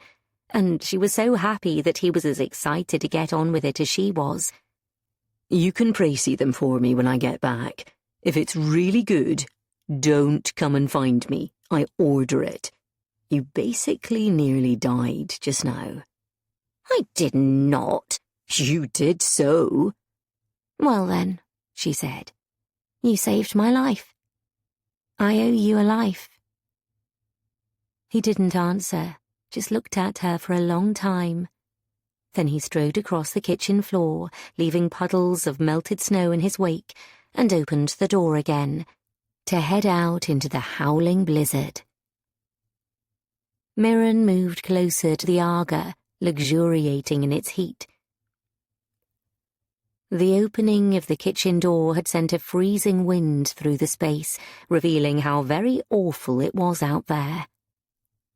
She unfolded the letters, but before she did, she already had a sense of them, in their tired old paper, their running ink. The paper felt heavy with disappointment, with frustrated hopes. She glanced at the writing. She recognized it. Sure enough, it was the father. Jamie's great-grandfather, his grandfather's father. Once more it was rejection letters, a sternly worded missive that he must give up this ridiculous idea of writing, of working in books, a further one, heartbreakingly pointing out that it was unbefitting to his status to be applying for a job as a librarian, that he was not paying attention to the accounts or the farm, that the factor— Mirren wasn't sure what this was, but it appeared to be some kind of estate manager— was disappointed in his lack of application. Unpaid bills, invoices. And on and on and on it went, and there wasn't a word from James himself, not a single word. When she thought of his room, with his books and his things, there was something about having felt so close to him. The crusty, unhappy person that Jamie and Esme had known. Mirren didn't think he was like that at all. Mirren thought he'd just been disappointed, thwarted at every turn. But there was, thought Mirren, there was this stupid, bloody house. If he didn't want it, he could have walked away. And she thought about that again, what these letters were trying to say, that he should have walked away, that he should have had the life he wanted, the person he wanted, but had given up. That there was a chance for the person the quest was for, that if Jamie didn't want it, he could walk away. She was staring into space when there was a crash at the door and the two men tumbled back in, Theo so covered in snow he looked like a yeti. "Bloody hell," said Mirren, as Jamie pushed him towards the Aga. "I was fine," said Theo. "He was heading straight over the cliffs," said Jamie shortly. He picked up the boiling kettle off the top of the stove. "I should probably have some whiskey," said Theo. "That's the last thing you should have," said Jamie, pouring him a cup of Bovril. "Oh, yuck," said Theo. "I hate this stuff." "I don't get a lot of thanks around here," mused Jamie. "Where's Esme?" "She said she's gone to steal all and any hot water." "Fair enough." Jamie looked at Mirren as Theo chittered and sipped his Bovril and made a face by the Aga. He nodded at the pile of letters. She looked back at him. "Well?" Jamie said quietly. "They're a message," said Mirren. "Well, yes, I gathered that." "No, I mean, a message to you." Jamie grabbed the papers. "Really?" "No, I mean, they're just a bunch of letters from his dad telling him he has to look after the house and he can't do what he wants." "Which is what?" "Well, I only have one half of the correspondence, but it looks like he applied to libraries, publishers, that kind of thing, and his dad is telling him he can't take up any jobs because he has to stay and work the estate." Jamie blinked several times. "Right," he said. "I mean," said Mirren, looking at him sideways, "I don't know if you feel that is something that applies to you?" "Huh," said Jamie. "No. He couldn't have left. He had his duty." He read a few of them. He hated it," he said. "He didn't get to be with the person he loved. He didn't want to work the estate, his life. He really did not enjoy it." "He must have liked some of it," said Mirren, thinking again of the huge windows and the great moon in the sky. "He did the best he could, surrounded himself with things he loved, his books." "Why didn't he—" Why didn't he tell me before? Mirren looked at him. Are you talkers, your family? Jamie laughed hollowly. Then why did he tell me to do my duty? He thought about it. Mind you, that was mostly Mum, and my grandmother, I suppose. Not him. No. That's why I'm always complaining.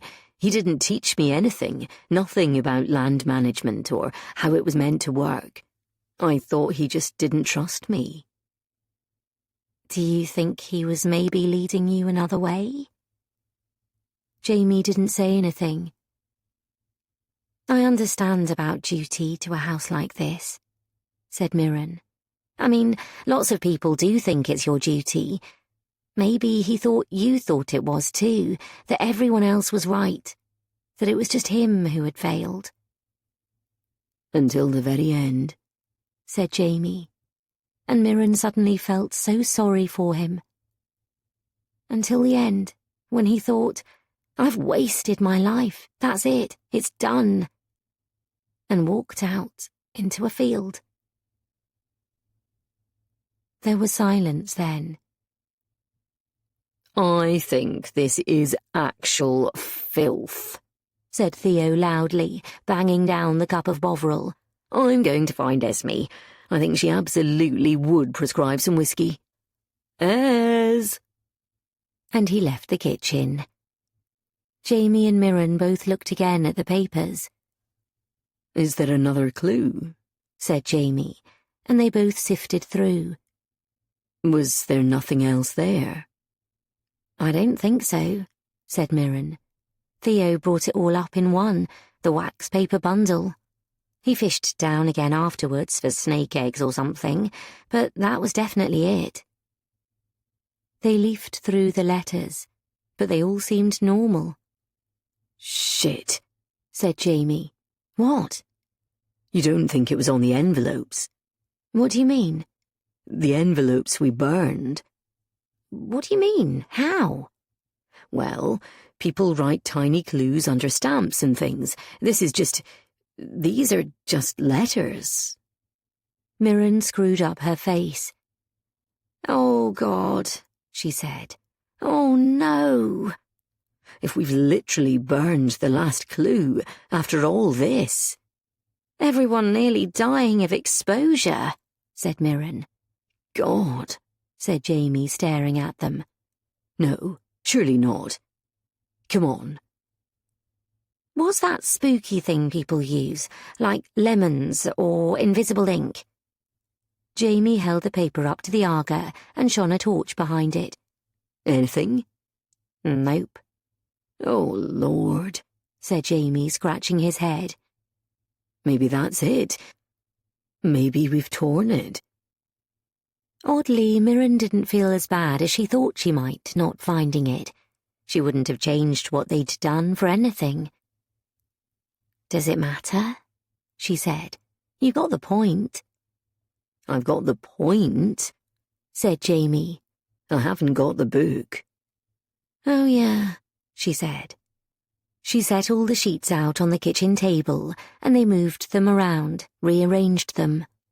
Jamie put on a pair of reading glasses that were so incredibly old-fashioned they could only have come with the house, small-rimmed round frames that made him look like he was appearing in a film about Bletchley code-breakers. He saw her looking and took them off again.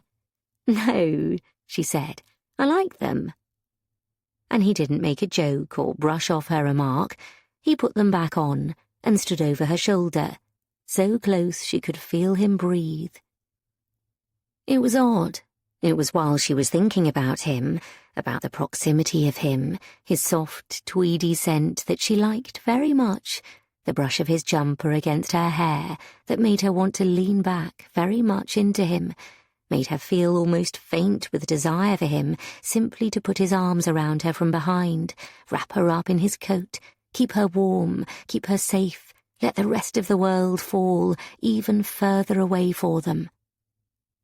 It was then, when her mind wasn't focusing at all on the task at hand, that she saw it. It was almost as if it was something you could only spot when you weren't paying attention, where you had to rely on looking out of the corner of your eye. "Look," she said. "Why does your great-grandfather sometimes put dashes at the start of his new paragraphs and sometimes not?" It was true. He had a black, thick hand slanting forward, the fountain pen occasionally blotting as he constantly made heavily underlined points to James about not neglecting the estate, not getting caught up with unsuitable people, not complaining about school, not choosing a life of his own. But sometimes these paragraphs started with a dash, as if he were saying, "And another thing," like a drunk unable to give up an argument. Others simply did not. "Probably no reason," said Jamie, but she already knew him well enough to tell when there was mild excitement in his voice. Mirren pointed out one. "Here you are. Really, this is unacceptable, has got one, but this is quite appalling, hasn't?" Jamie picked up the paper carefully, squishing his glasses up his nose and studying it. "Oh," he said. "I think... What do you think?" Mirren had picked up another sheet where the paragraph, "Wait until you have managed the estate successfully. Then you'll find you know everything you need to know and won't waste your time with those ridiculous books," had a dash, but "You need to live in the real world," did not. "I think," said Jamie slowly, "I don't think those dashes are from my great-grandfather. I think they're written in a different hand. Look, it's not even a fountain pen." "Hopes will not be dashed," whispered Mirren, "like in the poem." She felt a twinge of excitement. She was so out of practice reading handwriting at all, but now that he mentioned it, she thought he was right. The ink wasn't thick and fresh-looking, it wasn't a ballpoint, but it did look more like a marker. "Jamie," she whispered, fingering the poem and repeating, "Hopes will not be dashed." "Hopes will not be dashed," he repeated joyfully. "Dashes, it is, you're right."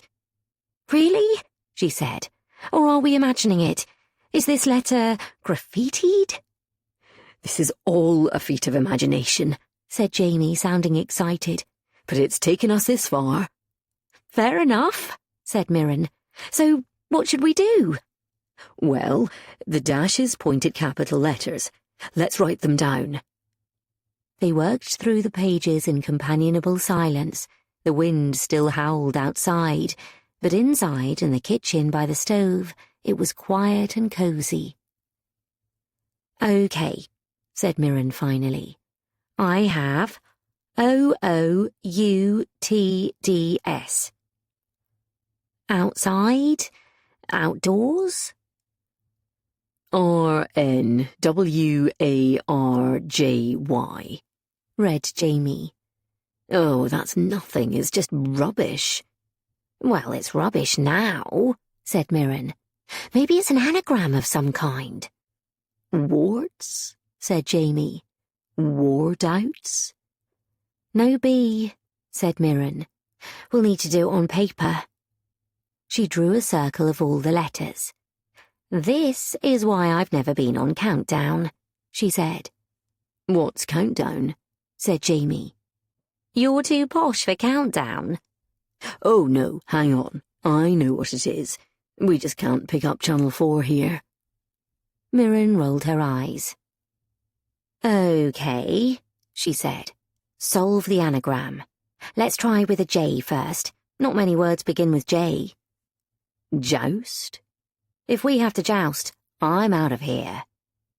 "Jar?" he suggested. "Something could be in a jar." "True. Can it make Jamie?" "Nope, sorry. No M, I, or E. You can get Joy." "That's encouraging," said Mirren. "It being Christmas and everything." She crossed off J, O, and Y, and they stared and doodled some more. And run, pointed out Jamie. Oh, yes, said Mirren. Run, out, joy. Jamie almost leapt up in excitement. It does spell something, look! And he wrote carefully, run towards joy. They stared at it. We were right, said Mirren. It's life advice. He's telling you that you can get away. All those messages about things he shouldn't do and couldn't do and didn't want to do. He's telling you to do something different. Seize the day? More or less. Why couldn't he just write that instead of a stupid poem? Mirren thought of the bed, the beautiful view, the cosy space. I think he had a lot of time on his hands, said Mirren. I think he enjoyed doing it, and he means it.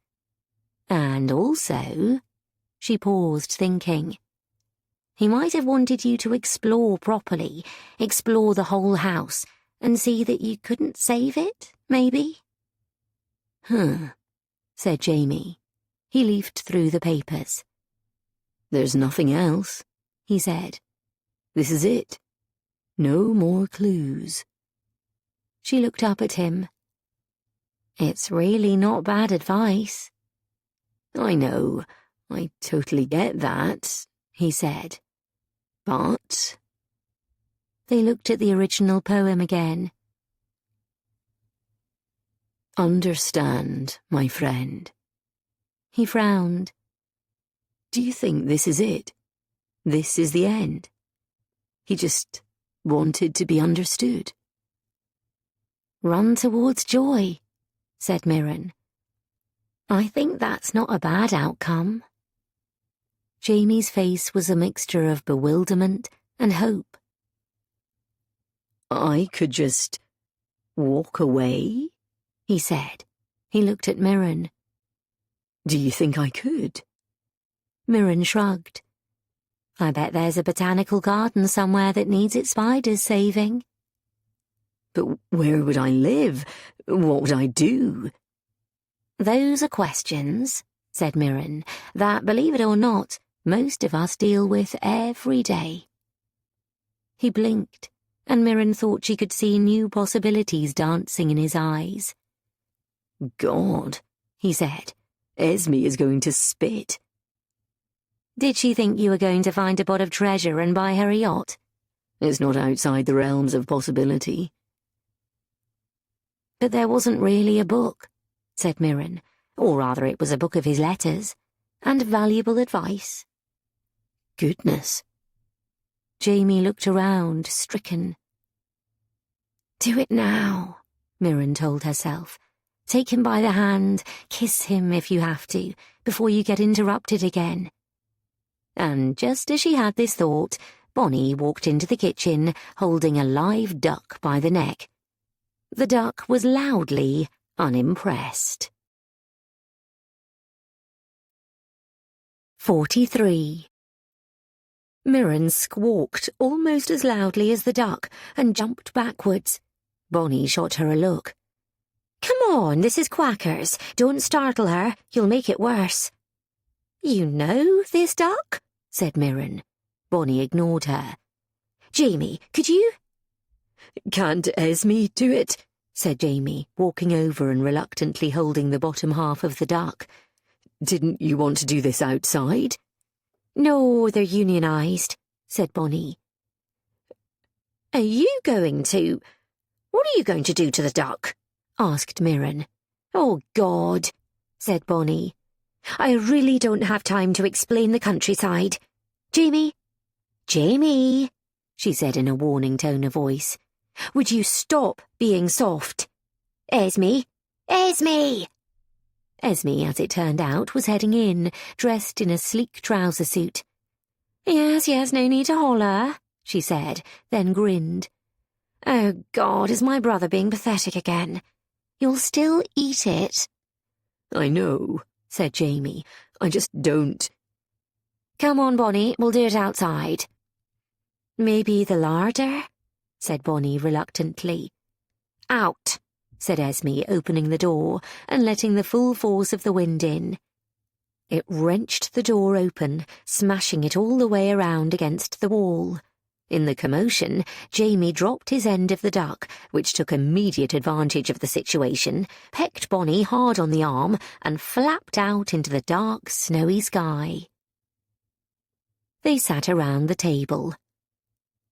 "The thing is," said Bonnie, "it took me half an hour to get hold of that duck, and now it will fly back and warn the others, and they'll all be in a flap." "You are so pathetic," said Esme to Jamie. "I know," said Jamie. "If you can't catch it or kill it, you shouldn't eat it." "That wouldn't work for Jamie," said Bonnie. "He thinks plants get upset when you pick them." Jamie went red. "Shut up," he said. "Well, anyway, that was our Christmas Eve supper," said Bonnie. "I'll have a look in the morning, but I'm not going out there again tonight." "Quite right," said Theo, who had joined them, and was finally looking rather better. "I'll cook supper," said Jamie suddenly. "I'm sure there's stuff in the larder." "Well, yes, obviously," said Bonnie. "We're managing fine without refrigeration, amazingly." She bustled out. Jamie got up and headed over to the larder and returned, as the others settled around the Aga, and Mirren filled them in on the letters. Esme, as predicted, was not happy about it. "Run towards joy," she said sceptically. "That sounds like something someone would have on the wall of their new build in Slough." She shivered.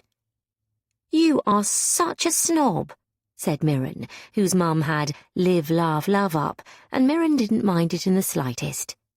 "Yes," said Esme. "Thank God somebody is, or we'd all be sitting round here eating super noodles." Jamie was chopping garlic rather efficiently on a very old board. "What does it even mean?" said Esme. "If I ran towards Tiffany's, they'd catch me, and then they'd say, 'Thanks, Lady Esme, we'd like some money now, please.' This is a really bad show, Grandpa."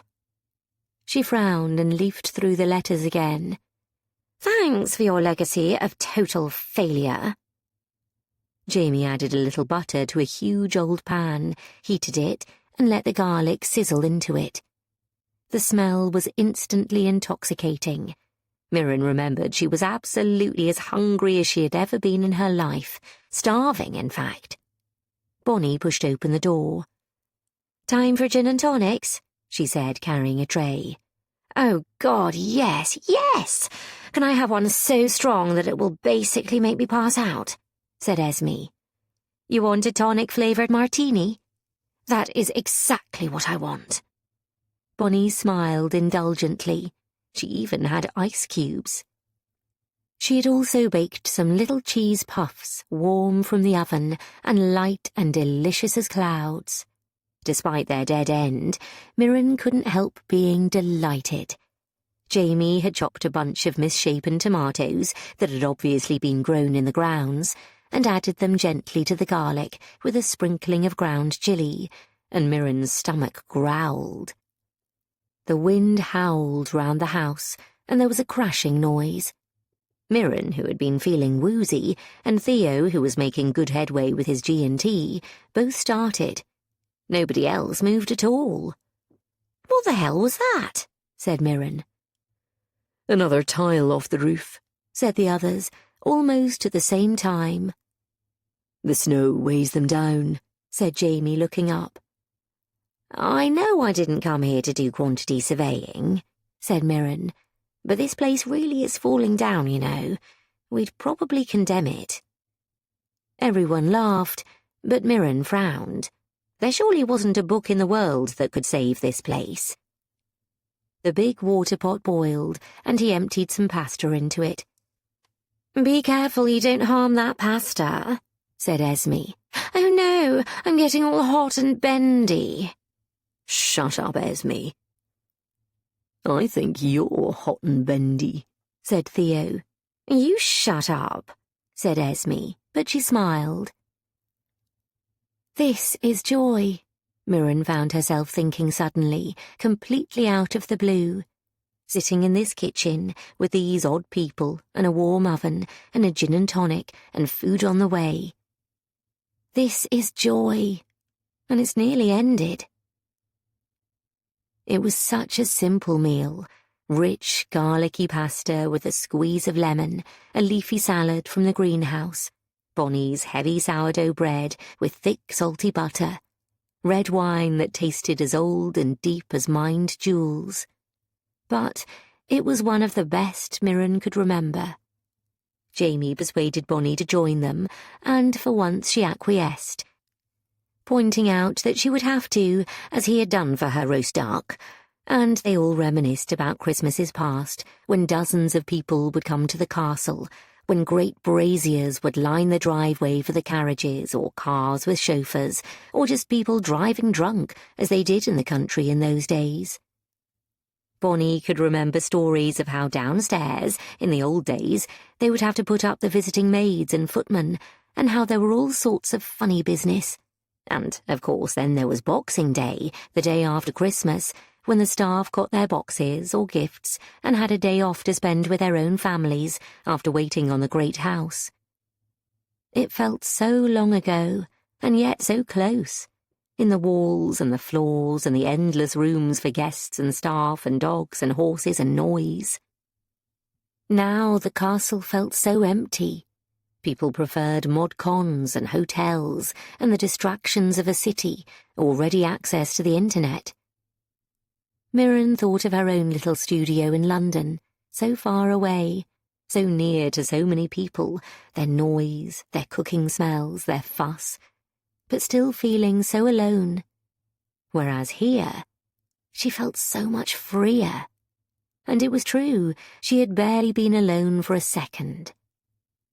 But great homes like this, off the beaten track, built before there was even a track to be off, what would become of them? Of all of them? As everyone chattered away, and Bonnie brought in a beautiful Yule log cake, Mirren looked at the storm outside and grew wistful. She wouldn't see these people again. Jamie had a new road to plough in the botanic gardens, she supposed. Esme would vanish back into her glamorous world, hoping to marry well. Theo might have to up his game if he wanted to keep hold of her, Mirren thought, but now without rancour. Bonnie would be fine, she sensed. And she, Mirren. She glanced at Jamie's reflection in the window, only to see with a start that he was looking back at her. Their eyes met. When she turned back to the table, he was glancing down again. Esme had dragged out Scrabble, much to Theo's protests. "No," said Jamie. "No, I'm done. No more word games." His face looked sad suddenly. "I hope you guys... I'm so sorry. I hope the snow stops soon and you can get home. I'm sorry it hasn't worked out. I'm glad you came, though. It has genuinely helped me decide a few things, even if it doesn't feel that way. Thank you. Thank you all." He raised his glass. "To running towards joy." "To running towards joy," they all repeated, raising their glasses. "What's that about joy?" said Bonnie, pushing open the door from the larder. "Oh, we're meant to run towards it," said Theo, frowning. "Grandfather James turned out just to have left some kind of hippie bollocks of advice. He's probably laughing his head off up there." "But why does he mention joy?" said Bonnie, looking annoyed. "What's she got to do with it?" "What's who got to do with it?" said Jamie. "Joy," said Bonnie, as if he was being particularly stupid. "My grandmother."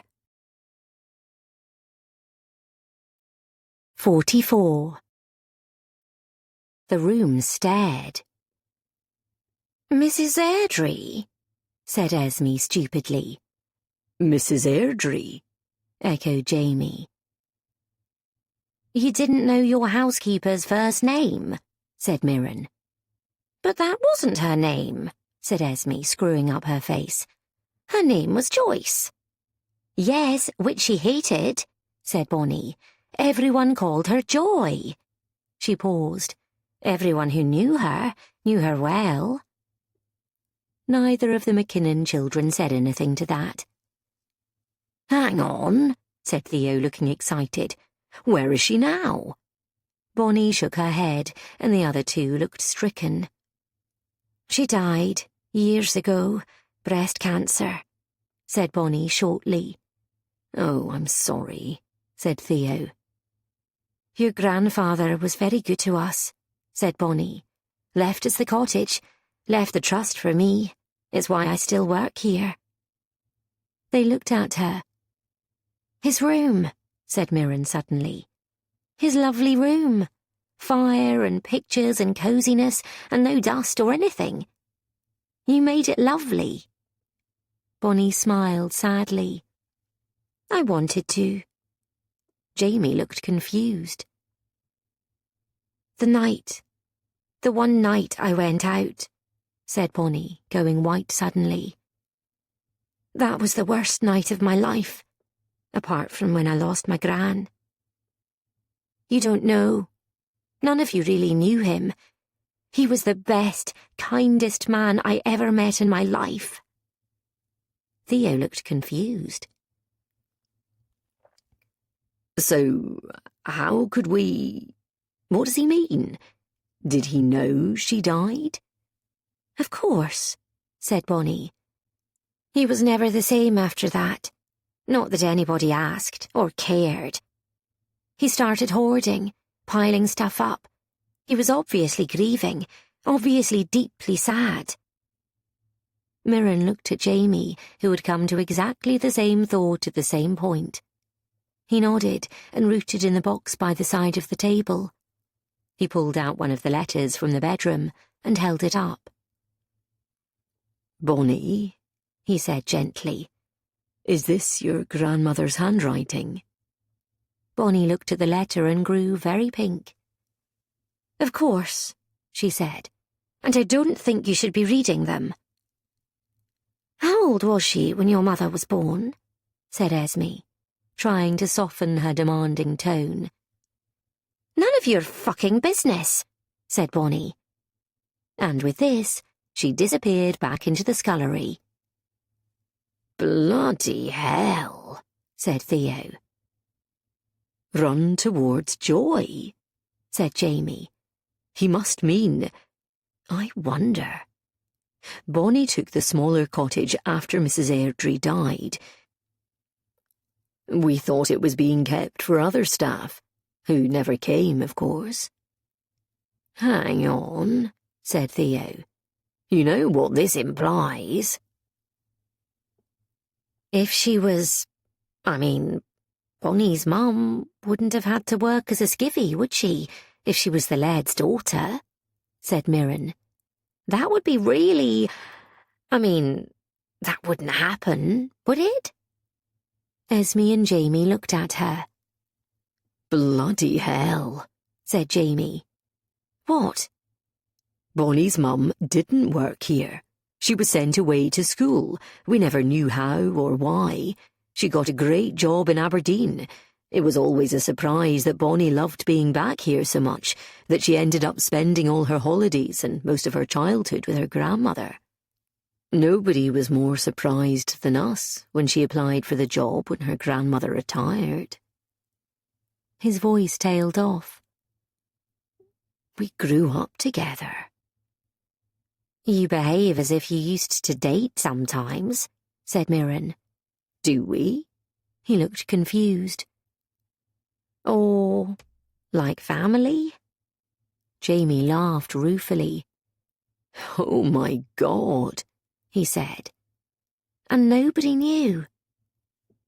There are always rumours in a big house, said Esme succinctly. Jamie was rubbing the back of his neck. Kids don't understand anything, do they? It's like trying to work out life from a poem. It's exactly like the stupid acrostic. Nobody explains anything. What do you mean? We grew up together. We were in that cottage all the time, playing there all day. Then, when we got to, 13 or so—" He looked embarrassed. "Uh-oh," said Mirren. No, nothing like that. Mrs. Airdrie took me aside and said Bonnie was busy every time I went over, and then I got sent away to school." "Does Bonnie know?" Esme's voice was uncharacteristically soft. "She's the one who nursed him. This house flows through her veins, upstairs and down." "So odd," said Mirren. "You desperate to escape the place, her desperate to keep it." "Who's older?" asked Theo. "Your mum or Bonnie's mum?" The siblings looked at one another. "Bon," said Jamie, calling her. She came. "I'm not talking about it," she said fiercely. "My own dad was a gilly. It's all ancient history." "I'm not," Jamie said. "OK, I just wanted to ask. Your gran's old house—" "The laird gave it to her and offered me the other one," said Bonnie immediately. "No, I'm not accusing you of anything. I'm just asking. How was it left?" "Just as it was," said Bonnie. "I would have cleaned it out if new staff had come, but they never did." There was another cracking tile on the roof. "It's full of ghosts," she said. "Happy ghosts," said Jamie, remembering. "Oh, yeah," said Bonnie, looking at him. "A lot of happy times in that house." "Did they," Esme asked, "did they rekindle their relationship?" Bonnie shook her head. His family was here." Jamie bowed his head.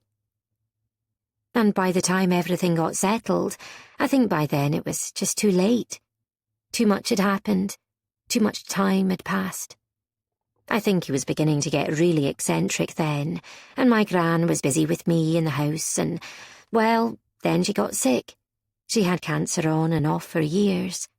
He always tried to keep wooing her, though, would always bring her things he thought she would like." Mirren understood immediately. "Books," she said. "Books," agreed Bonnie. They were silent for a moment or so. Then Esme asked, "Is the cottage kept locked?" "Well, no," said Bonnie. "Generally, I feel if burglars were to stop by, they'd start at the place with the ballroom." 45. The wind was still howling. The snow was still up. "We can't go back out in this," said Theo with feeling. He was remembering his time out in the maze, and not with relish. "We'll die. It's over 1 kilometre away, in the pitch black and a howling storm." "How you can have a house on your property that is so far away you can't get to it," said Mirren. "Every time I think I've got my head around it, I forget again." "Nobody's doing another Captain Oates," said Jamie. "We'll get a good night's sleep, and we'll look in the morning. All of us, Bonnie." Bonnie nodded. "Aye," she said. Mirren's head was whirring. She knew she wouldn't get a moment's sleep. Her fire was burning once again laid by Bonnie, the room made nice by her. How could she work all hours looking after this house for ungrateful people who— Well, she supposed the grandfather had not been ungrateful. He paid for her education, bequeathed her the trust fund Jamie had mentioned, the house that was hers outright. The running joke that she was actually better off than any of the legitimate McKinnon offspring. But that had not been the real reason, had it? She had stayed to look after her family, both sides. Mirren washed up and, as usual, got into her pyjamas, then added socks, 2 jumpers and a hat before hopping into the 4-poster. But it was no use. Even her book was no good. She tossed and turned and got warm, but not sleepy, not at all. Above the persistent wailing of the wind, she stiffened. She had heard a creak. Definitely a creak. She sat up, wide awake. If it was Theo, still chancing his arm after all his nonsense, she was going to tell him a thing or two about backing off. Bonnie would be busy downstairs, which left one person, or about 5,000 angry ghosts, or a witch, or even that stupid duck back for revenge. But she didn't think it was any of those. Mirren's heart started beating faster. She got out of bed, glad of the firelight, and picked up her torch again. She advanced towards the door. "Hello," she said quietly. "Who's out there?" There was another creak, very close, but no response. "Enough," said Mirren, and threw open the door. Standing there, looking sad but defiant, was Jamie. "I thought you didn't creak," was all she could think of to say. Mirren glanced up and down the corridor. He was alone. "Is this a bad time? Were you asleep? Sorry, I didn't mean to wake you." "You were creaking about outside my door." "I know. I figured if you were really asleep you wouldn't notice, but if you weren't, you'd hear me." "No," said Mirren. "I wasn't asleep." "Can I come in? It's freezing out here." He looked at her pyjamas, socks, hat, and 2 jumpers combo. "Although I don't want to impose on a lady when she's in her nightwear." Mirren looked back at him for a moment, thought of all the reasons why this was a bad idea, all the reasons it couldn't work. And then she told herself, well, if it was just a dream, a break in her normal, quotidian city girl life, then she was going to make it count. "You can come in," she said, and swung open the heavy door. Mirren drew back towards the fire. Jamie followed her without saying anything. "I couldn't sleep." "Me neither." He looked at her with those warm hazel eyes, and suddenly she knew the answer. "I thought we could just talk it through," said Jamie. "I find I like talking to you." "Well, no," said Mirren. "We can't do that." "Oh, okay," said Jamie, looking confused. "I'm sorry I bothered you." "Because I want to do something else," she said. And then he understood. The flames crackled high in the grate as he moved towards her. He was so tall she had to reach up to meet him, and just as she had thought about, dreamed about. His lips were soft, even as his long, wiry body was hard. For the first time in forever, her head went blank.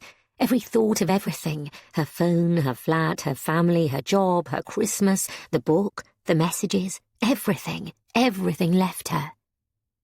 She was conscious of nothing but sensation, her mind a pure blank with nothing, no anxiety about kissing him, about whether they were doing it right, no worry about how she looked. She was in 2 jumpers and bed socks after all. If she could have seen herself, she would have seen her very shoulders unfurl, her whole body sink into his embrace until she was utterly languid in his arms, her hair glinting in the firelight, her eyes closed, even as he clasped a strong arm around her waist, the other stroking her face with the gentleness she had noticed in him from the very start. "Oh," he said, breaking off temporarily, his eyes distant and unfocused. "Oh, Mirren, you are the sweetest, the very, very sweetest. I have wanted to do that for—" "Well, you only met me 10 days ago," she joked, but her voice was trembling. Her legs, she was surprised to discover, were entirely unstable.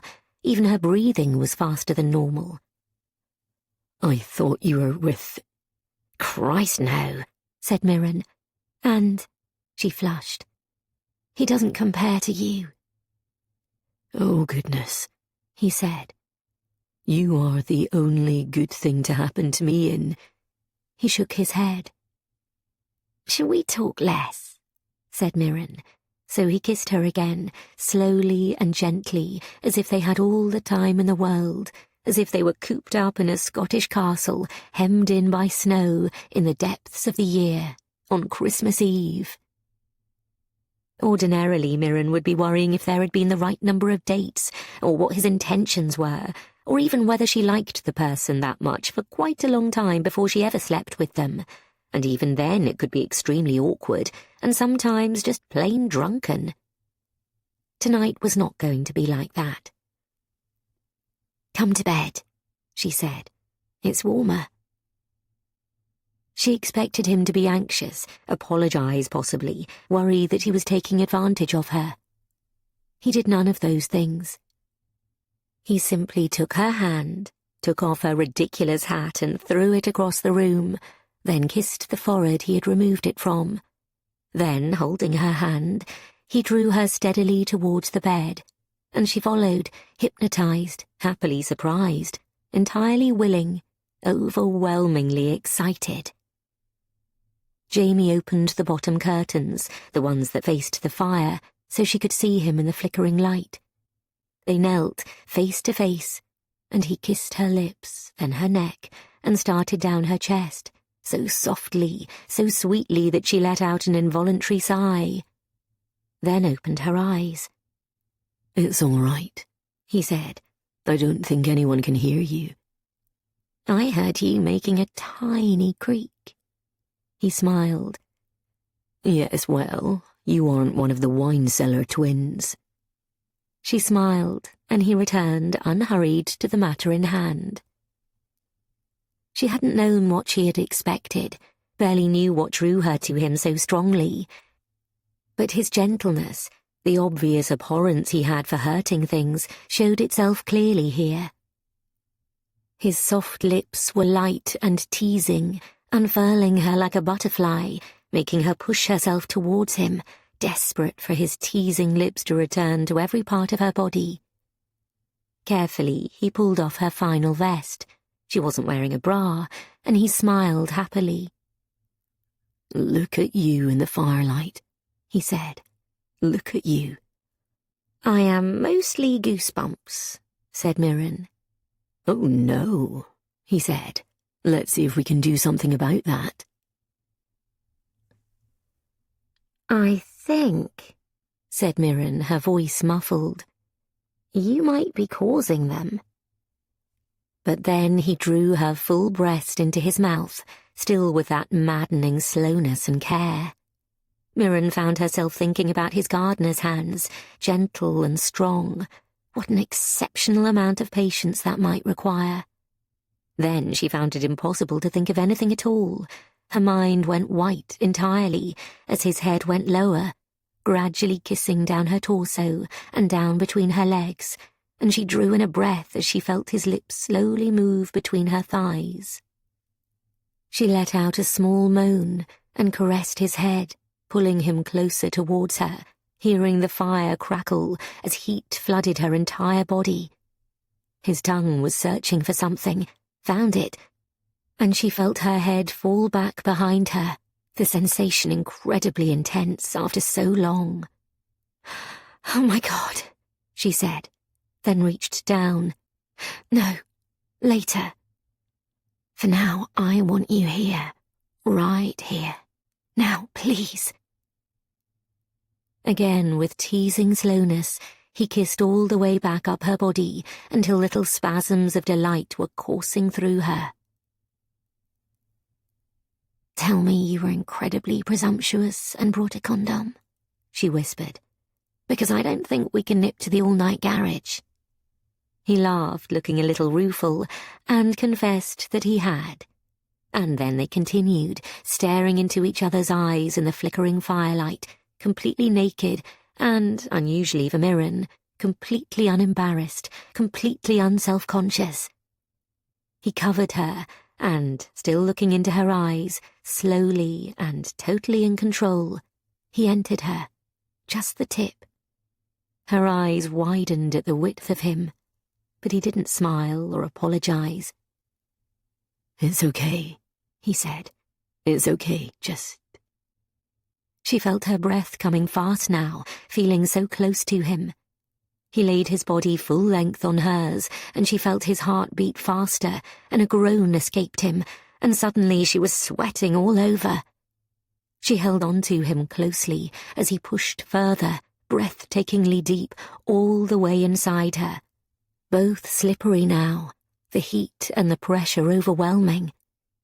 "Oh, God," she said, looking up at him, the two of them caught in a red-curtained four-poster world of their own, and they waited, frozen for a moment, until she couldn't help moving, her hips urging him forward, until with a huge thrust he pushed them both over the edge, and before she knew it, she was clinging to him, muttering words as he crashed down on her like a wave, and she followed him, matched him, until they were completely one, and she found her back arching, her body completely possessed by another, and slamming down again and again and again, until she felt herself lift, stretch, electricity powering through her veins to the very tips of her toes, even as he roared above her and reared up.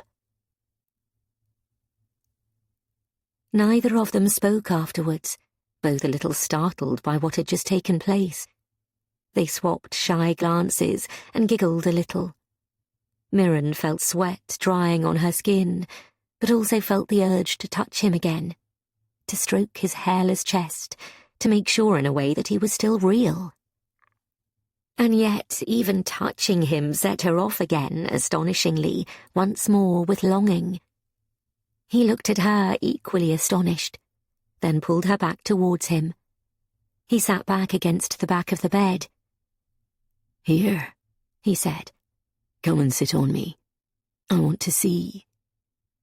He pulled her onto his lap astride him, fondled her heavy, swollen breasts as she squirmed, still flushed with the excitement he awoke in her.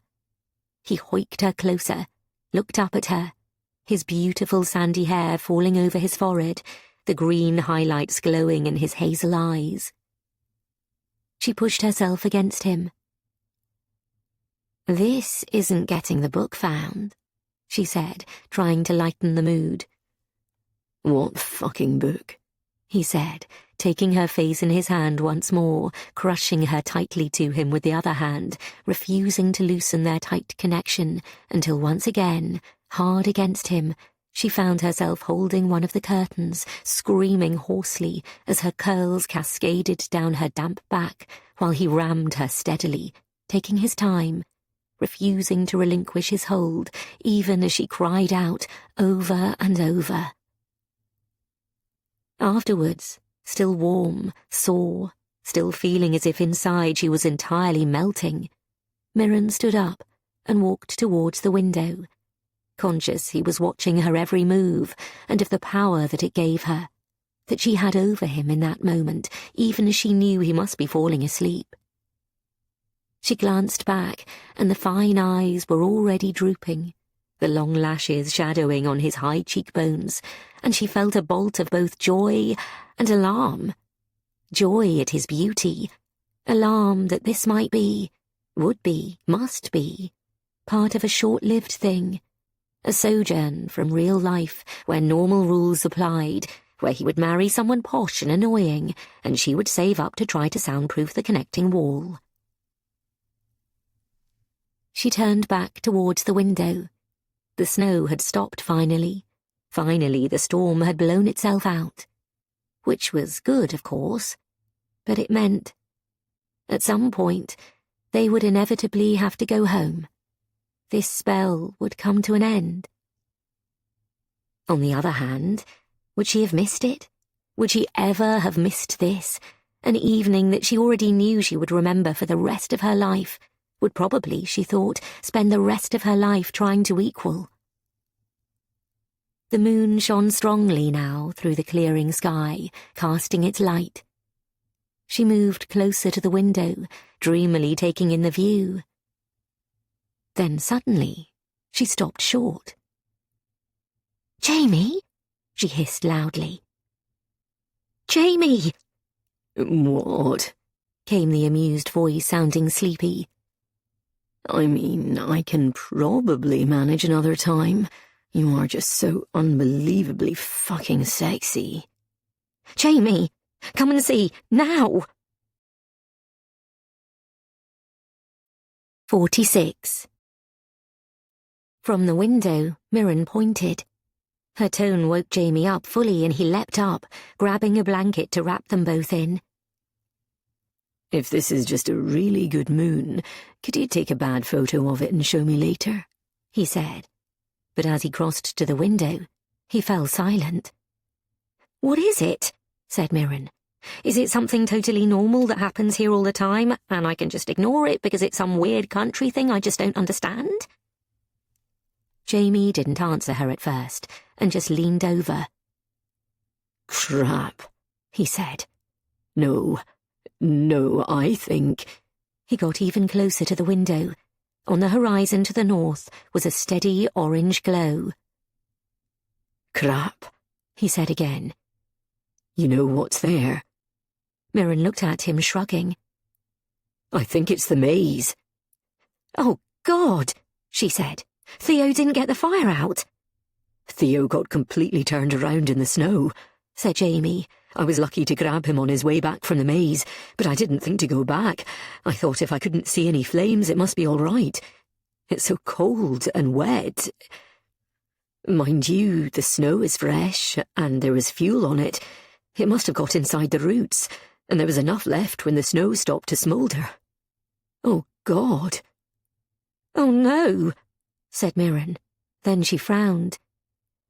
But it will just be the maze, won't it? It can't reach the house. It's too far away. Can it? No, it won't reach us, said Jamie, shaking his head. Although it is a shame about that old thing, but... Suddenly his body stiffened and Mirren looked at him. The cottage is next to the maze, he said. Bonnie's cottage. Joy's cottage, he said desperately, and she suddenly realised the place they had been intending to head to at first light. Do you think? It has a thatched roof, said Jamie. Oh, no, said Mirren. Oh, Lord. He looked at her. Should we phone the fire brigade? She said. He shook his head. How would they even get here? They stared at it. The actual forest won't catch, he said. Far too much snow, too wet. But the cottage... Bonnie's here in the house, though. He nodded. But Mrs. Airdrie's place... Run towards Joy, said Mirren. It wasn't a question. It would be foolish, said Jamie. It's still dangerous out there. Yeah, it is, Mirren said. They didn't wake the others. They threw on every piece of clothing they could find. Jamie grabbed a couple of fire extinguishers from the laundry and flung them into a backpack, and they put new batteries in the torches and pulled on the snowshoes. They worked quickly, in perfect harmony with each other. But there was no laughing, no joking. Just before they left through the kitchen door, Jamie pulled Mirren towards him and kissed her fiercely once more, and once more she felt her insides melting. If I say fall back, we fall back, okay? He said. I've seen thatch go up before, and it goes quick. Mirren swallowed. Okay, she said. No heroics. Nope, said Jamie. Right. He took her hand. Let's go. They didn't need the torches. The cold and the wind were biting as soon as they left the house, great drifts of snow piling up from the latest dump. But the scent of the fire was on the wind as they came round the north side of the house, moving quickly this time towards the flames, skirting the loch. The noise filled Mirren's ears, and when she looked up, a starry night brighter than any she had ever seen filled her vision. The cold stars glowed above, the full moon shining across the waves as they tore along as fast as they could snowshoe, her hand in Jamie's strong one. It felt like a dream. Even the cold barely touched her as they worked up a sweat moving hard through the terrain. The maze was aflame, a pattern of fire. It must look extraordinary from above, the hidden rows and secret ways aglow. Mirren couldn't help looking at it in sadness, even as she felt the warmth on her face, her relief that it had not yet touched the cottages. They looked at each other, nodded, and Jamie quietly turned the handle of the door. It was difficult not to at least try the light switch out of habit. It was much darker inside the cottage than outside. But, of course, there was no power. Their torches made Mirren feel like a burglar. From the back windows of the cottage, the maize fire seemed much more pronounced, the smell of smoke terrifying. The door opened directly onto the main room of the cottage. It was a clean-swept room, with rugs on the flagstones, a wood burner in the stove, and comfortable old armchairs arranged around it. A small kitchen opened to the side, and there was a small, scrubbed wooden dining table. It was nice. Old beams held up the roof, and the entire place felt cosy, even when it was freezing, unlived in, and unheated. Bonnie hadn't been lying about leaving it as it was. There were family photos on the wall. Jamie held the torch up to one of them. Bonnie as a baby. "Gosh," he said. "What?" "She looks exactly like Esme at that age." "You never came over here?" "I practically lived here, but it wasn't something I was ever looking for." He looked at the tiny winding staircase. "And I never went upstairs. That was Mrs. Airdrie's domain." The large sitting room was tidy and devoid of clutter. There were no papers, not even any books. There was cutlery in the drawers in the kitchen, obviously discarded pots and pans that were huge for a tiny family of two, chipped crockery from expensive sets. Jamie grabbed a small fire extinguisher from the side of the tiny kitchen. It was designed to put out cooking fires, not what they saw through the window. "Maybe it will blow itself out," he said. "It won't spread, I don't think. There are no more trees, and the ground is rock solid. We should save what we can, then leave." But they both slowed down on their way up the creaking dark wood stairs, breathless, wondering what they might find. There were two doors at the top of the stairs, the smaller to the left, clearly Bonnie's childhood room. Jamie took a deep breath in front of the other. If it hadn't been creepy, Mirren found herself thinking, he might have knocked. And then he pulled up the latch and opened it. The room was simply furnished, but quite lovely.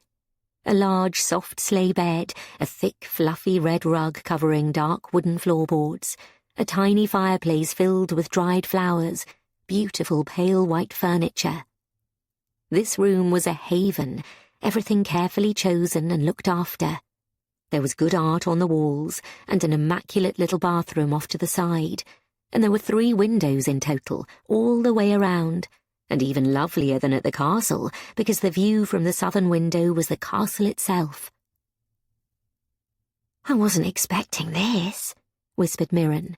The flames were making a glow against the window frames. She glanced out. The maze still held its shape. She couldn't tell if the fire was spreading. "This reminds me of somewhere," said Mirren. Then it came to her. "Your grandfather's room. It's the same bed, the same bedside table. Oh my God, the same lamp.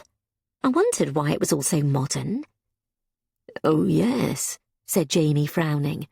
"Of course, he wanted it replicated, up there in the castle." "The place where he was happy," said Mirren. "Yeah." He rested his hand on the top of the beautiful dresser by the bed. Then he glanced at his watch. "Huh," he said. "What?" He showed her the time. "It's Christmas morning." It was 1 minute past midnight. He pulled her to him, the fire apparently forgotten. "Can I open my present?" he said, trying to undo her top button. "I'm a scarecrow," laughed Mirren. "Seriously, one of these days you're going to see me in mascara and lippy and have a heart attack." "I would like that very much," he said, and they both paused at the idea of a future event, a future of any kind. "Anyway, no, we can't. We're on fire," said Mirren. "Yeah, we are," said Jamie. "Although I don't usually show off like this, but I can be very quick." She laughed, then looked at him. God, with you, me too, she said. And by the time he'd kissed her, deeply and passionately, she had half realized that she absolutely would let him again, that she had to, was utterly compelled. And it was only as they fell back onto the bed, totally carried away, completely caught up in one another, that Mirren landed rather heavily on top of something. "Ow!" she said. "What? My darling, what is it?" Said Mirren, feeling behind her. If she hadn't been exactly there, in that exact position, they would never have found it. It was a small lump, book-shaped, sewn deep inside the mattress. They sat up, staring at each other. "No," said Jamie.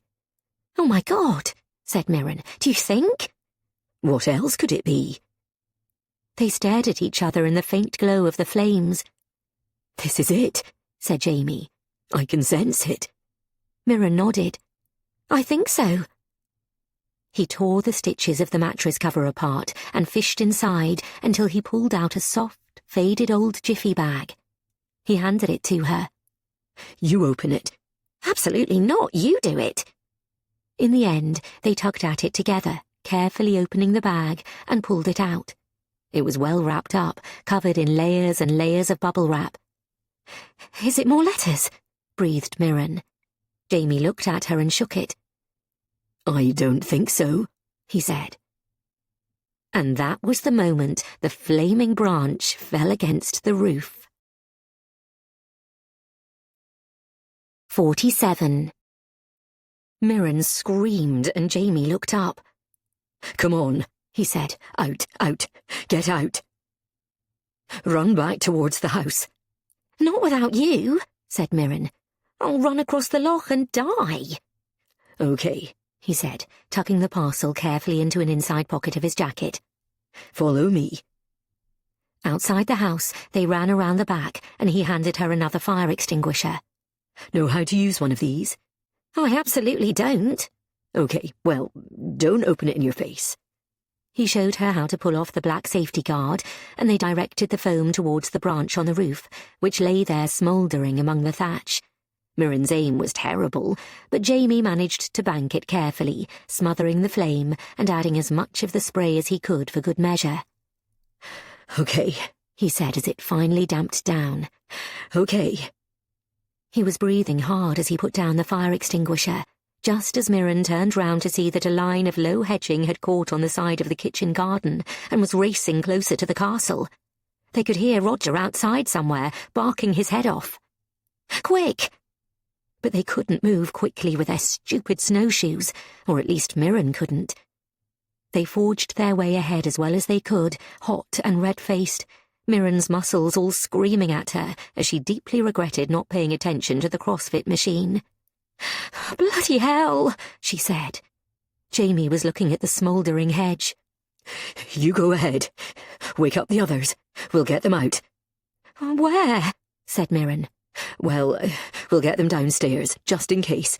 It's not going to make it to the house, though. It won't. It can't." "We didn't think it would make it to the cottage." Jamie frowned, looking back. The maze was still ablaze. The cottages seemed safe for the time being. "I'll bring the fire extinguishers up. Everyone we can find. We'll need to wake everyone.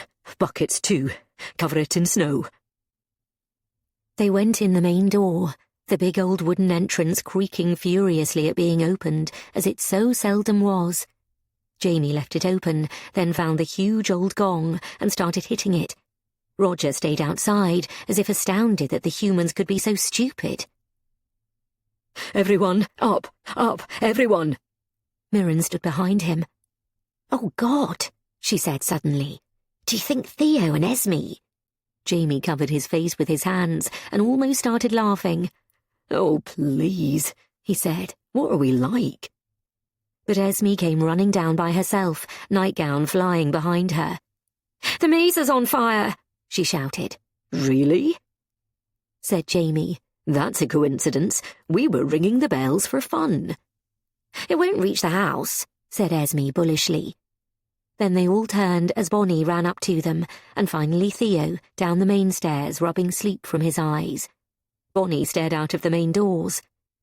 "The maze! It'll hit the cottages."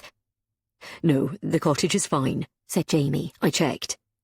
"You've been up to the cottages?" said Bonnie. "Yes," he said. "It was looking bad for a minute there, but it was just a flying branch on the roof, and the wind direction has changed now. It's not going to spread in that direction." "OK," said Bonnie. "But what is it doing?" "What do you mean?" "It's dying down," said Theo optimistically. "I'm really, really sorry. I thought it was out. I thought I'd got it." Jamie waved it away, not making a big deal out of it. "You did your best," he said, and Mirren had a little start in her heart that she thought well of this man. Bonnie shook her head.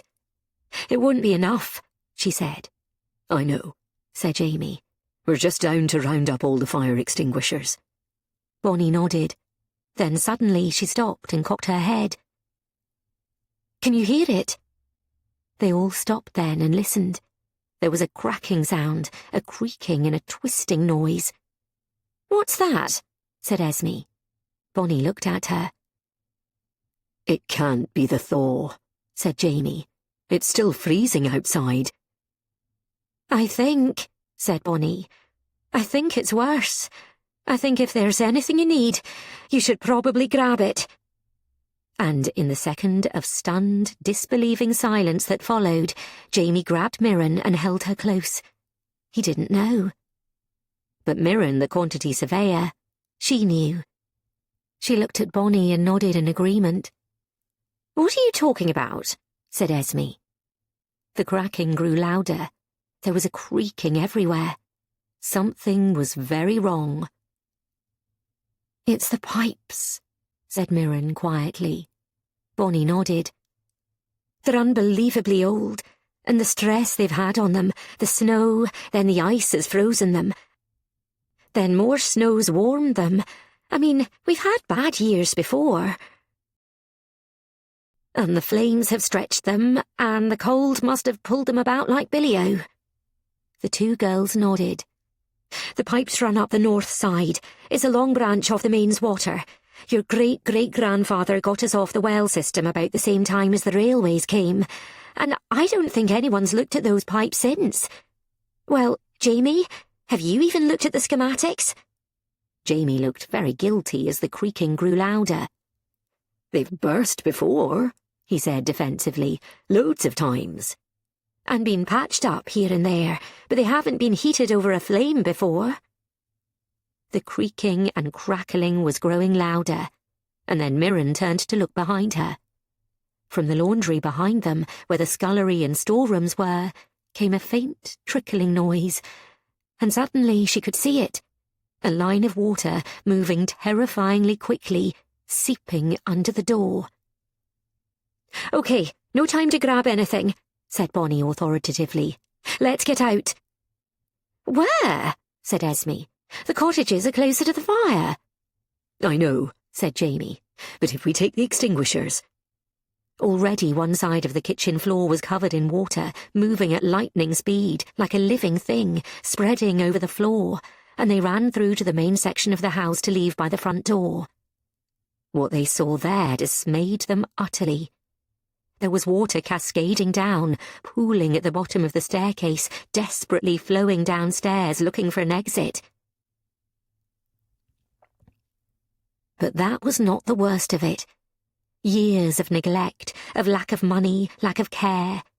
Centuries of the house being there, put up in bits and pieces, meant that it was bodged, crumbling, held together with sticky tape and hope, birds' nests and layers of peeling paint and wallpaper.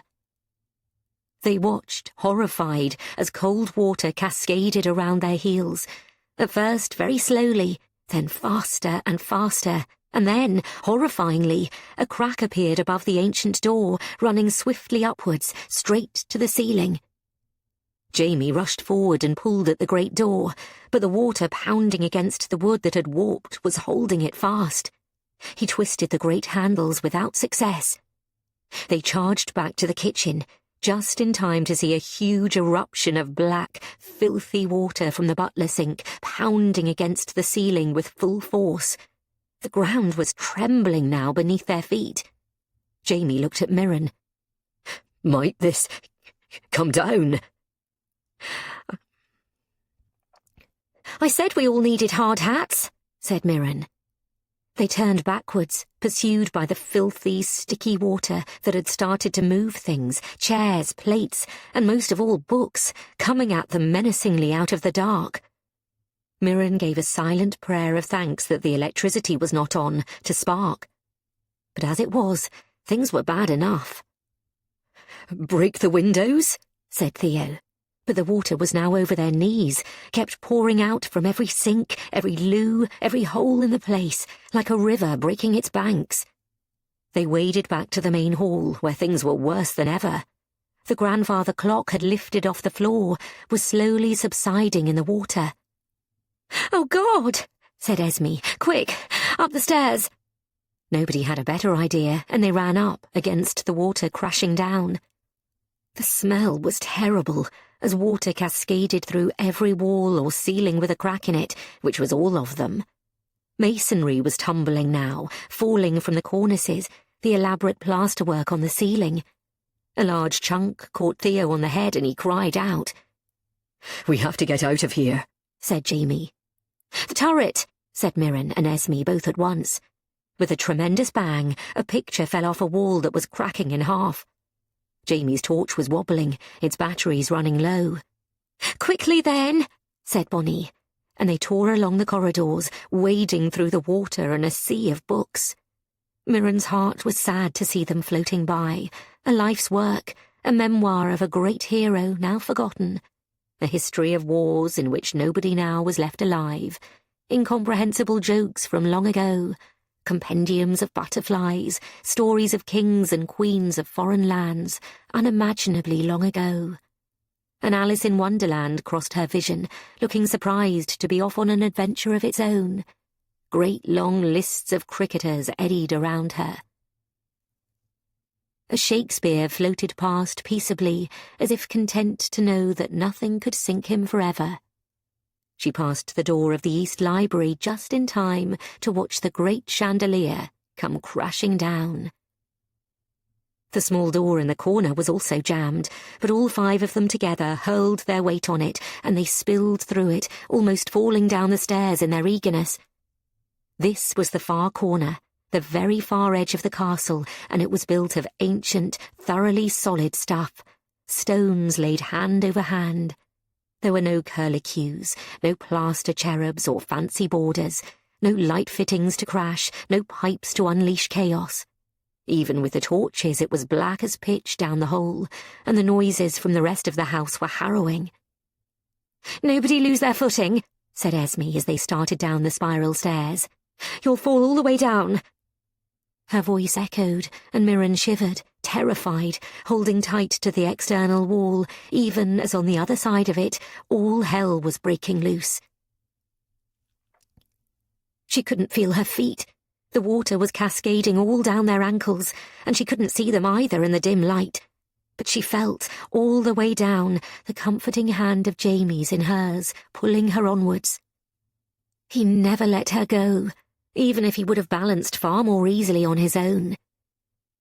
They carried on so long, their footprints sloshing, that Mirren started to get very scared, particularly when Bonnie slipped, and Jamie only just managed to shoot his other hand out in time to catch her. "I got you," he said, and as she turned, Mirren caught her face in the wavering torchlight. "Thank you," Bonnie said, and for a second she and Jamie looked very alike, and then they continued on. 48. When they finally made it to the bottom of the stairwell, the salty, briny smell hitting them hard coming off the water, they touched down on the sand. "I feel," said Theo, "that your draft issues may have something to do with this." Water was still tumbling down from the castle above as if it were raining. Jamie didn't pause, but immediately waded in to grab the dilapidated rowing boat tied to the chain on the wall, completely impervious to the freezing water. He hauled it over and helped them in one by one before pushing it off the tiny shoreline at the bottom of the castle, setting them out to sea. The boys rowed with all their might onto the cold, calm sea. Everyone now had stopped moving, utterly chilled and suffering the after-effects of shock. The full moon was bright above their heads, and they could see it all, with amazement, watch in real time from 50 meters out as the house crumbled like a wedding cake left out in the rain. With a great, juddering roar, the front section of the building collapsed, the turrets dropping down, the pennants fluttering vertically before dissolving in a heap of dust. "Oh, my God," said Mirren. "I know," said Jamie, looking stricken. "Hey, Roger will have been far enough away, right?" "Dogs aren't stupid," said Mirren. "Some of them are," said Esme, but she was just as awestruck as everyone else.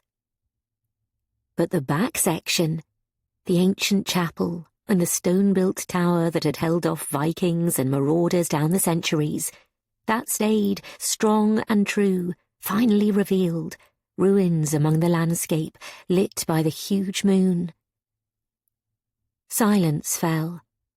Only the plashing of the oars by the boat audible as they stared, incredulous, at the great thing that was no longer there.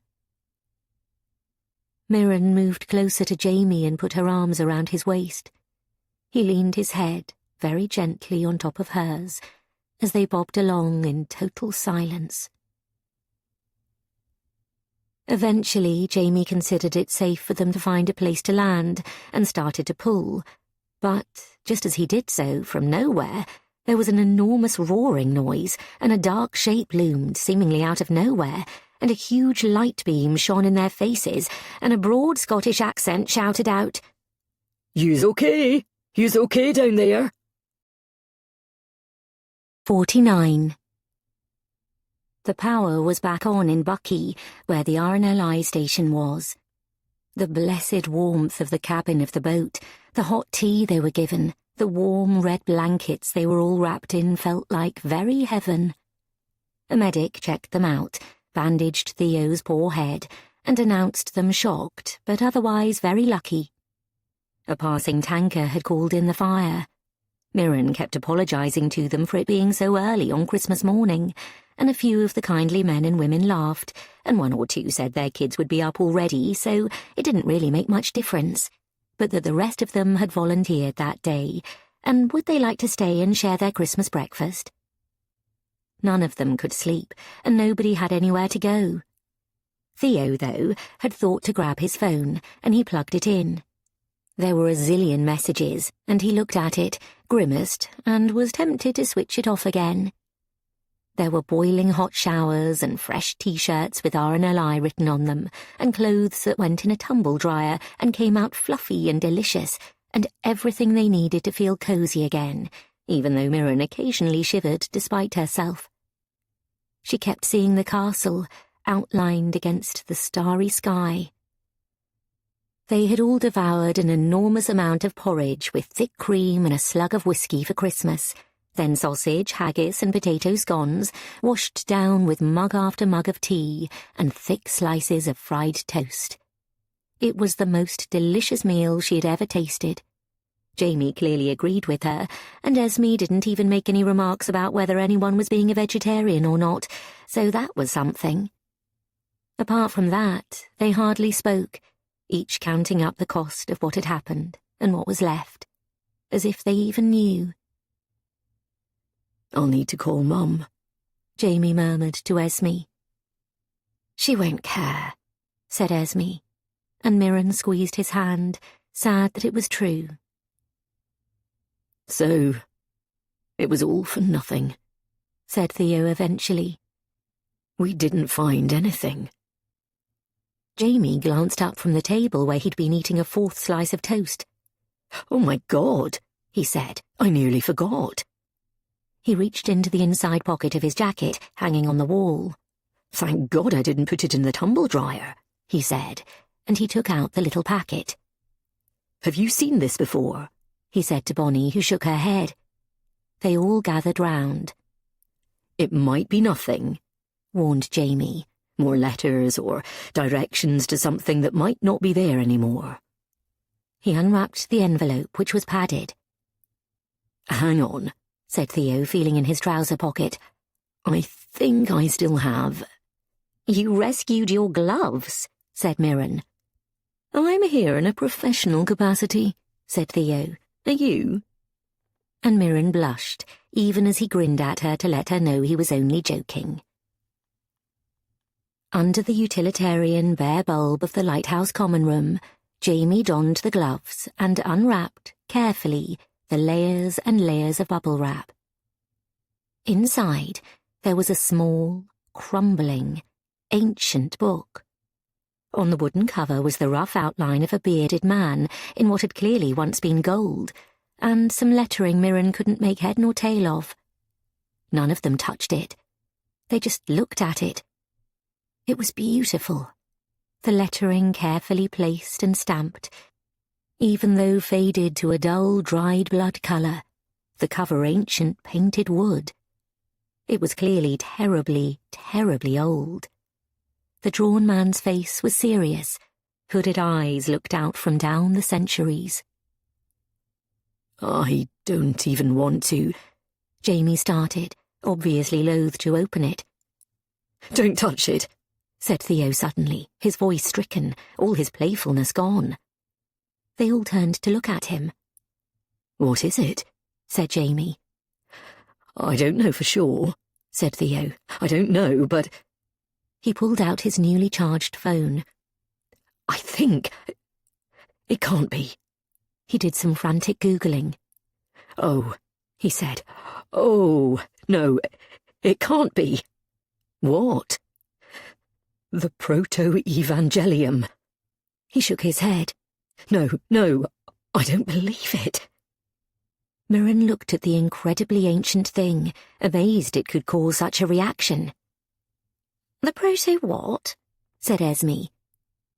The Proto-Evangelium. He looked at them. It's a gospel. What, like Matthew, Mark, Luke and John? Yes, breathed Theo. But not by them. By James. Which James? said Esme. Grandfather? Oh, no, said Theo. I mean James. James, the brother of Jesus. There was silence. Jesus had... It's controversial, said Theo, to say the least. It's a nativity gospel, the story of Jesus' birth. They all stared at it. From that time? No, we don't have... This is printing. This is it printed. It was printed in 1552. The church suppressed it. Too much Mary in it. There is one extant in the entire world. It's in the Musée National du Moyen Âge in Paris. It's a Greek translation from the original Syrian from a long, long time ago, which is, well, people think it's very like what they might have spoken in Galilee. It might be as close to a contemporary account as we have. They all stared at it. It's from 1552, said Mirren. We don't know, said Theo. But it's very important that we get it to someone who does. He swallowed hard. Bonnie patted him. I don't think I've ever seen you emotional, said Mirren. This is something very, very special, said Theo in awe, wrapping it up carefully. Can you look after it? He said to Jamie.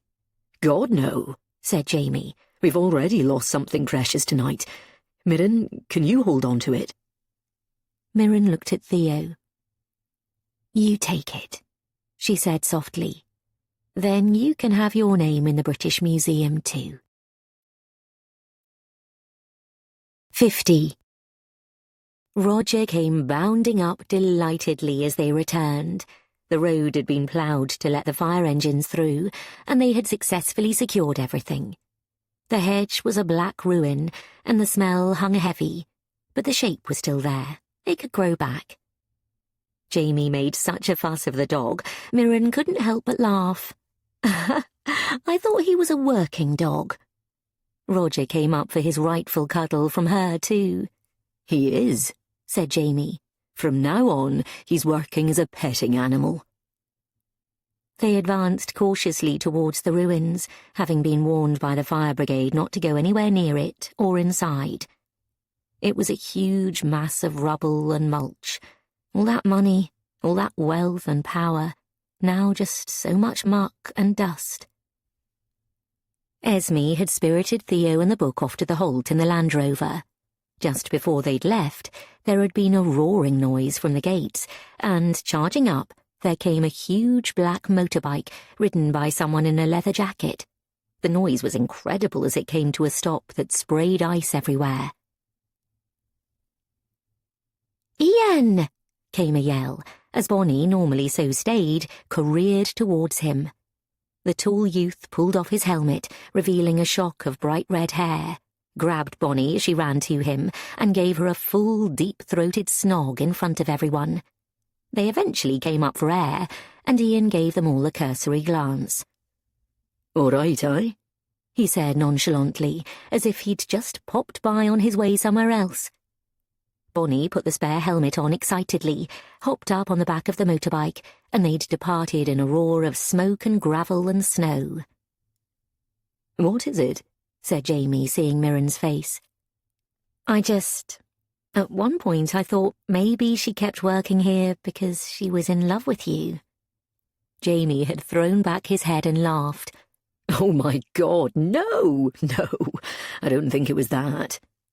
"I don't know," said Mirren, moving closer to him again. "I don't know why you think someone liking you is that funny."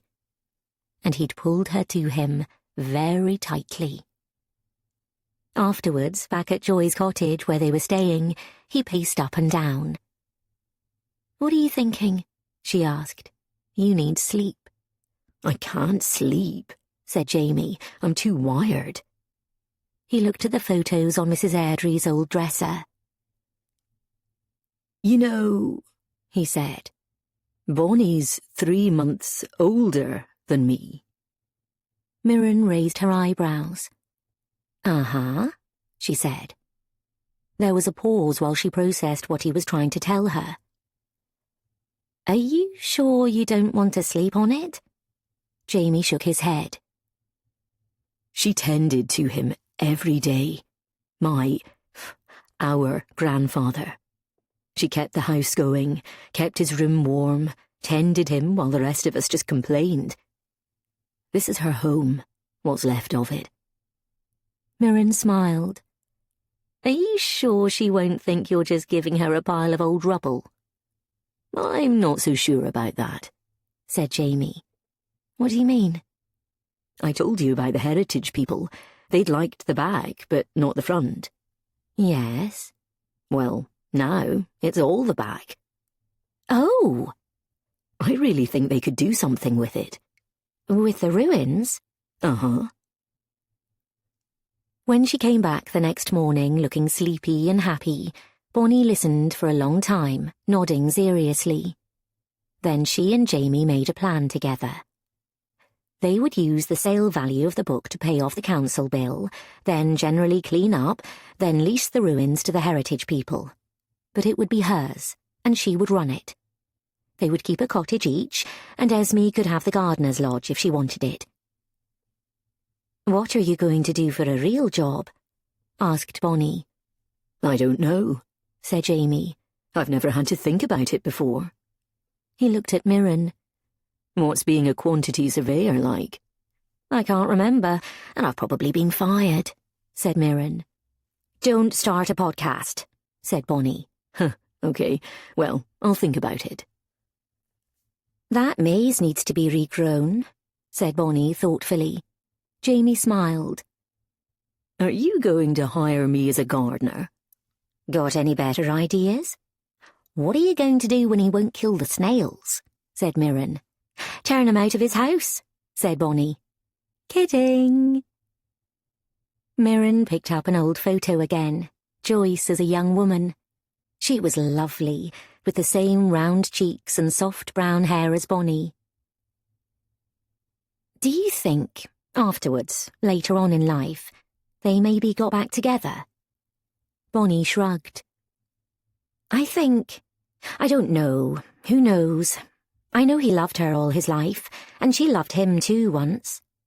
She gave Jamie a sideways look. But sometimes women are tougher. You'll get no argument from me, said Jamie. But you stayed, said Mirren. How could you bear it? Weren't you bitter? The old laird, he offered me all what yous had, the schools and university and that. I went to cooking school in Edinburgh and I got homesick. I didn't like the big city. Don't know how you can stand it. Said Mirren. And the cost of finding a place to live, and all the apartments are just horrible. I mean, shoeboxes. Said Mirren again. Why would you do that when you've got a lovely cottage for free and you're surrounded by such a beautiful landscape? And I got to be with my family, and Ian's got the next farm over, and all my friends are here, so... Mirren was rather regretting ever starting to feel sorry for Bonnie. He was kind, you know, said Bonnie to Jamie. I know your mum told you all sorts of things and had all sorts of issues with him, and those kind of got passed on to you. But if you were patient and gentle and saw through the crustiness, he was just a little... different, that's all. There'd be a medical name for it these days. Jamie nodded. I feel sorry I didn't know him properly. Better late than ever, said Bonnie, and Jamie nodded emphatically. As she got up to go, he stood instinctively. I'm sorry if I ever made you feel... he began, and Bonnie shook her head. No, don't worry. We were always friends, eh? But when I knew and you didn't, well... And we're cousins, said Jamie, beaming. That's kind of cool. You're much nicer than my sister. Don't tell her I said that. I might introduce Esme to Ian's biker gang, mused Bonnie, if we're all going to be family. That I want to see, said Mirren. Don't go, said Jamie the next morning, kissing Mirren's naked body all over, as the sun beamed in, reflecting off the melting snow, and she was reading him a Burns poem from the compendium on the shelf, and he was laughing at her terrible pronunciation. I have to, said Mirren. My mum will literally kill me, and I feel I am currently quite sorted for near-death experiences on the whole. You know, said Jamie, there's a ton of books left over in outhouses and stuff. So? She looked at him. I'm just saying, enough to start a bookshop. You know, if you knew of anyone who liked doing that kind of thing. Don't tempt me.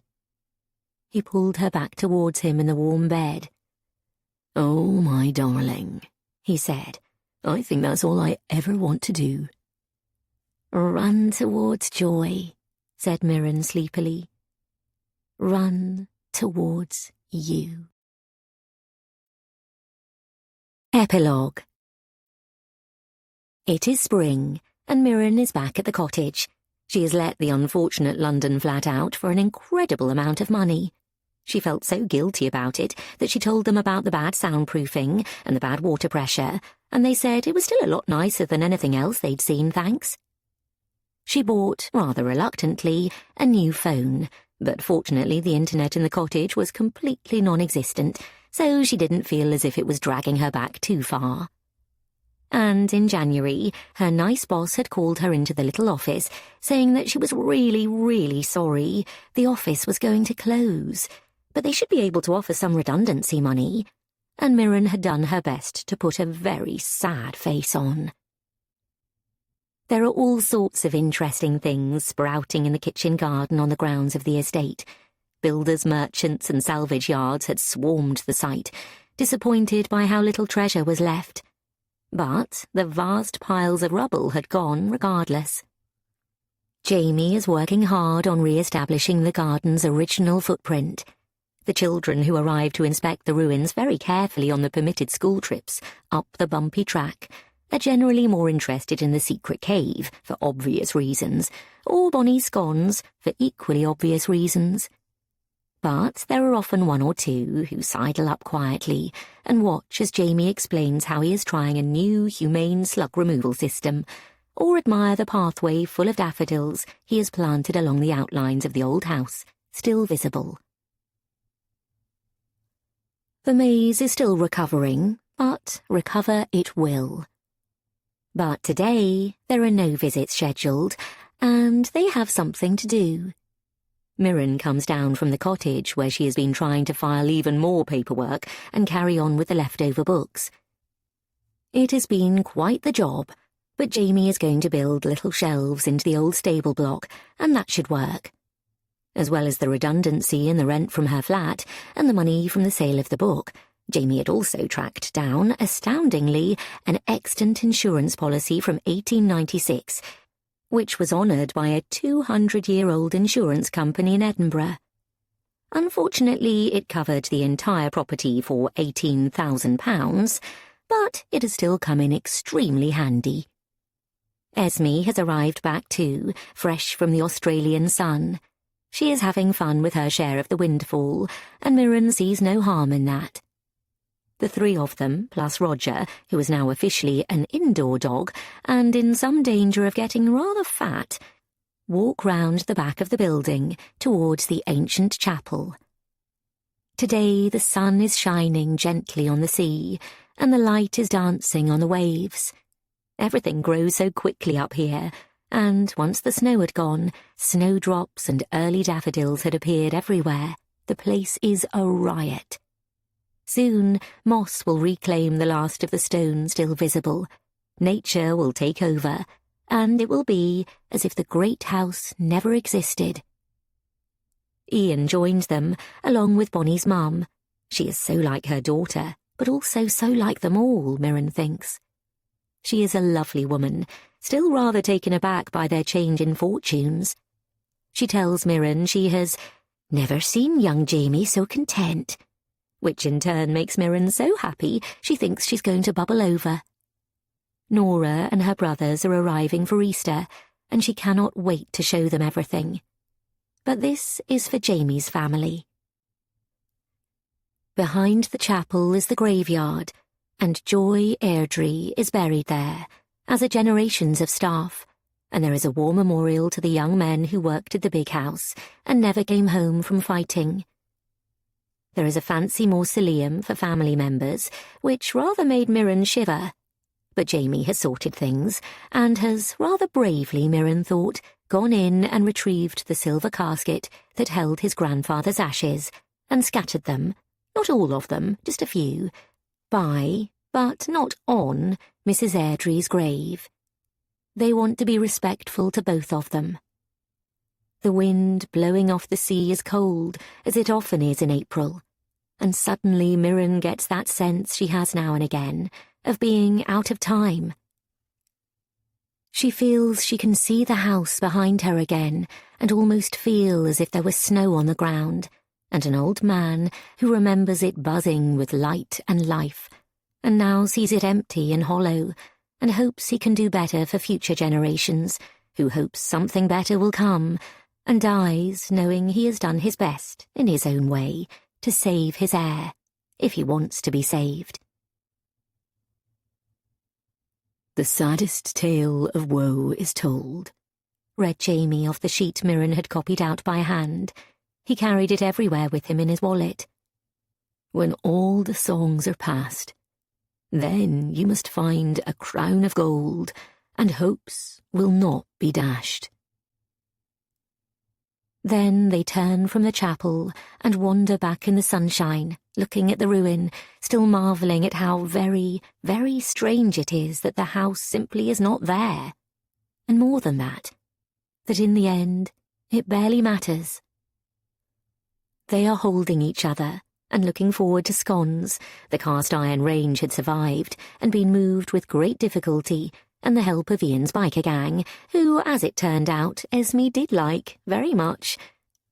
and laughing when Bonnie's mum says actually her mum might have been furious that there was dust around her grave now, having spent a lifetime waging war on the stuff, while the sea continues to crash against the cliff walls, while the grass grows, while their footprints on the ground press on the dew, which then dries, and their footprints disappear. That is the end of The Secret Christmas Library, written by Jenny Colgan and read by Ailey Beaton. This has been an ISIS audio presentation.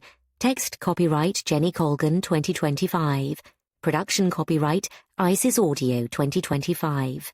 The moral right of the author has been asserted. All rights reserved.